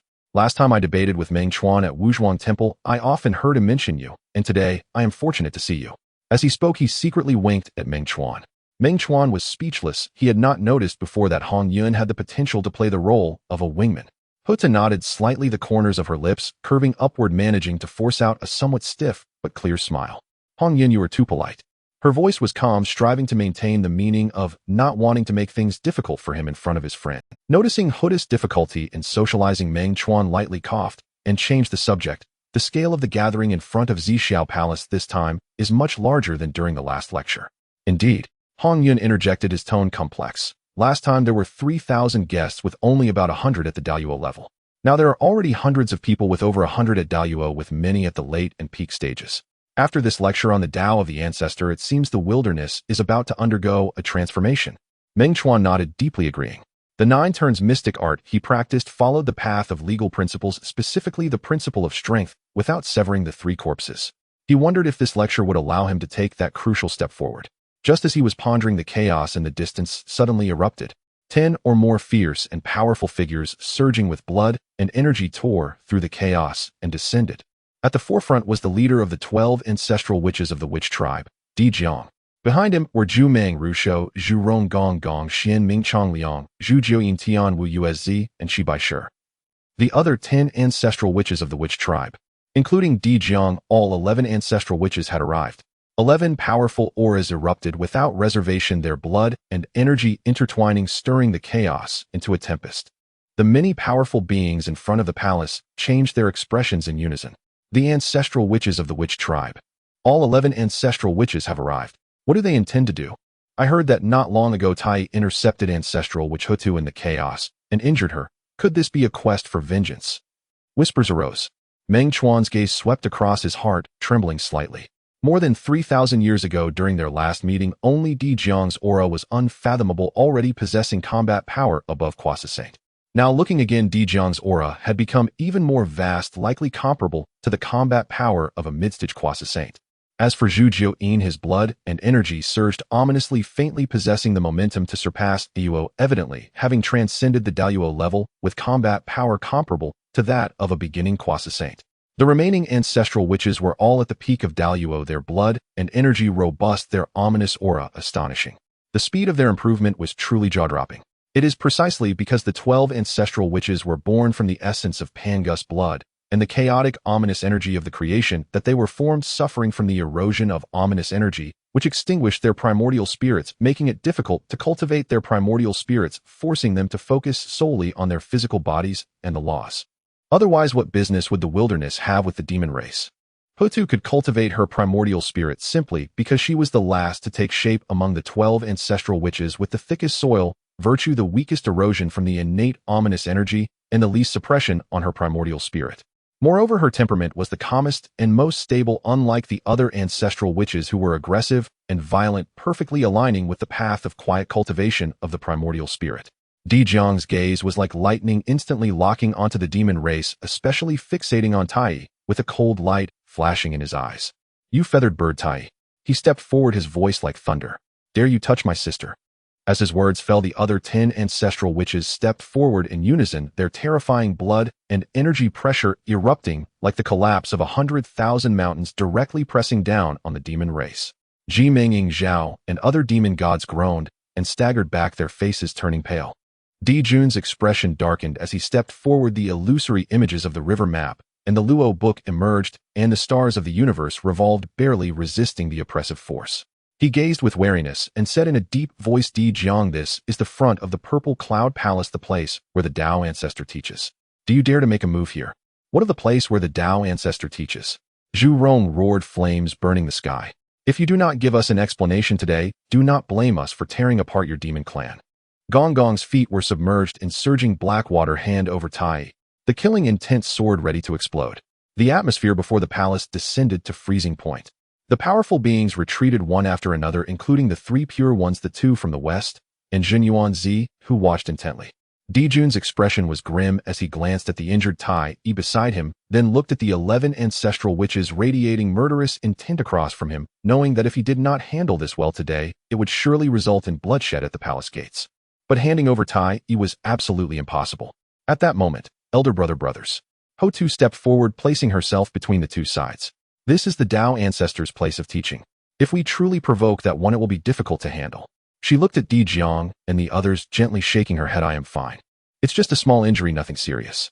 "Sister," Zhu Rong exclaimed anxiously, "that mixed hair. Tai is injured more severely than I." Hutu interrupted, her gaze falling on Tai. Tai opened his eyes, meeting her gaze, his complexion paler by a shade. "Though I am injured, Tai was heavily wounded by a spear, and his foundation has been damaged, suffering 10 times more than I. As for this teaching, how much he can absorb remains to be seen." She did not mention Meng Chuan's name, referring to him simply as he. But everyone present knew who he was. Countless gazes turned toward Meng Chuan. His expression was calm as he stepped forward, standing shoulder to shoulder with Hutu. The ancestral witch's gazes fell upon him, flickering with astonishment and scrutiny, then transforming into approval. "Good."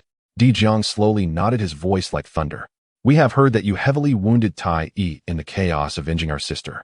This matter the witch clan will remember."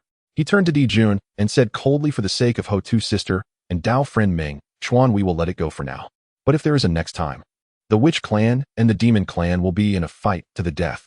Di Jun's face turned ashen, gritting his teeth. "The witch clan is tyrannical. This is known throughout the wilderness. We, the demon clan, will remember today's events." "Remember as you wish." Zhu Rong scoffed. Di Jiang waved his hand, looking at Meng Chuan, his tone serious. "Dao friend Meng Chuan, after the second lecture at the Purple Cloud Palace, I will personally come to escort you and Sister Hutu back to the witch clan. The witch clan will certainly reward you handsomely." After saying this, he no longer lingered, nodding slightly to Ho-Tu before turning to leave. The other 10 ancestral witches followed, closely transforming into 10 streaks of blood essence, tearing through the chaos and vanishing. They came suddenly and left briskly. The area before the palace returned to calm, but the undercurrent of oppression became even more pronounced. Countless gazes were fixed on Meng Chuan, probing, wary, grave, calculating. A single spear had heavily wounded Tai Yi, forcing Di Jun back. His battle prowess was extraordinary. Given his relationship with Ho-Tu, he would surely assist the Witch Clan. The Witch Clan's power would greatly increase. Meng Chuan could feel the weight of those gazes. His expression remained unchanged as he merely turned to glance at the girl beside him. Ho-Tu also looked at him, her eyes tranquil, yet within them lay a hint of faint, almost imperceptible warmth, which vanished in an instant. As time passed, the 3,000 guests gradually assembled, each having at least the cultivation of Tai Yi, golden immortal. Moreover, this time, unlike before where most gazes were focused on the 3 pure ones, more people were now sizing up Meng Chuan. This innate Tao body, previously obscure before the first lecture. After the first lecture, protected by the ancestral, which Ho-Tu, his name spread throughout the wilderness, but most still regarded him as a vassal of the Witch Clan. Until over 3,000 years ago, he fought Tai Yi, who was at the same level, to a standstill with the god-slaying spear, and everyone finally realized his extraordinary and terrifying nature. A few days ago, he had further used the complete god-slaying spear combined with the fragment of the chaotic supreme treasure to severely injure Tai. Facing the various scrutinizing gazes from all directions, Meng Chuan's expression remained unchanged. During these days of waiting before the palace, he had long since grown accustomed to it. Kuan Peng also rushed over from the North Sea. This future demon master originally intended to join the camp of Di Jun and Tai Yi, but upon hearing of Meng Chuan's serious injury to Tai Yi on the way, he hesitated.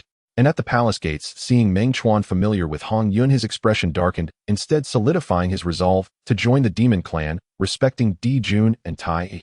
Meng Chuan also spotted Kuan Peng. At the end of the first lecture, Kuan Peng was still half a step away from the mid-stage of Deluo, yet he never expected that now he had broken through 2 realms, stepping into the late stage of Deluo.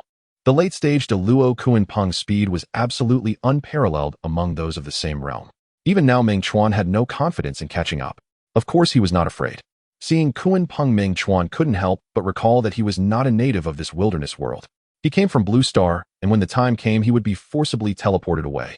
I wonder how much longer I can stay in this wilderness. I hope I can stay until the end of the 3rd lecture.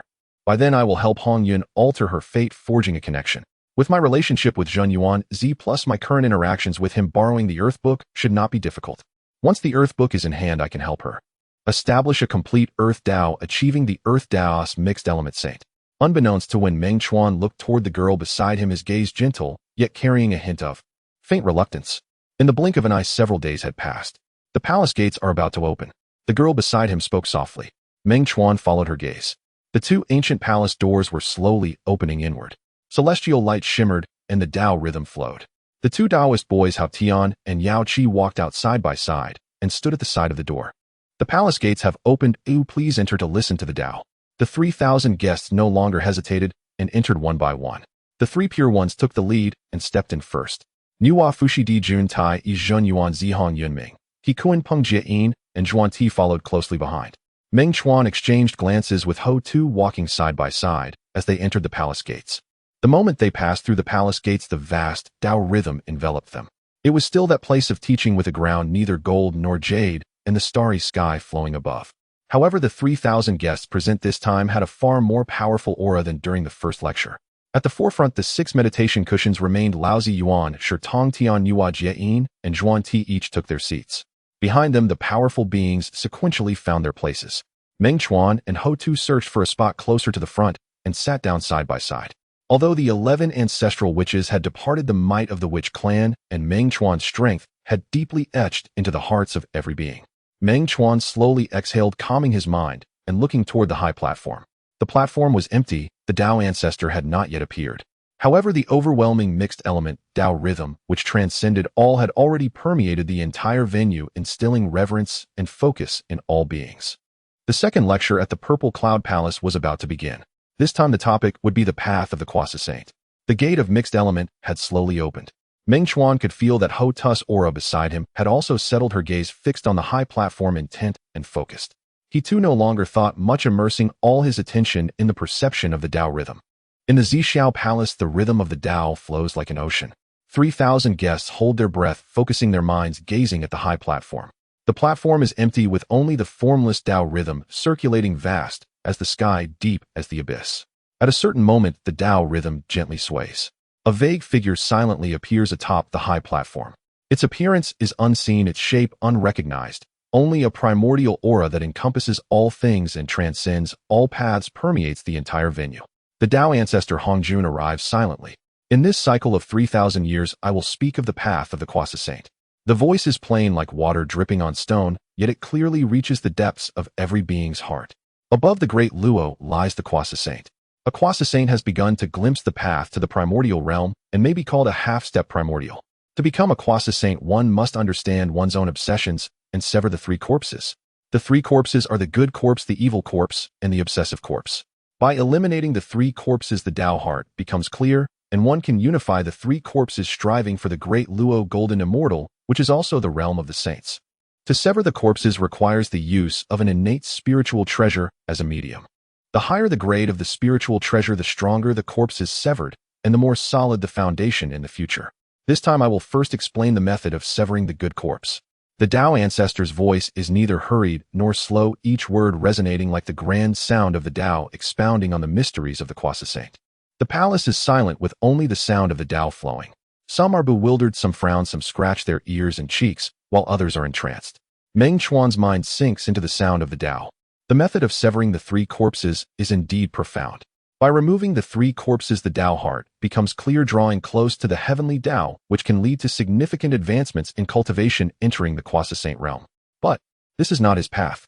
The 9 turns mystic art is a method of proving the Tao through strength.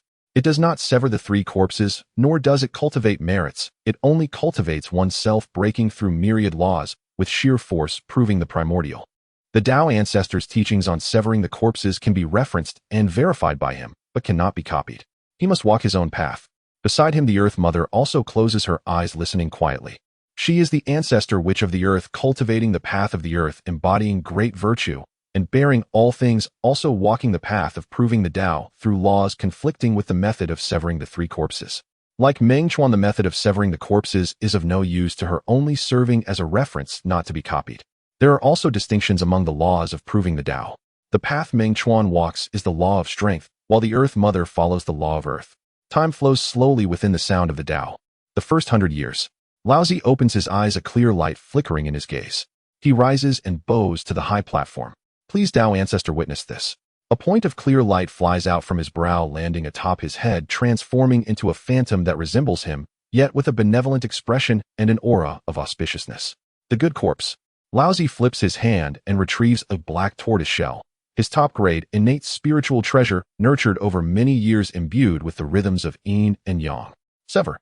With this single word, the phantom of the good corpse merges with the black tortoise shell, ultimately solidifying into an elder clad in a robe of yin and yang, holding the tortoise shell, bowing to Laozi and merging into his brow as clear light. Laozi's aura explosively surges, the rhythms of the Tao around him harmonizing and elevating, naturally emanating a vast pressure that surpasses the great Luo. From this moment, he becomes the first half-step primordial among the 3,000 guests of Zixiao. Early Kwasa Saint accomplished. Laozi's Tao friend has actually severed the corpse first. No wonder he is the true lineage of Panga, the foremost among the 3 pure ones. Amidst the murmurs of astonishment, Laozi slowly sits down, his aura as heavy as an abyss. The third 100 years. Emperor Jun's body is surrounded by the shimmering stars, the river chart, and Luo writing appearing above, evolving the operation of the celestial bodies. His aura climbs steadily, breaking through the bottleneck of the complete late stage of the Great Luo, officially stepping into the peak of the Great Luo. The starlight cascades like a waterfall, enveloping him, further enhancing his majesty. The 500 years. The Earth Mother is surrounded by the rhythms of the mysterious yellow, resonating faintly with the ground of the Zixiao Palace beneath her feet. She opens her eyes, a fleeting glimpse of the great earth and mountains in her gaze, her aura dense and heavy like a mountain, officially stepping into the peak of the Great Luo. She looks at Meng Chuan beside her, and Meng Chuan also looks at her. Their gazes meet, both seeing calmness and determination in each other's eyes. The 900 years. Behind Nuwa, a divine phantom with a human body and serpent tail solidifies the rhythm of creation, as rich as water, transforming into auspicious clouds that envelop her head. Her aura perfectly elevates, stepping into the peak of the Great Luo. The first 1,100 years. Zhen Yuanzi holds the Earth Book, the heavy aura of the Earth Tao, like a mountain, the phantom of the Earth veins swirling within the book, his aura complete, stepping into the peak of the Great Luo. The first 1,200 years. Red Cloud is surrounded by auspicious clouds, transforming into celebratory clouds, smiling broadly, his gaze clear, subsequently breaking through the peak of the Great Luo. The two look at each other, both displaying joy. The first 1,400 years. Yuan Shi rises, bows to the high platform. Please, Tao Ancestor, witness this. A radiant jade clear light soars to the sky from his brow, a phantom resembling him, yet with a stern face and cold eyes appears. The evil corpse. Yuan Shi flips his hand and retrieves the three treasures, jade rui. Sever. The phantom of the evil corpse merges with the rui, solidifying into a figure clad in a black and yellow Tao robe with a cold expression, bowing to Yuan Shi, merging into his brow.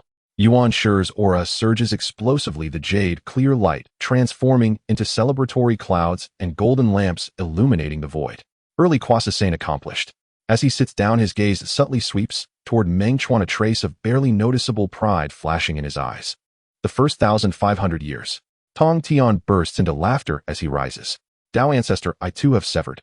A sword energy erupts from his brow, a phantom resembling him, yet with a spirited demeanor and fierce battle intent appears. The obsessive corpse. Tong Tian raises his hand, and the Qingping sword flies out. Sever.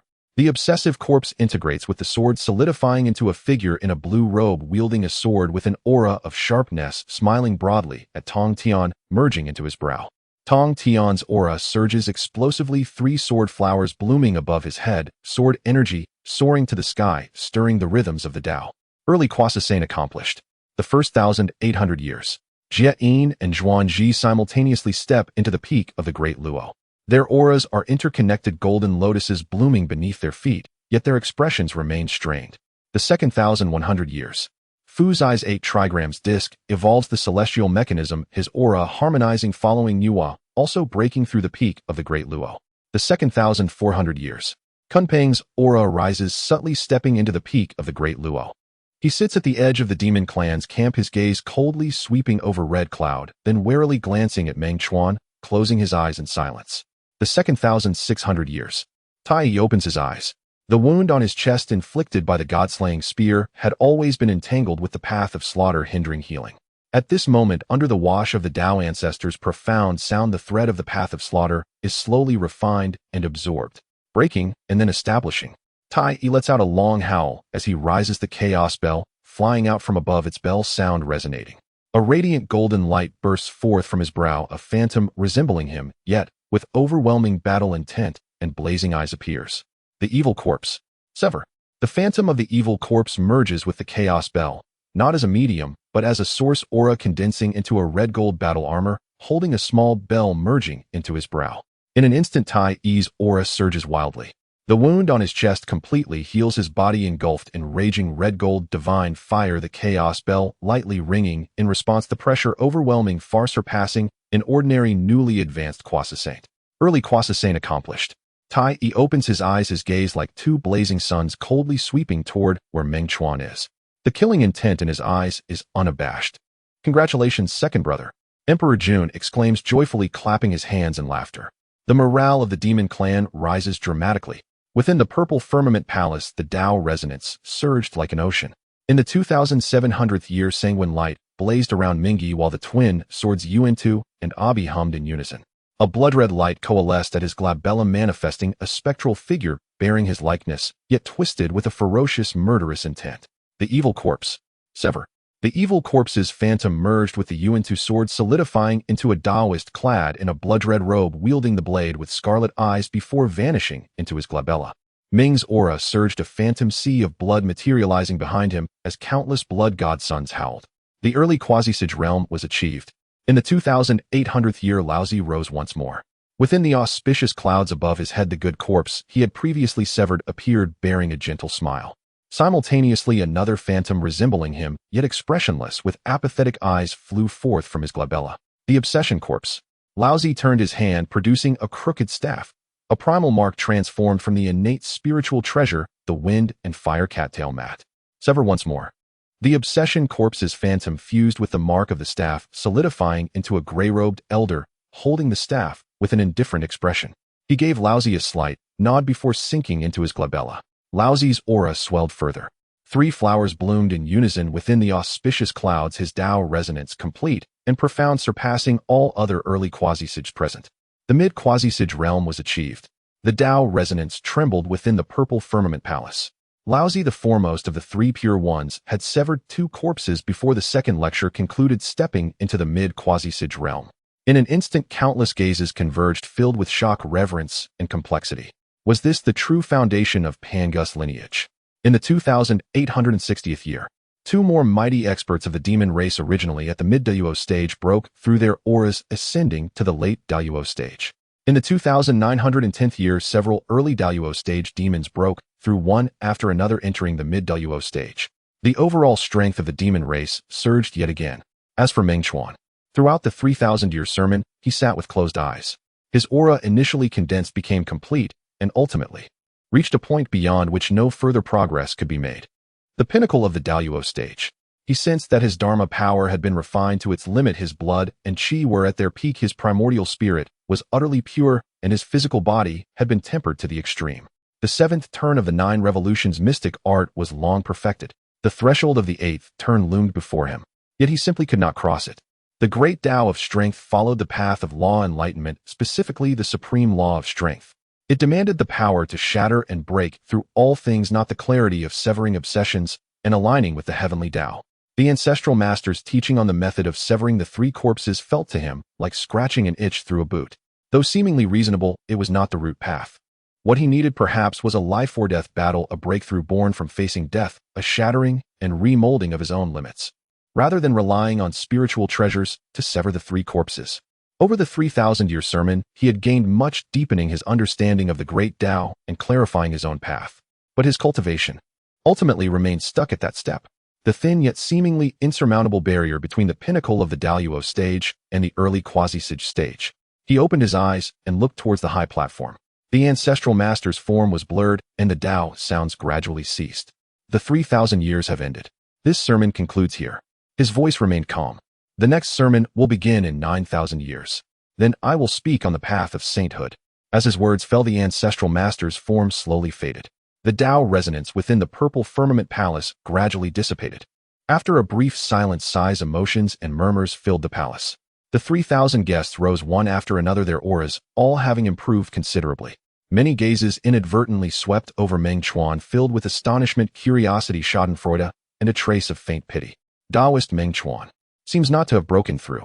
After 3,000 years of the sermon, Laozi severed 2 corpses to enter the mid-quasi-sage stage, while Yuanshi, Tongtian Tai, and Mingyi all severed 1 corpse to enter the early quasi-sage stage.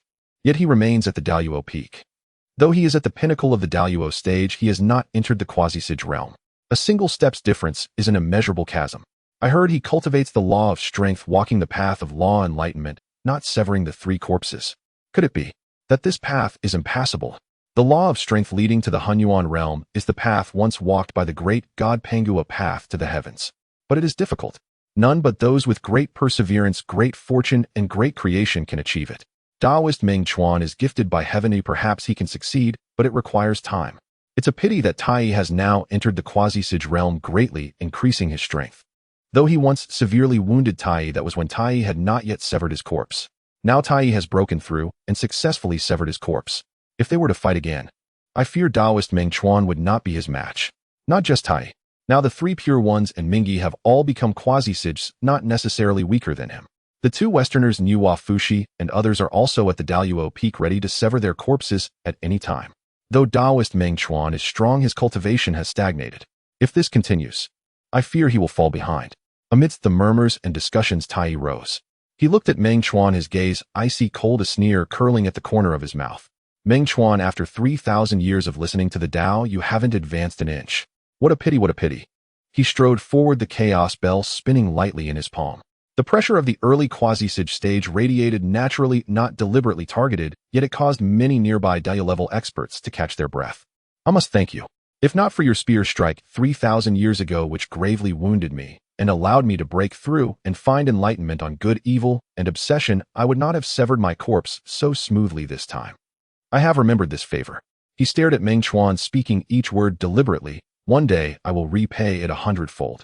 He naturally wished to ambush and kill Ming Chuan outside the Purple Firmament Palace to wash away his shame, but recalling that Di Jiang had previously said he would come to take Ming Chuan to the Wu tribe after the second lecture, he temporarily suppressed the thought. Ming Chuan's expression was calm. "I await you at any time." These 4 words were uttered without joy or sorrow. Tai squinted, snorted coldly, said no more, turned to join Di Jun and the others, and departed as a streak of light. The demon race followed closely behind. Before leaving, Di Jun cast a deep, complex glance at Ming Chuan, which ultimately turned cold. Yuanshi walked past Ming Chuan, pausing slightly. He glanced sideways at him, the pride in his eyes now undisguised. "Taoist Ming Chuan, take care of yourself," he uttered indifferently, then flicked his sleeve and left. Ming Chuan raised an eyebrow.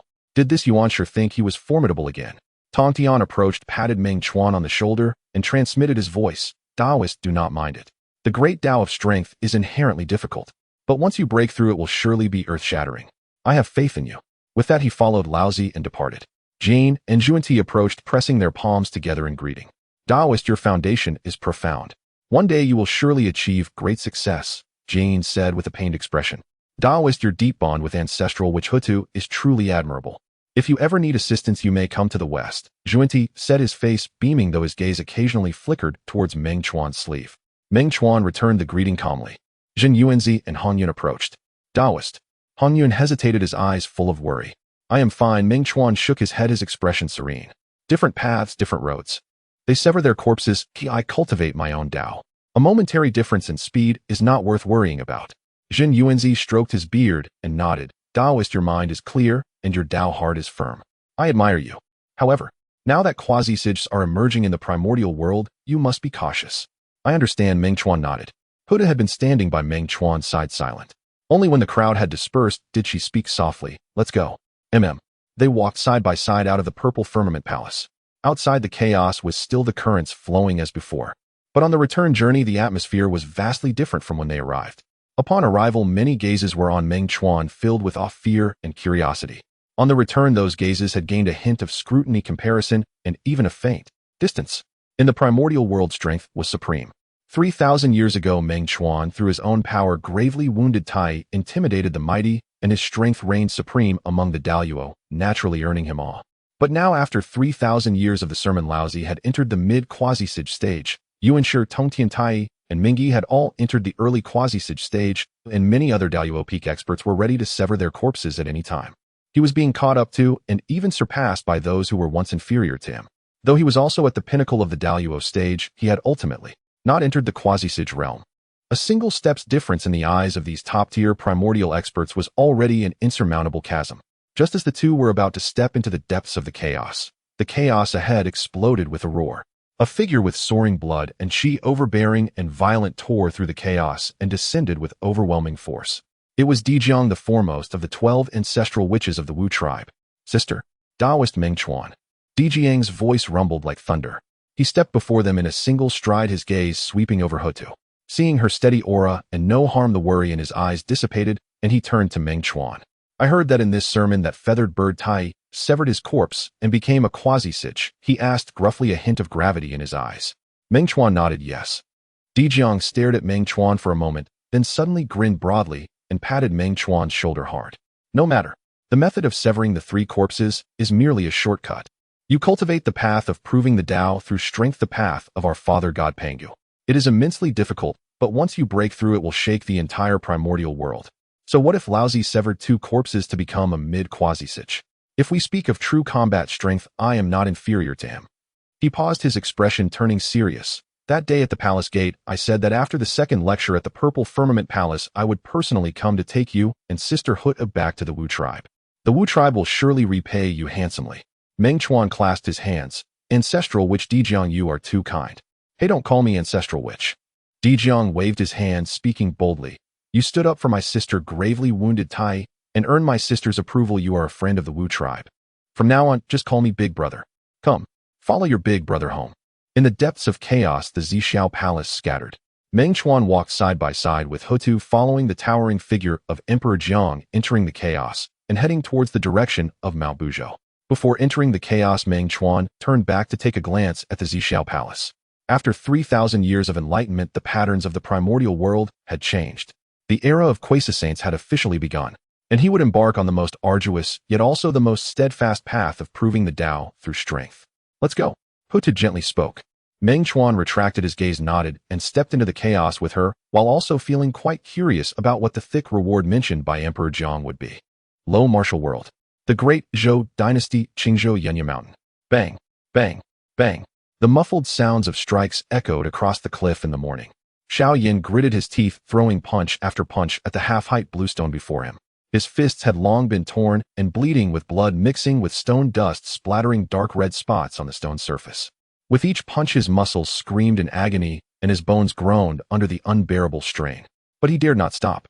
3 meters behind him stood a burly middle-aged man with a stern expression, arms crossed, his gaze like a knife firmly fixed on his back. As long as he slowed his movements by the slightest margin or relaxed his strength, whap, a whip shadow sliced through the air, precisely striking his back. His clothes tore and flesh burst open, leaving a bloody mark. Ugh! Xiao Yin grunted, stumbling forward, nearly colliding with the bluestone. He bit down hard, swallowing back the metallic taste that surged to his throat, steadied himself, and continued to throw punches. He could not stop. If he did, the whip would come down harder and more frequent. He had been living this way for 3 whole years. 3 years ago, he was transported from Blue Star to this low martial world, landing in a desolate wilderness. Before he could even rejoice at landing in the low martial world with the lowest mortality rate, a group of bandits came roaring in. 7 or 8 men with brutish faces and bloodied knives looked at him as if he were a fat sheep ready for slaughter. He gripped the special long sword that his family had saved up for half a year to buy, his palms drenched in sweat. It was a good sword of military quality, absolutely a divine weapon in this low martial world. But there were too many people on the opposite side. With his mediocre skills, he was no match even with the sword. Kid, good sword, leave it behind, and it'll spare your life. The bandit leader grinned, revealing a mouth full of yellow teeth. Xiao Yan's legs trembled, his mind blank. Run. He couldn't outrun the horses. Fight. He couldn't fight off the men. Just as the bandits closed in, he was nearly in despair, when suddenly a gray shadow darted out from the forest. The sword light flashed like lightning, slicing through the necks of 7 or 8 bandits in an instant. Blood splattered and bodies fell to the ground. The gray shadow sheathed his sword. Standing among the corpses was a man in a green robe, around 40 years old, with a gaunt face and eyes deep as pools. Xiao Yin collapsed on the ground, gasping for air, overwhelmed with relief from surviving the ordeal. He looked up at the man in the green robe, who was also watching him, his gaze landing on the long sword in Xiao Yan's hand, a hint of surprise flashing in his eyes. Good sword. The man in the green robe spoke, his tone flat. What a pity, a pearl covered in dust. Xiao Yan's mind heated up, and without knowing where the courage came from, he suddenly rolled over and knelt down, banging his head 3 times. Senior, please take me as your disciple. He held the sword with both hands, raising it above his head. This sword is a family heirloom. I wish to offer it to you, just asking you to teach me martial arts. The senior did not accept the sword, nor did he speak. Xiao Yan's heart raced, and then gritting his teeth, he added, if the senior does not mind, Xiao Yan would like to take you as my foster father. From now on, I will serve you faithfully with no other intentions. As these words left his mouth, he felt a sense of shame. But in the face of life and death and opportunity, what was face worth? Indeed, a complex wave flickered in the eyes of the man in the green robe. There was pain, sorrow, and a hint of bewilderment. After a long silence, he slowly extended his hand, accepting the long sword, his fingertips brushing over the cold blade. Get up, foster father. Have you agreed? Xiao Yan exclaimed in joy as he looked up.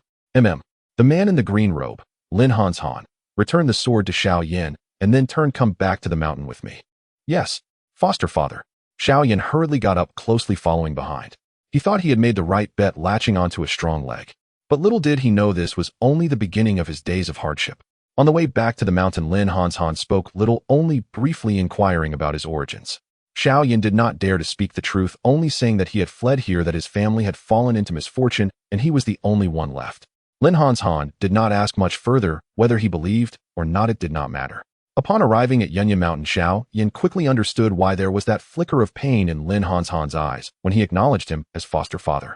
Lin Honghuang had once had a son, a child left behind after the death of his first wife during childbirth. If he were still alive, he would be of similar age to Xiao Yan. Unfortunately, he had passed away 10 years ago due to a sudden illness.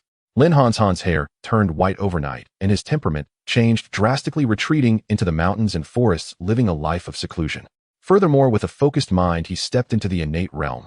Until that day when he descended the mountain for leisure and inadvertently saved Xiao Yan. He had no interest in accepting disciples, but when Xiao Yan knelt down to acknowledge him as foster father, it stirred something within him. Both of them were simply getting what they needed. For Xiaoyan, having an innate expert as a backer in this low martial world was enough to make him walk with confidence. He planned to return to Blue Star in over a decade, bringing back unparalleled martial skills to honor his family, feeling quite pleased. His calculations were good, but little did he expect that changes would come even faster. On the 7th day after becoming a disciple, an old friend of Lin Honghuang came to visit with his daughter. The old friend's surname was Su, named Xingyang, the leader of the renowned sect Iron Sword sect in Qingzhou, and a close friend of Lin Honghuang. Su Xingyang's daughter, named Su Qingyue, was 28 years old with a beautiful appearance and an elegant temperament. When Xiaoyan first saw her, his heart skipped a beat. Even in Blue Star, he rarely saw such a beautiful girl. Su Qingyue was also assessing him, her gaze calm, revealing no signs of emotion. During the banquet, Su Zhengyang and Lin Honghuang reminisced about the past, getting carried away in conversation, when he suddenly said, "Brother Honghuang, your foster son seems quite good to me. Honest and straightforward, he is a person of great potential." After a pause, he smiled and said, "My daughter Qingyue is also at an age to consider marriage. If Brother Honghuang does not mind, shall we arrange a marriage between our families?" Xiaoyan, who was focused on eating, choked on a mouthful of rice, turning red in the face. However, Su Qingyue slightly frowned, looking at her father softly, saying, "Father, I still want to spend a few more. Once a girl reaches adulthood, she must marry." Su Zhengyang waved his hand, looking at Lin Honghuang. "Brother Honghuang, what do you think?" Lin Honghuang pondered for a moment, glancing at Xiaoyan. What do you think?" It was difficult for Xiaoyan to catch his breath, and as he looked up, he met Su Qingyue's gaze. There was a hint of displeasure in the girl's eyes, but more so a condescending scrutiny, as if to say, "Do you deserve it?" Xiaoyan's fleeting sense of delight instantly faded. He recalled his situation. He was a transmigrator, and in over a decade, he would be forcibly sent back to Blue Star. Marrying. What good would it do? He couldn't take her back, leaving only worries that would harm both himself and her. Furthermore, Su Qingyue obviously looked down on him. "Why bother making a fool of myself? Thank you for your kindness, Uncle Su. I am deeply grateful." He stood up, clasped his hands, and spoke sincerely. "But Xiaoyan bears a deep grudge, and until I have avenged my blood feud, I cannot marry. Moreover, Miss Su possesses celestial beauty, while I am crude and unworthy. This marriage." Please forgive Xiaoyan for not being able to agree. As soon as his words fell, the hall fell silent.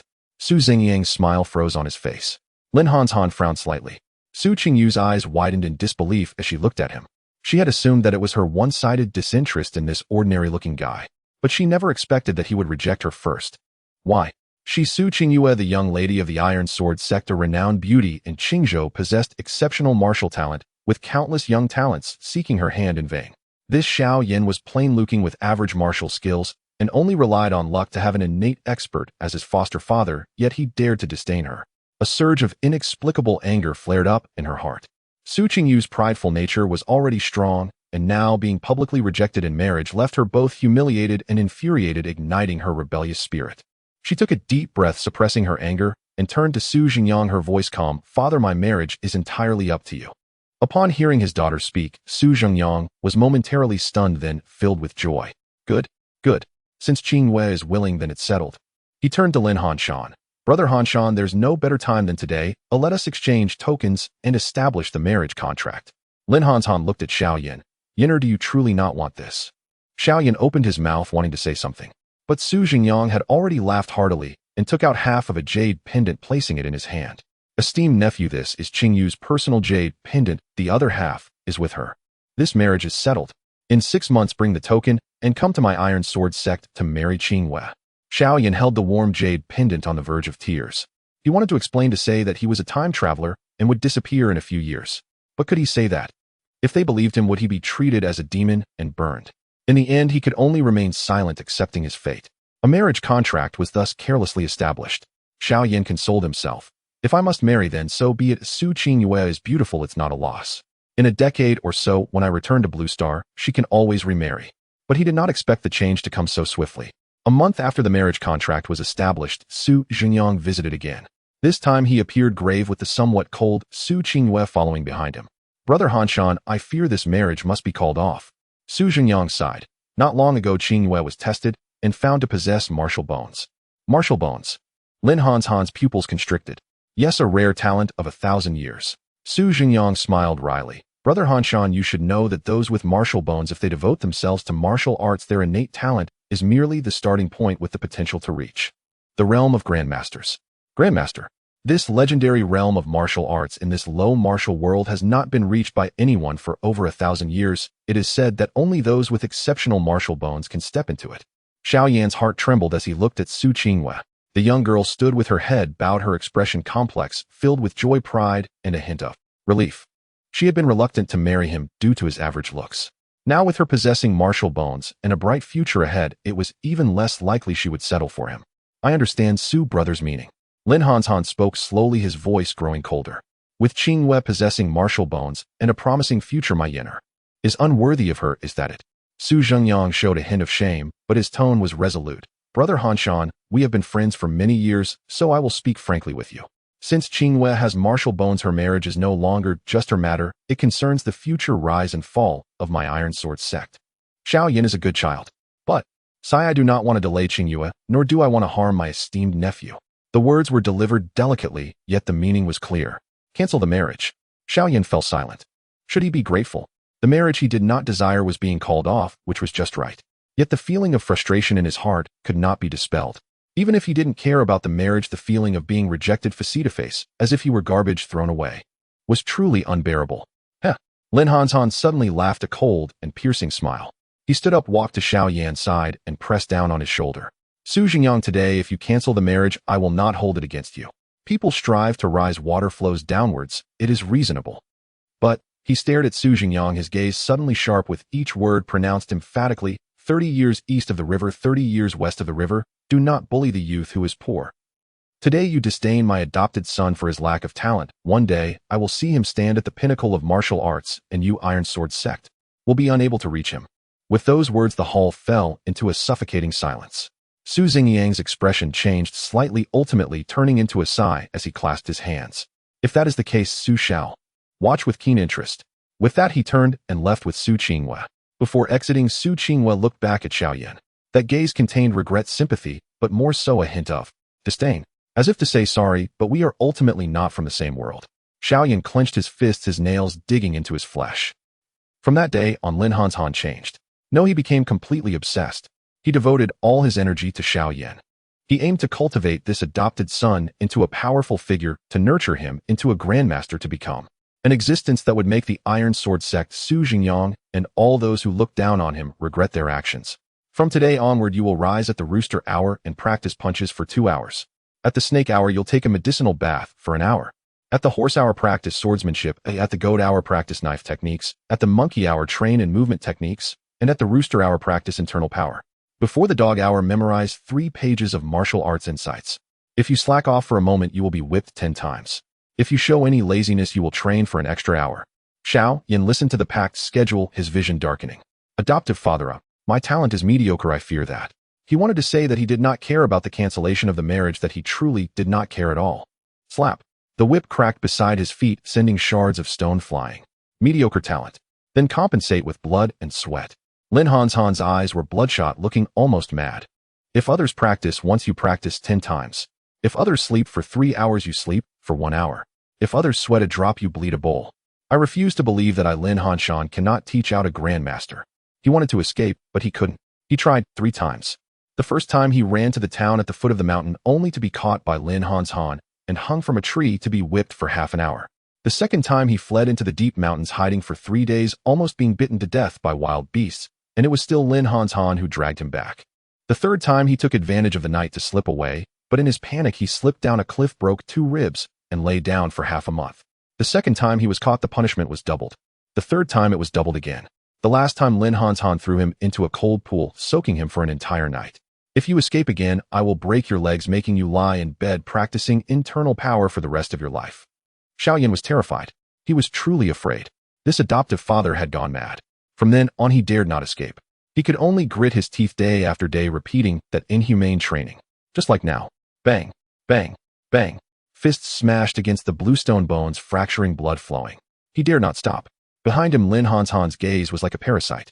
Your strength is weakening. Have you not eaten? The shadow of the whip cut through the air, landing on his back.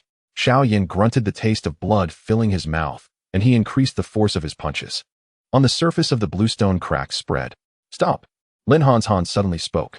Xiao Yan staggered and withdrew, his fists collapsing to the ground, gasping for breath, his clothes drenched in sweat and blood. That's enough for today. Lin Honghuang threw over a bottle of medicinal powder. Apply this, and tomorrow at the rooster hour continue. With that he turned and left. Xiao Yan lay on the cold cliff looking at the gray sky, his expression hollow. How much longer must these days continue? 10 years. 8 years. 1 year in Blue Star equals 10 years in the low martial world. It is known that at least 11 years have passed. He had only endured 3 years, yet it felt like 3 lifetimes.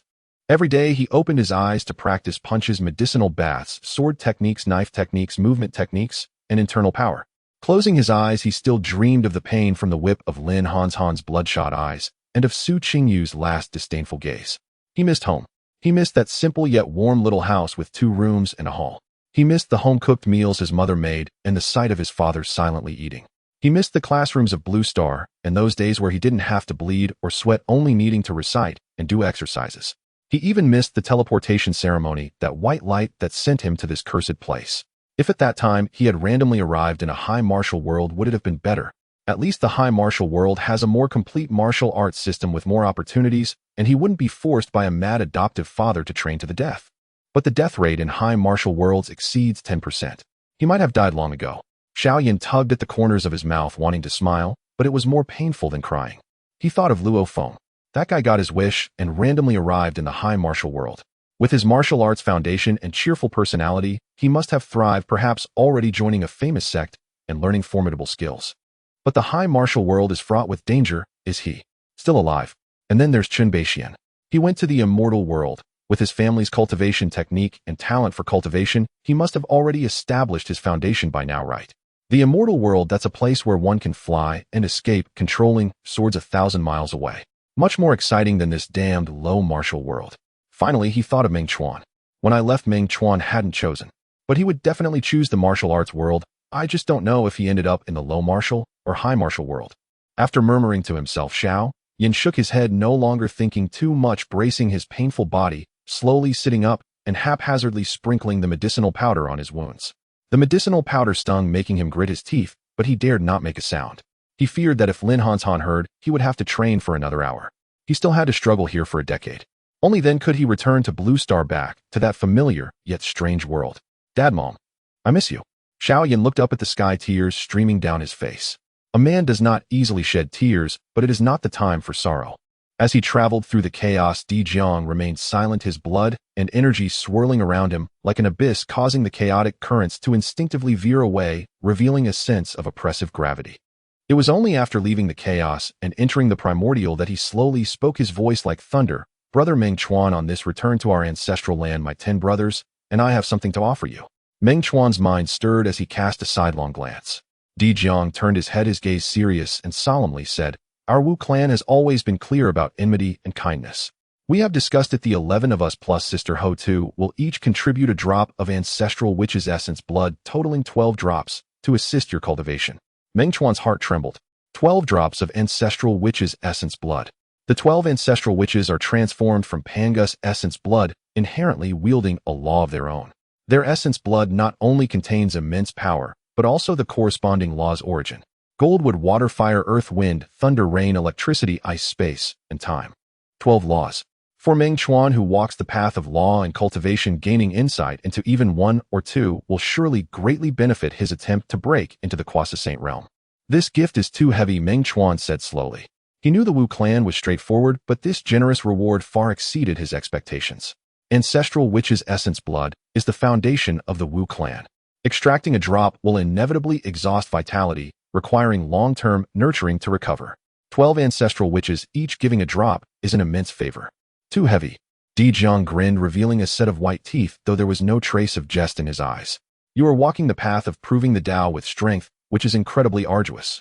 I have entered the mid-stage of quasi-sainthood by slaying 2 corpses, while Yuan Shi Tong Tian Tai Yi and Ming, he have also slain corpses, and entered the early stage of quasi-sainthood, with the other great powers also engaged in closed-door cultivation.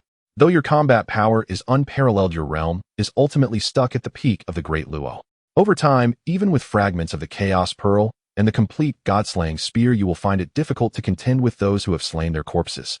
He paused and said solemnly, We ancestral witches do not cultivate the primordial spirit and do not know the intricacies of the corpse-slaying Tao. However, we understand that the power of the laws leads to the same destination. The essence blood of the 12 of us contains the origin of a law which may help you understand the true meaning of strength and break into the Quasi-Saint realm in one fell swoop. As for causality, you need not think too much. Di Jiang waved his hand grandly and said, Our Wu clan acts only to seek a clear conscience. If you treat my sister sincerely, we will return that sincerity.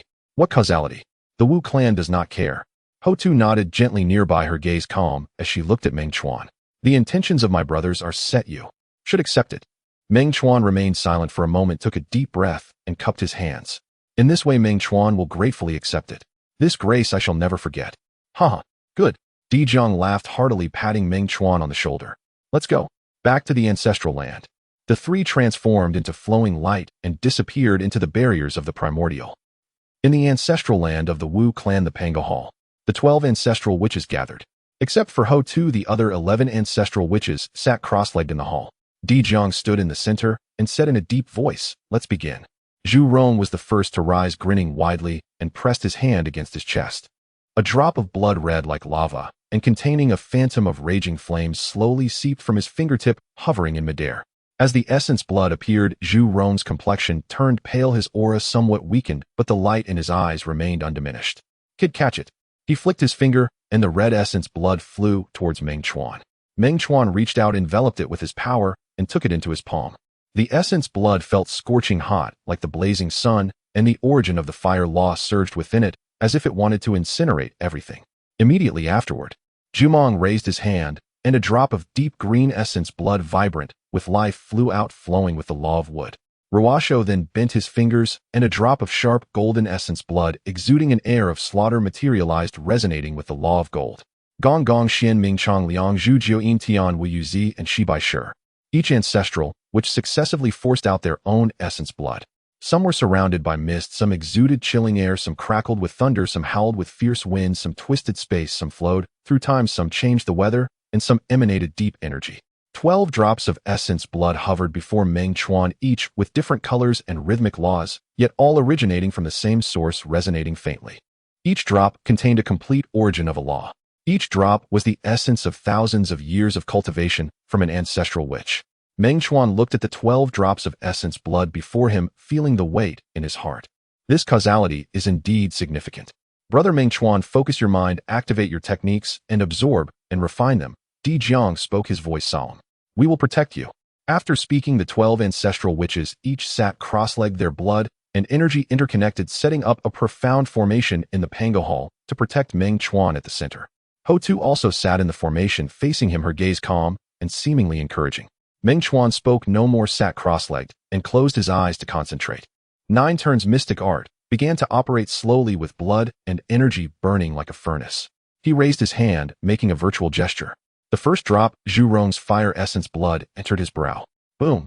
The fiery law's origin, blazing like the sun, exploded in his sea of consciousness, transforming into endless flames that burned his primordial spirit. Meng Chuan's mind remained tranquil, using the path of strength as a foundation to embrace, refine, and comprehend. The path of strength encompasses all. The violence of fire is also a manifestation of strength. Burning, destruction, rebirth. The true essence of fire flowed slowly in his heart. After 100 days, the fire essence blood was completely refined. A faint red light circulated around Meng Chuan, while beneath his skin a pattern of fire law quietly emerged. He raised his hand, invoking the second drop, Jamang's wood essence blood. Life, growth, nourishment. The flexibility of wood is also another form of strength. Another 100 days passed, and the wood essence blood was refined. The green patterns intertwined with the fire patterns. The third drop, Rawashis gold essence blood. Sharpness, slaughter, severing. The hardness of gold is the ultimate expression of strength. 1 year, 2 years, 3 years. Meng Chuan immersed himself in the comprehension of the 12 laws' origins. The path of strength was like a main thread weaving throughout. He dissected one by one the sharpness of gold, the vitality of wood, the flexibility of water, the violence of fire, the weight of earth, the swiftness of wind, the fury of thunder, the mystery of space, the flow of time. Comprehending each, assimilating them into his understanding of strength. Strength is not mere brute force. It is the creative force that opens the heavens and the earth, the destructive force that incinerates all, the nurturing force that fosters life, the sharp force that severs all, and the weighty force that carries all. It is space, it is time, it is earth, water, fire, and wind. It is the myriad things of heaven and earth. It is the foundation of all existence. 9 turns mystic art accelerated with blood and energy flowing like the Yangtze River. In his primordial spirit, the three-colored Tao flower began to reveal 12 intricate law patterns on its petals. The rainbow bridge formed from the 5 energies in his chest solidified further, fully merging with the stalk of the Tao flower.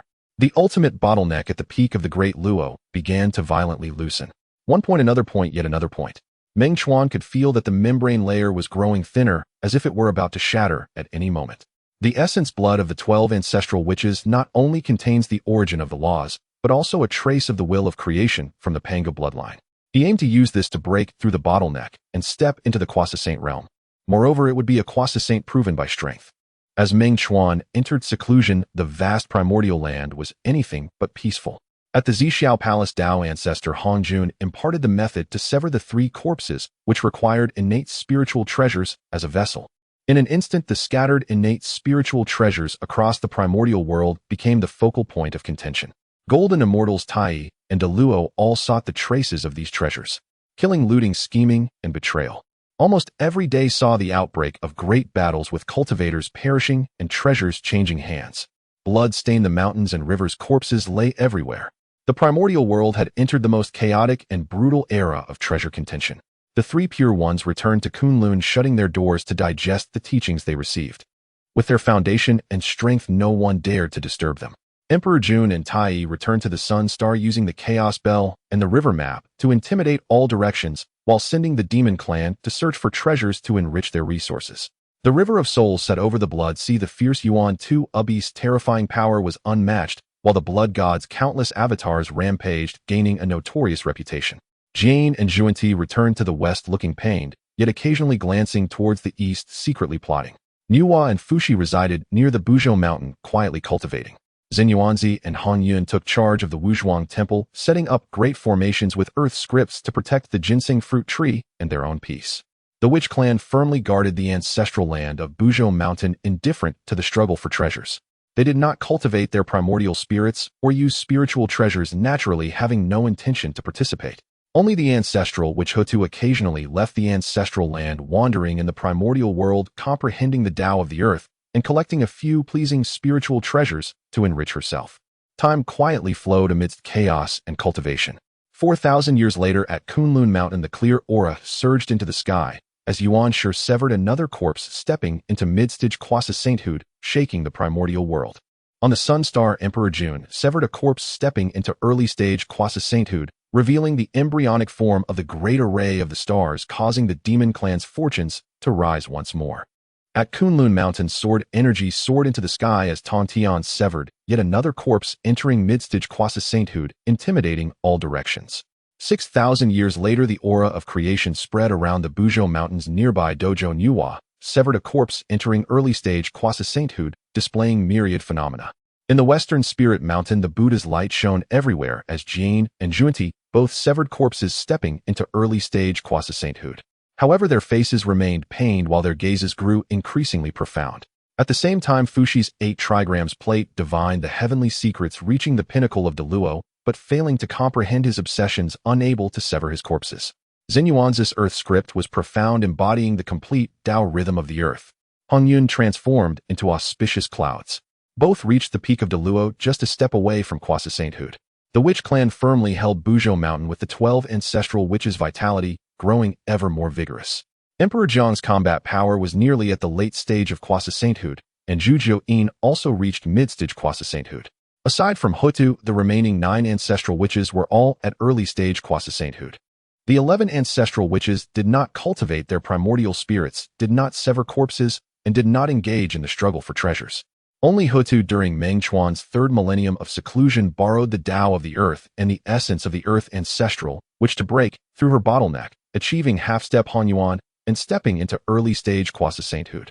She became the only being in the Witch clan to possess both primordial spirit and physical body at quasi-sainthood. In terms of true combat power among the 12 ancestral witches, she was only beneath Emperor Jiang, comparable to Zhu Jiuyin. 7,000 years passed in the blink of an eye. On this day, an astonishing phenomenon suddenly erupted deep within Buzhou Mountain. The ground trembled and spiritual energy surged. A rainbow light soared from a valley within Buzhou Mountain, shooting up into the sky and illuminating millions of miles of mountains and rivers. Amidst the rainbow light of Vine's phantom could be vaguely seen with 7 gourds of different colors hanging from it, swaying in the wind and emanating vast Tao rhythms. An exquisite innate spiritual root, the gourd vine. The 7 gourds on it are all exquisite innate spiritual treasures about to ripen. Such a precious treasure appearing, the phenomenon astonished the entire primordial world. Buzhou Mountain is the territory of the witch clan, and they sensed it immediately.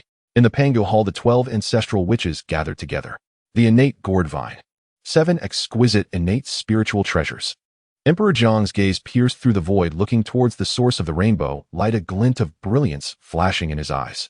This item was born in Buzhou Mountain. It belongs to our witch clan. Zhu Rong grinned. Although we can't use it, little sister can. 7 gourds should keep her occupied for quite some time. Gong Gong nodded. Little sister's primordial spirit has also entered Kwasa sainthood, and she is in dire need of a capable spiritual treasure. Hutu frowned slightly. Elder brother, with such a great phenomenon upon the treasure's emergence, it will surely attract contention from all sides. Our clan is strong, but if everyone joins forces. Don't worry, little sister. Emperor Zhang waved his hand, boldly declaring, Buzhou Mountain is our territory. Out anyone who comes to snatch it, we will fight. Just right, it's been a while since we last fought, my bones are itching. He stood up, his voice like thunder. Let's go. Follow me. When the gourds ripen, we will seize the treasure. At Kunlun Mountain, the 3 pure ones were gathered. Laozi slowly opened his eyes, gazing towards Buzhou Mountain.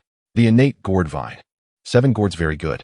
He stood up and said to Yuan Shi and Tong Tian, second brother, third brother, come with me.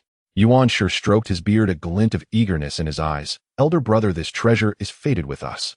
Tong Tian grinned, the Qingping sword humming lightly. Just right, while test the sword formation I recently comprehended. The 3 transformed into clear light, exiting Kunlun and heading towards Buzhou Mountain. At the Sunstar, Emperor Jun and Tai stood side by side before the palace, gazing towards Buzhou Mountain. Exquisite innate spiritual root. 7 exquisite innate spiritual treasures. Emperor Jun's eyes shimmered with starlight as he divined the heavenly secrets.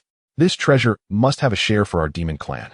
Tai chuckled coldly, the chaos bell spinning lightly in his palm, the crimson golden divine flame burning in his eyes. That bunch of brutish witch clan will surely want to monopolize it. Just right, we will settle old and new scores together. He touched his chest. There, the wound pierced by the god-slaying spear a millennium ago had long since healed, but the humiliation and hatred had never dissipated. Though he was still at early stage Kwasa sainthood with the chaos bell in hand, he was confident he could defeat an ordinary mid-stage Kwasa saint.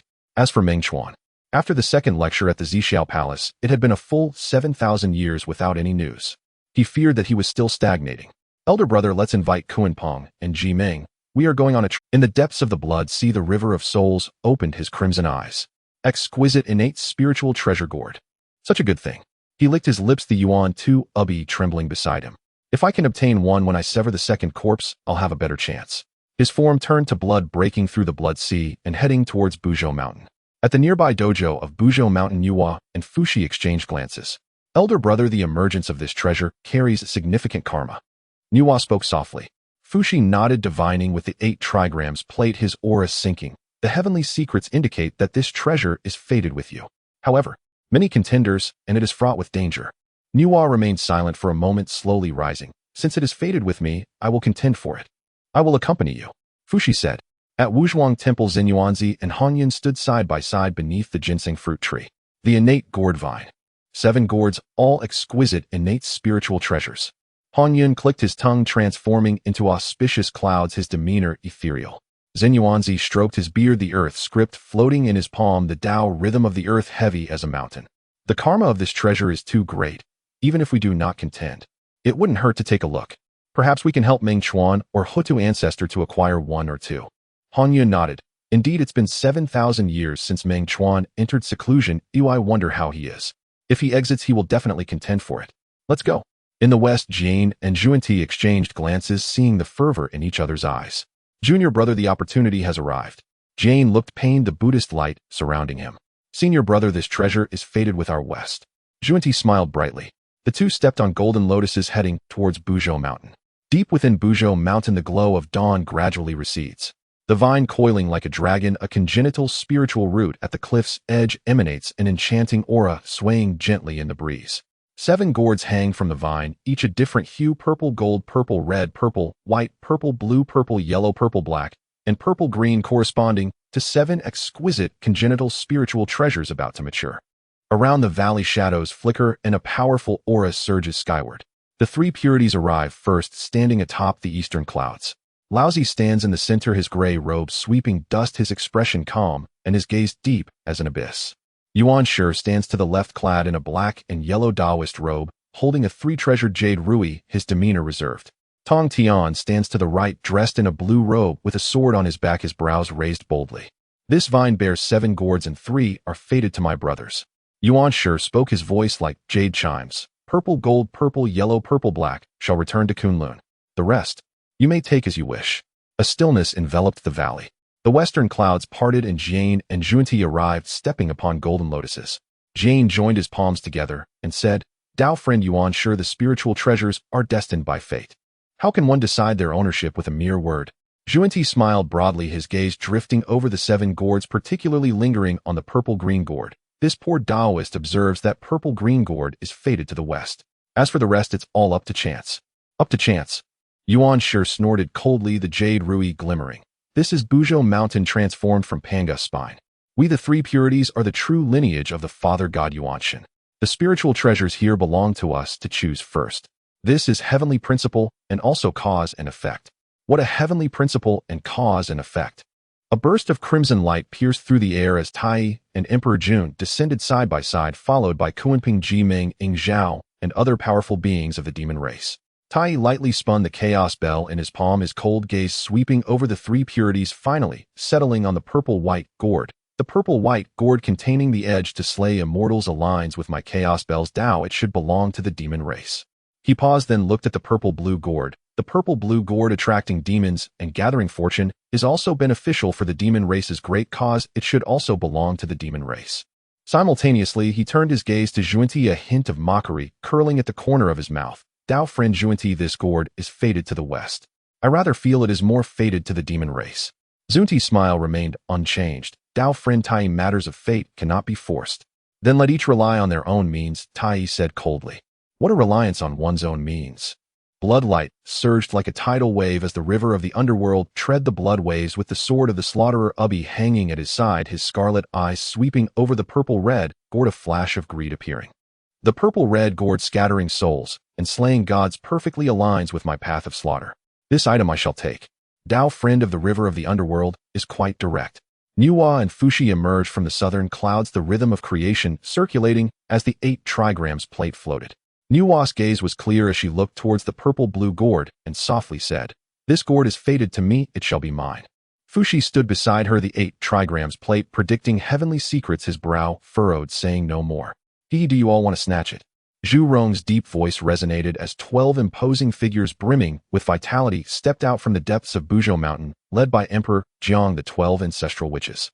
Emperor Jiang stepped into the valley, his gaze sweeping over the gourd vine, his voice like thunder. This vine grows in Buzhou Mountain. It belongs to my witch clan. The 7 gourds are all my sisters. He pointed towards Hutu. Hutu stood beside her brothers, her expression calm, the golden dragon scissors at her waist glinting, faintly frowning slightly at his words, but she did not refute. Emperor Jiang, your witch clan, aside from Hutu, does not cultivate Yuanshan, nor do you use spiritual treasures. What use do you have for so many gourds? Yuan Shi spoke coldly. Whether it is useful or not, that is our clan's matter. Emperor Jiang grinned, revealing white teeth. But if outsiders wish to take things from Buzhou Mountain, they must ask our fists. As his voice fell, the 12 ancestral witches released a surge of vitality, merging into one like countless divine mountains collapsing, pressing down the spiritual energy in the valley. The 3 purities remained unfazed, their clear light emanating, resisting the pressure. The demon race's members shifted like stars, the chaos bell softly ringing, yet they did not retreat. The river of the underworld's blood sea surged, the slaughterer Ubi's sword ringing. The 2 from the west shielded themselves with golden lotuses, the light of Buddha faintly appearing. Nuwa and Fuxis, rhythm of creation flowed, the 8 trigrams plate stabilizing the void. The atmosphere in the valley instantly tensed. Dear Dao friends, why must you dispute? Zhen Yuanzi and Hong Yun descended from the western clouds, the rhythm of the earth's talisman thick with weight, auspicious clouds floating. Hong Yun smiled, gently mediating. The spiritual treasures are maturing, their fates will determine their ownership.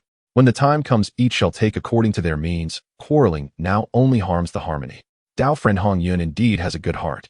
Yuan Shi glanced at him, his tone indifferent. I fear some may not have enough fate. If they rashly attempt to seize the treasures, they might just invite calamity. His words carried a hint of threat. Hongyun's smile stiffened, a flicker of darkness crossing his gaze, and he did not respond further. Zhen Yuanzi frowned slightly, the earth's talisman hovering in his palm, subtly shielding Hongyun. The valley returned to silence.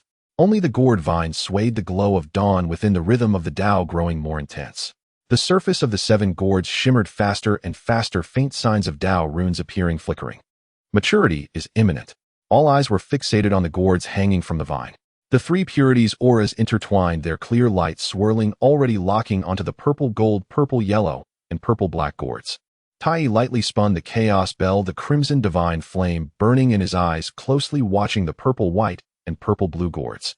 The blood-red eyes of the river of the underworld surged, the slaughterer Ubi trembling slightly, his killing intent locking onto the purple-red gourd. Nuwa's rhythm of creation flowed, resonating faintly with the purple-blue gourd. The 2 from the west's golden lotuses turned their gazes, drifting over the 7 gourds, especially lingering longest on the purple-green gourd. The members of the witch clan's vitality surged. Emperor Jiang, crossing his arms, his expression stern, clearly determined that whoever dared to make the first move would be met with a punch. Zhen Yuanzi's earth talisman shielded his body. Hongyun's auspicious clouds swirling, the 2 retreated to the edge, clearly unwilling to be the first to seize, but if the opportunity arose, they would not let go. Time trickled away. On the 9th day at noon, the blazing sun hung high. The gourd vine suddenly shook. Boom! 7 radiant beams of light shot up from the 7 gourds, piercing through the 9 heavens. Purple gold, purple red, purple white, purple blue, purple yellow, purple black, purple green. 7 colors intertwined, illuminating the heavens, the rhythm of the Tao, like an ocean spreading across the fields. They have matured. Almost at the moment the light surged upwards. Move! Numerous sharp shouts rang out simultaneously. The 3 purities' clear light surged, sweeping towards the purple gold, purple yellow, and purple black gourds. Taiyi's chaos bell boomed, the crimson light rushing towards the purple white and purple blue gourds. The river of the underworld's blood waves surged, the slaughterer sword light slicing towards the purple red gourd. Nuwa's rhythm of creation flowed like a thread wrapping around the purple blue gourd. The 2 from the west transformed their golden lotuses into palms, reaching for the purple green gourd. The members of the witch clan's vitality roared. Emperor Jiang unleashed a punch, the space collapsing, seemingly wanting to pull the entire gourd vine along with the 7 gourds into his grasp. Just as all sides' powers were about to touch the gourd vine, above the 9 heavens a sudden change occurred. Boom! Purple air surged eastward for 30,000 miles. Golden lotuses appeared out of thin air. The sound of the Tao resonated silently, the vast might of heaven, like a star river, descending, enveloping the entire Buzhou mountain. All powers, magical abilities, and vitality under this heavenly might froze, obliterated, and dissipated. What is this? The faces of the 3 clear ones changed drastically as they looked up in unison. In Laozi's calm eyes, astonishment finally appeared. Above the 9 heavens, a blurry phantom emerged. No form or appearance could be seen, only an overwhelming aura that transcended all things and commanded the heavenly Tao permeated the air. Tao ancestor, Hongjun. Though only a wisp of thought manifested, it sent shivers through the souls of all mighty beings in the valley, causing them to involuntarily bow their heads. We meet Tao ancestor. The 3 clear ones were the first to bow. Tao ancestor. The rest of the crowd, except for the Wu clan who only worshipped Pangu, including the demon clan, the river of the underworld, the 2 from the west, Nuwa Fushi and Xinyuanzi, all bowed low, not daring to look directly. Hongjun's phantom looked down indifferently, its gaze falling upon the purple-green gourd. This gourd shall return to Zixiao. The voice was plain, like the decree of the heavenly Tao, and the words held power. The purple-green gourd detached from the vine, transforming into a stream of purple-green light that soared into the sky, vanishing beyond the 9 heavens. No one dared to stop it, speak, or even raise their heads. As the gourd disappeared, the heavenly might gradually dispersed, and the phantom faded. The valley returned to silence, but the tense atmosphere erupted instantly. Seize it! At the very moment Hongjun's aura dissipated, a furious shout erupted. The 3 clear ones, like dragons of light, surged toward the remaining 6 gourds. The Taiyi chaos bell rang, its crimson golden brilliance tearing through the void. The blood waves of the river of the underworld surged, and the primordial slayer Ubi appeared. Nuwa's transformative energy flowed like a thread. The 2 from the west transformed their golden lotuses into palms. Emperor Jiang roared, delivering a punch that caused the space to collapse, intending to engulf the entire valley along with the gourd vines. Boom, boom, boom. Boom, boom, boom. The 6 brilliant streams of light detached from the vines and shot off in different directions. The purple-golden gourd was intercepted by Laozi. The purpler gourd was blocked by the river of the underworld. The purple-white gourd was pursued by Tai like lightning. The purple-green gourd was enveloped by Nuwa using transformative energy. The purple-yellow gourd was intercepted by the light of the Tongtian Qingping sword. The purple-black gourd was shrouded by the primordial jade-clear fairy light. Impudent! Emperor Jiang roared in fury, punching toward the primordial. Dare to snatch my clan's possessions. This is the fate decreed by heaven. The primordial coldly retorted, unleashing the three treasures Jade Rui. Clang! The intent of the punch collided with the Jade Rui, shattering space and causing the earth to tremble. Almost simultaneously, Di Jun held the river map and the Luo book, attacking Nuwa to seize the purple-green gourd. The river of the underworld's primordial slayer Ubi also emerged, slashing at Honghuang. Only because the purpler gourd in its flight toward the river of the underworld was slightly deflected by the clouds of Honghuang. The light of the Tongtian Qingping sword crisscrossed, locking the purple-yellow gourd in place, yet was met with the golden lotus light from Jane and Zundi's joint attack. Zenyuan's earth book unfolded the Wutu Dao rhythm, as imposing as a mountain, protecting Honghuang, clashing fiercely against the blood waves of the river of the underworld. The valley erupted completely. Clear light, blood energy, demonic aura, Buddhist light, transformative energy, Wutu energy, and blood smoke. Various divine powers and techniques clashed, annihilating and exploding. Mount Buzhou shook, the sky dimmed, and the mountains and rivers shattered as the forces of earth, water, fire, and wind surged forth, turning the valley into a chaotic battlefield. The 6 gourds were fiercely contested from 6 directions.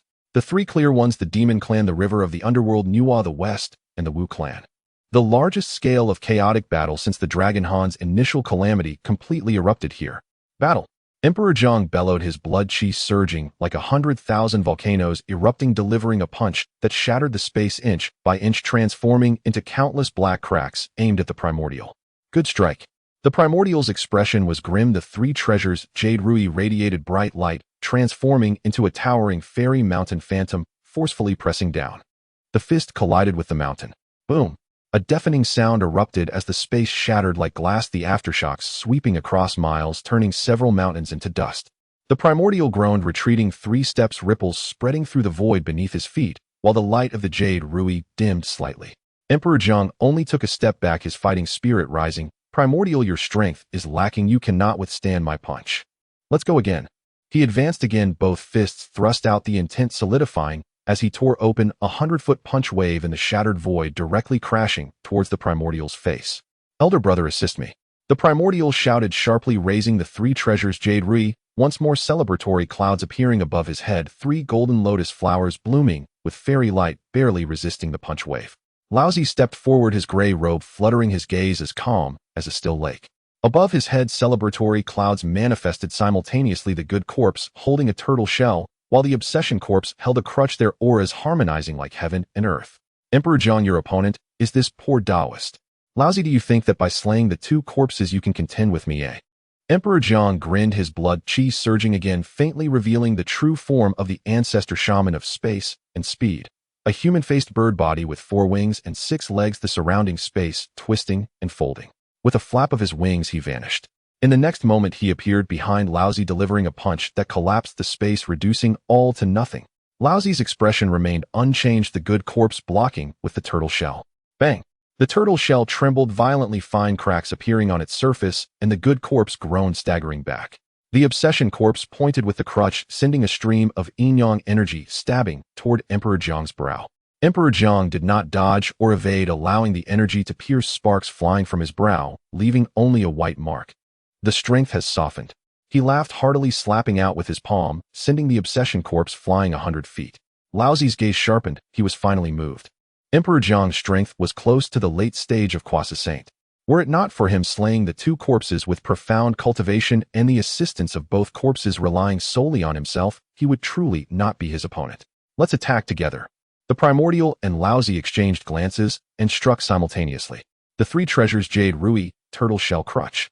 Clear light, fairy light, and yin-yang energies intertwined into a net enveloping Emperor Jiang. Emperor Jiang let out a long cry, his 4 wings flaring as he traversed, tore, and counterattacked through the myriad divine powers. His fists came like collapsing mountains, his palms fell like descending heavens. Facing 2 opponents, he surprisingly did not fall behind, using numbers to bully the few. Do you think my Wu clan is powerless? The 4 great ancestor shamans with combat strength comparable to the early Croissant erupted and charged toward the primordial. On another side, clang! The bell's sound clashed with the silhouette exploding into dazzling golden light. Huta, barefoot in the void, wielded the golden jiao scissors at her waist, transforming into two intersecting golden rainbows roaming around, constantly cutting and tearing through the descending waves of the chaos bell. Her expression was calm, her gaze like an ancient well with profound yellow Dao rhythm circulating around her, resonating subtly with the mountain veins beneath her feet. With every breath, a tremendous force of the earth surged into her body, replenishing her reserves. Opposite her, Tai stood in midair, the chaos bell suspended above his head, its patterns flowing, billions of chaotic energies cascading down, shielding him completely. His expression was cold and stern, his gaze burning like two suns fixating fiercely on Hutu. A million years ago, amidst the chaos, he could easily injure her. Now, both at the early stage of Croissant, with him wielding a supreme treasure of creation, he could only fight her to a standstill. Hutu's golden jiao scissors were terrifyingly sharp, constantly tearing through the defenses of the chaos bell. The more troublesome aspect was her foundation, both the primordial spirit and physical body at the early stage of Croissant. Her magical power was profound like Mount Buzhou, her blood qi as vast as the primordial earth. Every collision sent a rebound force that numbed his arm. Hutu, you have progressed rapidly. Tai spoke slowly, his voice icy. But today you cannot protect that purple-green gourd, nor can you protect your Wu clan. He formed hand seals, causing the chaos bell to resonate once more. Dong. This time the bell's resonance coalesced into 100-foot-wide crimson-golden pillar erupting from the bell's mouth. Within the light pillar, faintly miniature stars flickered in birth and demise, the elements of earth, water, fire, and wind reappearing, carrying the supreme power of creation and reordering the universe, crashing toward Hu. This was the killing divine ability of the chaos bell, Honghuang's initial judgment. Wherever the light pillar passed, all things returned to nothing, and time and space ceased to exist. The gaze of Hutu sharpened as she formed seals with her hands, summoning the profound and yellow Dao rhythm that soared into the sky, transforming into a heavy barrier as solid as Mount Buzhou that stood before her. Clang. Ji. The sounds of metal clashing and tearing mixed together. The profound and yellow barrier trembled violently, cracks spreading across its surface. The golden jiao scissor pierced 3 inches into the light column before being repelled by the backlash, buzzing and dimming. Hutu grunted softly, a trickle of faint golden blood oozing from the corner of her mouth, her figure retreating 100 zhang before stabilizing. Tai was also feeling the strain, the chaos bell shaking violently, its chime becoming slightly chaotic, consuming considerable power. Yet the battle intent in his eyes grew even stronger. To withstand this strike without serious injury, Hutu, you have earned the right to be proud, he said coldly. But how many more can you endure? Raising his hand again, the chaos bell shone brilliantly. Sword, come. Tong Tian laughed heartily, drawing the Qingping sword, which transformed into a blue sword light that spanned the heavens, slashing towards the Zhurong, who obstructed his quest for treasure. As the sword emerged, the world dimmed with only a blue rainbow dividing yin and yang, severing causality. Well done. Zhurong, having a human face and serpent body, was entirely crimson with eyes like candles. He was the ancestral shaman of time, facing this sword without flinching as the phantom of the river of time appeared in his gaze. Freeze. The word was uttered, and the sword light reached 3 feet before him, suddenly coming to a halt. It was as if trapped in a quagmire, the speed slowed 100-fold, 1,000-fold, rapidly dimming and dissipating under the brushing of time. The law of time. Indeed troublesome. Sword formation, rise. Tong Tian raised an eyebrow, changing his sword technique. The Qingping sword split into thousands, laying out a sword formation in the void with sword energy crisscrossing, trapping Zhurong in the center. Just a trivial skill. Zhurong snorted coldly, swinging his serpent tail, rippling with the power of time. In the formation, the flow of time fluctuated, the sword energy waxing and waning, the formation appearing unstable. Tong Tian laughed heartily. Interesting. Watch the sword. He merged with the sword, transforming into a blue lightning bolt that charged into the formation. The sword light and the flow of time clashed and annihilated wildly within the confines. Stars of the universe settle. Dijiang stood in the void, the river map and Luo book floating above, evolving the movements of the stars.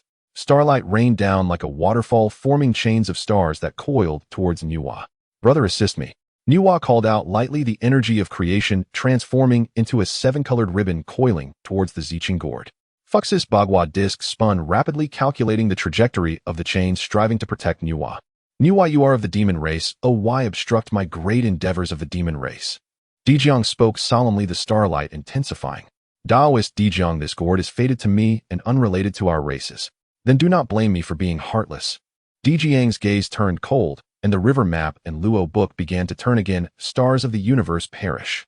One by one, the phantoms of stars fell from the heavens, crashing towards Nuwa and Fushi. Mingi, your murderous intent is too strong. You should enter my Western realm and receive the teachings of Buddhism. Jiayan's face was pained, golden lotuses blossoming beneath his feet, forming a lotus platform that trapped Mingi. Zhuanti wore a smile, the seven treasures meow, tree lightly brushing, sending streams of seven-colored divine light towards Ming's hand, the primordial slaughter ubi. Teachings. Just relying on you two bald donkeys. Mingi sneered, the primordial slaughter ubi ringing in unison, blood light soaring to the heavens, transforming into two rivers of blood that sent the golden lotuses swaying wildly. The sea of blood is boundless. Turning back is the shore. Jane clasped his hands together, the lotus platform rotating again, the Buddhist light illuminating, seemingly suppressing the blood light. Where is the shore? The sea of blood is the shore. Mingi roared, the blood light surging again, the phantom of the blood sea appearing behind him, countless blood deities howling and rushing out. Though he was at the early stage of a Kwasa saint, the primordial slaughter ubi was a treasure of slaughter, and the blood sea's supernatural power was strange. Jane and Zhuanti joined forces, yet they struggled to subdue him for a time. Honghuang, die. The Kunping transformed into its true form, spreading its wings across 90,000 miles, claws like hooks tearing towards Honghuang. He hated Honghuang intensely. Back in the day at the Purple Cloud Palace, had it not been for Honghuang giving up his seat, he would not have been targeted by Zhuanti and forced to give up his seat, losing all face. This grudge could not be forgiven. Kunping, why cling to past matters? Honghuang forced a smile, clouds of auspiciousness transforming around him, struggling to withstand the sharp claws. However, he was already somewhat weak in foundation, and without the will to fight, how could he withstand the Kunping charging at him with resentment? In just a few exchanges, the auspicious clouds were torn apart, his complexion turning pale. Honghuang, be careful. Zenyuanzi shouted loudly, the earth book unfolding, the aura of the Wutian Dao like a mountain blocking before Honghuang. Clang! The sharp claws grasped against the earth book barrier, sparks flying, and the barrier trembled violently, but did not shatter. Zenyuanzi, are you meddling in others' business? Kunping howled, his wings flapping again, the gale cutting towards Zenyuanzi. Honghuang is my dear friend, how can I stand by? Zenyuanzi spoke in a deep voice, the earth book rotating again, the aura of Wutian transforming into mountains, trapping Kunping in the center. At the edge of the battlefield, the four ancestral shamans, Jumong, Rushu, Zhurong, and Gonggong, formed a formation, their blood energy intertwined, contending with Yuanshi. Though Yuanshi was at the mid-stage of a Kwasa saint with the profound mysteries of the Yuqing celestial light and the boundless power of the three treasures Rui, facing four ancestral shamans comparable to the early stage of a Kwasa saint, he could only barely hold on. 6 gourd-shaped objects floated amidst the chaos, drawn by various forces, sometimes flying towards one side, sometimes intercepted by another, never truly falling into anyone's hands. Completely transformed into chaos. Clear light, blood energy, demonic energy, Buddhist light, the energy of creation, Wutian energy of vitality, starlight time power. All manner of divine abilities and powers clashed, annihilated, and exploded madly. 6 gourd-shaped objects floated amidst the chaos, drawn by various forces, sometimes flying towards one side, sometimes intercepted by another, never truly falling into anyone's hands. The battle continued for a full 3 days. Mount Buzhou shook incessantly, the sky had long shattered, revealing the chaotic void behind. Thousands of miles of mountains and rivers turned to scorched earth, with all living beings extinct. Laozi's complexion was pale, the good corpse's turtle shell shattered, more than half his willpower corpse bent and deformed, suffering significant depletion. On the other side, Hutu and Tai remained locked. Laozi's complexion was pale, the good corpse's turtle shell shattered, more than half his willpower corpse bent and deformed, suffering significant depletion. On the other side, Hutu and Tai remained locked in a stalemate. The corner of her mouth had not yet dried from blood, the light of the golden jiao scissor dimmed slightly, but her gaze remained calm, and the power of the earth beneath her feet surged continuously. Tai's expression was grim, blood also seeping from his mouth, the Tao patterns of the chaos bell dimmed his chest, heaving with enormous magical power consumption. The battle between Zhurong and Tongtian had reached a white-hot intensity. The sword formation shattered and reformed the phantom of the river of time, flickering uncertainly. Both were injured, yet their battle intent remained undiminished. Dijiang's starlight dimmed while Nuwa and Fux's auras were waning. Jane and Zunti's golden lotuses shattered, and Ming's blood sea phantom was faint. Zenyuan's earth book barrier was riddled with cracks. Kunpeng had broken several claws, and Hongyan's auspicious clouds were thin, his complexion pale. The 4 ancestral shamans' blood energy was weakened while Yuanshi's Rui's radiance was dim. The battlefield fell into a strange stalemate. Everyone was panting, recovering, waiting for the next opportunity to deliver a fatal blow to their opponents or seize those 6 gourds. However, at that moment, booming, an indescribable, terrifying aura surged upwards from deep within Mount Buzhou in the direction of the ancestral place of the shaman clan. That aura was heavy, vast, and pure, as if it were the first force at the time of creation, breaking through chaos, establishing earth, water, fire, and wind, evolving all things. Wherever the aura passed, the shattered void solidified, the raging earth, water, fire, and wind calmed, and the various divine abilities, powers, and blood energies madly colliding in the valley, all momentarily halted. Mount Buzhou, this primal pillar transformed from Pangu, actually trembled violently under the influence of this aura.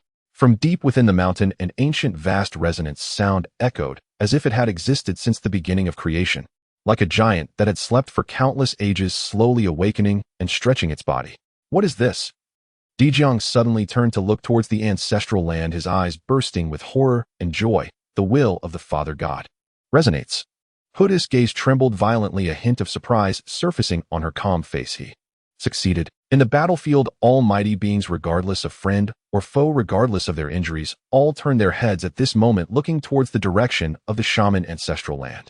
Their faces bore the same shock, the same trepidation, the same disbelief. That aura, the one that stirred the resonance of Mount Buzhou, seemingly about to break all restraints. It was the Tao of power. With the law of power achieving the path of half-step, Honghuang, Mengchuan has broken through. The rumbling deep within Buzhou mountain persisted for about the time it takes to burn an incense stick. The resonance within the mountain grew louder and heavier, as if a colossal giant capable of creating and destroying worlds was awakening from its slumber and stretching its massive form. In the sky, chaotic currents rolled back, and the elements of earth, water, fire, and wind instinctively withdrew. The aura of that awakening power was vast, pure, and heavy, resembling the first axe light that split open the chaos, establishing the heavens and earth. On the side of the witch clan, Dijiang's crimson eyes fixed intently on the ancestral land, his chest heaving. Not only was there the tumult of blood after battle, but also a shuddering thrill originating from deep within his bloodline. Laozi and Yuan Shi exchanged a glance, their expressions grave. Laozi's gaze was deep, as if he were calculating something. Yuan Shi held a jade rui, his knuckles turning white from exertion. In his eyes, besides caution, there was an unmistakable hint of fear. Could it be that this Meng Chuan truly achieved half-step Honghuang through the law of strength? I thought he had walked the path of strength, that the peak of Deluo was the end, yet unexpectedly, he has taken this crucial step and achieved Croissant. Though he was only at the early stage of Croissant, his combat power was far beyond that of an early Croissant who had slain 3 corpses. Hutu also attained the law of proof, and while the law of earth is not as strong as the law of strength, she could still hold her ground against Tai, with the Chaos Bell demonstrating the strength of her law. Moreover, in terms of grade, the Shattering God Spear in Meng Chuan's hand is a congenital supreme treasure, far surpassing Huda's top grade congenital spiritual treasure. In terms of killing power, it even subtly exceeds the defensive and offensive capabilities of the Chaos Bell. On the other side, Tai Yi's face was slightly pale, with the Chaos Bell hanging above him, its patterns flickering, clearly showing signs of great consumption. He stared intensely at the direction of the witch clan's ancestral land, flames dancing in his golden eyes, filled with anger, unwillingness, and a hint of unacknowledged fear. Not far away, Huda wiped the blood from the corner of her mouth, her calm eyes gazing into the distance. There the profound and yellow Tao rhymes resonated faintly with that vast power. Her golden-scaled scissors dimmed slightly, but the hand holding the scissors remained steady. As the tail of the candle 9 swayed, the power of time converged, and the pair of eyes like candles suddenly burst forth with unprecedented brilliance. Heavenly Sword returned to its sheath. Qing Ping sheathed his sword. Not only was he unafraid, but he also grinned, his eyes filled with eager battle intent. Di Jun retracted the river diagram, and Luo book his starlight, dimming his expression dark. Zhen Yuanzi retracted the earth book, the energy of Wu Tu sinking into the earth, protecting the pale-faced Hong Yun behind him, as his gaze toward the ancestral land was filled with comfort and awe. Kuan Peng transformed back into human form, retracting his sharp claws, standing at the edge of the monster clan's camp, his expression changing, ultimately lowering his gaze. All the powerful beings, regardless of friend or foe, regardless of their injuries, found themselves unable to help but halt their movements. Their gazes converged on the witch clan's ancestral land, on the source of the explosive aura deep within Buzhou Mountain. In the waiting, silence reigned. Only the increasingly resonant echoes from deep within Buzhou Mountain and the pulsating force reverberating through the heavens and earth made one's soul tremble. Finally, boom! An indescribable rumble erupted from the depths of the ancestral land. In the next moment, Buzhou Mountain suddenly trembled, as if the heavens and earth were collapsing. The surface of the mountain revealed countless ancient, intricate patterns filled with the beauty of power. These patterns spread from the foot of the mountain to its peak, intertwining to form a vague phantom that stood towering with muscles, knotted hands supporting the heavens and feet planted on the earth. The Phantom of Pangu. Though merely a manifestation of will resonating, and its face indistinct, that supreme will which split the heavens and the earth and shattered the ages, swept across the universe like a tangible force, instilling fear across the 8 directions. Father God. Manifesting. Di Jiang's voice trembled, tears welling in his tiger-like eyes as he suddenly knelt on one knee. Father God. The other 10 ancestral witches, including Candle 9, also knelt, their heads bowed deeply, their bodies trembling with excitement. This was the first time they had so clearly sensed the existence of the Father Gods since their transformation. Afterward, Hutu also slowly knelt, her bare feet touching the ground, hands clasped before her chest, her gaze calm, yet shining brighter than ever. The 3 pure ones had complex expressions, a lousy Yuan Shi and Tong Tian all bowed in respect to the Phantom of Pangu. They were the incarnations of Pangu's primordial spirit, and at this moment they could also feel that supreme authority stemming from the same source. The other powerful beings, regardless of their attitudes toward the witch clan or Pangu, could not help but bow their heads in reverence before this will that created and destroyed the world. The Phantom of Pangu existed for merely 9 breaths. After 9 breaths, it slowly faded, transforming into countless chaotic light particles that vanished into the depths of Buzhou Mountain. Yet that vast aura of power did not dissipate. Instead, it became even more condensed and profound. At an unknown time, a figure stepped forth from the direction of the ancestral land. With 1 step, he crossed thousands of miles. With 2 steps, the earth's veins resonated with him. With 3 steps, he reached the center of the battlefield. The newcomer wore a blue robe untainted by dust, his hair casually tied up with a wooden hairpin. His face was calm, his gaze deep as an ancient well, yet it seemed to harbor a terrifying power capable of tearing apart chaos. It was Meng Chuan. He stood there, not deliberately exuding an aura, yet the surrounding void naturally twisted, slightly light, bending the elements of earth, water, fire, and wind, retreating, as if even this world could not fully bear his existence. Quasi Saint of Strength. Laozi slowly uttered these 4 words, the calmness in his ancient well-like eyes finally revealing a clear gravitas. To prove the Tao through strength was an entirely different Tao. To slay 3 corpses is to approach the heavenly Tao, borrowing the power of the heavenly Tao. To prove the Tao through strength is to walk the path of the law of proof, and that is the supreme law, the law of strength. If one could prove the Honghuang through this, they could break the shackles, and with their own strength accomplish the tasks of creation and destruction. Just like the ancient Father God Pangu.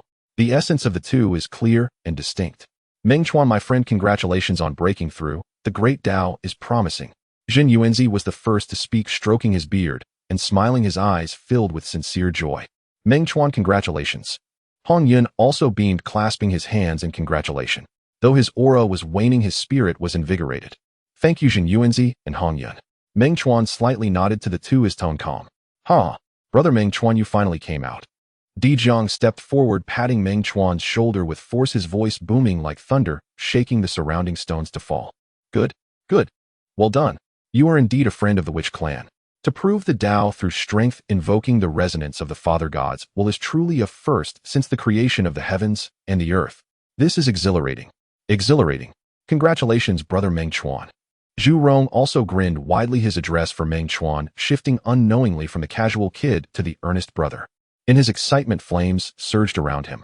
Congratulations, brother Meng Chuan. The 11 ancestral witches, including Zhu Juyin Gong, Gong Chong Liang, and Xuanming, all spoke in unison, their eyes filled with genuine admiration and closeness. Di Jiang forcefully embraced Meng Chuan's shoulders and roared, Brother Meng Chuan, today, we shall join forces to drive these scoundrels stealing our treasures out. I say the remaining 6 gourds born on our Wu clan's territory should belong to you and Sister Ho too. Meng Chuan saluted each ancestral witch, saying, this time my ability to achieve half-step primordial unity is entirely thanks to the support of all the ancestral witches' essence blood. This sentiment Meng Chuan etched in his heart. We are all one family, no need for formalities. Di Jiang and the other ancestral witches waved their hands and smiled. At that moment, from the direction of the 3 clear ones, Tong Tian could no longer contain himself. He stepped forward, his eyes blazing with battle intent. Dao friend Meng Chuan, congratulations on breaking through. When I fully recover in the future, I must engage in a fierce battle with you to see whether my Qing Ping sword is sharper or whether your path of strength is stronger. Tong Tian, my friend, I await your challenge at any time. Meng Chuan nodded to Tong Tian. He had always held a deep admiration for this straightforward and pure-hearted friend. Then with a hint of confusion, he looked at the 6 gourds. In his memory, after the second lecture at the Zixiao Palace, the gourd vine emerged and 7 gourds were supposed to be formed. There are only 6 here. Has one already been taken? He glanced at Di Jiang and asked his doubts telepathically, quickly receiving an answer. It was actually taken by Hong Jun. It seems that this will be Hong Jun's gatekeeper, the Heavenly Emperor's gourd in the hands of the future Heavenly Emperor Haoyan. Meng Chuan thought to himself. Finally, his gaze swept past the crowd and landed on the figure standing quietly in ragged robes barefoot. Sister Ho Tu was also looking at him. Their eyes met. In the midst of the battlefield's clamor, thousands of gazes seemed to fade away in that moment. Only the wind from Mount Buzhou brushed past her loose strands of hair and his blue robe. It felt like just a moment, yet also as if it had been millennia. Have you emerged from seclusion? She asked softly, her voice calm, yet seemingly a touch softer than usual. Yes. Meng Chuan responded, his gaze lingering slightly on her. The faint trace of dried blood at the corner of his mouth, the paler complexion, the dim shine of the golden flood dragon scissors at his waist, and the faintly suppressive aura of the chaos clock surrounding him. The injuries weren't severe, but he was indeed hurt. Injured by the chaos clock. Meng Chuan's calm expression gradually faded. In an instant, a cold chill seeped from the depths of his eyes like a hidden current beneath a polar glacier, silently spreading. He raised his head, his gaze sweeping across the battlefield, ultimately landing on the figure clad in scarlet gold battle armor, holding the chaos clock with a grim expression. The demon Tai. Tai. Meng Chuan spoke, his voice not loud, yet clearly reaching every ear. It was plain, yet carried a chilling indifference. This time you won't take away a single gourd. He paused, his voice suddenly sharpening, almost enunciating each word. I said that. As his words fell, his figure vanished from the spot. It was not a spatial shift, but pure speed. It was extreme speed, weighty to the extreme. Wherever he passed, the void was torn apart by sheer force, leaving behind a straight pitch-black crack that could not heal for a long time.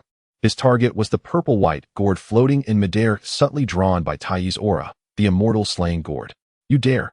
Taiyi's expression changed drastically as he shouted, the chaos clock resonating violently, dropping a myriad of chaotic airstreams to form a heavy barrier in front of him while reaching out to grasp the gourd. However, Meng Chuan hadn't even used the god-slaying spear. He merely raised his right hand, clenched his fist, and delivered a punch towards that chaotic barrier. The punch was silent.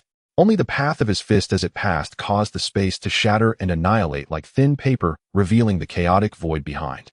The path of strength encompasses all, and can also obliterate all laws. This punch condensed all his cultivation from using strength to prove the Tao, his initial entry into Quasa's sainthood, the comprehension of the laws transformed by the essence blood of the 12 ancestral witches, and the cold fury in his heart. Bang! The chaotic barrier did not hold for even a moment, bursting apart like a bubble. The punch retained its momentum, solidly striking the chaos clock that Tai hastily raised. Clang! A terrifying bell sound erupted suddenly. This time it was no longer the vast Tao sound that suppresses all things and stabilizes the universe, but a pained wail, as if the bell body was struck by a brutal force. The bell body trembled violently, the surface Tao patterns flashing chaotically, and it even showed signs. Puff! Tai, as if struck by an ancient divine mountain, was sent flying like a meteor. His chest caved in, the sound of his bones shattering was dense like frying beans, and a large mouthful of crimson golden blood mixed with fragments of his internal organs spurted out. The chaos clock slipped from his hand, the bell's wailing grew faint, and its glow dimmed. Meanwhile, his body crashed violently into the valley below during his backward flight. Booming! The earth shook and dust rose into the sky. The entire surrounding area of Mount Buzhou seemed to tremble violently with the impact. A terrifying pit, bottomless and over 1,000 feet in diameter, appeared in the center of the valley, with cracks spreading hundreds of miles from its edges.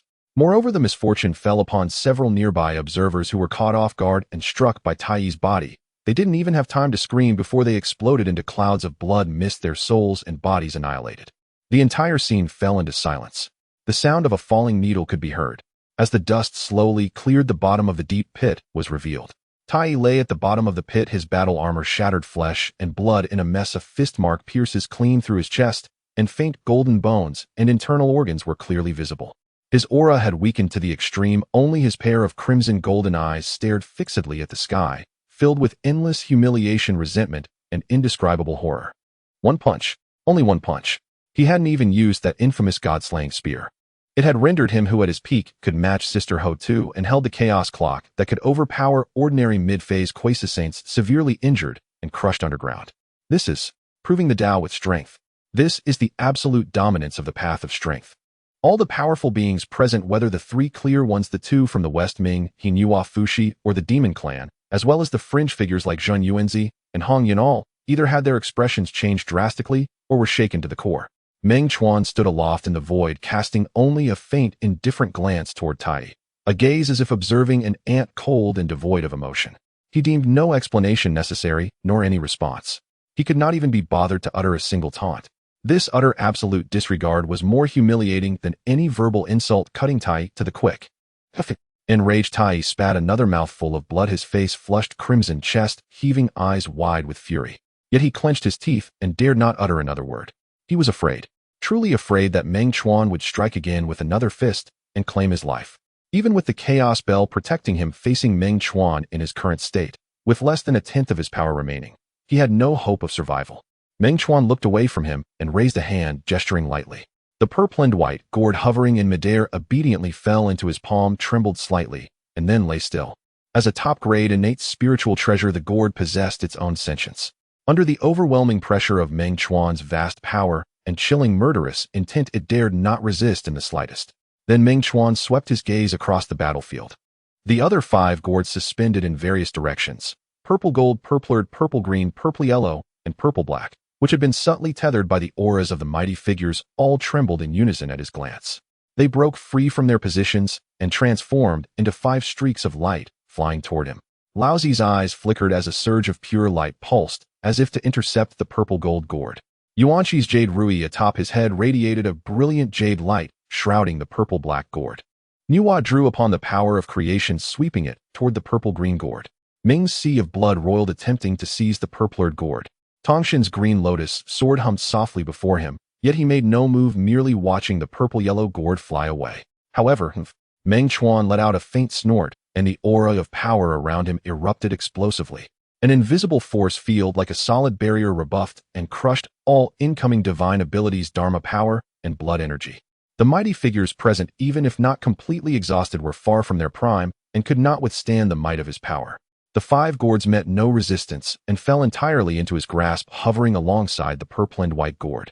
The 6 top-grade innate spiritual treasure level gourds radiated brilliant Tao runes. Originally fierce as wild stallions, they now lay docile as lambs under his control. The Wu tribe members beamed with joy, and Dijiang clapped his hands and laughed heartily. Excellent. Brother Meng Chuan, what skill! It is only right. Zheng Yuanzi and Hong Yun exchanged smiles, their hearts slightly eased. The two had not come for the treasures, but to aid Meng Chuan and Hudu. Seeing this, they felt only relief. Jane and Zunti's faces grew more bitter, and the golden lotuses beneath their feet rippled faintly, but they ultimately remained silent. Ming's blood-red eyes glimmered, and his twin swords Yuanshu and Abi trembled lightly. He finally snorted coldly and withdrew his blood radiance. Nuwa let out a soft sigh and retracted her power of creation. Fushi pressed her hand and shook his head slightly. The Demon Clan camp fell into dead silence. Daijin's face was as dark as water, and the He-Tu Luo Shu in his hand was nearly crushed, yet he dared not step forward. Kuanpeng Jiming Yingzhao and others bowed their heads and held their breath. Tai was still in the deep pit, his fate unknown. Who would dare to provoke this fierce star? Yet in this oppressive silence, Taoist Meng Chuan. Yuanshu stepped forward. His black and yellow Tao robe billowed without wind, and the jade purity immortal light swirled around him. His expression was solemn, and though his eyes held deep wariness, he still maintained the pride and arrogance befitting the orthodox lineage of Pangu. These 7 gourds were born from Buzhou Mountain, which formed from our father's spine. They share the same origin as us 3 pure ones, and thus have their own destined affinity. His gaze swept over the 6 gourds in Meng Chuan's palm, and he spoke slowly. The purple gold, purple yellow, and purple black gourds should belong to Kunlun today. This is the way of heaven and also karma. Though you have broken through to a new realm and possess boundless divine abilities, you must not defy the celestial order and forcibly seize what is destined. His tone was calm, even carrying a hint of admonition, as if stating an indisputable fact. A posture of my words are the celestial order. Meng Chuan slowly turned to face Yuanshu. He recalled 7,000 years ago, after the second lecture at Zixiao Palace, when he had failed to advance to quasi-sage and remained stagnant.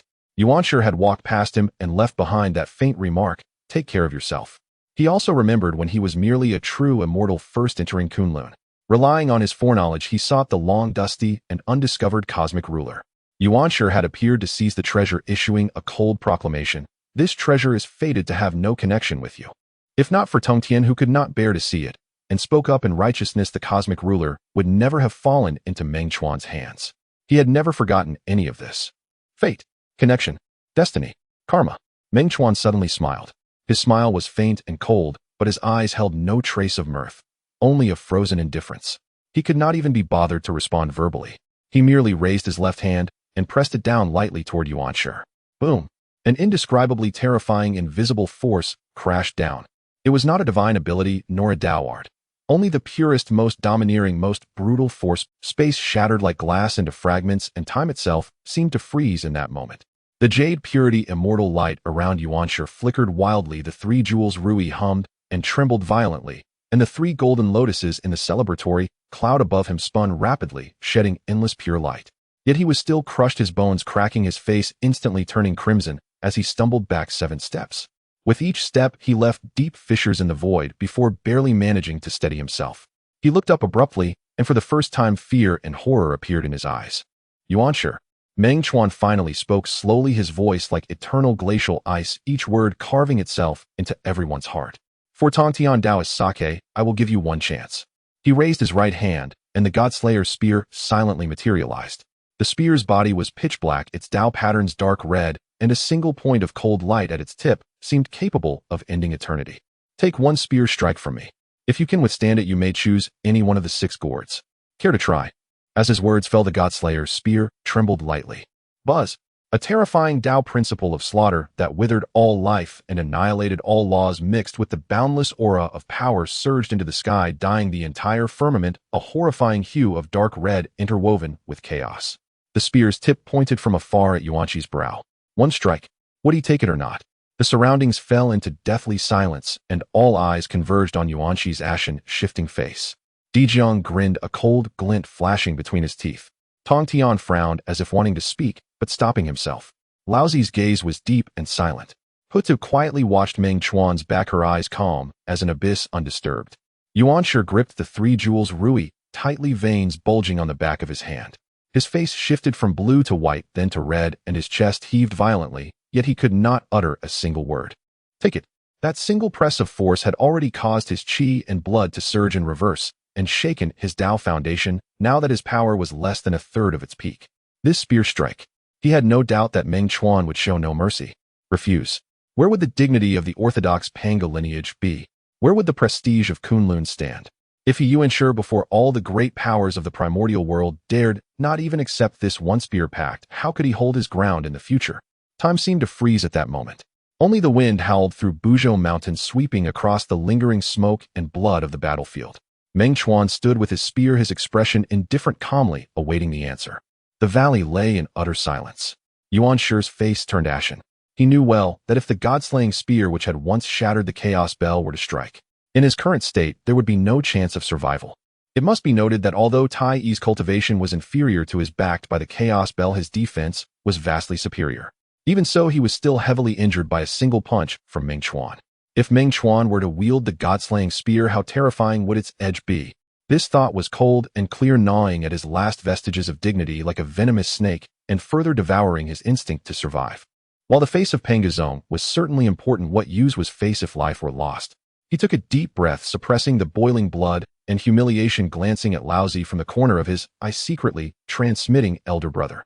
Give me a way out. His voice was incredibly hoarse. Laozi's gaze flickered slightly, and he sighed inwardly, turning to Yuanshi and slowly speaking, second brother, step back. Meng Chuan's friend has emerged from seclusion, exerting pressure over the entire area, proving that these 6 gourd-shaped treasures are more attuned to him. Upon hearing this, Yuanshi's spirit lifted, and he looked at Meng Chuan, his voice cold and hard, yet he had lost his previous aggressive stance. Since elder brother has spoken, this gourd shall be given to you. Otherwise, I shall certainly seek to understand the edge of your god-slaying spear. His words were resolute, but everyone could hear the underlying timidity. Meng Chuan looked at Yuanshi and suddenly smiled. The smile was faint, carrying an unhidden mockery and indifference. He was even too lazy to acknowledge the other, as if looking at him one more time was a waste of time. He slowly retracted the spear. The god-slaying spear transformed into a dark red stream of light, merging into his brow. The terrifying killing intent and force that had locked onto Yuanshi dissipated. Yuanshi felt a wave of relief, his back drenched in cold sweat, yet he forced a facade of arrogance, snorting coldly and turning his face away. Meng Chuan no longer paid attention, shifting his gaze toward Tong Tian. Tong Tian, my friend. He spoke calmly in stark contrast to his earlier demeanor. You are my friend, and of these 6 gourds, I will gift you one. You may choose. Tong Tian was taken aback, clearly not expecting Meng Chuan to be so generous. He glanced at Meng Chuan, and then at his 2 brothers, especially noticing Yuanshi's ugly expression, breaking into a smile that revealed gratitude and openness. Meng Chuan, you are truly generous. He waved his hand, without hesitation pointing directly at the floating purple gold gourd. I want this gourd. This gourd contains the secrets of alchemy, aligning perfectly with elder brother's path, making it a perfect gift for him to assist in his alchemical understanding. Saying this, he reached out to take it. The purple gold gourd transformed into a stream of light and landed in his palm, trembling slightly before he stabilized it, with his robust jade-clear celestial light, returning it to calmness. Tong Tian then turned and handed the gourd to Laozi. Elder brother here. Laozi looked at the purple gold gourd before him, then at Tong Tian's open smile. After a moment of silence, he finally reached out to accept it, giving Meng Chuan a slight nod. Thank you, my friend. No need to thank me. If you must thank someone, thank your 3rd brother. This is a gift for him. He was not surprised by Tong Tian's choice. Tong Tian was known for his loyalty and righteousness, especially towards his elder brothers. It was precisely for this reason that his later encounters would be even more lamentable. After sending off the purple gold gourd, Meng Chuan turned to the side where Ho-Tu stood. Their eyes met. He extended his hand, retrieving the gourd that was entirely purple-black, imbued with chaotic energy, and handed it to her. This gourd contains chaos, the very beginning of all things. You may use it to comprehend the evolution of chaos, which may deepen your understanding of the laws of Earth. Additionally, he paused, lowering his voice slightly. This gourd has impressive defense capabilities and can protect you well. Ho-Tu looked at the purple-black gourd before her, then raised her eyes to meet Meng Chuan's calm gaze. Her heart stirred. She understood that his words were not empty and recognized the concern behind his gift. After a moment of silence, she reached out to accept it. The gourd felt warm in her hand, the chaotic aura swirling about, reminiscent of the chaotic pearl fragment she had previously gifted him, granting her a vague sense of connection between chaos and the earth. Thank you. She spoke softly, storing the gourd away. Meng Chuan shook his head, turning his gaze to the side where Hongyun and Jun Yuanzi were. At this moment, Hongyun's complexion was pale, his aura weakened. He had sustained serious injuries from the recent Kunping attack, yet his eyes were filled with gratitude and joy. Jun Yuanzi protected himself with the earth script, the rhythms of the Wu Earth Tao firm. Seeing Meng Chuan's gaze, he also stroked his beard and smiled, his eyes filled with satisfaction. Hongyun, my friend. Meng Chuan took the gourd that was purplured like jade, revealing the faintly visible wailing shadow of spirits. This was the 99 scattering soul red gourd that Hongyun had obtained in the original timeline, and handed it to him. This gourd is most suited for you, a gift for self-defense. The primordial chaos is treacherous. Possessing one more spiritual treasure increases your chances of survival. Hongyun was taken aback, staring at the alluring gourd that exuded a tempting Tao rhythm, yet faintly made his heart tremble, unsure whether to accept. Meng Chuan, my friend, this item is too precious. I take it. Meng Chuan interrupted, his tone calm but firm. If you consider me a friend, you need not refuse. Hongyun opened his mouth, looking into Meng Chuan's calm yet resolute eyes, then glancing at Jun Yuanzi's encouraging gaze, he finally nodded firmly and accepted it with both hands. Your generous gift, Hongyun, will be remembered. As the gourd entered his hands, the purplured light flowed, subtly merging with the auspicious clouds surrounding him, and the scattering soul power that once made him tremble felt much more gentle. Meng Chuan nodded and then retrieved the purple-yellow gourd, the water-fire gourd, and handed it to Jun Yuanzi. My friend, this gourd contains the water-fire Qilin. Although it does not originate from your earth, Tao, the 5 elements interact, and the clash of water and fire may nourish the earth, benefiting your path. Moreover, this gourd possesses both offensive and defensive capabilities with limitless applications. Jun Yuanzi did not decline accepting it solemnly, and cupping his hands, saying, "Thank you for your kindness, my friend. This sentiment will forever be remembered by the 5 Zhuang Temple." The 6 gourds were swiftly divided among 4. Laozi received the purple gold, Ho-Tu the purple black, Hong Yin the purplured, and Jun Yuanzi the purple yellow. Jia-yin and Zhuan-Ti watched with increasingly twitching eyelids, seeing the gourds dwindle, finally unable to contain themselves. "Meng Chuan, my friend." Jia-yin stepped forward, his expression pained, his voice filled with compassionate urgency. "The West is barren and spiritual treasures are scarce. The 2 gourds in your possession have ties to the West. May I Not possible. Meng Chuan interrupted without even looking, his voice calm, yet resolute. These two gourds have no connection to the West. Zhuan Ti's smile froze, a flicker of anger flashing in his eyes, and he forced a smile, saying, "My friend, that is not the case. The law of affinity is determined by heaven. It cannot be decided by your words alone. The West." Enough of this noise. Meng Chuan's gaze turned sharp as ice. An invisible force field suddenly pressed down, blocking all subsequent words from Zhuan Ti. Jiayin and Zhuan Ti's expressions changed, their golden lotuses flickering, barely resisting the force field, no longer daring to speak, their eyes brimming with resentment and unwillingness. Meng Chuan ignored them, lowering his gaze to the two gourds in his hand. The purple-white gourd imbued with the edge of the immortal slaying sword was originally obtained by Tai Yi, later passed to Luya, and became renowned during the Fengshan period for its fame in requesting the treasure to turn around. The purple-blue gourd had the ability to summon monsters originally belonging to Nuwa. Shaking it could summon countless demons from the world. Both were crucial treasures for the future of the demon race. Given his deep ties with Ho Tu and the Wu clan, he naturally did not wish for them to fall into the hands of the demon race, bolstering their forces. Keeping them for himself, even if he could not use them, was better than aiding the enemy.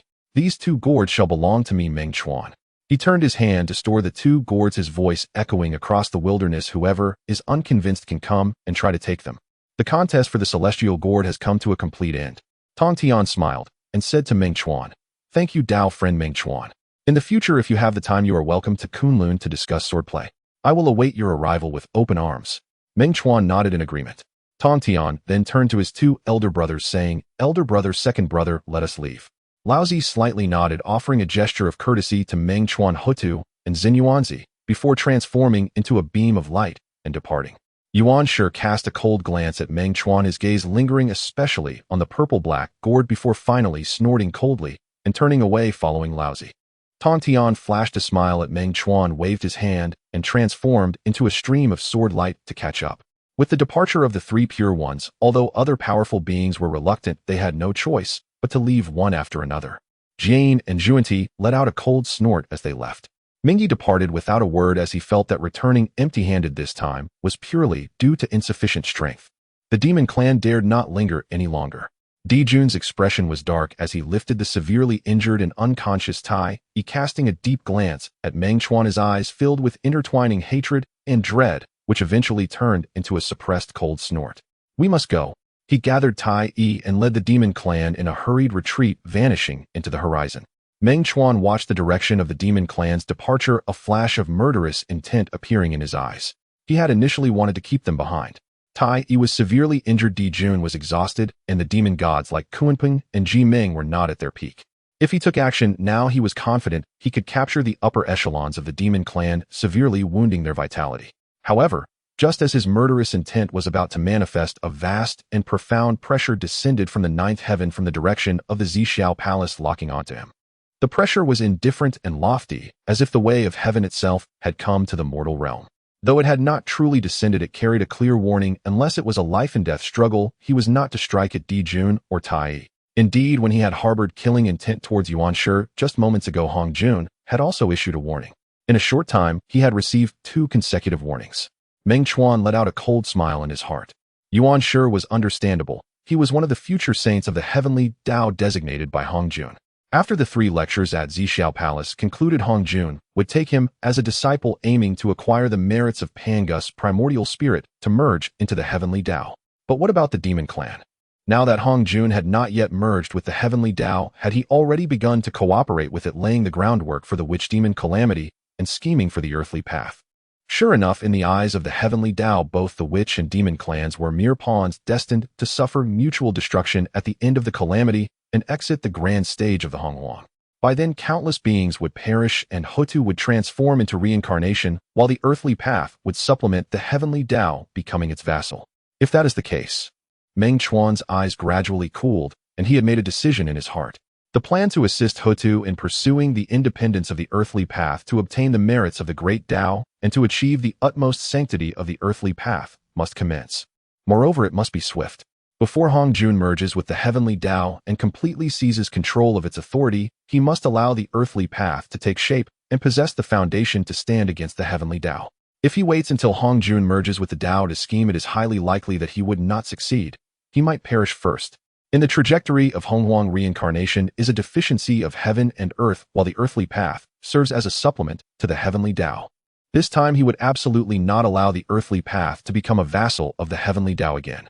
He wanted Hutu to stand on equal footing with Hongjun. Tao friend Meng Chuan. Zenyuanzi's voice pulled Meng Chuan back from his thoughts. He turned his head and saw Zenyuanzi and Hong Yun looking at him, their eyes filled with concern and confusion. Not far away, the members of the witch clan gathered around, and Di Jiang laughed heartily, clapping him on the shoulder. Brother Meng Chuan, you did splendidly. You distributed those gourds well. It truly brings joy to the heart. Meng Chuan shook his head, no longer thinking further, his gaze falling upon the gourd vine that was still verdant despite having lost 7 gourds. Though he had suffered significant damage to his essence, it was ultimately a supreme, innate spiritual root. With just a bit of nurturing, it would still become a high-grade, innate spiritual treasure containing a wisp of the vitality of creation with boundless marvelous uses. Meng Chuan extended his hand, gently beckoning, and the gourd vine rose from the ground, spiritual light. At the moment the vine detached from the earth, its roots shimmered with profound yellow and tricolored brilliance, transforming into 2 shimmering treasures that, along with the 3-foot-tall, lush green vine, fell into his palm. One was the 9 heavens, earthly soil with profound yellow swirling, a complete source of essence, exuding unparalleled quintessence of earth, seemingly capable of giving rise to all things. The other was the 3 light, divine water, intertwined in 3 colors, a seamless blend of sunlight, moonlight, and starlight, divine water, containing endless vitality of creation, a sacred item for healing. What I obtained this time surpasses just this spiritual root. Meng Chuan held the 3 items in his palm, his eyes glimmering with brilliance. These 3 items were in his memory, used by Nuwa during the creation of humanity, especially the complete source of the 9 heavens, earthly soil. In the vast expanse of Honghuang, it was unique. In the future, when Nuwa creates humanity, she will undoubtedly come seeking it. He planned to give the 9 heavens, earthly soil to Hutu, keeping the other 2 items for himself. This is the 9 heavens, earthly soil, the source of the myriad lands of Honghuang, condensed from the quintessence of innate earth connected to the bloodline of the earth. Meng Chuan handed the 9 heavens, earthly soil, to Hutu, saying, "You are the ancestor witch of earth, embodying the will of the earth. This item will assist you in comprehending the source of earth, perfecting your ancestral witch body, and even comprehending the supreme, great Tao." Hutu did not refuse, nodding slightly before accepting it. Meng Chuan then stored the other 2 items away. "Congratulations, Tao friend, on acquiring these treasures." Zenyuanzi congratulated Meng Chuan, sincerely saying, "This time I will always remember the gourds you gifted, and from now on the Wuzhuang Temple will always be your support, without hesitation." "I feel the same way." Hong Yun followed up, his face pale, but his eyes filled with unwavering determination. Nearby, Hutu, Di Jiang, Zhu Rong, and other ancestral witches also nodded in agreement. Zenyuanzi and Hong Yun understood gratitude, thus they were worthy of forming friendships. "With this matter concluded, Hong Yun and I should take our leave. Tao friend, take care. Ancestor witch Hutu, take care. And all ancestral witches, take care." Zenyuanzi, accompanied by Hong Yun, bowed to Meng Chuan, and the members of the witch clan one by one then unfurled the earth book. The rhythm of the earth enveloped the 2, transforming into a beam of yellow light heading towards the direction of Mount Wanshou in the west. As he watched the 2 depart, Meng Chuan turned and looked toward the witch clan. Di Jiang laughed heartily, wrapping his arm around Meng Chuan's shoulder. "Brother Meng Chuan, today was truly exhilarating. Look at the expression on old Yuan Shi's face, ha. And that scruffy bird Tai, he likely won't recover for 1,000 years." Zhu Rong, Gong Gong, and other ancestral witches also laughed heartily, the atmosphere lively. Hutu stood quietly aside, watching Meng Chuan, who was surrounded by his brothers, his expression slightly helpless, the corners of her lips curving subtly, her eyes flashing with a trace of feigned amusement. "Thank you very much for this time," she said softly. Meng Chuan shook his head, his gaze sweeping over the ravaged valley and the various fleeing lights still lingering in the sky, a glimmer of depth in his eyes. "After this time, Honghuang is likely to have no peace anymore." He paused, looking at Hutu, lowering his voice so that only a few nearby ancestral witches could hear. "I have important matters to discuss with you concerning the future of the witch clan and even your own path." Hutu's gaze sharpened. Di Jiang and the other ancestral witches also reined in their laughter, their expressions serious. They could sense that Meng Chuan's words were far from ordinary. "Return to the ancestral land," Di Jiang said in a deep voice, no longer speaking further. The blood energy surged, enveloping everyone and transforming into a grand blood light, plunging into the depths of Buzhou Mountain, racing toward the ancestral land of the witch clan. Outside the Buzhou Mountain, a vast sea of clouds stretched for miles. The 3 pure ones returned to Kunlun. Yuan Shi's expression was grim, and the jade-clear celestial light surrounding him fluctuated, revealing his troubled mind. His hand tightly clenched the three treasures jade rui, his knuckles turning pale. The humiliation of today would be unforgettable for a lifetime. Forced back by Meng Chuan in front of everyone, he even needed his eldest brother to speak up to preserve his face.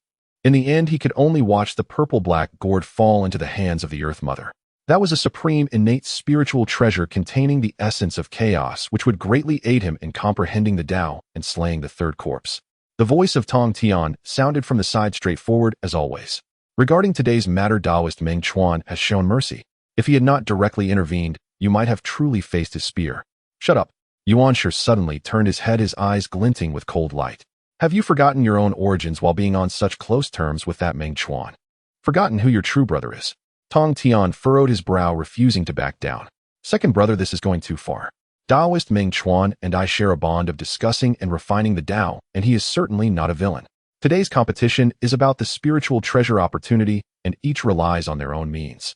Since he has broken through, his strength is unparalleled in this world. What is wrong with us stepping back a bit?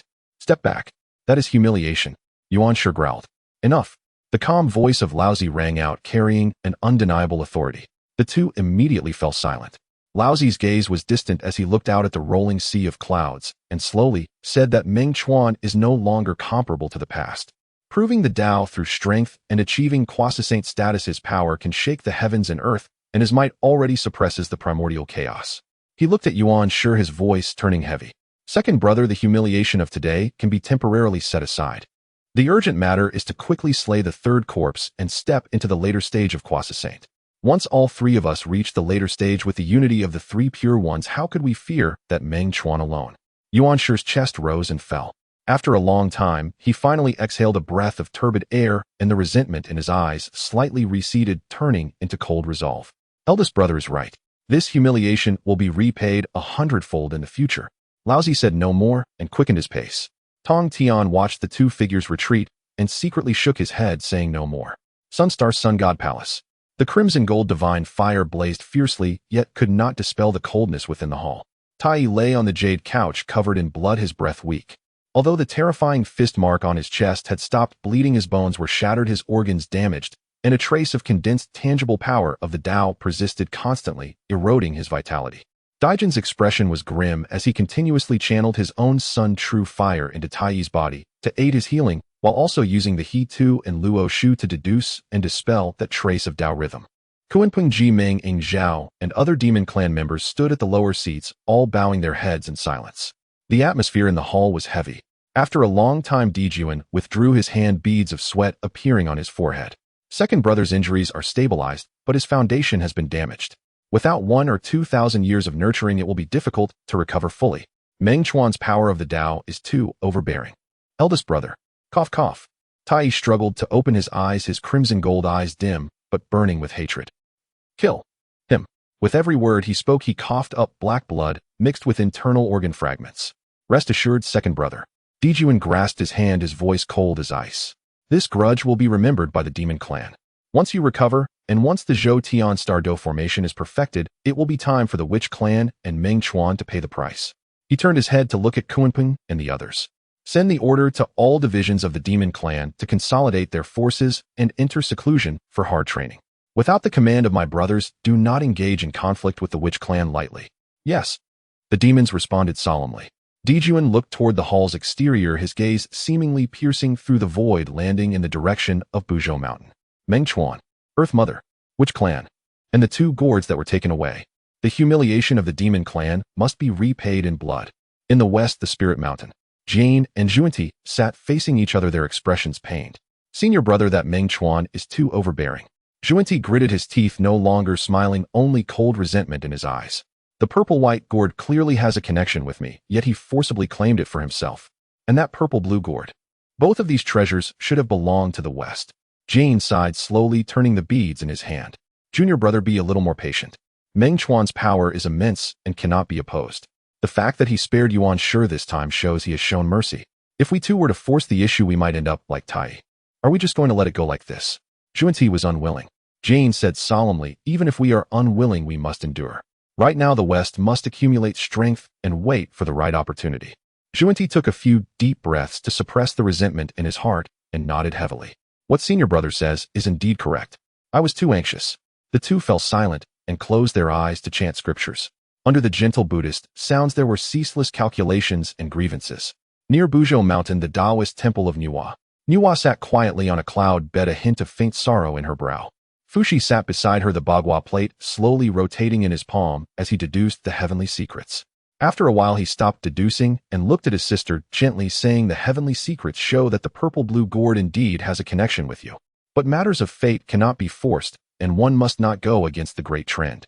Meng Chuan's momentum today is beyond the ordinary. His taking of this gourd may also have profound implications. Profound implications. Nuwa raised an eyebrow. The conflict between the witch and demon clans is intensifying. The purple-blue gourd is a treasure to summon demons.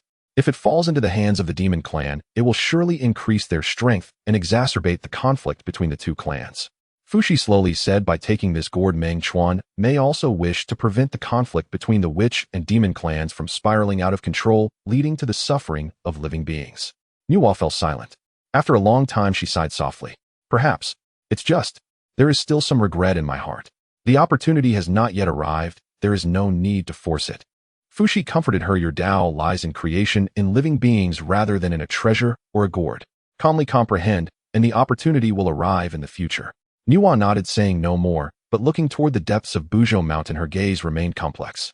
In the blood sea of the underworld, in the hall of the River of Souls. The River of Souls was seated on a towering blood lotus, the corpse slayer Ubi lying across his knees, his crimson eyes swirling with bloodlight. Meng Chuan, the Kwasa Saint of Power. He repeated softly, his tone revealing no joy or anger. In this round of contention, he had suffered the least loss, yet he was the most clear-headed. The purpler gourd was good, but compared to his life, it was not worth mentioning.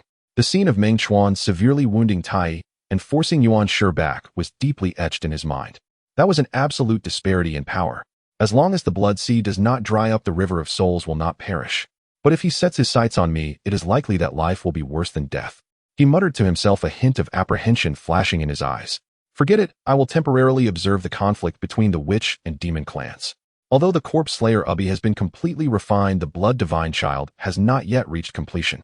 Once I slay the second corpse, I will make further plans. He closed his eyes, the blood sea roiling as endless blood energy surged into his body, beginning the healing and cultivation. Various powerful beings harboring different thoughts, whether in rage, apprehension, regret, or calculation, gradually returned to their temples to digest the gains and losses from this round, licking their wounds and accumulating strength. Moreover, they awaited the arrival of the 3 lectures of the Purple Cloud Palace in 2,000 years. The primordial land after this round of gourd contention briefly boiled before sinking into an even deeper oppression and calm. And deep within Buzhou Mountain, in the ancestral land of the Witch Clan, in the Panga Hall, a discussion that would truly change the pattern of the primordial world had only just begun. Meng Chuan, Earth Mother Dijuan, and 12 ancestral witches gathered together. The hall doors were tightly closed, and the will of Pangu enveloped them, blocking all scrutiny of heavenly secrets. For safety's sake, Meng Chuan also summoned the fragments of the Chaos Pearl. Although they were just fragments, they could still exhibit one of the main abilities of the Chaos Pearl, concealment and isolation of heavenly secrets. His gaze swept over the 12 ancestral witches, ultimately landing on the calm face of the Earth Mother. He slowly spoke, his voice echoing in the vast hall. Everyone, I want to assist the Earth Mother in perfecting the Earth Tao and evolving the cycle, using the supreme merit of the Great Tao. To achieve the Earth Tao's mixed Yuan Supreme Saint. At that time, under the Great Tao, the Earth Tao will stand independently, honored alongside the Heavenly Tao. Earth Mother shall stand equal with Honghuang. As his words fell, the hall fell into dead silence. Dijuan and the other ancestral witches changed color in shock, their eyes bursting with disbelief. The Earth Mother's delicate body trembled slightly as she raised her gaze to Meng Chuan, and for the first time the calmness in her eyes stirred up. A colossal wave. In the Pangu Hall, Meng Chuan's words struck like thunder from the heavens, exploding in the hearts of the 12 ancestor witches. To stand on equal footing with Honghuang. Di Zheng murmured, his voice trembling like a low rumble. The muscles on his rugged face twitched slightly, his crimson eyes fixed intently on Meng Chuan. Flames erupted around Zhu Rong, leaping several feet high, scorching the stone seat beneath him. He suddenly stood up, his voice harsh and raspy. Brother Meng Chuan, you aren't confused, are you? Honghuang is a sage in the Zixiao Palace who does not call him the Tao ancestor. Sisterhood who has only just reached the early stages of sagehood. How can she compare to him? Indeed. Gong Gong stood with turbulent black water surging at his feet, his expression grave. Though we do not bow to Hongjun, we revere our Father God, yet we know that old Taoist possesses vast and unfathomable powers. In the Zixiao Palace preaching and enlightening the wilderness, this is a tremendous merit. Even if Sister Huda's talent is extraordinary. He did not finish, but the implication was clear. The gap was too vast, too despairing. The other ancestor witches exchanged glances, their eyes filled with shock and disbelief. Even the most composed Zhu Jiuyin had his eyes flashing with intensity, the power of time swirling chaotically around him, clearly agitated. Huta sat quietly on her stone seat, her bare feet lightly touching the cold ground, her fingertips unconscious. She raised her gaze towards the figure in a green robe standing in the center of the hall, her calm eyes disrupted, surging with a tumultuous tide that even she found hard to suppress.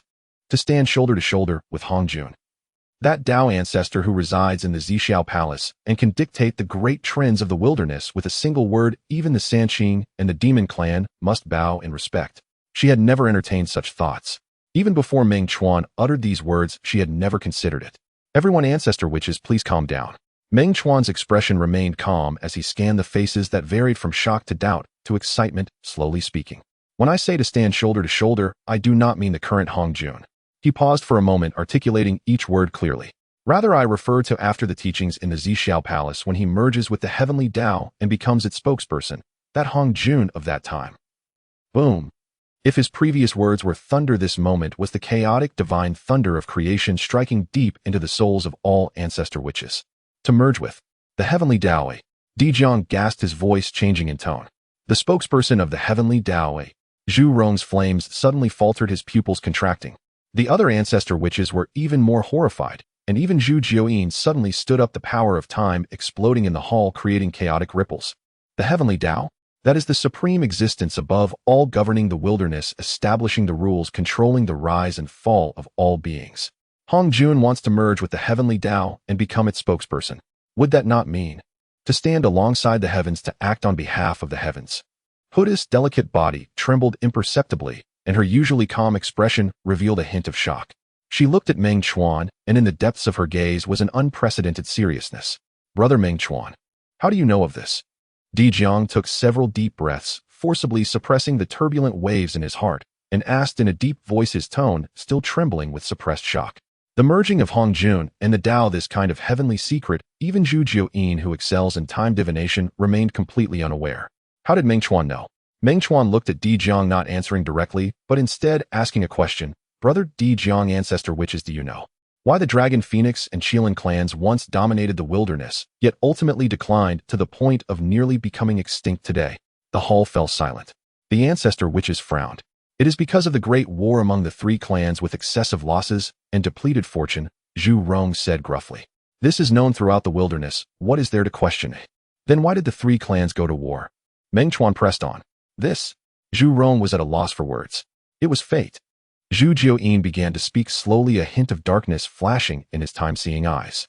The three clans dominated, burdened by karma, and thus calamity was born, leading to their conflict until their decline. This is the operation of the heavenly Tao, the trend of the times. Indeed, it was fate. Meng Chuan nodded, his gaze slowly sweeping across each ancestor, which his voice suddenly turning heavy, imbued with a near-cruel calmness. Have you ever thought, why did the Witch clan and the Demon clan in just a few thousand years rise, attain great power, and now become mortal enemies, fighting to the death? This? Dijiang's expression changed slightly. It is because the Demon clan is ambitious and wishes to seize the hegemony of the wilderness, repeatedly offending our Buzhou mountain. Gong Gong shouted angrily. Why does the Demon clan choose to be enemies with the Witch clan? Meng Chuan continued to ask. The wilderness is vast with myriad clans. Why is it that only the Witch and Demon clans have become the two protagonists of this world? And why has the conflict between the two clans escalated to the point of no return, as if there is an invisible force pushing them to slaughter each other, repeatedly forging a blood feud until they end up on completely opposed sides with no possibility of coexistence? The atmosphere in the hall suddenly stiffened. The ancestor witches held their breath. They were all battle-hardened beings who had emerged from the sea of corpses. In this moment, Meng Chuan's words made them sense something unusual. Indeed, the Witch clan and the Demon clan seemed to have been born into opposition. From the initial minor skirmishes to the later full-scale conflicts, and now to the almost endless battle. The progression was too fast, too logically sound, even to the point where it seemed as if an invisible hand was manipulating things behind the scenes. Brother Meng Chuan, do you mean? Di Jiang's voice was dry, his crimson eyes fixed intently on Meng Chuan. Meng Chuan met his gaze, slowly nodding, uttering the word that sent all ancestor witches into an icy abyss. Calamity. The initial calamity of the Honghuang era. Why did the Dragon Phoenix and Qilin clans perish? The calamity of the witch and demon clans, they shall be the next. Boom. It was as if countless chaotic divine thunders exploded simultaneously within the souls of the ancestor witches. Di Jiang's towering body swayed the ground beneath him, cracking like a spider's web. Zhu Rong's flames suddenly extinguished, leaving only wisps of blue smoke. The black water beneath Gong Gong silently evaporated, turning into nothingness. Zhu Meng Rushou Xian Ming Chong Liang Tian Wu Yu Zi Shi Bai Shi. Each ancestor which now wore a pale expression, their pupils contracting, their bodies trembling uncontrollably. In Zhu Jiuyin's time-seeing eyes, for the first time, there was fear and shock. It was as if he glimpsed a scene of doomsday amidst a tributary of the river of time. A sea of corpses, a decline of lineages, Buzhou Mountain collapsing, the ancestral land perishing.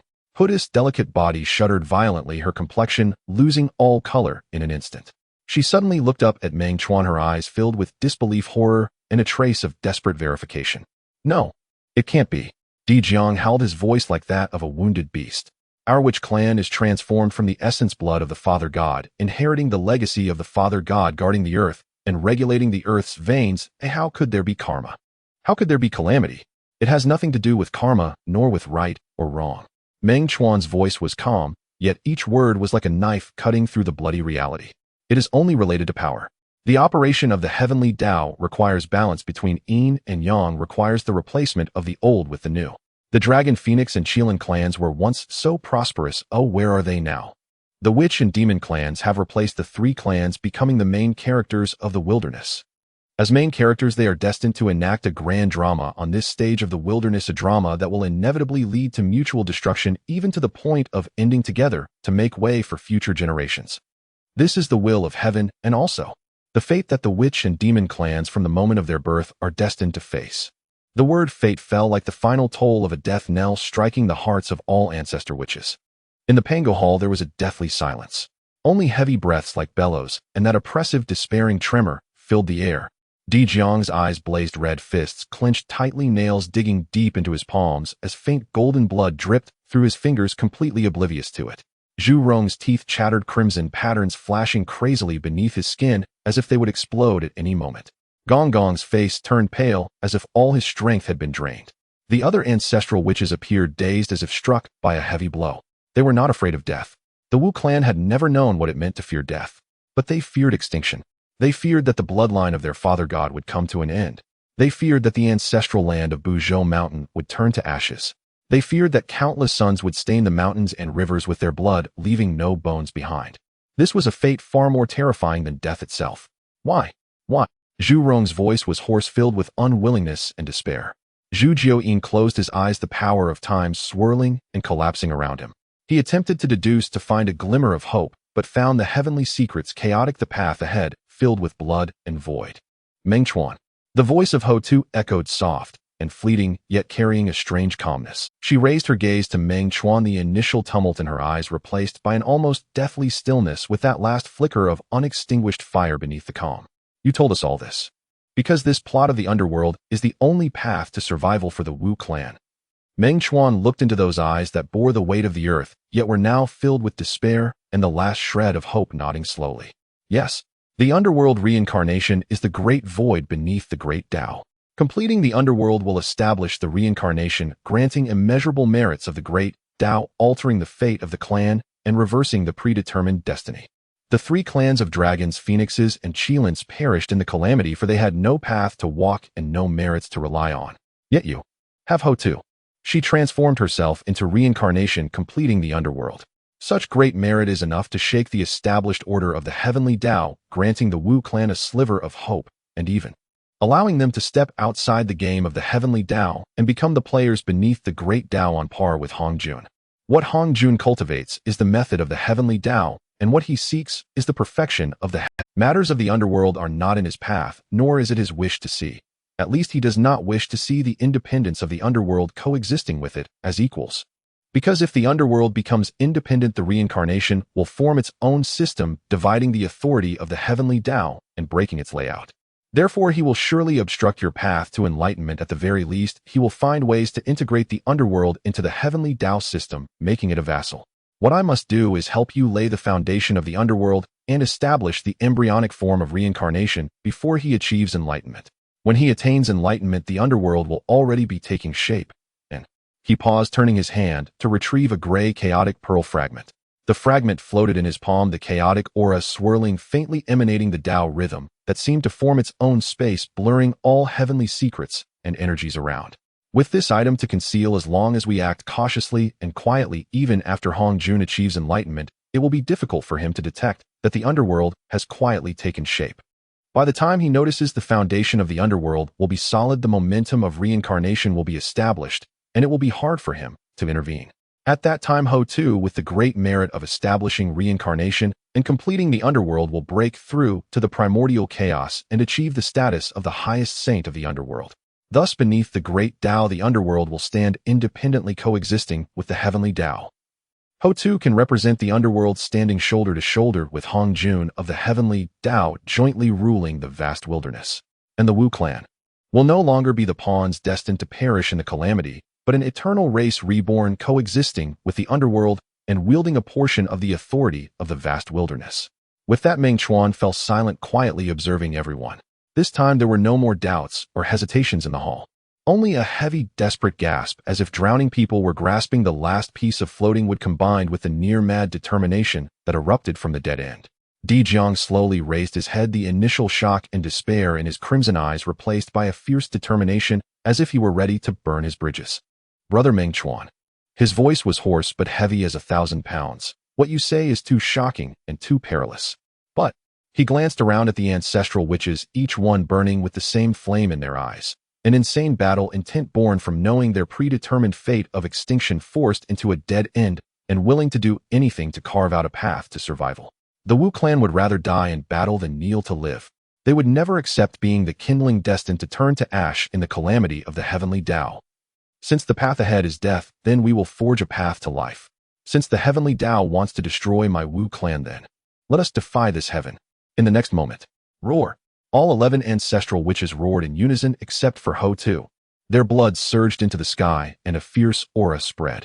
The entire Pangu hall trembled with a buzzing sound, as if an ancient ferocious beast driven to the brink let out its final, most ferocious roar. Sister.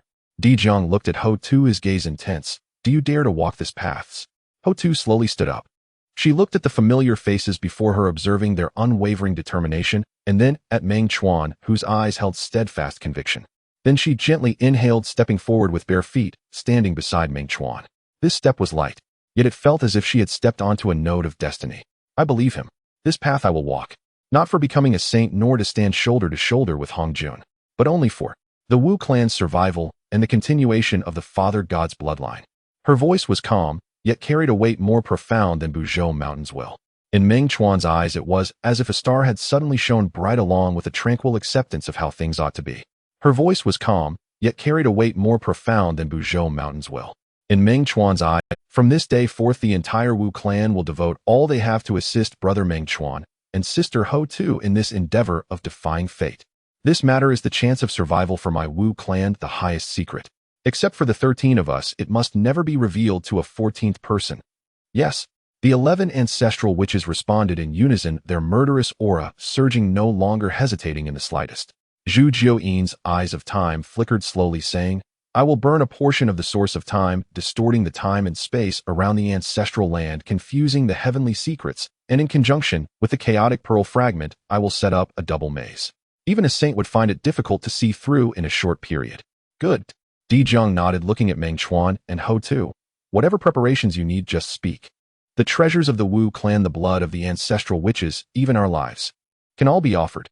Meng Chuan nodded. For now, Ho-Tu needs to first enter seclusion to refine the purple-black gourd, comprehending the principles of chaos, deepening her understanding of the paths of bearing and evolution. This is the foundation for the future evolution of reincarnation and the bearing of the underworld. As for me, he gazed towards the outside of the hall, his eyes seemingly penetrating Buzhou Mountain, looking toward the boundless depths of the Blood Sea. I need to pay a visit to the Blood Sea of the underworld and see that old friend first. The future foundation of the underworld and the place of reincarnation will be adjacent to the Blood Sea. Some connections need to be established in advance. Some rules need to be set beforehand. Di Jiang grinned, revealing his white teeth, a fierce light flashing in his eyes. That Ming he entrenched in the Blood Sea has a temperamental nature and is not easy to deal with. Do you need assistance? No need. Meng Chuan shook his head, a cold glint flashing in his eyes. I alone am enough. If he is sensible and understands the stakes, I might allow him a corner of the Blood Sea, offering him a future seat as a saint of the underworld in exchange for his compliance. If he is not sensible, even if I cannot kill him, I can make him sleep in the Blood Sea for countless years. As he spoke, a pitch-black gun silhouette, which had once shattered the chaotic bell, defeated Honghuang, and intimidated Yuan Shi, flashed and vanished at his brow. The chilling intent to kill made the temperature in the hall plummet. Of course, that is the last resort.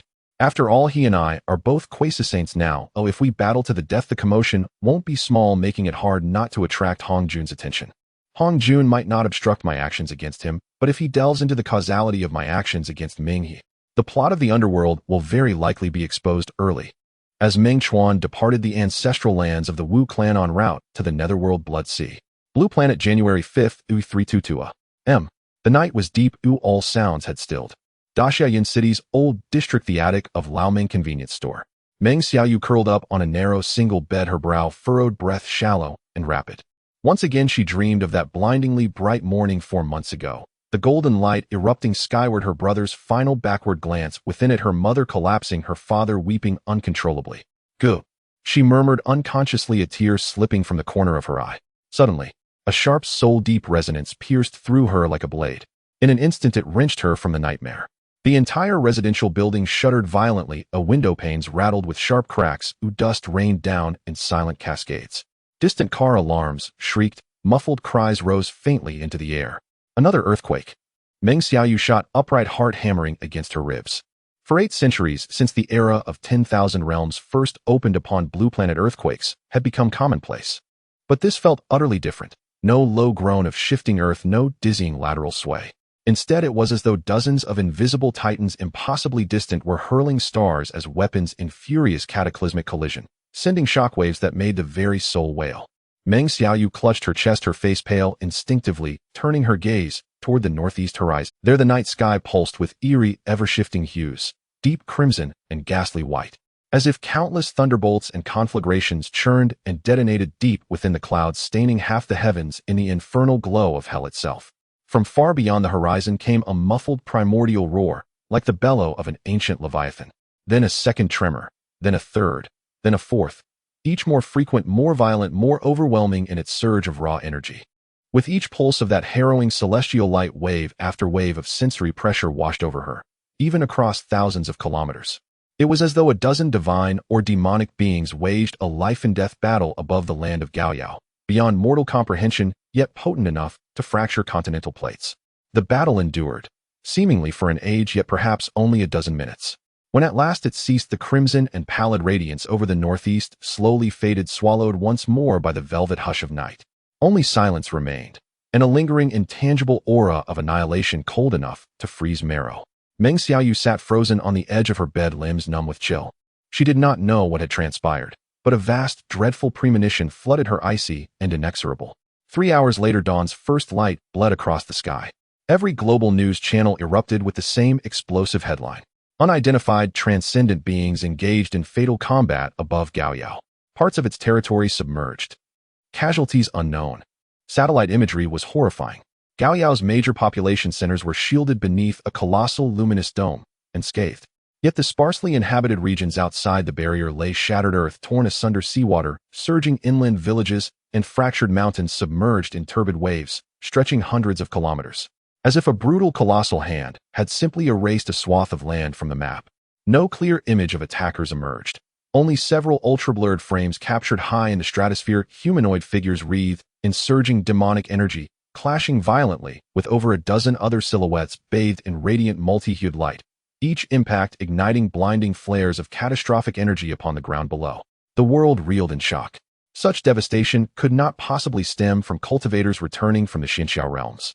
This was power capable of shattering an entire continental plain and the geological foundations beneath it, driving it beneath the sea. Most people worldwide remained unaware that for 7 centuries every nation had jointly erected planetary-scale formations to protect Blue Planet. Its resilience now surpassed that of the era 800 years prior, when the interdimensional transmission stones first descended, by over 10,000-fold. Who was responsible? As global shock rippled into suspicion and intelligence agencies scrambled to reconstruct the truth, a voice resonated clearly into the mind of every human on Earth. Young, frigid, laced with a haunting, almost demonic echo, and layered with unmistakable exhaustion and bitter resentment. So Gaoyao's National Protection Formation is truly this formidable. Since you deny me the chance to avenge my ancestors, slain a millennium ago by Gaoyao's invasion, then do not blame me sure how, for overturning the table once I've had my fill. The voice paused, then delivered its next words like a thunderclap, shattering Blue Planet's collective conscience. People of Blue Planet. The so-called martial Xinxia or Honghuang choice offered on the departure day for those aged 16 to 17 was nothing but a lie spun by conglomerates, aristocratic clans, and ambitious schemers to blind humanity. If at the moment of transmission one meditates upon the phrase, immortal demon realm, a fourth path opens to the immortal realm or the demon realm. An orange beam carries one to the immortal realm, a red beam to the demon realm. I sure how, a student of Daxiao Imperial Capital No. 2 Middle School returned 4 months ago from the 10,000 realms. I returned from the demon realm. Of course I learned of this solely because a spoiled scion from Imperial Capital No. 1 Middle School spoke carelessly while drunk. Ironically, I owe him thanks. If not for his slip, I would not stand here today. His tone dripped with sardonic disdain and bottomless coldness. What lies in the immortal realm? I cannot say. But the demon realm, it is eternal predation, eternal slaughter. Even the weakest who survive its crucible surpass the pinnacle of the High Xinxiao world, the tribulation transcendence cultivators, by a vast margin.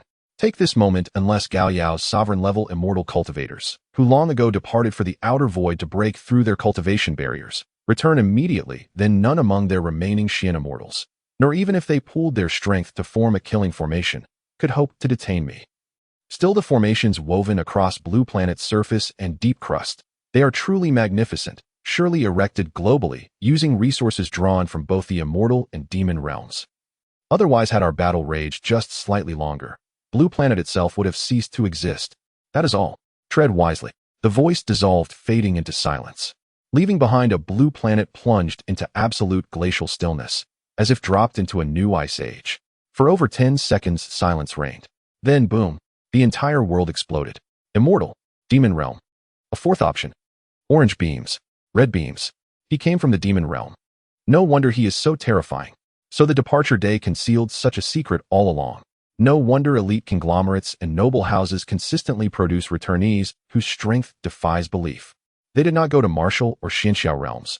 They went to the immortal and demon realms. According to returnees from the High Xinxiao world, the immortal and demon realms exist at a higher tier, destinations where tribulation transcendence cultivators ascend. Cultivators of immortality ascend to the immortal realm, cultivators of demon arts to the demon realm. So, we may journey directly to those two transcendent realms towering above even the High Xinxiao world. Xian immortals, sovereign-level immortal cultivators. They possess the ability to traverse the outer void. Even a nascent soul cultivator returning from the High Xinxiao world cannot physically cross interstellar space. Global networks instantly imploded, public discourse erupted into pure, unbridled frenzy. Rage, disbelief, avarice, terror, fury at having been deceived, all roiled together in chaotic, incandescent intensity. Especially in Daxiao, public sentiment surged like a tidal wave, anger and outrage surging directly toward the upper echelons who had long known the truth. Why conceal it?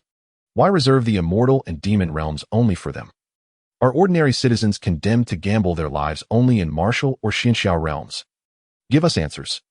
Just as domestic unrest teetered on the brink of total collapse, and public fury reached its zenith, the Daxiao government acted first, issuing an official response while other nations remained silent. Within half an hour of House table flip, the Daxiao government promptly released a brief announcement through all official channels accompanied by a video link. Announcement title: Explanation of the historical context regarding the fourth option for interdimensional transportation. Video title: 703 years ago, record of the Global Emergency Summit on Otherworldly Affairs Confidential Declassified. Countless people instantly flocked to the link. The scene in the video depicts a vast circular conference hall filled with individuals of various attires and skin tones, all exuding an extraordinary aura. The narration introduces that the attendees were representatives from major powers around the world at the time, as well as the earliest batch of top-tier experts returning from the myriad realms.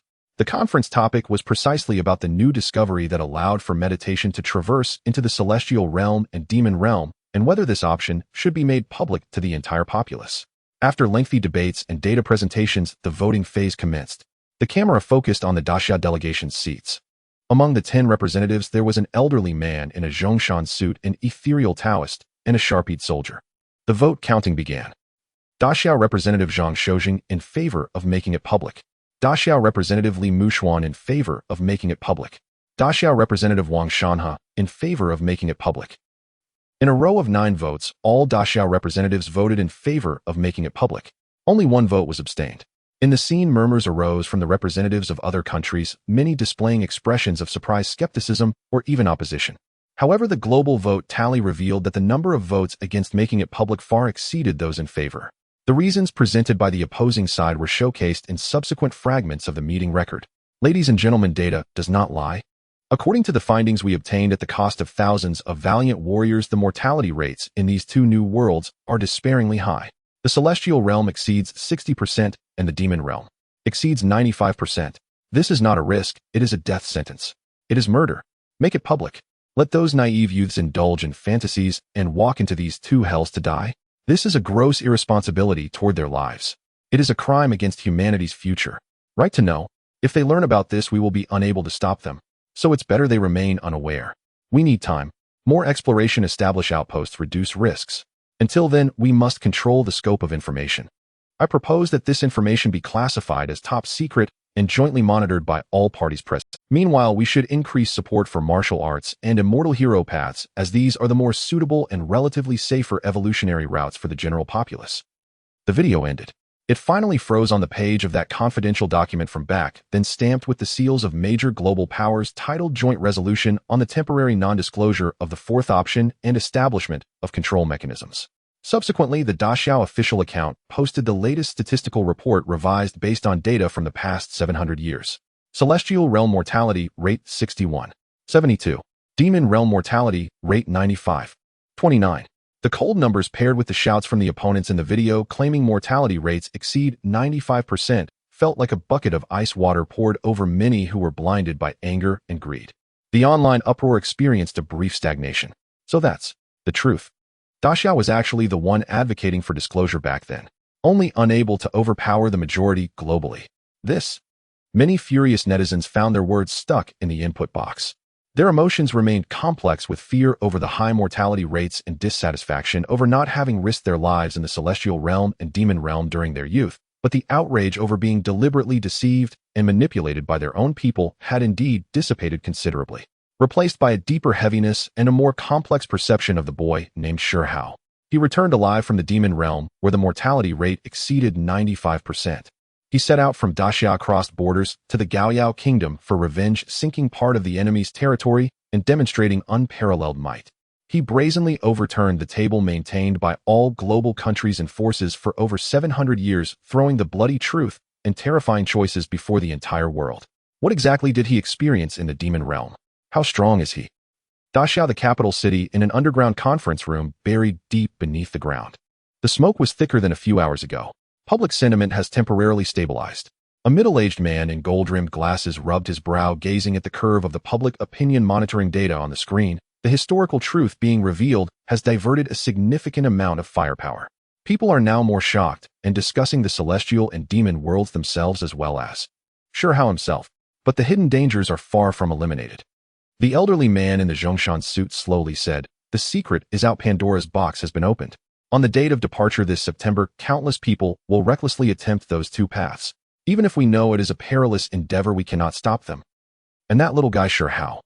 The elder in the Taoist robe took a deep breath. In September 2 years ago, he was the only student taken away by the soul red teleportation beam at the playground of the second high school in the capital.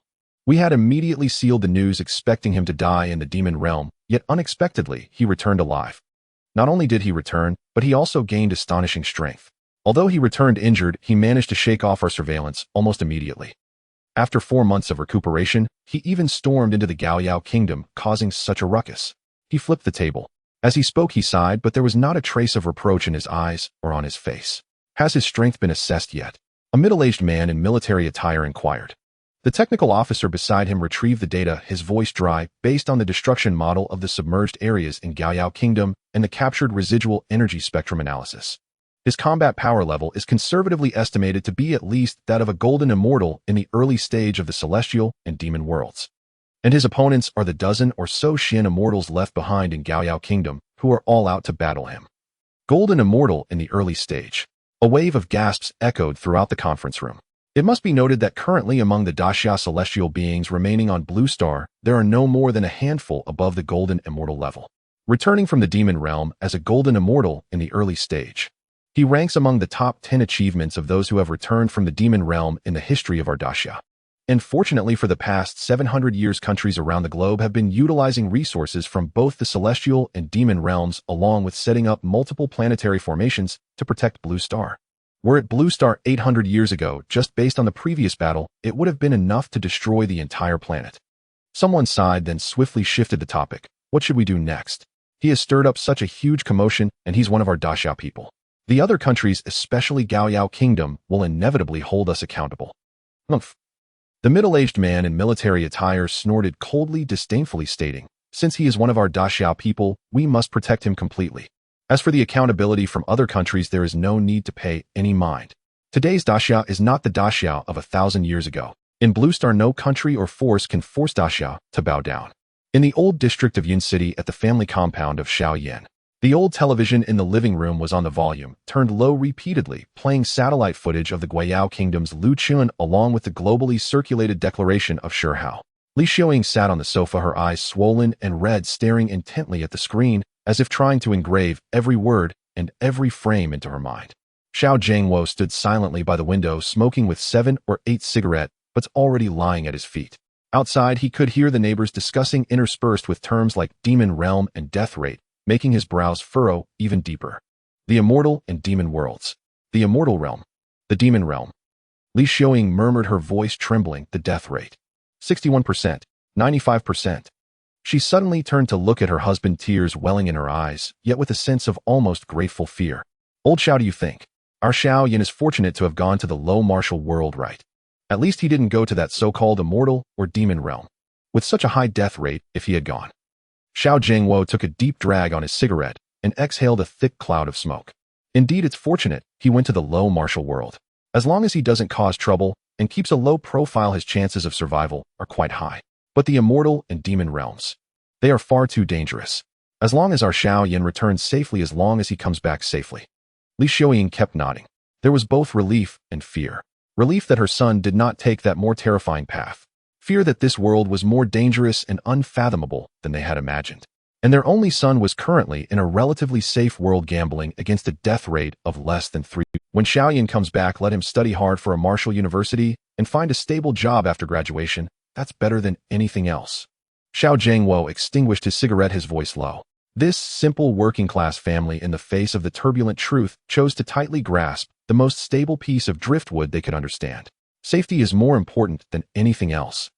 In a high-end residential area in the south of the city, at Luo Feng's home on the top floor, Luo Zhinshan did not turn on the television but stood under the massive calligraphic character Wu, hands behind his back, gazing up at the sharp brilliance contained within the characters, remaining silent for a long time. Zhang Hui sat on the sofa, her eyes reflecting a complex confusion. Old Luo. She softly spoke, that's Shihao. He said he returned from the demon realm. The death rate in the demon realm exceeds 95%. How did he survive and become so strong?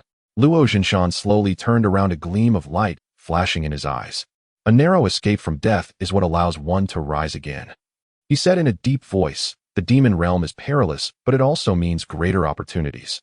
That's sure how being able to survive and return from there, while possessing such strength, must surely have an exceptional temperament, willpower, and opportunities.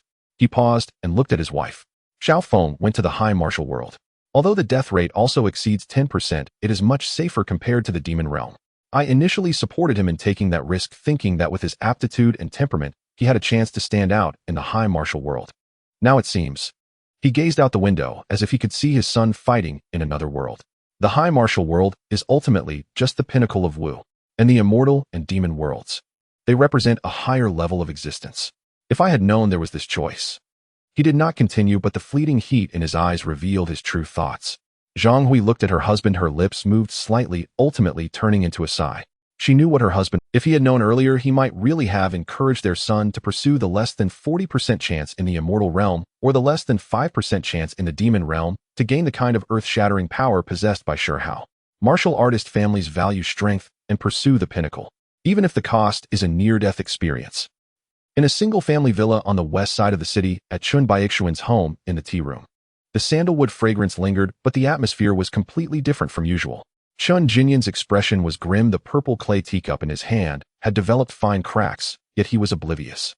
Old Master Chen sat with his eyes closed in the main seat, his breathing steady, but the slightly trembling eyelids betrayed his inner unease. The immortal realm. The demon realm. Chun Jinyan squeezed out these 4 words between his teeth. He suddenly raised his head, his eyes filled with anger from feeling deceived. Those top families, those powerful figures. They knew long ago, yet they conspired to seal off the news for 700 years, forcing families like ours to fight in the martial and immortal worlds as dictated by them. Their own children, however, were secretly sent to the immortal and demon realms to gain higher-level inheritances and powers. Father, we have been schemed against. Beixian had a chance. Enough. Old Master Chen slowly opened his eyes, his gaze dim. What use is there in saying these things now? His voice was calm, but carried a chill. Beixian is already in the high immortal world. The die is cast. What we need to do now is not to blame heaven and men, but to find a way to cope with the changing situation. That Hao turned the tables and gave everyone a chance. On the next departure day, a member of the Qin family must step onto the path of the immortal and demon realms. Indeed, on the next departure day, all eligible youths from the Qin family will attempt to meditate on the immortal and demon worlds.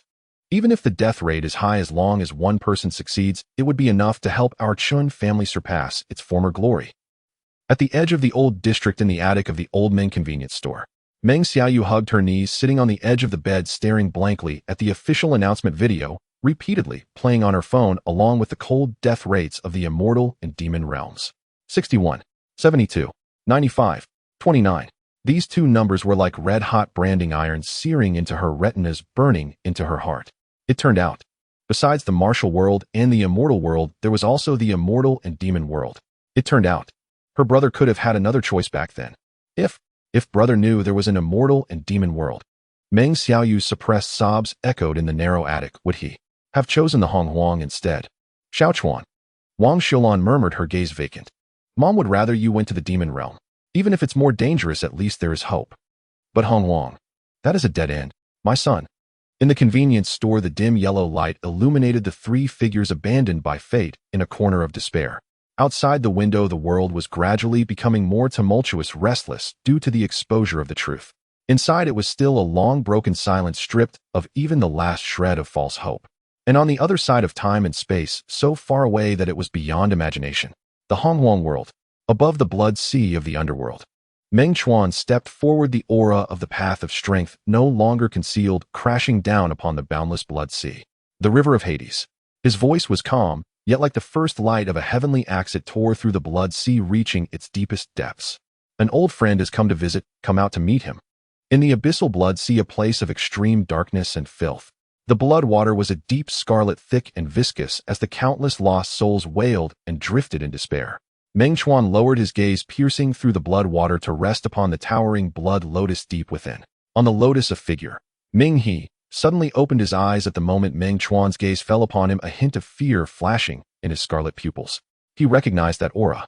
16,000 years ago, after a lecture at the Zixiao Palace, this person was in the mid-stage of the primordial spirit and the early stage of the physical body, wielding a remnant spear of the God Slayer, daring to charge into his own territory in the blood sea and fight to a standstill against his later stage self. In just 9 years, the opponent returned to the blood sea with both the physical body and the primordial spirit in the mid-stage of the primordial realm overpowering him, yet he did not yield.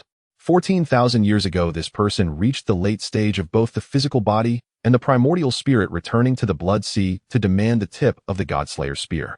At that time, he was still at the late stage of the primordial realm, yet dared not strike, obediently handing over the tip of the Godslayer spear. That same year, the opponent fought to a draw against the Tai of the same realm, and he was relieved that he did not intervene. The Tai of the demon clan, wielding the chaos clock, was far from his match, even in their shared territory of the blood sea. The chaos clock was a supreme treasure from the creation of the world, far surpassing them. 10,000 years ago, he entered the chaos of the Zixiao Palace at the peak of the primordial realm wielding a complete Godslayer spear. In a fit of rage for a beauty, he severely injured the Tai of the same realm wielding the chaos clock. That battle he witnessed with his own eyes, the chill piercing to the bone.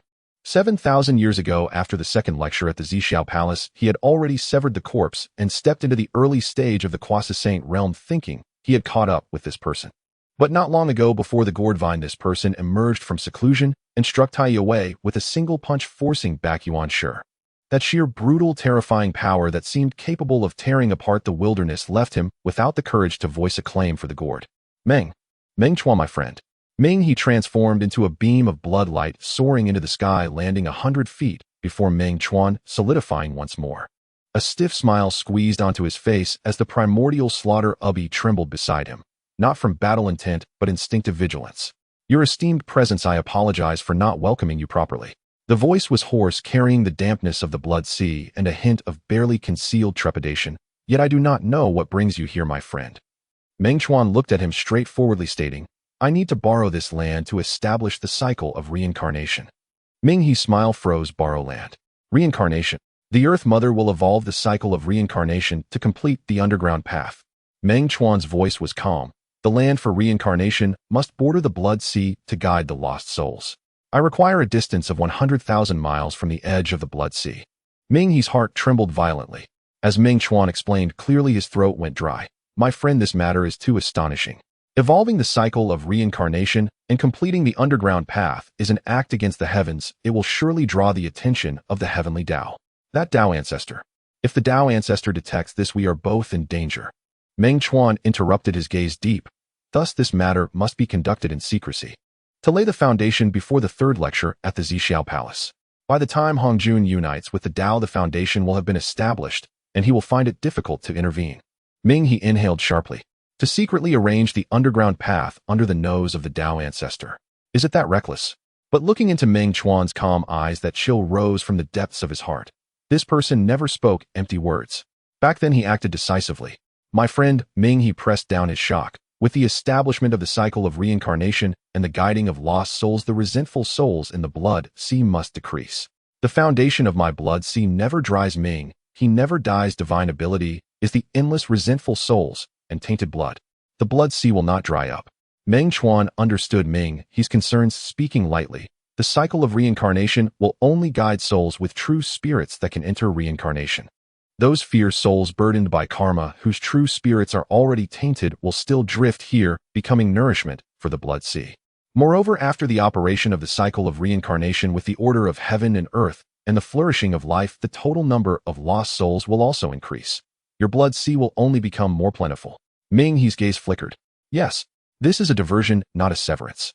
Furthermore, Meng Chuan continued, throwing out a condition that made Ming He's heart race. With the establishment of the cycle of reincarnation and the completion of the underground path, I can grant you a future seat as a saint of the underground path. At that time you can wield part of the authority over reincarnation and even, he paused, you can establish the Azura path in the blood sea, guiding those fierce souls from their previous lives that loved battle and bloodshed, unwilling to enter reincarnation, to be transformed by the essence of the blood sea, creating a tribe of your kin, Azuras. The Azura clan, born for battle, bloodthirsty by nature, yet under your control, fighting for you. This clan can become your support and also provide you with a continuous source of killing essence, aiding you in comprehending the path of slaughter. Ming He's breathing suddenly quickened. Azura. A tribe of kin. Source of slaughter. Saint of the underground path. Each word struck at the deepest desires within him. However, Meng Chuan's voice turned cold. This matter must be kept absolutely secret. Apart from myself, the 12 ancestors, and you, it must not reach the ears of a 15th person. With Hongzhen's merging of the Tao imminent, if he detects it ahead of time, we will both be turned to dust. Ming He's heart sank abruptly, waking up. The greater the opportunity, the greater the risk. Thus, Meng Chuan stared at him. I need you to swear an oath of the great Tao. First, you must not leak the matter of reincarnation. Second, after the establishment of the cycle of reincarnation, you will guard the blood sea, not disturb the operation of reincarnation, nor harm the souls of reincarnation. Third, the Azura clan may fight and kill, but must not slaughter the innocent nor disturb the wilderness. Otherwise, the shadow of the pitch-black spear flickered at his brow. The cold, killing intent seemed capable of freezing the blood sea 3 feet deep. The great Tao transcends the heavenly Tao. The oaths of the heavenly Tao can be known by the heavenly Tao, but the oaths of the great Tao can avoid the heavenly Tao's awareness. Ming He's expression changed as he quickly weighed the matter in his mind. To agree means binding oneself to the war chariot of Meng Chuan and the Earth Mother, engaging in acts against the heavens to alter fate and steal the authority of the underground path. Success would mean sainthood, and a tribe of kin. Failure would mean death and the loss of the Tao or the blood sea changing its master. To refuse. With Meng Chuan's current strength, he likely wouldn't let him remain at ease. More importantly, he was indeed tempted. Good. Ming He gritted his teeth, suddenly raising his hand to point at the sky. The great Tao above, I Ming He swear, as long as Meng Chuan helps me sincerely to attain the seat of the saint of the underground path and create the Azura clan, I Ming He will abide by these 3 vows. First, absolutely do not leak the matter of reincarnation. Second, after reincarnation is established, guard the blood sea, not disturb reincarnation, nor harm the souls of reincarnation. Third, the Azura clan must not slaughter the innocent, nor disrupt the wilderness. If I violate this oath, may I die, and my true spirit be eternally silent. Thunder echoed above the blood sea, responding to the oath as the great Tao sensed it, and the vow was established. Ming He lowered his hand and looked at Meng Chuan, revealing a much more sincere smile. My friend, is this satisfactory? It is. Meng Chuan flipped his hand, tossing a jade slip towards Ming He. This is the plan for the land of reincarnation, with the array diagram for guiding the flow from the blood sea.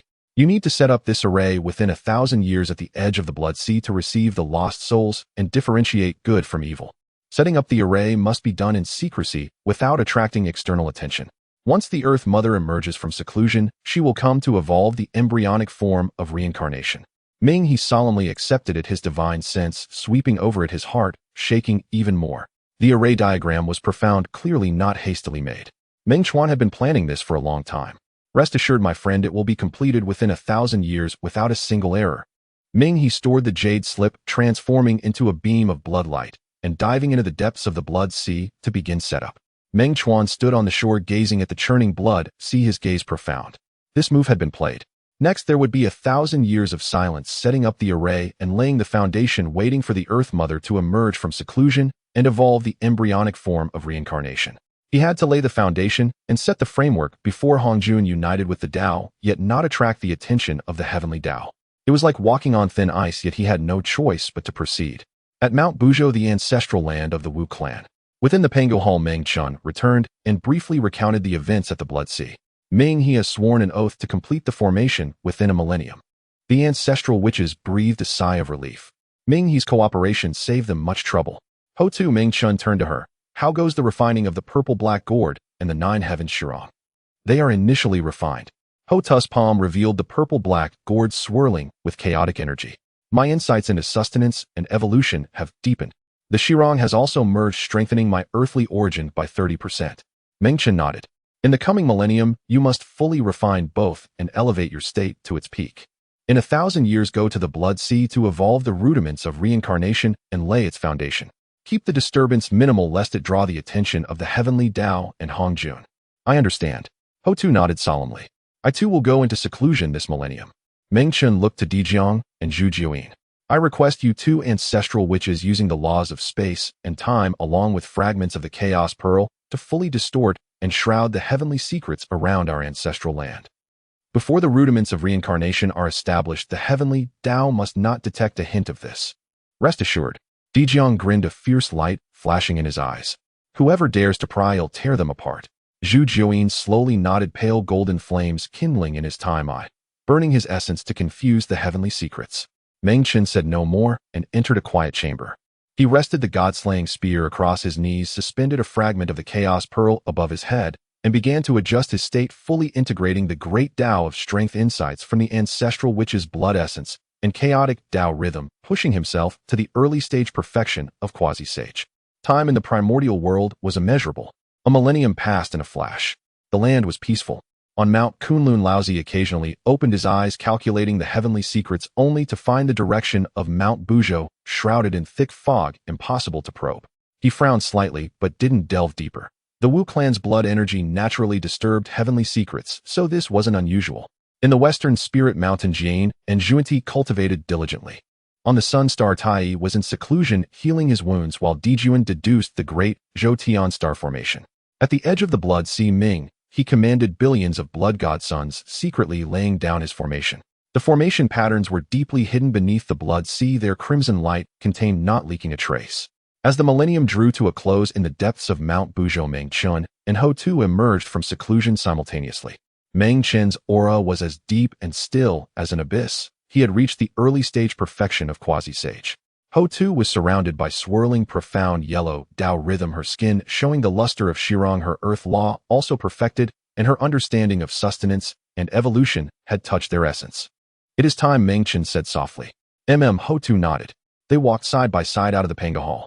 Outside, the 11 ancestral witches were connected in blood energy, forming a battle formation. Their killing intent was contained yet heavy as a mountain. "Let's go." Meng Chen used the Qinkuan ruler to tear open the void and stepped in with Ho Tu. Dijiang Zhu Jiuyin and the other ancestral witches followed closely.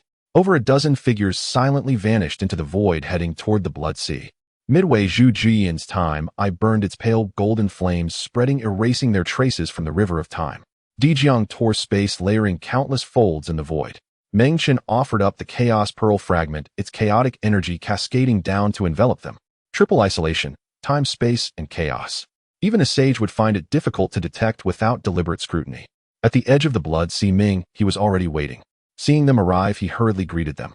"The formation is complete," he said in a low voice, pointing beneath the Blood Sea. Deep within, faint crimson formation patterns could be seen swirling, connecting to the netherworld, guiding lost souls and distinguishing good from evil, yet their radiance was contained, not leaking outward. "Good," Meng Chen nodded, looking at Ho Tu. Ho Tu stepped forward and stood in the center of the formation. She closed her eyes and took a deep breath. Profound yellow Tao rhythm swirled around her. The purple-black gourd at her waist emitted a faint chaotic aura. The 9 heavens Shirong in her palm shimmered with hidden light. The earth ancestral witch's essence within her body began to burn slowly, transforming into pure earth mother chi. The three merged, evolving behind her a vague phantom-like earthly membrane. Not a full manifestation, only the rudimentary framework. She formed hand seals, her voice low, echoing only in this isolated region. "The earthly Tao is flawed. Today, I establish its rudiment. With my earthly virtue, I shall sustain reincarnation. With my essence, I shall evolve its framework. Let the great Tao witness and the earthly Tao awaken." The last line was as soft as a whisper. Buzz. The vague phantom of the earthly membrane trembled slightly, as if resonating subtly with a certain rule deep within the primordial world's earth.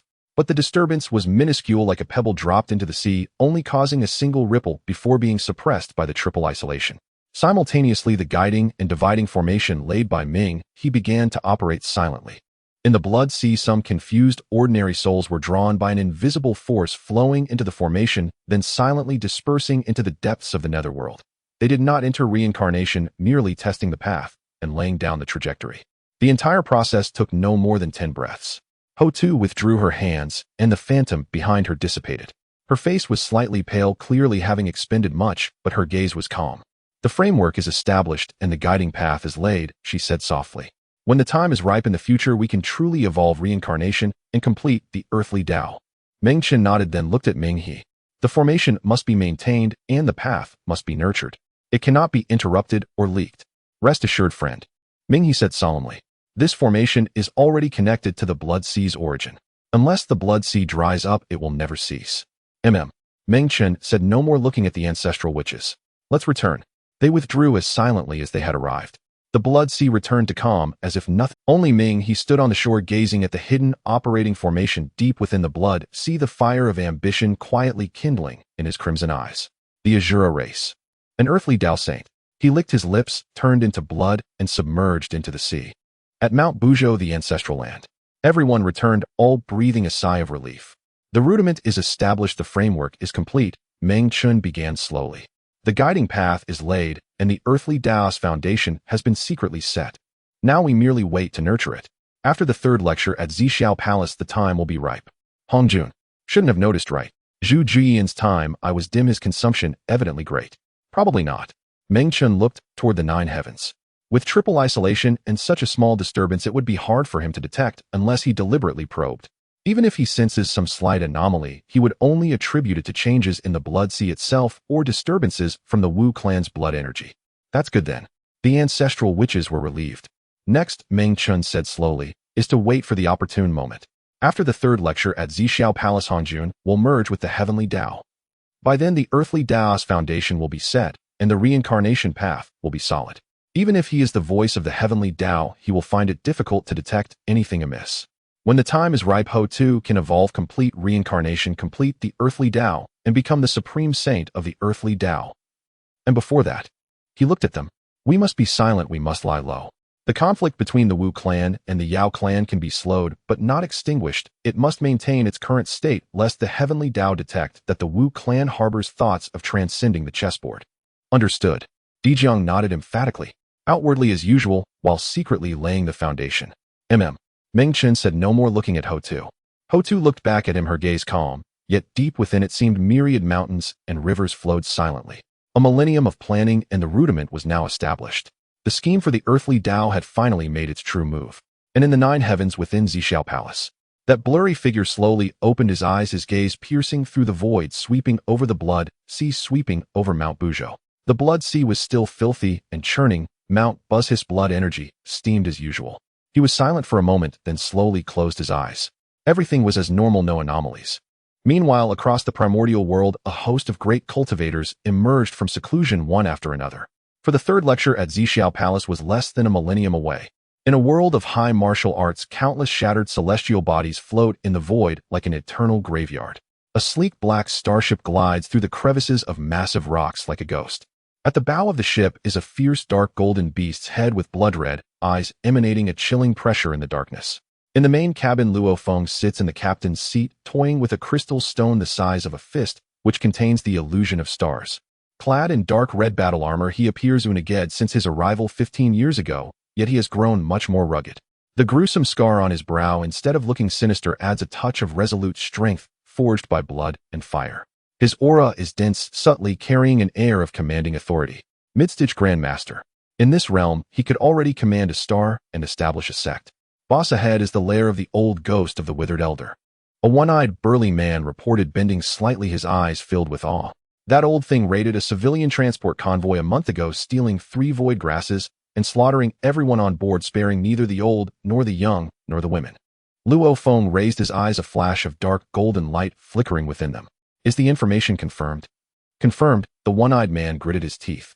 Our people infiltrated and saw that the bloodstains in the cabin have not been cleaned up.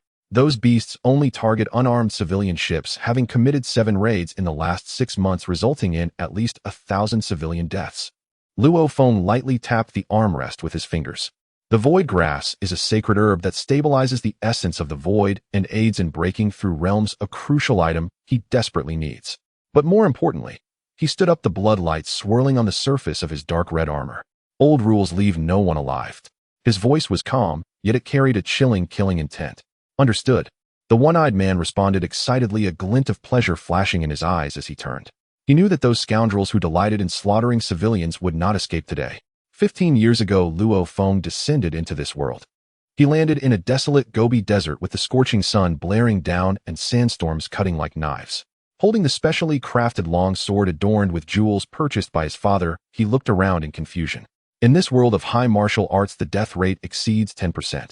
The martial arts here flourish with powerful beings who can fly and burrow, extraordinary skills capable of splitting mountains and rivers and vast boundless star seas. But it is also cruel beyond imagination.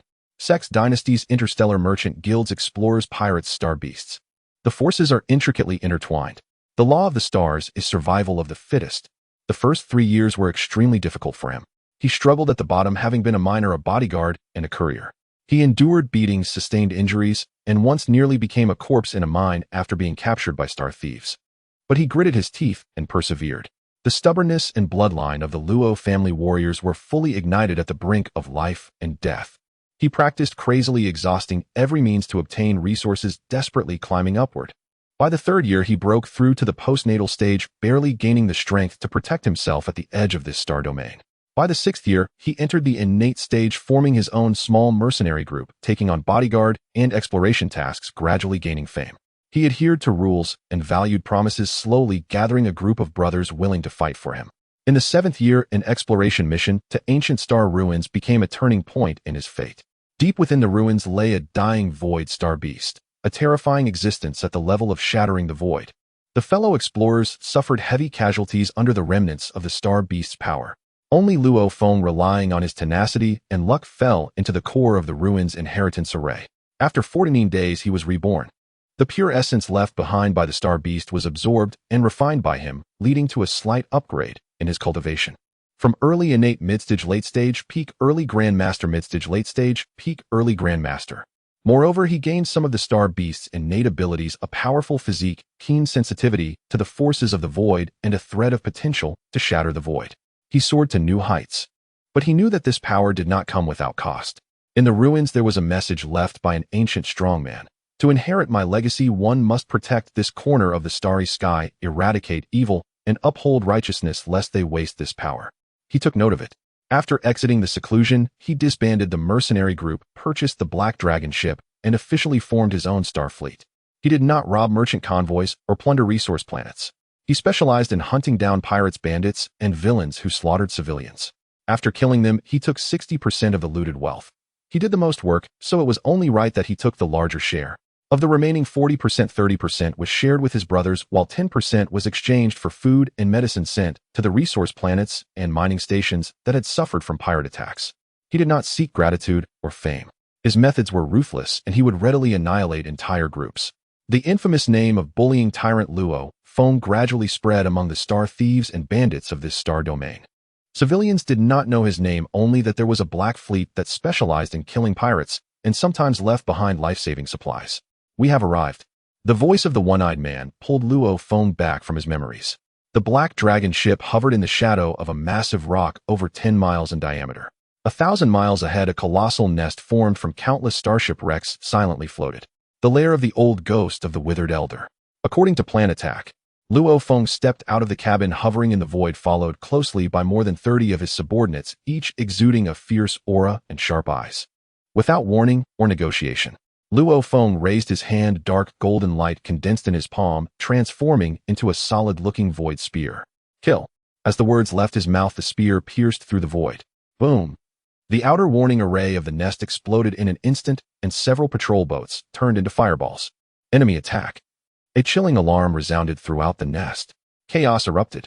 Luo Feng charged in like a tiger among sheep, but his target was clear.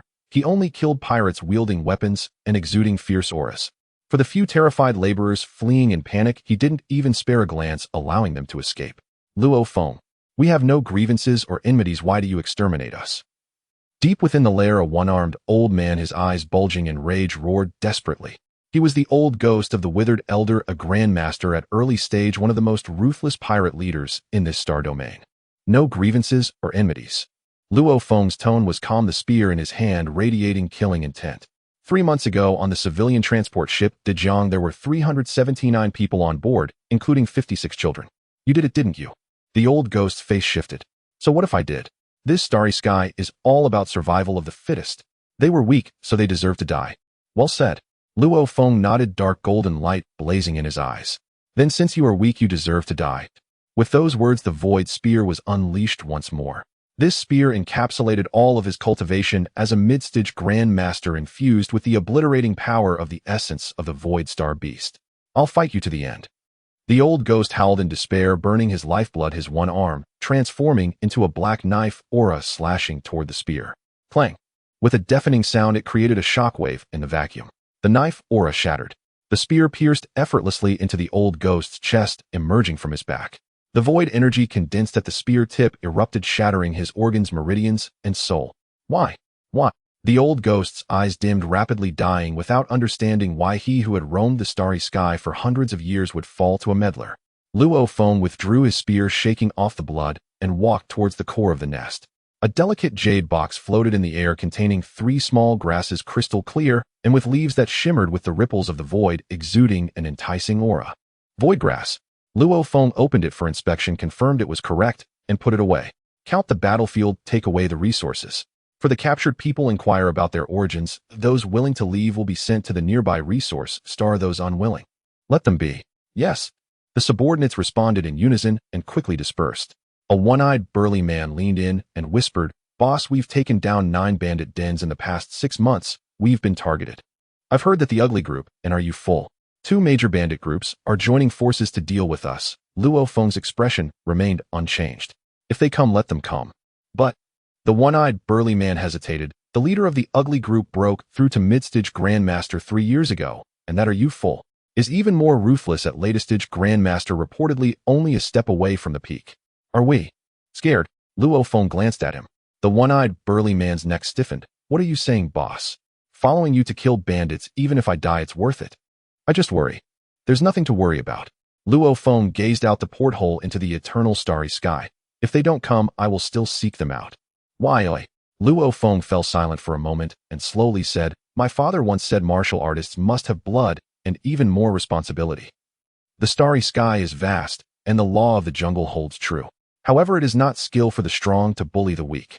Protecting the weak is what a martial artist should do. When bandits slaughter civilians and plunder resources, if I see it, I must intervene. If I can't win, it means my skills are lacking, and if I die, I deserve it. If I can win, I must make them feel pain, fear to the point they no longer dare to reach out. He paused, his voice turning cold. The ugly group, and are you full? How many resource stars have they butchered over the years? How many transport ships have they robbed? I need not elaborate further. Their alliance is just ripe. It saves me the trouble of finding them one by one. The one-eyed burly man stared blankly at Luo Feng, his eyes getting misty. Boss, I'll sell my life to you. Luo Feng patted his shoulder without saying a word. Soon the battlefield was completely counted. Resources filled 3 transport ships, including rare ores, high-grade energy blocks, and ancient martial arts techniques. Luo Feng kept 1/10, exchanged it for food and medicine, and had them sent to several mining stations nearby that had been plundered by bandits. The rest was divided according to the old rules. Boss, where to next? Luo Feng pulled up the star map, pointing to a star region marked Danger Zone. The lair of the ugly group is here. They are likely to set an ambush here with our youth full. Let's go meet them. At this moment, the fighting spirit surged in his eyes. Mid-stage Grandmaster. Latest stage. Just right, a chance to sharpen my skills. The one-eyed burly man took a deep breath and nodded emphatically. I'll notify the brothers to prepare. The starship changed direction, engines roaring as it plunged into the depths of darkness. Luo Feng returned to the main seat, took out the 3 void grasses, and began to refine them. The pure essence of the void infused into his body, stabilizing the power that had become slightly restless from devouring the essence of star beasts. He could feel that he was not far from latest stage Grandmaster. Suddenly he thought of Blue Star. 15 years had passed. In Blue Star's time, only a few months should have passed. He recalled the day he set out his mother's tear-stained eyes and the heavy slap from his father's hand on his back. It's normal for martial artists to compete with others. If you're afraid of death, you might as well go back home to farm. His father's words echoed in his ears. He was not afraid to compete with others, nor was he afraid of death. Now he had transformed from an ordinary martial artist child from Blue Star into a Grandmaster in this interstellar, high martial world, a tyrant that struck fear into the hearts of bandits. Bully Luo Feng. He thought of Xiaoyan. That kid randomly ended up in a low martial world. He must still be struggling to practice in some small place, right? In a low martial world, innate martial artists are already at their peak. In just over a decade, even if Xiaoyan had incredibly good luck, it would be difficult for him to break through innate, at most reaching postnatal. Postnatal martial artists in this interstellar high martial world are just slightly larger ants. And then there is Chun Beixian. In the Xinxiao World Foundation Establishment Golden Core Nascent Soul.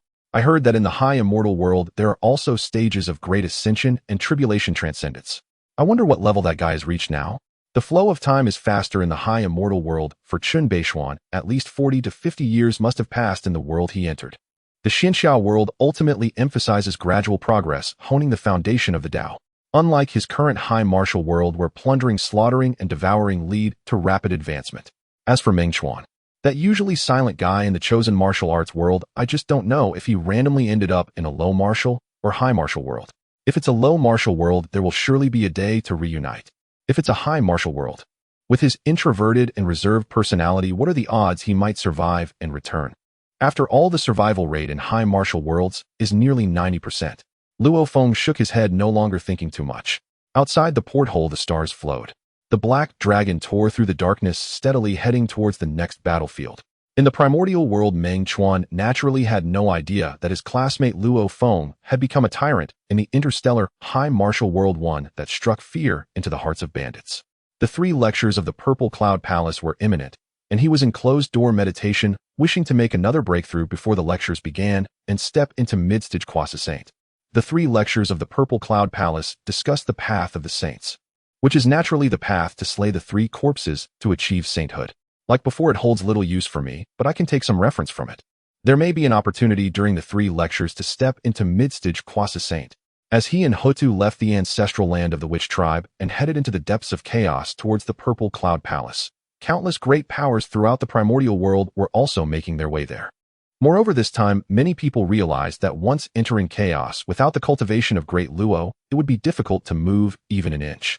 Even early-stage Great Luo would face challenges needing to rely on spiritual treasures to traverse. The threshold for the 3 lectures of the Purple Cloud Palace has risen again. Without Great Luo cultivation, it's hard to join this time's 3,000 guests. Meng Chuan walked calmly through the chaos, observing the myriad forms of life before him, understanding in his heart. After the 3 lectures, Honghuang will take in disciples like Sanqing Nuwa and Jane, bestowing them with Hongmeng Purple Qi. Another strand was given to Hongyun, and it became his calamity. However, this follows the original trajectory of the primordial world. This time with me here, Hongyun will surely be safe and sound.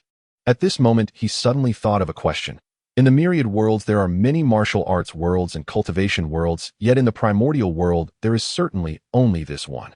I have been in this world for over 25,000 years. But I have not been forcibly sent back to Blue Star, indicating that the time on Blue Star has not yet reached a year. The teleportation stones that traverse the myriad worlds appeared in Blue Star 800 years ago.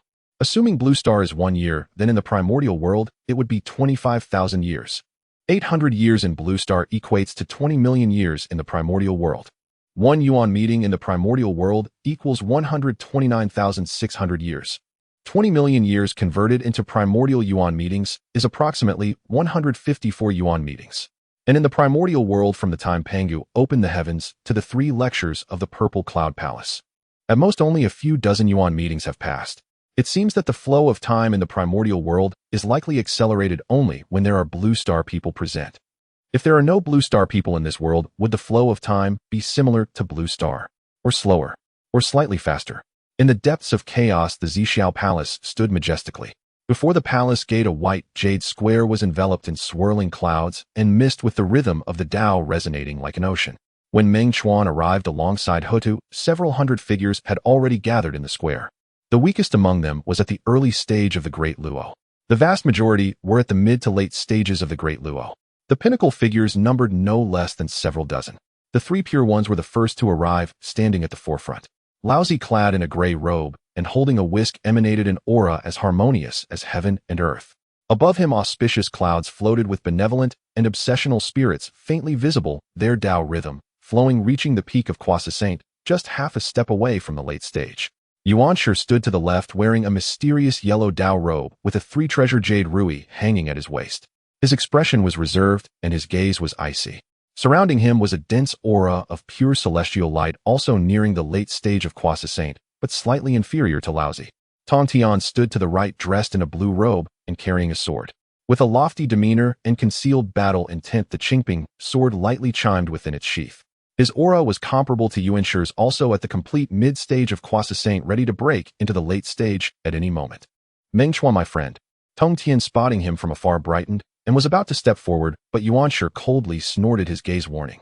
Tong Tian paused, frowning slightly, ultimately respecting his elder brother's intention. He merely smiled at Meng Chuan from a distance and transmitted his voice, saying, "Friend, it's been a long time." Meng Chuan slightly nodded to Tong Tian. As for Yuanshi's cold gaze, he did not even glance at it. Meng Chuan, my friend. Huta, ancestor witch. A hearty laughter rang out as Zhen Yuanzi and Hongyun approached together.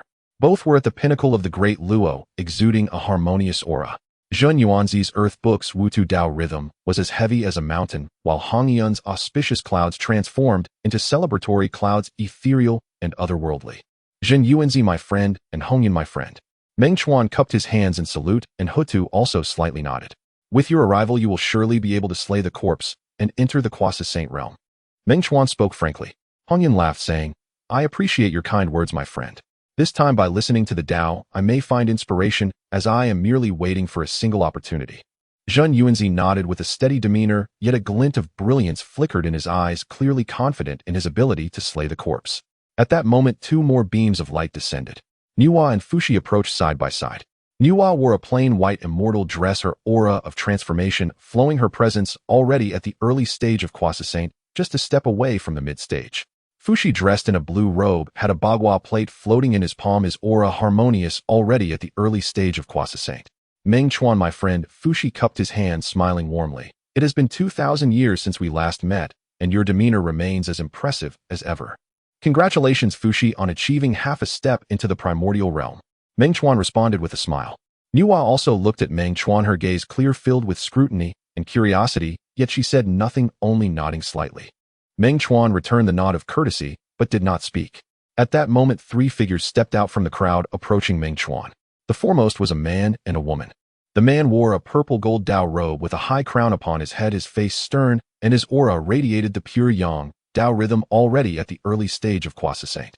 The woman was dressed in a silver-white immortal dress, her beauty striking, her demeanor cool, and her aura suffused with the Taiyin Dao rhythm also at the early stage of Saint. I am Donghuang Gong, greetings to you, Meng Chuan, my friend.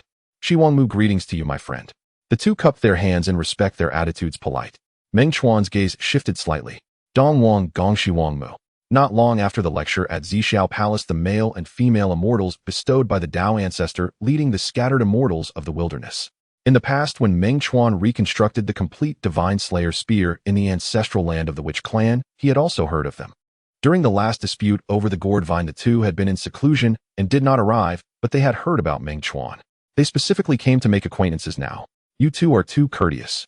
Meng Chuan cupped his hands in return, neither servile nor overbearing. Donghuang Gong smiled, saying, You proved your Dao with strength, awakening the resonance of the will of Pangu, truly a remarkable event of the wilderness. My friend and I hold you in great esteem, and we have come to pay our respects. Shiwang Mu said softly. If you have the leisure, you may visit me at the Western Kunlun, and I will certainly welcome you with respect. Meng Chuan nodded in agreement. Though these two seemed detached, they were actually seeking a place to settle down amidst the turmoil of the witch and demon forces. Associating with him, a variable, was merely a way to secure multiple paths. Beside them, Zhen Yuanzi Hongyun and Donghuang Gong, Shiwang Mu exchanged knowing smiles, clearly familiar with each other for a long time. Behind Donghuang Gong and Shiwang Mu there was another person. This person had a gaunt appearance, dressed in a gray robe, holding an ancient lamp, the flickering flame dim and yellow with a heavy aura, clearly at the pinnacle of the Great Luo. I am Ran Deng, greetings to you, Meng Chuan, my friend. Ran Deng stepped forward, his posture very low, carrying a hint of respect. Meng Chuan's gaze fell upon him, a trace of amusement flashing in his eyes. Ran Deng, one of the 3,000 guests of Zhixiao Palace. In the original trajectory, he would have joined Yuanqi's sect, becoming a vice leader of the Chan teaching, but during the Fengshen calamity, he betrayed the Chan teaching and joined the West, becoming the ancient Buddha of Ran Deng. This person was thick-skinned and cunning, best at assessing the times and attaching himself to the powerful. It seemed that he wanted to cling to his thick leg now. Ran Deng, my friend, you honor me. Meng Chuan replied calmly, neither belittling him for his lower cultivation nor drawing closer due to his respect. Ran Deng, however, seemed surprised, repeatedly saying, Your reputation precedes you, my friend, like thunder in my ears. I have long admired you, and it is indeed a fortunate event to see you today. After a pause, he added, My humble abode is on Lingzhou Mountain. Though it is not as grand as Kunlun or Buzhou, it is serene. If you pass by, do come for a short visit, and I will treat you with respect. Meng Chuan nodded, saying no more. Ran Deng, sensing the situation, stepped back, standing behind Donghuang Gong and Shiwang Mu, and ceased further conversation. At that moment, an obscure yet familiar sinister aura emanated from the edge of the crowd. Meng Chuan raised his eyes and saw a figure in a blood-robed Mingyi stepping out of the chaotic airflow. The twin swords of the Yuan Slayer, Abi, hung by his waist, his scarlet eyes scanning the crowd. When they met Meng Chuan and Hutu, there was a fleeting pause, barely perceptible. It seemed he wanted to step forward and greet them like Donghuang Gong and the others. After all, the Blood Sea Alliance had already been established, and after a millennium of arrangements, they could be considered their own people now. However, before he took a step, Meng Chuan's calm voice echoed in his sea of consciousness. Maintain the old distance. Before Honghuang, do not complicate matters. Mingyi halted, and then his expression returned to normal as he apathetically shifted his gaze away from Meng Chuan and Hutu. He walked alone toward a shadow at the edge of the square, the movement of his blood robe indistinguishable from those solitary dark-tinged scattered cultivators. Only in a moment, unnoticed by anyone, did a flicker of understanding pass through his eyes, a dim glimmer of red at the corners of his mouth, barely bending down. It seemed he had sighed in relief, or perhaps he was casting a deeper, more cautious glance at the presence within Zhixiao Palace. Meng Chuan withdrew his gaze, his expression indifferent. Mingyi was a clever man, insightful and perceptive. The Blood Sea Alliance, the reincarnation scheme, was a dangerous game that required utmost caution. Just then, From the direction of the palace gate, several powerful auras surged forward. Crimson gold divine flames burned the air, celestial images of stars swirled, and demonic energy soared into the sky. The demon clan had arrived. The foremost figures were Tai and Dijuan. Tai was clad in crimson gold battle armor, the chaos bell hanging at his waist, his eyes ablaze like the sun, his aura thick and heavy, clearly having recovered from his previous injuries, even advancing further, nearing the mid-stage of Croissant. Beside him, Dijuan was dressed in a starry golden robe, the Hichu and Luoshu floating above his head, the celestial images of the stars flickering his aura, also at the complete early stage of Croissant, not far from the mid-stage. Behind the two followed a host of powerful demon clan figures, including Kunpeng Jiming and Ying Zhao. At this moment, Kunpeng's aura was obscure and deep, his demonic energy intertwined with a mysterious Tao rhythm. 2,000 years ago, he had still been at the pinnacle of the Great Luo, but now he had severed a corpse and stepped into the early stage of Croissant. This lord of the northern underworld with profound foundations was indeed worthy of being the demon master of the later demon clan Celestial Court. His gaze swept across the crowd, lingering slightly on Honghuang, a glint of cold, murderous intent flickering in his eyes before swiftly vanishing.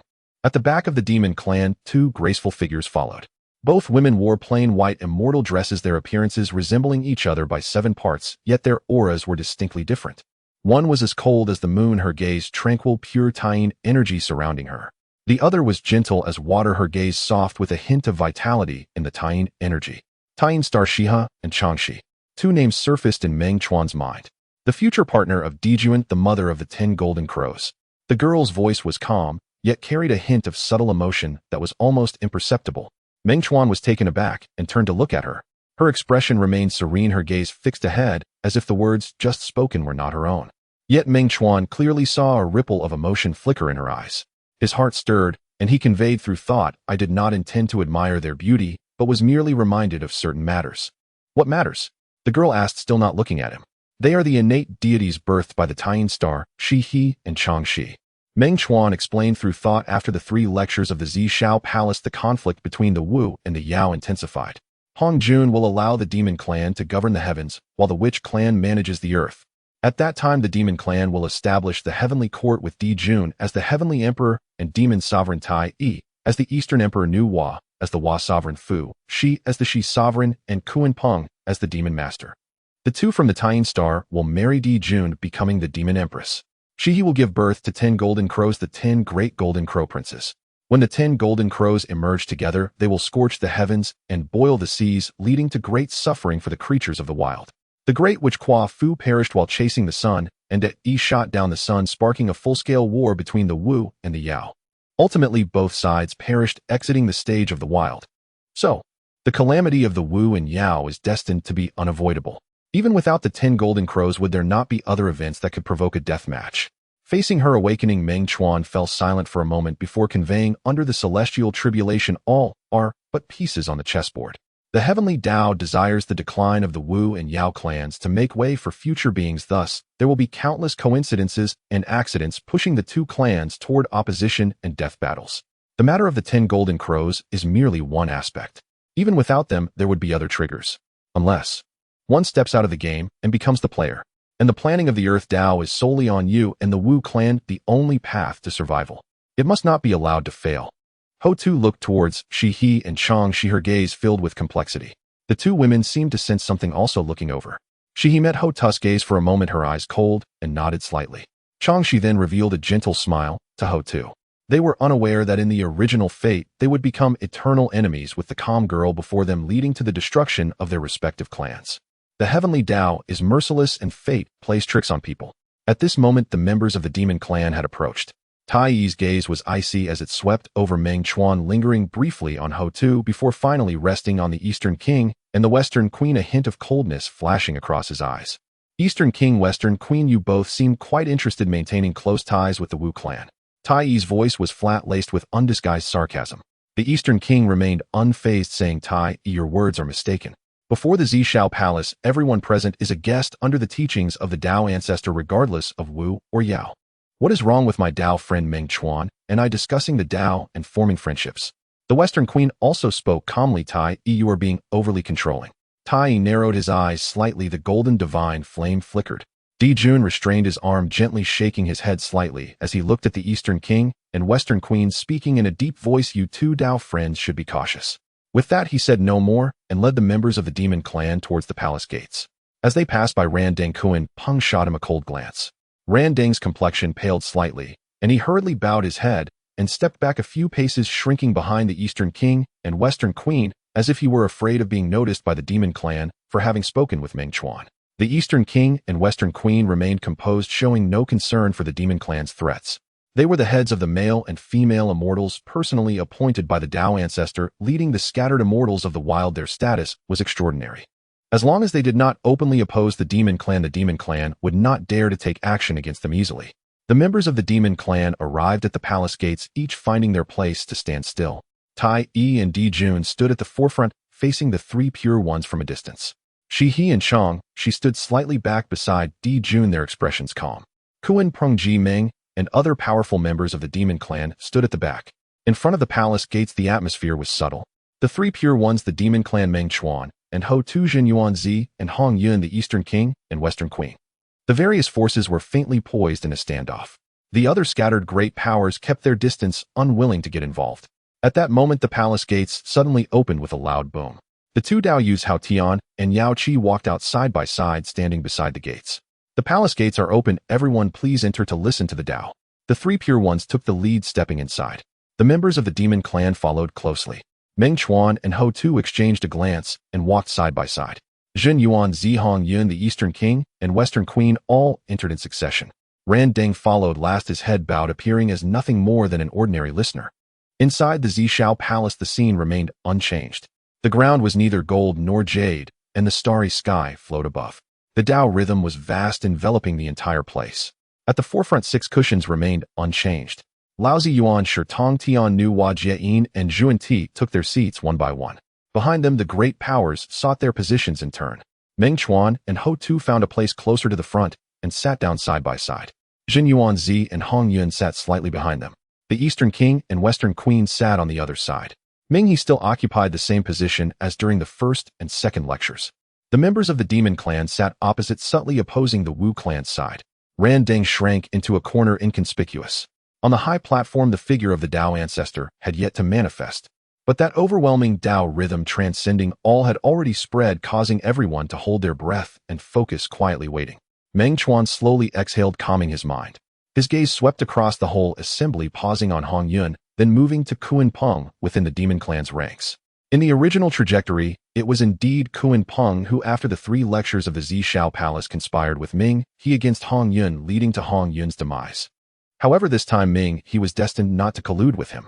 "This time, Ming He stands on my side, and you will..." He withdrew his gaze and closed his eyes in contemplation. Beside him, Ho Tu also slowly closed her eyes, serene as an ancient well. Zhen Yuan Zi's earth book floated in his palm, the Dao rhythm of the Wu earth circulating. Hong Yun transformed into auspicious cloud, ethereal and otherworldly. The Eastern King contained a pure Yang Dao rhythm, while the Western Queen's Taiyin energy was dense. Opposite, Tai Yi's chaotic bell rang lightly. Jun's He Tu Luo Shu was being deduced, and Kuan Peng's demonic energy was obscure. Everyone was waiting for the Dao ancestor to appear and commence the lecture on the path of the saints. Waiting for that final lecture destined to alter the landscape of the wild. Meng Chuan knew that after this lecture, the true storm would arrive. Hong Jun would unify the Dao, the sanctified positions would be determined, and calamities would arise. He, along with Ho Tu, the Wu clan, and the Earth Dao, would fight for a sliver of hope amidst the cataclysmic storm, gambling that they could transform from pieces into players. He would never allow the regrets of the original trajectory of the wild to repeat. He would never let Ho Tu descend into reincarnation, forever lonely. He would never let the Wu clan's blood stain the mountains and rivers, their lineage withering away. He would never allow himself to return to Blue Star with endless regrets. Absolutely not. Meng Chuan opened his eyes, gazing at the high platform, and within his eyes it was as if chaos was being birthed, the path of strength roaring silently. Within the Zishao Palace, the Dao rhythm grew thicker. The ethereal figure of the Dao ancestor Hong Jun slowly coalesced upon the high platform. The 3 lectures of the Zishao Palace were about to begin, and the wheel of fate for the wild would slowly turn in this final lecture, heading toward that unknown, yet destined to be grand future. Meng Chuan slowly closed his eyes, calming his mind, focusing his spirit, awaiting the Dao ancestor Hong Jun to begin the lecture, waiting for that path of the saints destined to shock the ages. In the Zixiao Palace, the Tao rhythm was like an ocean. The illusion of the Tao ancestor Hongjun hung high unseen and formless, enveloping every inch of space with an aura of primordial essence that transcended all paths. In this cycle of 3,000 years, I will speak of the path of the sage. Hongjun's voice resonated calmly like water dripping on stone, seemingly containing the ultimate truths of heaven and earth, with each word directly imprinted deep within the hearts of the listeners. A sage is a great Luo, golden, immortal, persisting through countless tribulations without perishing, staining karma, yet remaining untainted, existing eternally with heaven, coexisting with the Tao. To become a sage, one must first sever the three corpses and ensure clarity of the Tao heart. Then, using the primordial purple qi as a guide, merge the three corpses, entrust the void, and let the primordial spirit be anchored in the Tao of heaven. Only with the recognition of the Tao can one become a sage. Primordial purple qi is the foundation of the great Tao, the key to becoming a sage. In the world, there are only 7 paths. To obtain it is to become a sage. To lose it is to be hopeless for a lifetime. With these words, the palace fell into a profound silence. 7 paths. The mere existence of 7 strands of primordial purple qi meant that only 7 individuals could become sages. Countless gazes instantly turned fervent, filled with desire and even madness. Even figures like the 3 pure ones and Emperor Juntai found their breaths quickening. The sage position, that represented true transcendence and existence above all beings, living in harmony with heaven and the Tao. Much like the current Tao ancestor Hongjuan, high above, looking down upon all beings. Just as 5,000 years ago, before the gourd vine, when the Tao ancestor took one gourd, no one dared to speak out, question, or express dissatisfaction. At this moment, only Hutu and Meng Chuan remained calm. Hutu was at peace because she had already heard Meng Chuan mention that the 7 strands of primordial purple qi belonged to the 6 individuals seated on the first row of 6 mats, while the last strand belonged to Hongyun. Others, no matter how hard they tried, were destined to be unable to obtain it. Everything was already predestined. Hongjuan, however, seemed unaware and continued to expound the Tao. The path of the sage emphasizes merit. With perfect merit, the Tao will naturally feel it and may bestow primordial purple qi to assist in becoming a sage. Next is to sever the 3 corpses. With the 3 corpses severed and merged with primordial purple qi, one can also become a sage. Thirdly, to use one's strength to prove the Tao. Not relying on external things, not borrowing merit, but breaking the shackles of the Tao with one's own power to forcibly attain the Tao of primordial unity. This path is the most difficult, yet also the strongest. In ancient times, Pango walked this path. As he spoke, Hongjun's voice slightly paused. The vague illusion seemed to glance towards Meng Chuan's direction for just a moment. Today, I will first speak of the method to achieve sagehood through merit. The sound of the Tao began again, profound and obscure, yet directly pointing to the source. Within the palace, regardless of how stirred their hearts were, all present suppressed their distractions, focusing intently on listening. The path of the sage, even just hearing about it, brought endless benefits to one's cultivation. Meng Chuan closed his eyes, immersing his spirit in the sound of the Tao. For him, attaining sagehood through the merit of the Tao or severing the 3 corpses was not the right path. Only the phrase, using strength to prove the Tao, made his heart tremble slightly. But Hongjun merely touched on it, clearly unwilling to elaborate. As one who was about to unite with the Tao, he naturally did not wish for anyone to prove the Tao of primordial unity through the laws and become a Tao sage. A Tao sage stands independent of the Tao, on par with it, and is not controlled by it.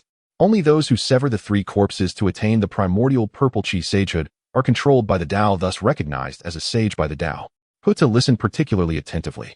She was also on the path of proving through laws distinct from the merit of the Tao and severing the 3 corpses, yet the foundational principles of the great Tao and the operation of the Tao spoken by Hongjun offered her insights into evolving reincarnation and perfecting the earthly Tao. Time flowed slowly within the sound of the Tao. The first 100 years. The aura of the Earth Master suddenly boiled around him, and the Earth script appeared above his head with the shadows of the Earth veins swirling wildly. He slowly opened his eyes and bowed respectfully to the high platform. Please witness, Tao Ancestor. A point of yellow light flew from his brow, transforming into an illusion resembling him, but with a kind face and a calm aura. Good corpse. The Earth Master flipped his hand, and a strand of the source mark from the Earth script fell into the illusion. Sever.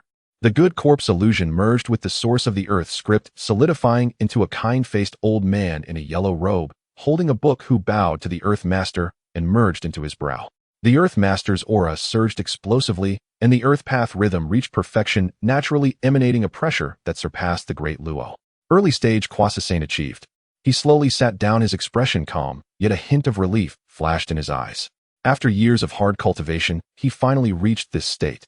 Congratulations, fellow Taoist. Beside him, Honghuang transmitted his congratulations, his eyes filled with joy. The Earth Master smiled and nodded, continuing to listen intently. The third 100 years. Laozi had the good corpse and the obsession corpse materialize above his head, their auras harmonious. Meanwhile, a third illusion flew out from his brow, cold in appearance with merciless eyes. Evil corpse. Laozi flipped his hand, retrieving a high-grade innate spirit treasure acquired years ago. Sever again. The evil corpse illusion merged with the spirit treasure, solidifying into a cold-faced old man in gray robes who slightly nodded to Laozi before merging into his brow. In an instant, Laozi's aura skyrocketed. The three flowers bloomed in the celebratory clouds, the Tao rhythm deep and profound, emanating a pressure far greater than that of early-stage Quasi-Saint. Latest-stage Quasi-Saint achieved. The leader of the three pure ones a step further. Many in the palace gasped in awe. Laozi, already unfathomable, now severing another corpse, and entering the latest-stage Quasi-Saint, placed his cultivation realm once again above all present. Yuan Shi and Tong Tian exchanged glances, both eyes shining with brilliance. Their elder brother had taken that step, and they could not fall behind. The 500 years. Honghuang was surrounded by celebratory clouds which transformed completely, his smile still sincere, but his eyes held a newfound understanding born from experience. He slowly stood up and bowed to the high platform. Please witness, Tao Ancestor. A point of red light flew from his brow, transforming into an illusion resembling him, but with a radiant smile and no ulterior motives. Good corpse. Honghuang flipped his hand, revealing the purplured gourd obtained from Meng Chuan. The 99 scatter soul gourd floated into his palm. The gourd trembled slightly, releasing a strand of scatter soul Tao rhythm that fell into the illusion. Sever. The good corpse illusion merged with the scatter soul Tao rhythm, solidifying into a Taoist in a red robe, holding a gourd, who bowed to Honghuang and merged into his brow. Honghuang's aura surged, the celebratory clouds fully uniting, transforming into a misty celebratory cloud, enveloping his head. Early stage Quasi-Saint achieved. As he sat down, he glanced at the Earth Master beside him, and the two exchanged a knowing smile, everything understood without words. Congratulations, Honghuang Taoist. Meng Chuan transmitted his congratulations. Thank you, fellow Taoist. Honghuang's smile was radiant, his eyes filled with gratitude. Had it not been for Meng Chuan gifting him the gourd leading to his insights, he feared he would still need many years of hard work to sever the corpse. The 800 years. Tai Yi was engulfed in crimson gold divine flames. The chaos bell flew out from his waist, hovering above his head. The bells chimed clear and resonant. A point of crimson gold light burst forth from his brow, and an illusion resembling him, yet filled with fierce fighting spirit and burning eyes, materialized. Obsession corpse. Sever. Tai Yi shouted. The obsession corpse merged with the already prepared spirit treasure and entered his brow. In an instant, his aura soared wildly. The surrounding crimson gold divine flames transformed into a solid fire armor. The chaos bell responded with a light chime, the overwhelming pressure far surpassing that of early-stage Quasi-Saint. Mid-stage Quasi-Saint achieved. Tai Yi opened his eyes, his crimson gold irises burning like two great suns, slowly turning to gaze at Meng Chuan. His eyes were filled with unabashed killing intent and a rekindled, almost arrogant confidence. Mid-stage Quasi-Saint wielding the chaos bell. He felt terrifyingly strong now. Even though Meng Chuan was proving the Tao with strength, he was still only in the early stage of Quasi-Saint. His current realm was a step above Meng Chuan, and with the supreme treasure in hand. Revenge was within reach. Meng Chuan sensed the murderous gaze, but did not even lift his eyelids, dismissing it entirely. Hutu remained calm, as well, her fingers barely twitching. The 1200th year. The Western Queen Mother suddenly withdrew the surrounding aura of the moon, transforming it into a bright and radiant moonlit phantom hovering above her head. Within the bright moon, a figure resembling her, but radiating a colder and more sacred aura, slowly emerged. Good corpse. The Western Queen Mother flipped her hand, and a white jade pendant made from the essence of the moon appeared. Slay. The good corpse phantom merged with the jade pendant, solidifying into a woman in a white dress, her aura cold, who nodded slightly to the Western Queen Mother before vanishing into her brow. The aura of the Western Queen Mother surged violently, the essence of the moon reaching its peak. Mid-stage of Quasi-Saint achieved. She slowly sat down, her expression calm, her gaze deeper. Beside her, the Eastern King flashed a look of joy and transmitted his congratulations. The 1500th year. Behind Nuwa, the essence of creation surged into the sky, transforming into a winding river where the shadows of living beings floated. Within the river, a figure resembling her, but infused with compassion and the essence of creation, stepped out slowly. Good corpse. Nuwa raised her hand, and a multicolored stone refined from the essence of the innate 5 elements appeared thick with the mysteries of creation. Slay.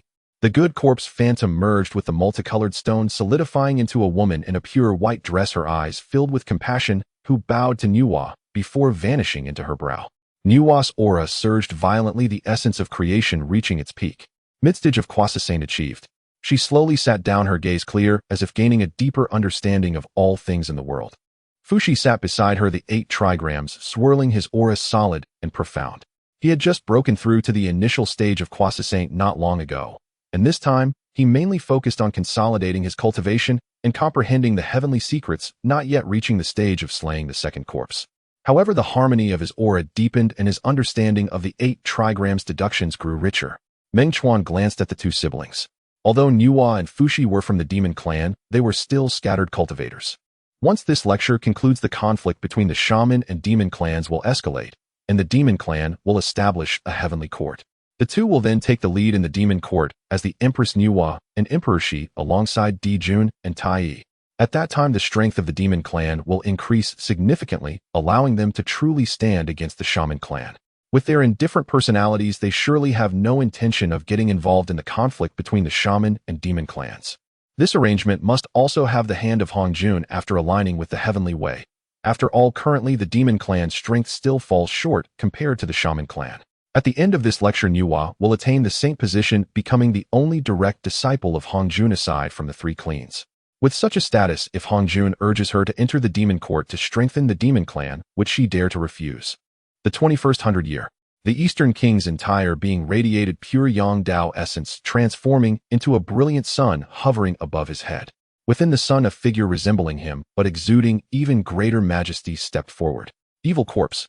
The Eastern King flipped his hand, and a top-grade, innate spirit treasure, pure Yang sword appeared.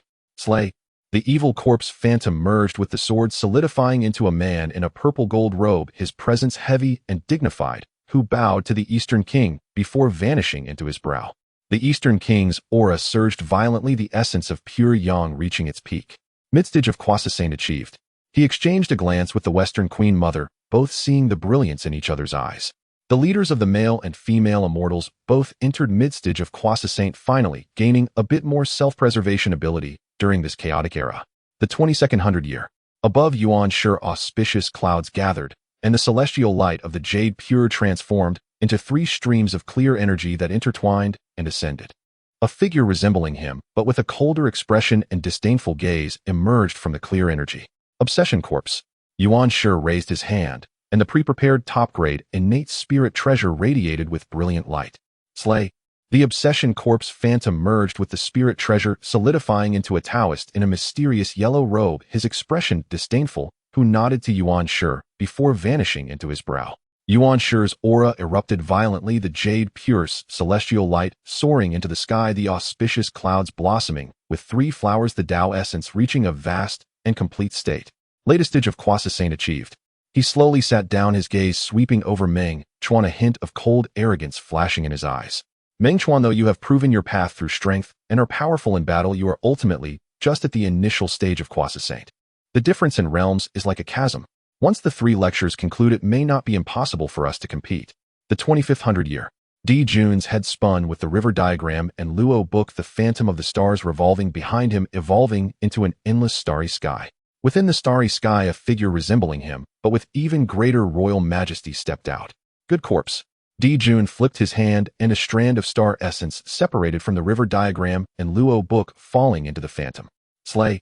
The good corpse phantom merged with the star essence, solidifying into a man in a starry emperor's robe, his regal presence overwhelming, who bowed to Di Jun before vanishing into his brow. Di Jun's aura surged violently, the phantom of the stars becoming even more solid, as if ready to evolve into a grand formation at any moment. Midstage of Kwasasane achieved. He slowly sat down and looked towards Tai Yi beside him. The 2 exchanged glances, both seeing the fervor in each other's eyes. The brothers, both in midstage of Kwasasane, held the chaos bell in hand, the river diagram and Luo Book, predicting the starry formation nearing completion. The demon clan's momentum is now established. On the other side, seeing Di Jun break through Ming, he forcibly suppressed himself. It's better to wait until the blood sea before breaking through. Now is not the time to be high profile. He only hopes to remain like a transparent person before the Tao ancestor. Once the other party discovers his collusion with Meng Chuan and the shaman clan engaging in independent acts, he fears he will be reduced to dust in an instant. The 20th hundred year.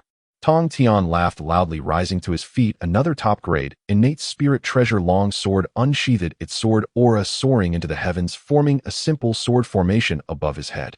Within the sword formation, a figure resembling him, but brimming with fighting spirit and sharpied, stepped forward. Evil corpse. Slay. Tong Tian pointed like a sword, directing it towards the spirit sword. The evil corpse phantom merged with the spirit sword, solidifying into a Taoist in a green robe, sword on his back, exuding sharpness, who smiled at Tong Tian before vanishing into his brow. Tong Tian's aura surged violently, the sword aura extending 30,000 miles, stirring the essence of the Purple Sky Palace. Latest stage of Croissant achieved. From now on, all three clans have entered the latest stage of Croissant. Kuanping sat within the demon clan's camp, his aura blending with the mysterious Tao essence, his presence solid and profound. Similar to Fuxi, he had recently slayed a corpse and entered the initial stage of Croissant, this time focusing mainly on consolidating his cultivation and deducing divine abilities. However, observing his aura becoming increasingly obscure and profound, it was evident he had gained much. The Yin star Shi He and Chang, she sat quietly beside Dijun. The two women's auras harmonized the essence of the moon, pure, yet they remained at the peak of the great Luo, not having broken through. Meng Chuan glanced at them again. He knew that the two women needed to wait until they married Dijun, who had become the heavenly emperor of the demon court, to gain the heavenly merits before they could step into the initial stage of Croissant in one go. Currently, they were only quietly listening to the lecture, their expressions calm, seemingly not anxious about their own cultivation. Meanwhile, the powerful beings of the demon clan such as Ji Ming and Ning Zhao all showed significant improvements. The strongest few demons, including Ji Ming, had now reached the ultimate peak of the great Luo, their fierce demon auras indicating they were clearly not far from slaying a corpse. Other powerful demons also made various advances.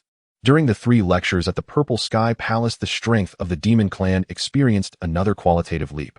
Meanwhile, Meng Chuan and Hutu, throughout the 3,000 years of the lecture, the two remained with their eyes closed, listening silently. What Hongjun taught about the way of the saints, centered on slaying 3 corpses and achieving sanctification, was of little help to them, who walked the path through laws and strength. They could only grasp the foundations of the great Tao and the principles of the heavenly way, integrating them into their own paths. As the end of the lecture approached, both of their auras became profoundly solid. Initial stage of Croissant reaching the limit of perfection. There was no further advancement possible, just a single opportunity away from stepping into the mid-stage of Croissant. Yet this mere inches away cannot be achieved by merely sitting and listening to the teachings. Time quietly flows by. As the 3,000 years come to an end, the teachings at the Purple Cloud Palace are about to conclude. Indeed, the phantom of Hongjun slowly spoke. 3,000 years have passed, and this time's discourse, his voice was calm, yet it sent a tremor through the hearts of everyone present. This time will be my last teaching at the Purple Cloud Palace. Hongjun continued, his voice steady yet imbued with an invisible power that sent chills down their spines. From now on, I will merge with the heavenly Tao, completing its deficiencies. From this moment on, Hongjun is the heavenly Tao, and the heavenly Tao is Hongjun. Unless there is a great change in the world, Hongjun will not emerge. To merge with the heavenly Tao. At this proclamation, the crowd's expressions changed in shock. Hongjun, the first sage of the wilderness, is about to unite with the heavenly Tao, becoming its spokesperson. At that time, the heavenly Tao will be Hongjun and Hongjun will be the heavenly Tao. What kind of existence is that? It must be truly omniscient and omnipotent. Although Hutu was prepared, hearing this spoken aloud still caused her heart to tremble. She looked again at the youth beside her, her eyes barely concealing her astonishment. Could it be that he truly possesses prophetic abilities? Though she had not doubted before, at this moment Hongjun's own words verifying his past prophecy brought her immense shock. She was certain that upon returning to their ancestral land to inform her brother, they would be equally as astounded. At the same time, the witch clan would become even more resolute in their plans to defy heaven and change their fate. Before this, Hongjun's phantom swept his gaze across the crowd unhurriedly, saying, I will take on several disciples, impart the teachings, and educate the wilderness. The palace fell into instant silence. Everyone held their breath, their hearts pounding. To take disciples. The Tao ancestor Hongjun is going to take disciples. What an opportunity it is to be accepted as a disciple by a sage. Surely the path to sagehood is largely paved. The primordial purple energy is at hand. Laozi Yuanshi Tongtian. Hongjun's gaze first fell upon the 3 pure ones. You are transformed from the primordial spirit of Pangu, endowed with the merit of opening up the heavens, and can be my direct disciples. Laozi Yuanshi and Tong Tian simultaneously rose, bowing respectfully. We greet our master. Their voices were solemn, filled with uncontainable excitement. Direct disciples. To be personally taught by the Tao ancestor, what an honor. What an opportunity. Yuanshi even turned his head slightly to glance at Meng Chuan, his pride evident, as if to say, what of your path of force, Meng Chuan? Today I become a direct disciple of the Tao ancestor. The sagehood is within reach. Once I attain the Huanyuan, you will be but an ant easily subdued. The day of revenge is not far off. Nuwa. Hongjun turned his gaze to Nuwa. You possess the virtue of creation, and in the future you will have a great deed to accomplish, and may also be my direct disciple. Nuwa rose, bowing respectfully. I greet my master. Jane Juanti. Hongjun looked at the two from the west. Though your foundations are somewhat lacking, your hearts are inclined towards the Tao, and your determination is commendable. I shall accept you as registered disciples. You must cultivate diligently in the future to promote the Tao. Jane and Juanti stood up, hearing that they were merely registered disciples. Their expressions pained, yet they still respectfully bowed. We greet our master. Registered disciples, though not as esteemed as direct disciples, are still disciples of a sage. With this title, future endeavors will certainly be much easier. This is the 6 paths of primordial purple energy granted to you. Hongjun's phantom waved his hand, and the 6 paths of purple energy suffused with Tao rhythm emerged from the void, flying towards Laozi Yuanshi, Tongtian Nuwa, Jane, and Juanti. The 6 individuals could not hide their excitement, solemnly accepting the energy and bowing in gratitude. Countless gazes in the palace were fixed on the 6 paths of primordial purple energy, their eyes revealing unmasked greed, jealousy, and madness. The foundation for sagehood. Obtaining this would mean having 1 foot already in the realm of sages. At this moment, everyone finally understood the true meaning of the 6 cushions in the first row. Many looked towards Hongyun and Kuanping, their eyes reflecting a hint of pity. It was one thing for them not to have sat on the cushions, but these two had both once occupied them. One voluntarily relinquished, the other was forced to. There are 7 paths of primordial purple energy, and 1 remains. Someone whispered. The voice was not loud, but all present were above the Deluo level, naturally hearing it clearly. The crowd trembled all over. Yes. At the time of the initial teaching 3,000 years ago, the Tao ancestor said there were 7 paths of primordial purple energy, 6 of which have now been given out, leaving 1. Will that last one be given? In an instant, the gazes of the crowd turned fervent. There is still 1 path of primordial purple energy left. Hongjun's phantom spoke, his gaze sweeping over everyone, finally landing on Hongyun. Hongyun, your nature is kind, and you are benevolent, endowed with good fortune. This 7th path of primordial purple energy shall be granted to you. As the words fell, the 7th path of primordial purple energy flew out and floated towards Hongyun. Hongyun was taken aback, clearly not expecting this. But he quickly regained his composure, hurriedly rising to receive the purple energy with both hands, bowing deeply. Hongyun, thanks the Tao ancestor. His voice was filled with excitement and disbelief. Primordial purple energy. He actually received 1. This means he too has a chance at sagehood. Zheng Yuanzi beside him was initially overjoyed, but then his expression slightly changed, a hint of worry flashing in his eyes. Holding precious wealth can lead to disaster. Hongyun's nature is simple and not good at fighting. Obtaining this precious treasure may not be a blessing. Indeed, within the demon clan camp, Kuanping was staring intently at the primordial purple energy, swirling in Hongyun's hands, his crimson eyes filled with jealousy, resentment, and murderous intent, as if he could breathe fire. Why? He and Hongyun were both people who had relinquished their places after sitting on the first row cushions. Why was it given to Hongyun and not him? He, Kuanping, the Lord of the North Sea, has attended the teachings at the Purple Cloud Palace 3 times, and compared to Hongyun, he had entered the Quasi Saint realm earlier.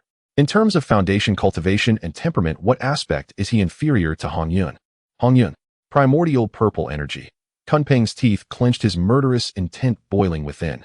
This item should have been his. It must be his. Meng Chuan observed everything, sighing inwardly. Here it comes. The calamity of Hongyun has already begun. This primordial purple energy is an opportunity, but also a death warrant. Others looked at Hongyun with eyes full of envy, jealousy, and hatred. Especially those who previously thought Hongyun was foolish for relinquishing the cushion were now completely stunned. After all this, the fool turned out to be me. The primordial purple energy has been distributed and the chance for sagehood is set. Hongjun's phantom slowly said, his voice devoid of joy or sorrow. Whether you can attain sagehood from here depends on your own fortune. With that said, he raised his hand in a beckoning gesture. Boom! From deep within the Purple Cloud Palace, a massive ancient rock platform, gray-brown and uneven, as if it had borne the weight of endless years, slowly floated out and hovered before the high platform. On the rock platform, precious light surged into the sky, and the Tao rhythm was vast with countless spiritual treasures, spiritual materials, and spiritual roots piled up like mountains, exuding a heart-pounding pressure and allure. Treasure distribution rock. Hongzhun's gaze swept over the crowd below, speaking flatly, "I will merge with the Tao. These external possessions are of no use to me. They will be placed here. Those with fate may take them." With those words, Hongzhun's phantom slowly faded away, ultimately disappearing from sight, leaving only the treasure rock glowing brilliantly, quietly suspended. As well as below, countless gazes suddenly becoming fiery, crazy, and greedy. Treasure distribution rock. The countless collections of the Tao ancestor Hongjun from countless ages. In an instant, the front of the Funbao rock transformed into a dazzling realm of alchemical purgatory. Meng Chuan's figure vanished from the spot almost simultaneously with the fading of Hongjun's ethereal image. Speed unleashed, power surging. Wherever he passed, the void was torn apart by overwhelming force, sending dozens of Deluo rushing towards Funbao rock, flying back with a scream, crashing against the palace walls. His target was the deepest part of Funbao rock, an ancient scroll suspended above countless treasures, exuding a chaotic hue as it slowly unfurled. On the scroll, the yin-yang fish circulated, and the elements of earth, water, fire, and wind floated as if it contained a complete chaotic world. The innate supreme treasure, Taiji map. One of the three supreme treasures of creation. In terms of defense, it surpasses even the chaos bell, being the foremost defensive treasure of the primordial chaos.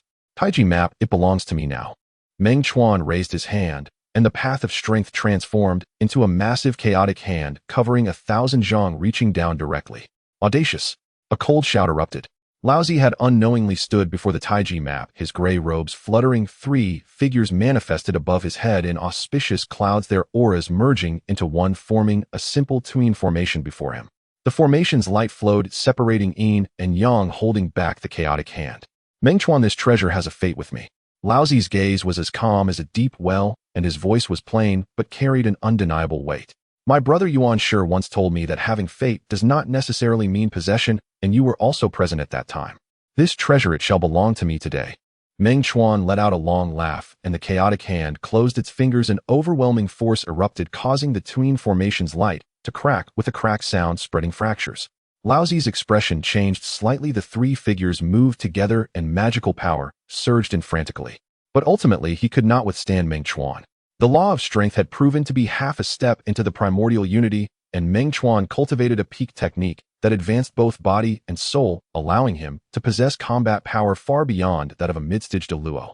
Moreover, with the enhancement of the slaying path of the god-slaying spear, Laozi, who was originally not adept in combat and was at the initial stage of Deluo, was truly no match for him at this moment.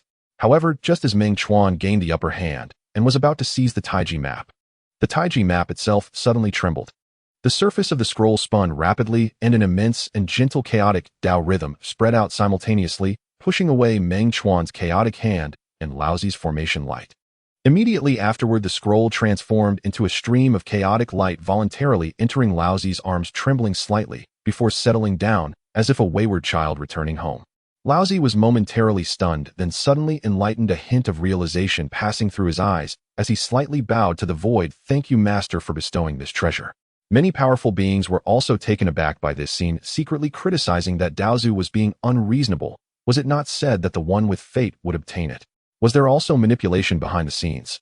Of course, remembering the horrific nature of Daozu, no one dared to speak up. Meng Chuan retracted his hand, his eyes devoid of surprise. He had long known this would be the outcome. The reason he acted was merely to maintain his tyrant persona.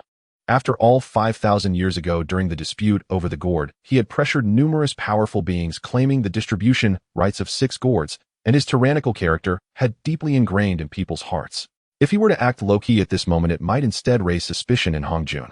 He was well aware of the trajectory of the primordial chaos. The distribution of Funbao rock appeared fair, yet in reality Hongjun had already left contingencies on many supreme and spiritual treasures, recognizing only his 4 direct disciples as the main beneficiaries.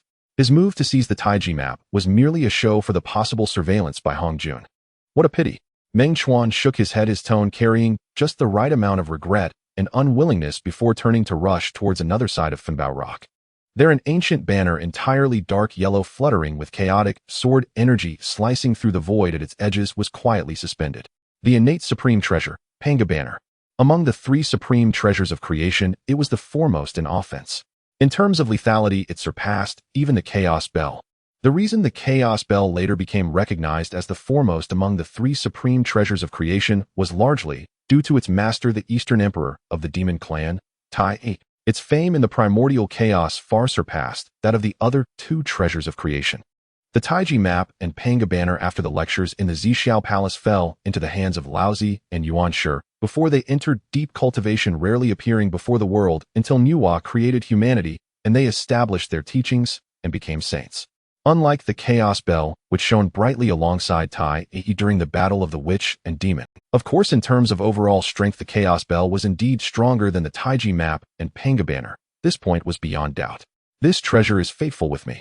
Yuan Shi's cold shout almost synchronized with Meng Chuan's actions. He had already arrived before the banner, and the jade-clear celestial light transformed into a massive dark yellow hand reaching for the banner pole. Yuan Shi, this treasure has a fate with me, but not with you. Meng Chuan's voice exploded in Yuan Shi's ears as he threw a punch, condensing the path of strength into a substantial punch wave, arriving first and smashing into the dark yellow hand. Bang! The jade-clear celestial light shattered, and Yuan Shi staggered back, his face turning red. He was also at the initial stage of Deluo with strength comparable to Laozi, but now he was naturally slightly inferior to Meng Chuan.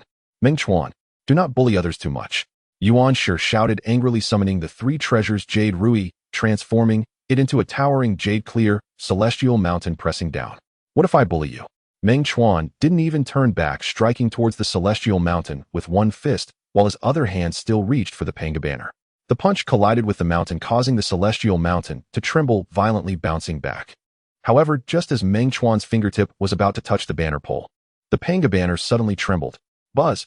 A pure chaotic sword energy capable of opening the heavens erupted from the banner, slicing towards Meng Chuan. Meng Chuan's pupils contracted slightly, and he withdrew urgently. The sword energy brushed past him, reducing dozens of floating spiritual treasures and materials within 100 miles behind him to powder. The Panga banner transformed into a dark yellow stream of light, voluntarily landing in Yuan Shi's. Yuan Shi grasped the ancient banner, feeling the boundless killing Tao rhythm within it, unable to resist, letting out a long laugh, his gaze towards Meng Chuan, filled with delight and pride. Meng Chuan, this treasure is destined to be mine. You cannot force it. Meng Chuan's expression turned gloomy. With a cold snort, he no longer paid attention and turned away. Tong Tian was taken aback, holding his sword and standing upright, cupping his hands to the void. Thank you, master, for the treasure. Meng Chuan put away his spear, looking at Tong Tian with a grin. Tong Tian, my friend, this treasure is indeed fated to be with you.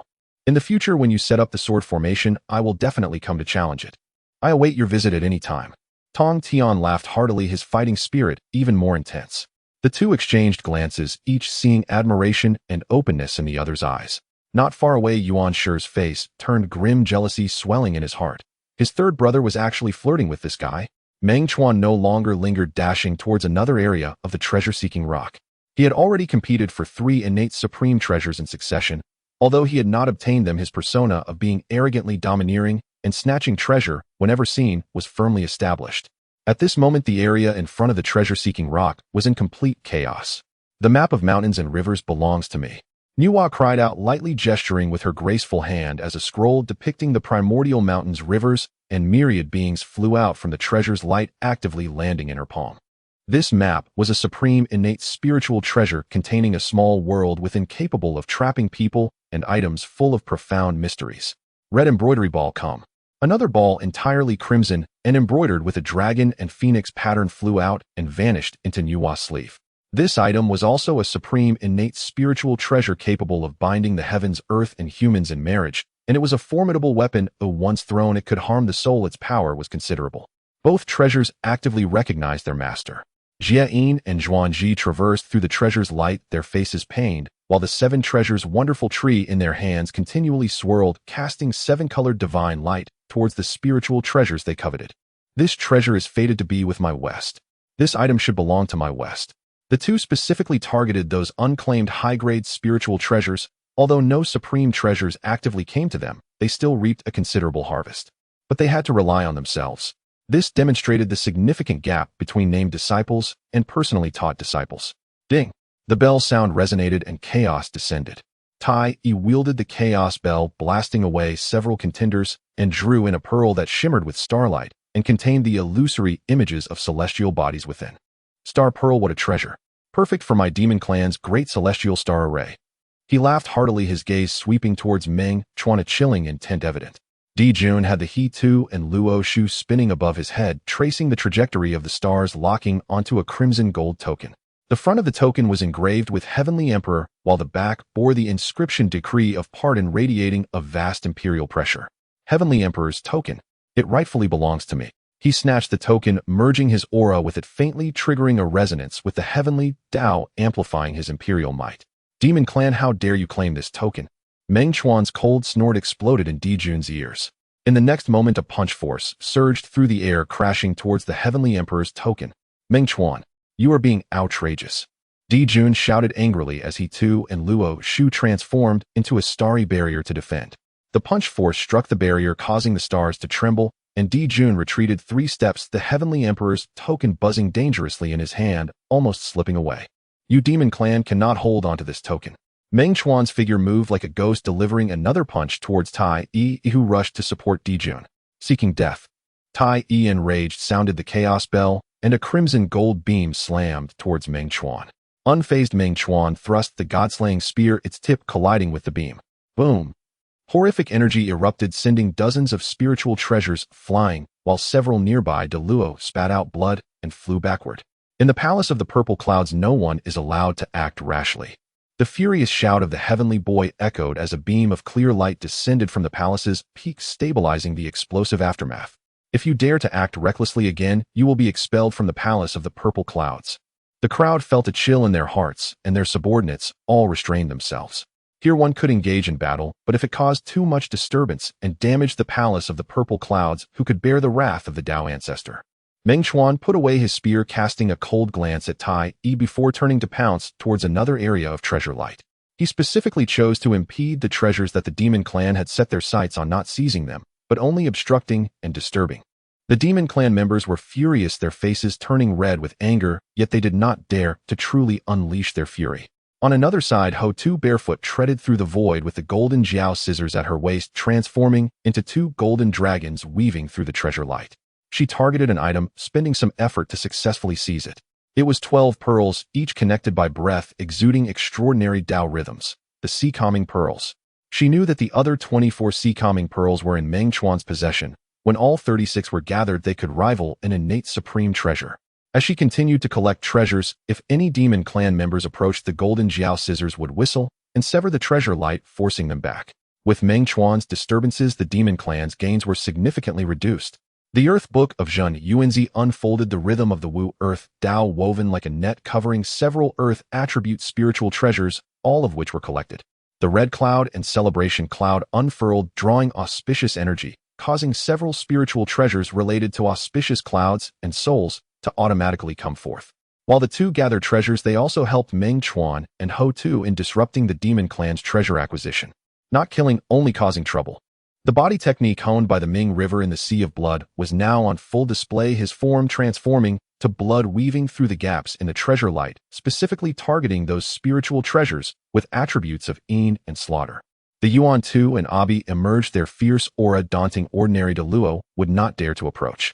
He occasionally brushed past Meng Chuan, giving him a fierce glare, as if to say, "Don't block my way." The act was well done. Meng Chuan almost wanted to award him the Best Actor title. The Eastern King and Western Queen joined forces, the pure Yang and Yin energies intertwining, transforming into a yin-yang mill that rolled over a patch of treasure light, collecting several precious spiritual materials and treasures. They deliberately avoided direct conflict with the Demon Clan, also steering clear of Meng Chuan's position, only taking treasures from neutral areas. Ran Deng was the most slippery, wielding the spiritual coffin lamp. Wherever the lamplight shone, it blurred the perception of the treasure's spiritual nature, specifically picking those unnoticed, yet of not low-grade spiritual treasures. His figure flickered, sometimes approaching the 3 pure ones, sometimes getting close to the Demon Clan, sometimes slipping into the crowd of scattered cultivators, gravitating towards whoever had the greater strength, yet never truly getting involved in the contention. Although the treasure-seeking rock was vast, and the treasures abundant, it could not withstand the frenzied plunder of thousands of De Luo. In just half a day, the treasure light on the rock had already thinned out considerably. All the important treasures had owners, with the remaining mostly being mid to low-grade, innate spiritual treasures, postnatal treasures, and rare spiritual materials. The competition gradually subsided. Many people were injured, yet their eyes sparkled with the joy of acquisition. There were also a few who left empty-handed or with minimal gains, their expressions dark.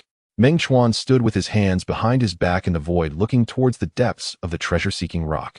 There the last patch of treasure light had not yet dissipated. Within the light one could vaguely see knives, swords, whips, cauldrons, flags, most of which emanated the aura of high-grade innate spiritual treasures along with 2 pieces of supreme innate spiritual treasures. There are still treasures, someone exclaimed, greed glimmering in their eyes. This knife I shall take. That whip belongs to me. Several figures pounced forward. Yet Meng Chuan did not move. His gaze fell upon the innermost part of the treasure light, a plain, unremarkable stone platform. There lay a piece of chaotic pearl fragment, entirely chaotic, its surface bearing fine cracks. A fragment of the chaos pearl. Moreover, it was nearly the same size as the fragment of the chaos pearl in his possession. If the 2 fragments could merge, the power of the chaos pearl would be significantly restored. This item he was determined to acquire. However, just as he was about to make his move, this item is fated to be with my West. A gentle yet undeniably commanding voice rang out. Zhuangzi had appeared in front of the stone platform, without anyone noticing the 7 treasures wonderful tree brushing towards the chaos pearl fragment. This treasure I shall take. Another voice echoed simultaneously. Ming he transformed into blood, appearing on the other side of the stone platform of the Yuan 2, sword aimed at the fragment. Gentlemen, this item is fated to be with me. Ran Deng's figure eerily emerged from the shadows, the light of the spiritual coffin lamp shining on the fragment. The 3 acted almost simultaneously. Their target was none other than the Chaos Pearl fragment. Zhu and Ti Ming, he and Ran Deng arrived simultaneously, each displaying their divine abilities. But Meng Chuan was faster. Almost at the moment the light from Ran Deng illuminated the area, he had already vanished from his original spot. His speed erupted to its peak, tearing the void apart with a savage force, creating dark rifts that emitted a piercing shriek. He arrived at the stone platform just before the 3 could touch the fragment. Get lost. With that single word, Meng Chuan's right hand transformed into a claw, disregarding the Buddha light of Zhuan-Ti, the blood river of Ming, he and the light of Ran Deng, as he boldly reached for the Chaos Pearl fragment. His left hand slapped outward, unleashing a torrent of immense force that exploded forth like a chaotic tsunami, indiscriminately sweeping towards the 3. Impudent. Zhuan-Ti's distressed face darkened, and the 7 treasure mysterious tree moved to defend, transforming into a shield of 7-colored divine light. Ming he let out a fierce howl, and the Yuan 2 sword slashed back, tearing through the force of the blood-colored sword aura. Ran Deng's expression changed dramatically as he withdrew hastily, the light of his coffin lamp protecting his body. Bang, bang, boom. 3 muffled sounds almost overlapped. The 7-colored light shield trembled violently, and Zhuan-Ti staggered back 3 steps, his golden lotus flickering beneath him. The blood-colored sword aura shattered, and Ming, he grunted, his blood shadow fading by 3 points. Ran Deng was the most disheveled, his protective lamp light bursting apart, his robe torn, and he coughed up blood flying backward into the treasure light behind him. Meng Chuan's claw landed firmly, the Chaos Pearl fragment clutched tightly in his palm.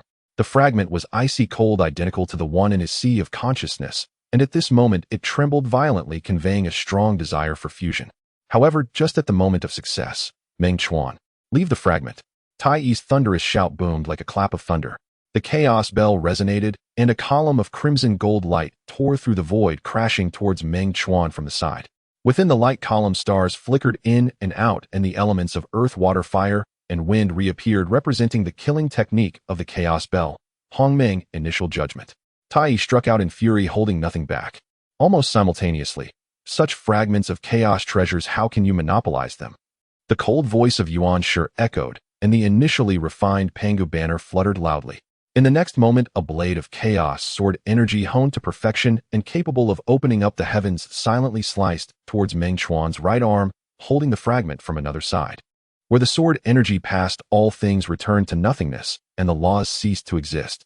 The 2 quasi-saints wielding the treasures of the heavens struck in anger, one bright, and one dark, one grand, and one sinister, sealing off all escape routes for Meng Chuan except behind him. What weighed heavily on his heart was that Lao Zi had somehow moved to his rear. Above him, the 3 corpses floated within the auspicious clouds, and the shadow of the Taiji diagram slowly revolved in front of him. Though it had not yet struck, it had subtly locked down his escape route. The leader of the 3 Qing was preventing his escape. Using numbers to bully the few, have my 2 elder brothers lost the demeanor of Pangus, true lineage. Enough.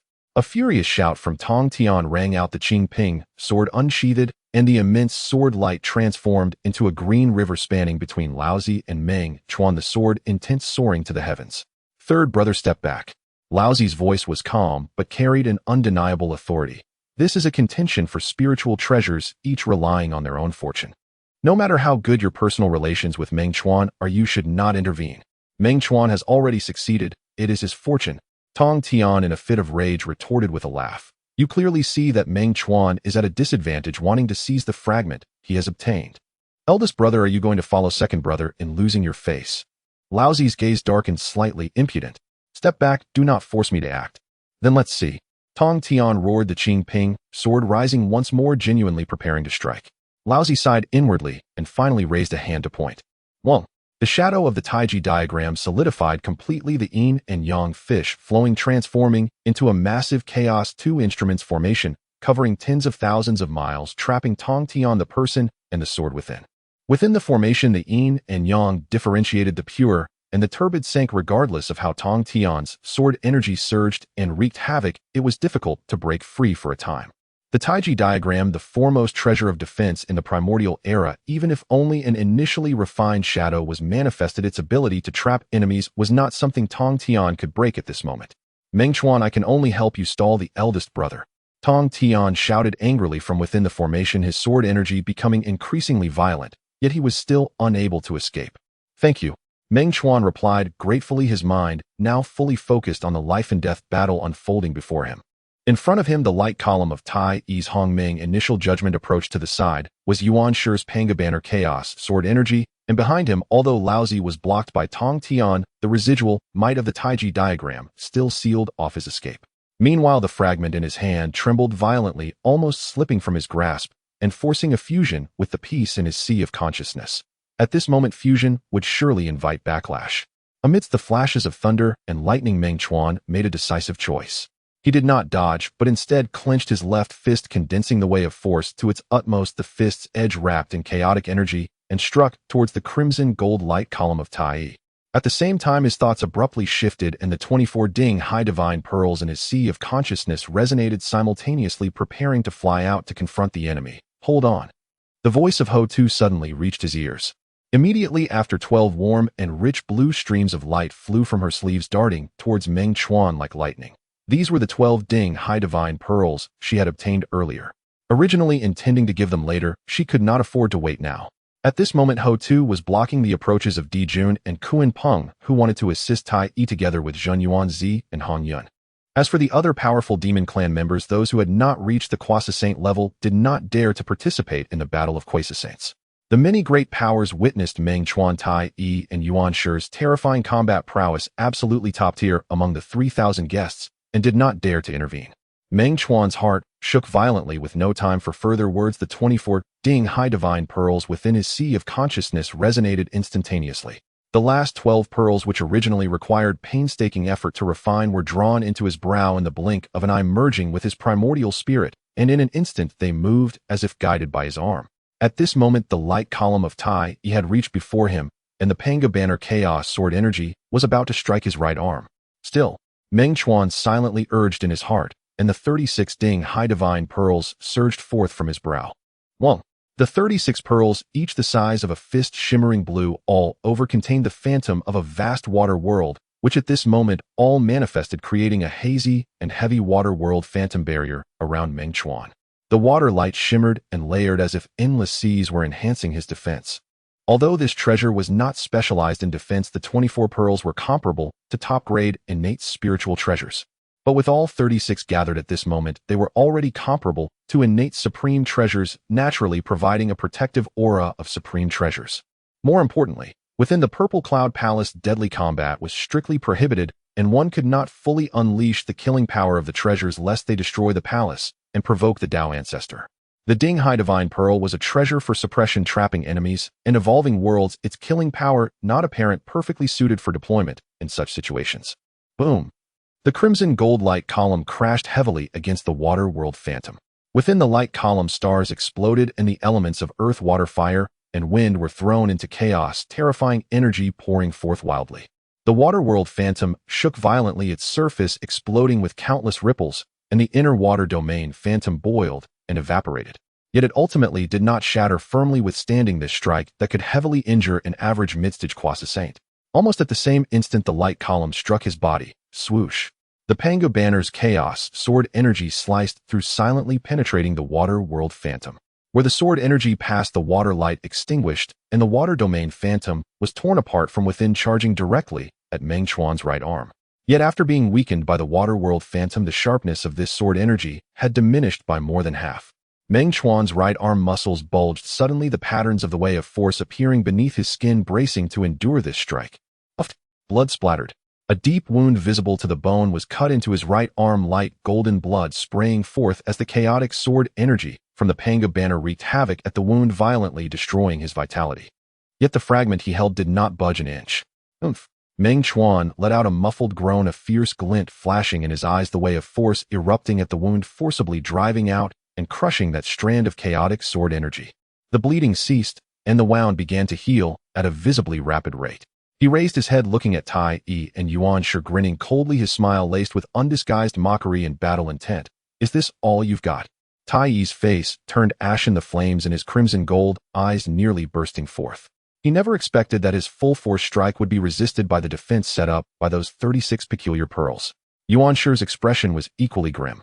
The chaotic sword energy from the Panga banner had only wounded the opponent's flesh, failing to sever his arm or seize his treasure. The two exchanged a glance, each seeing shock and deeper killing intent in the other's eyes. This child must not be left alive. Otherwise, he will surely become a great threat in the future. Just as the two prepared to strike again, not hesitating to trigger the restrictions of the Purple Cloud Palace to capture Meng Chuan. Enough! As the cold voice of Hao Yanboi echoed, a beam of clear light descended from the palace's apex, the power of the Zhixiao Palace's restrictions separating Meng Chuan, Tai and Yuan Shi.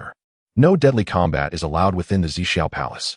Any further reckless actions will result in expulsion from the palace. The voice was not loud, yet it represented the will of the Dao ancestor, causing everyone to shudder.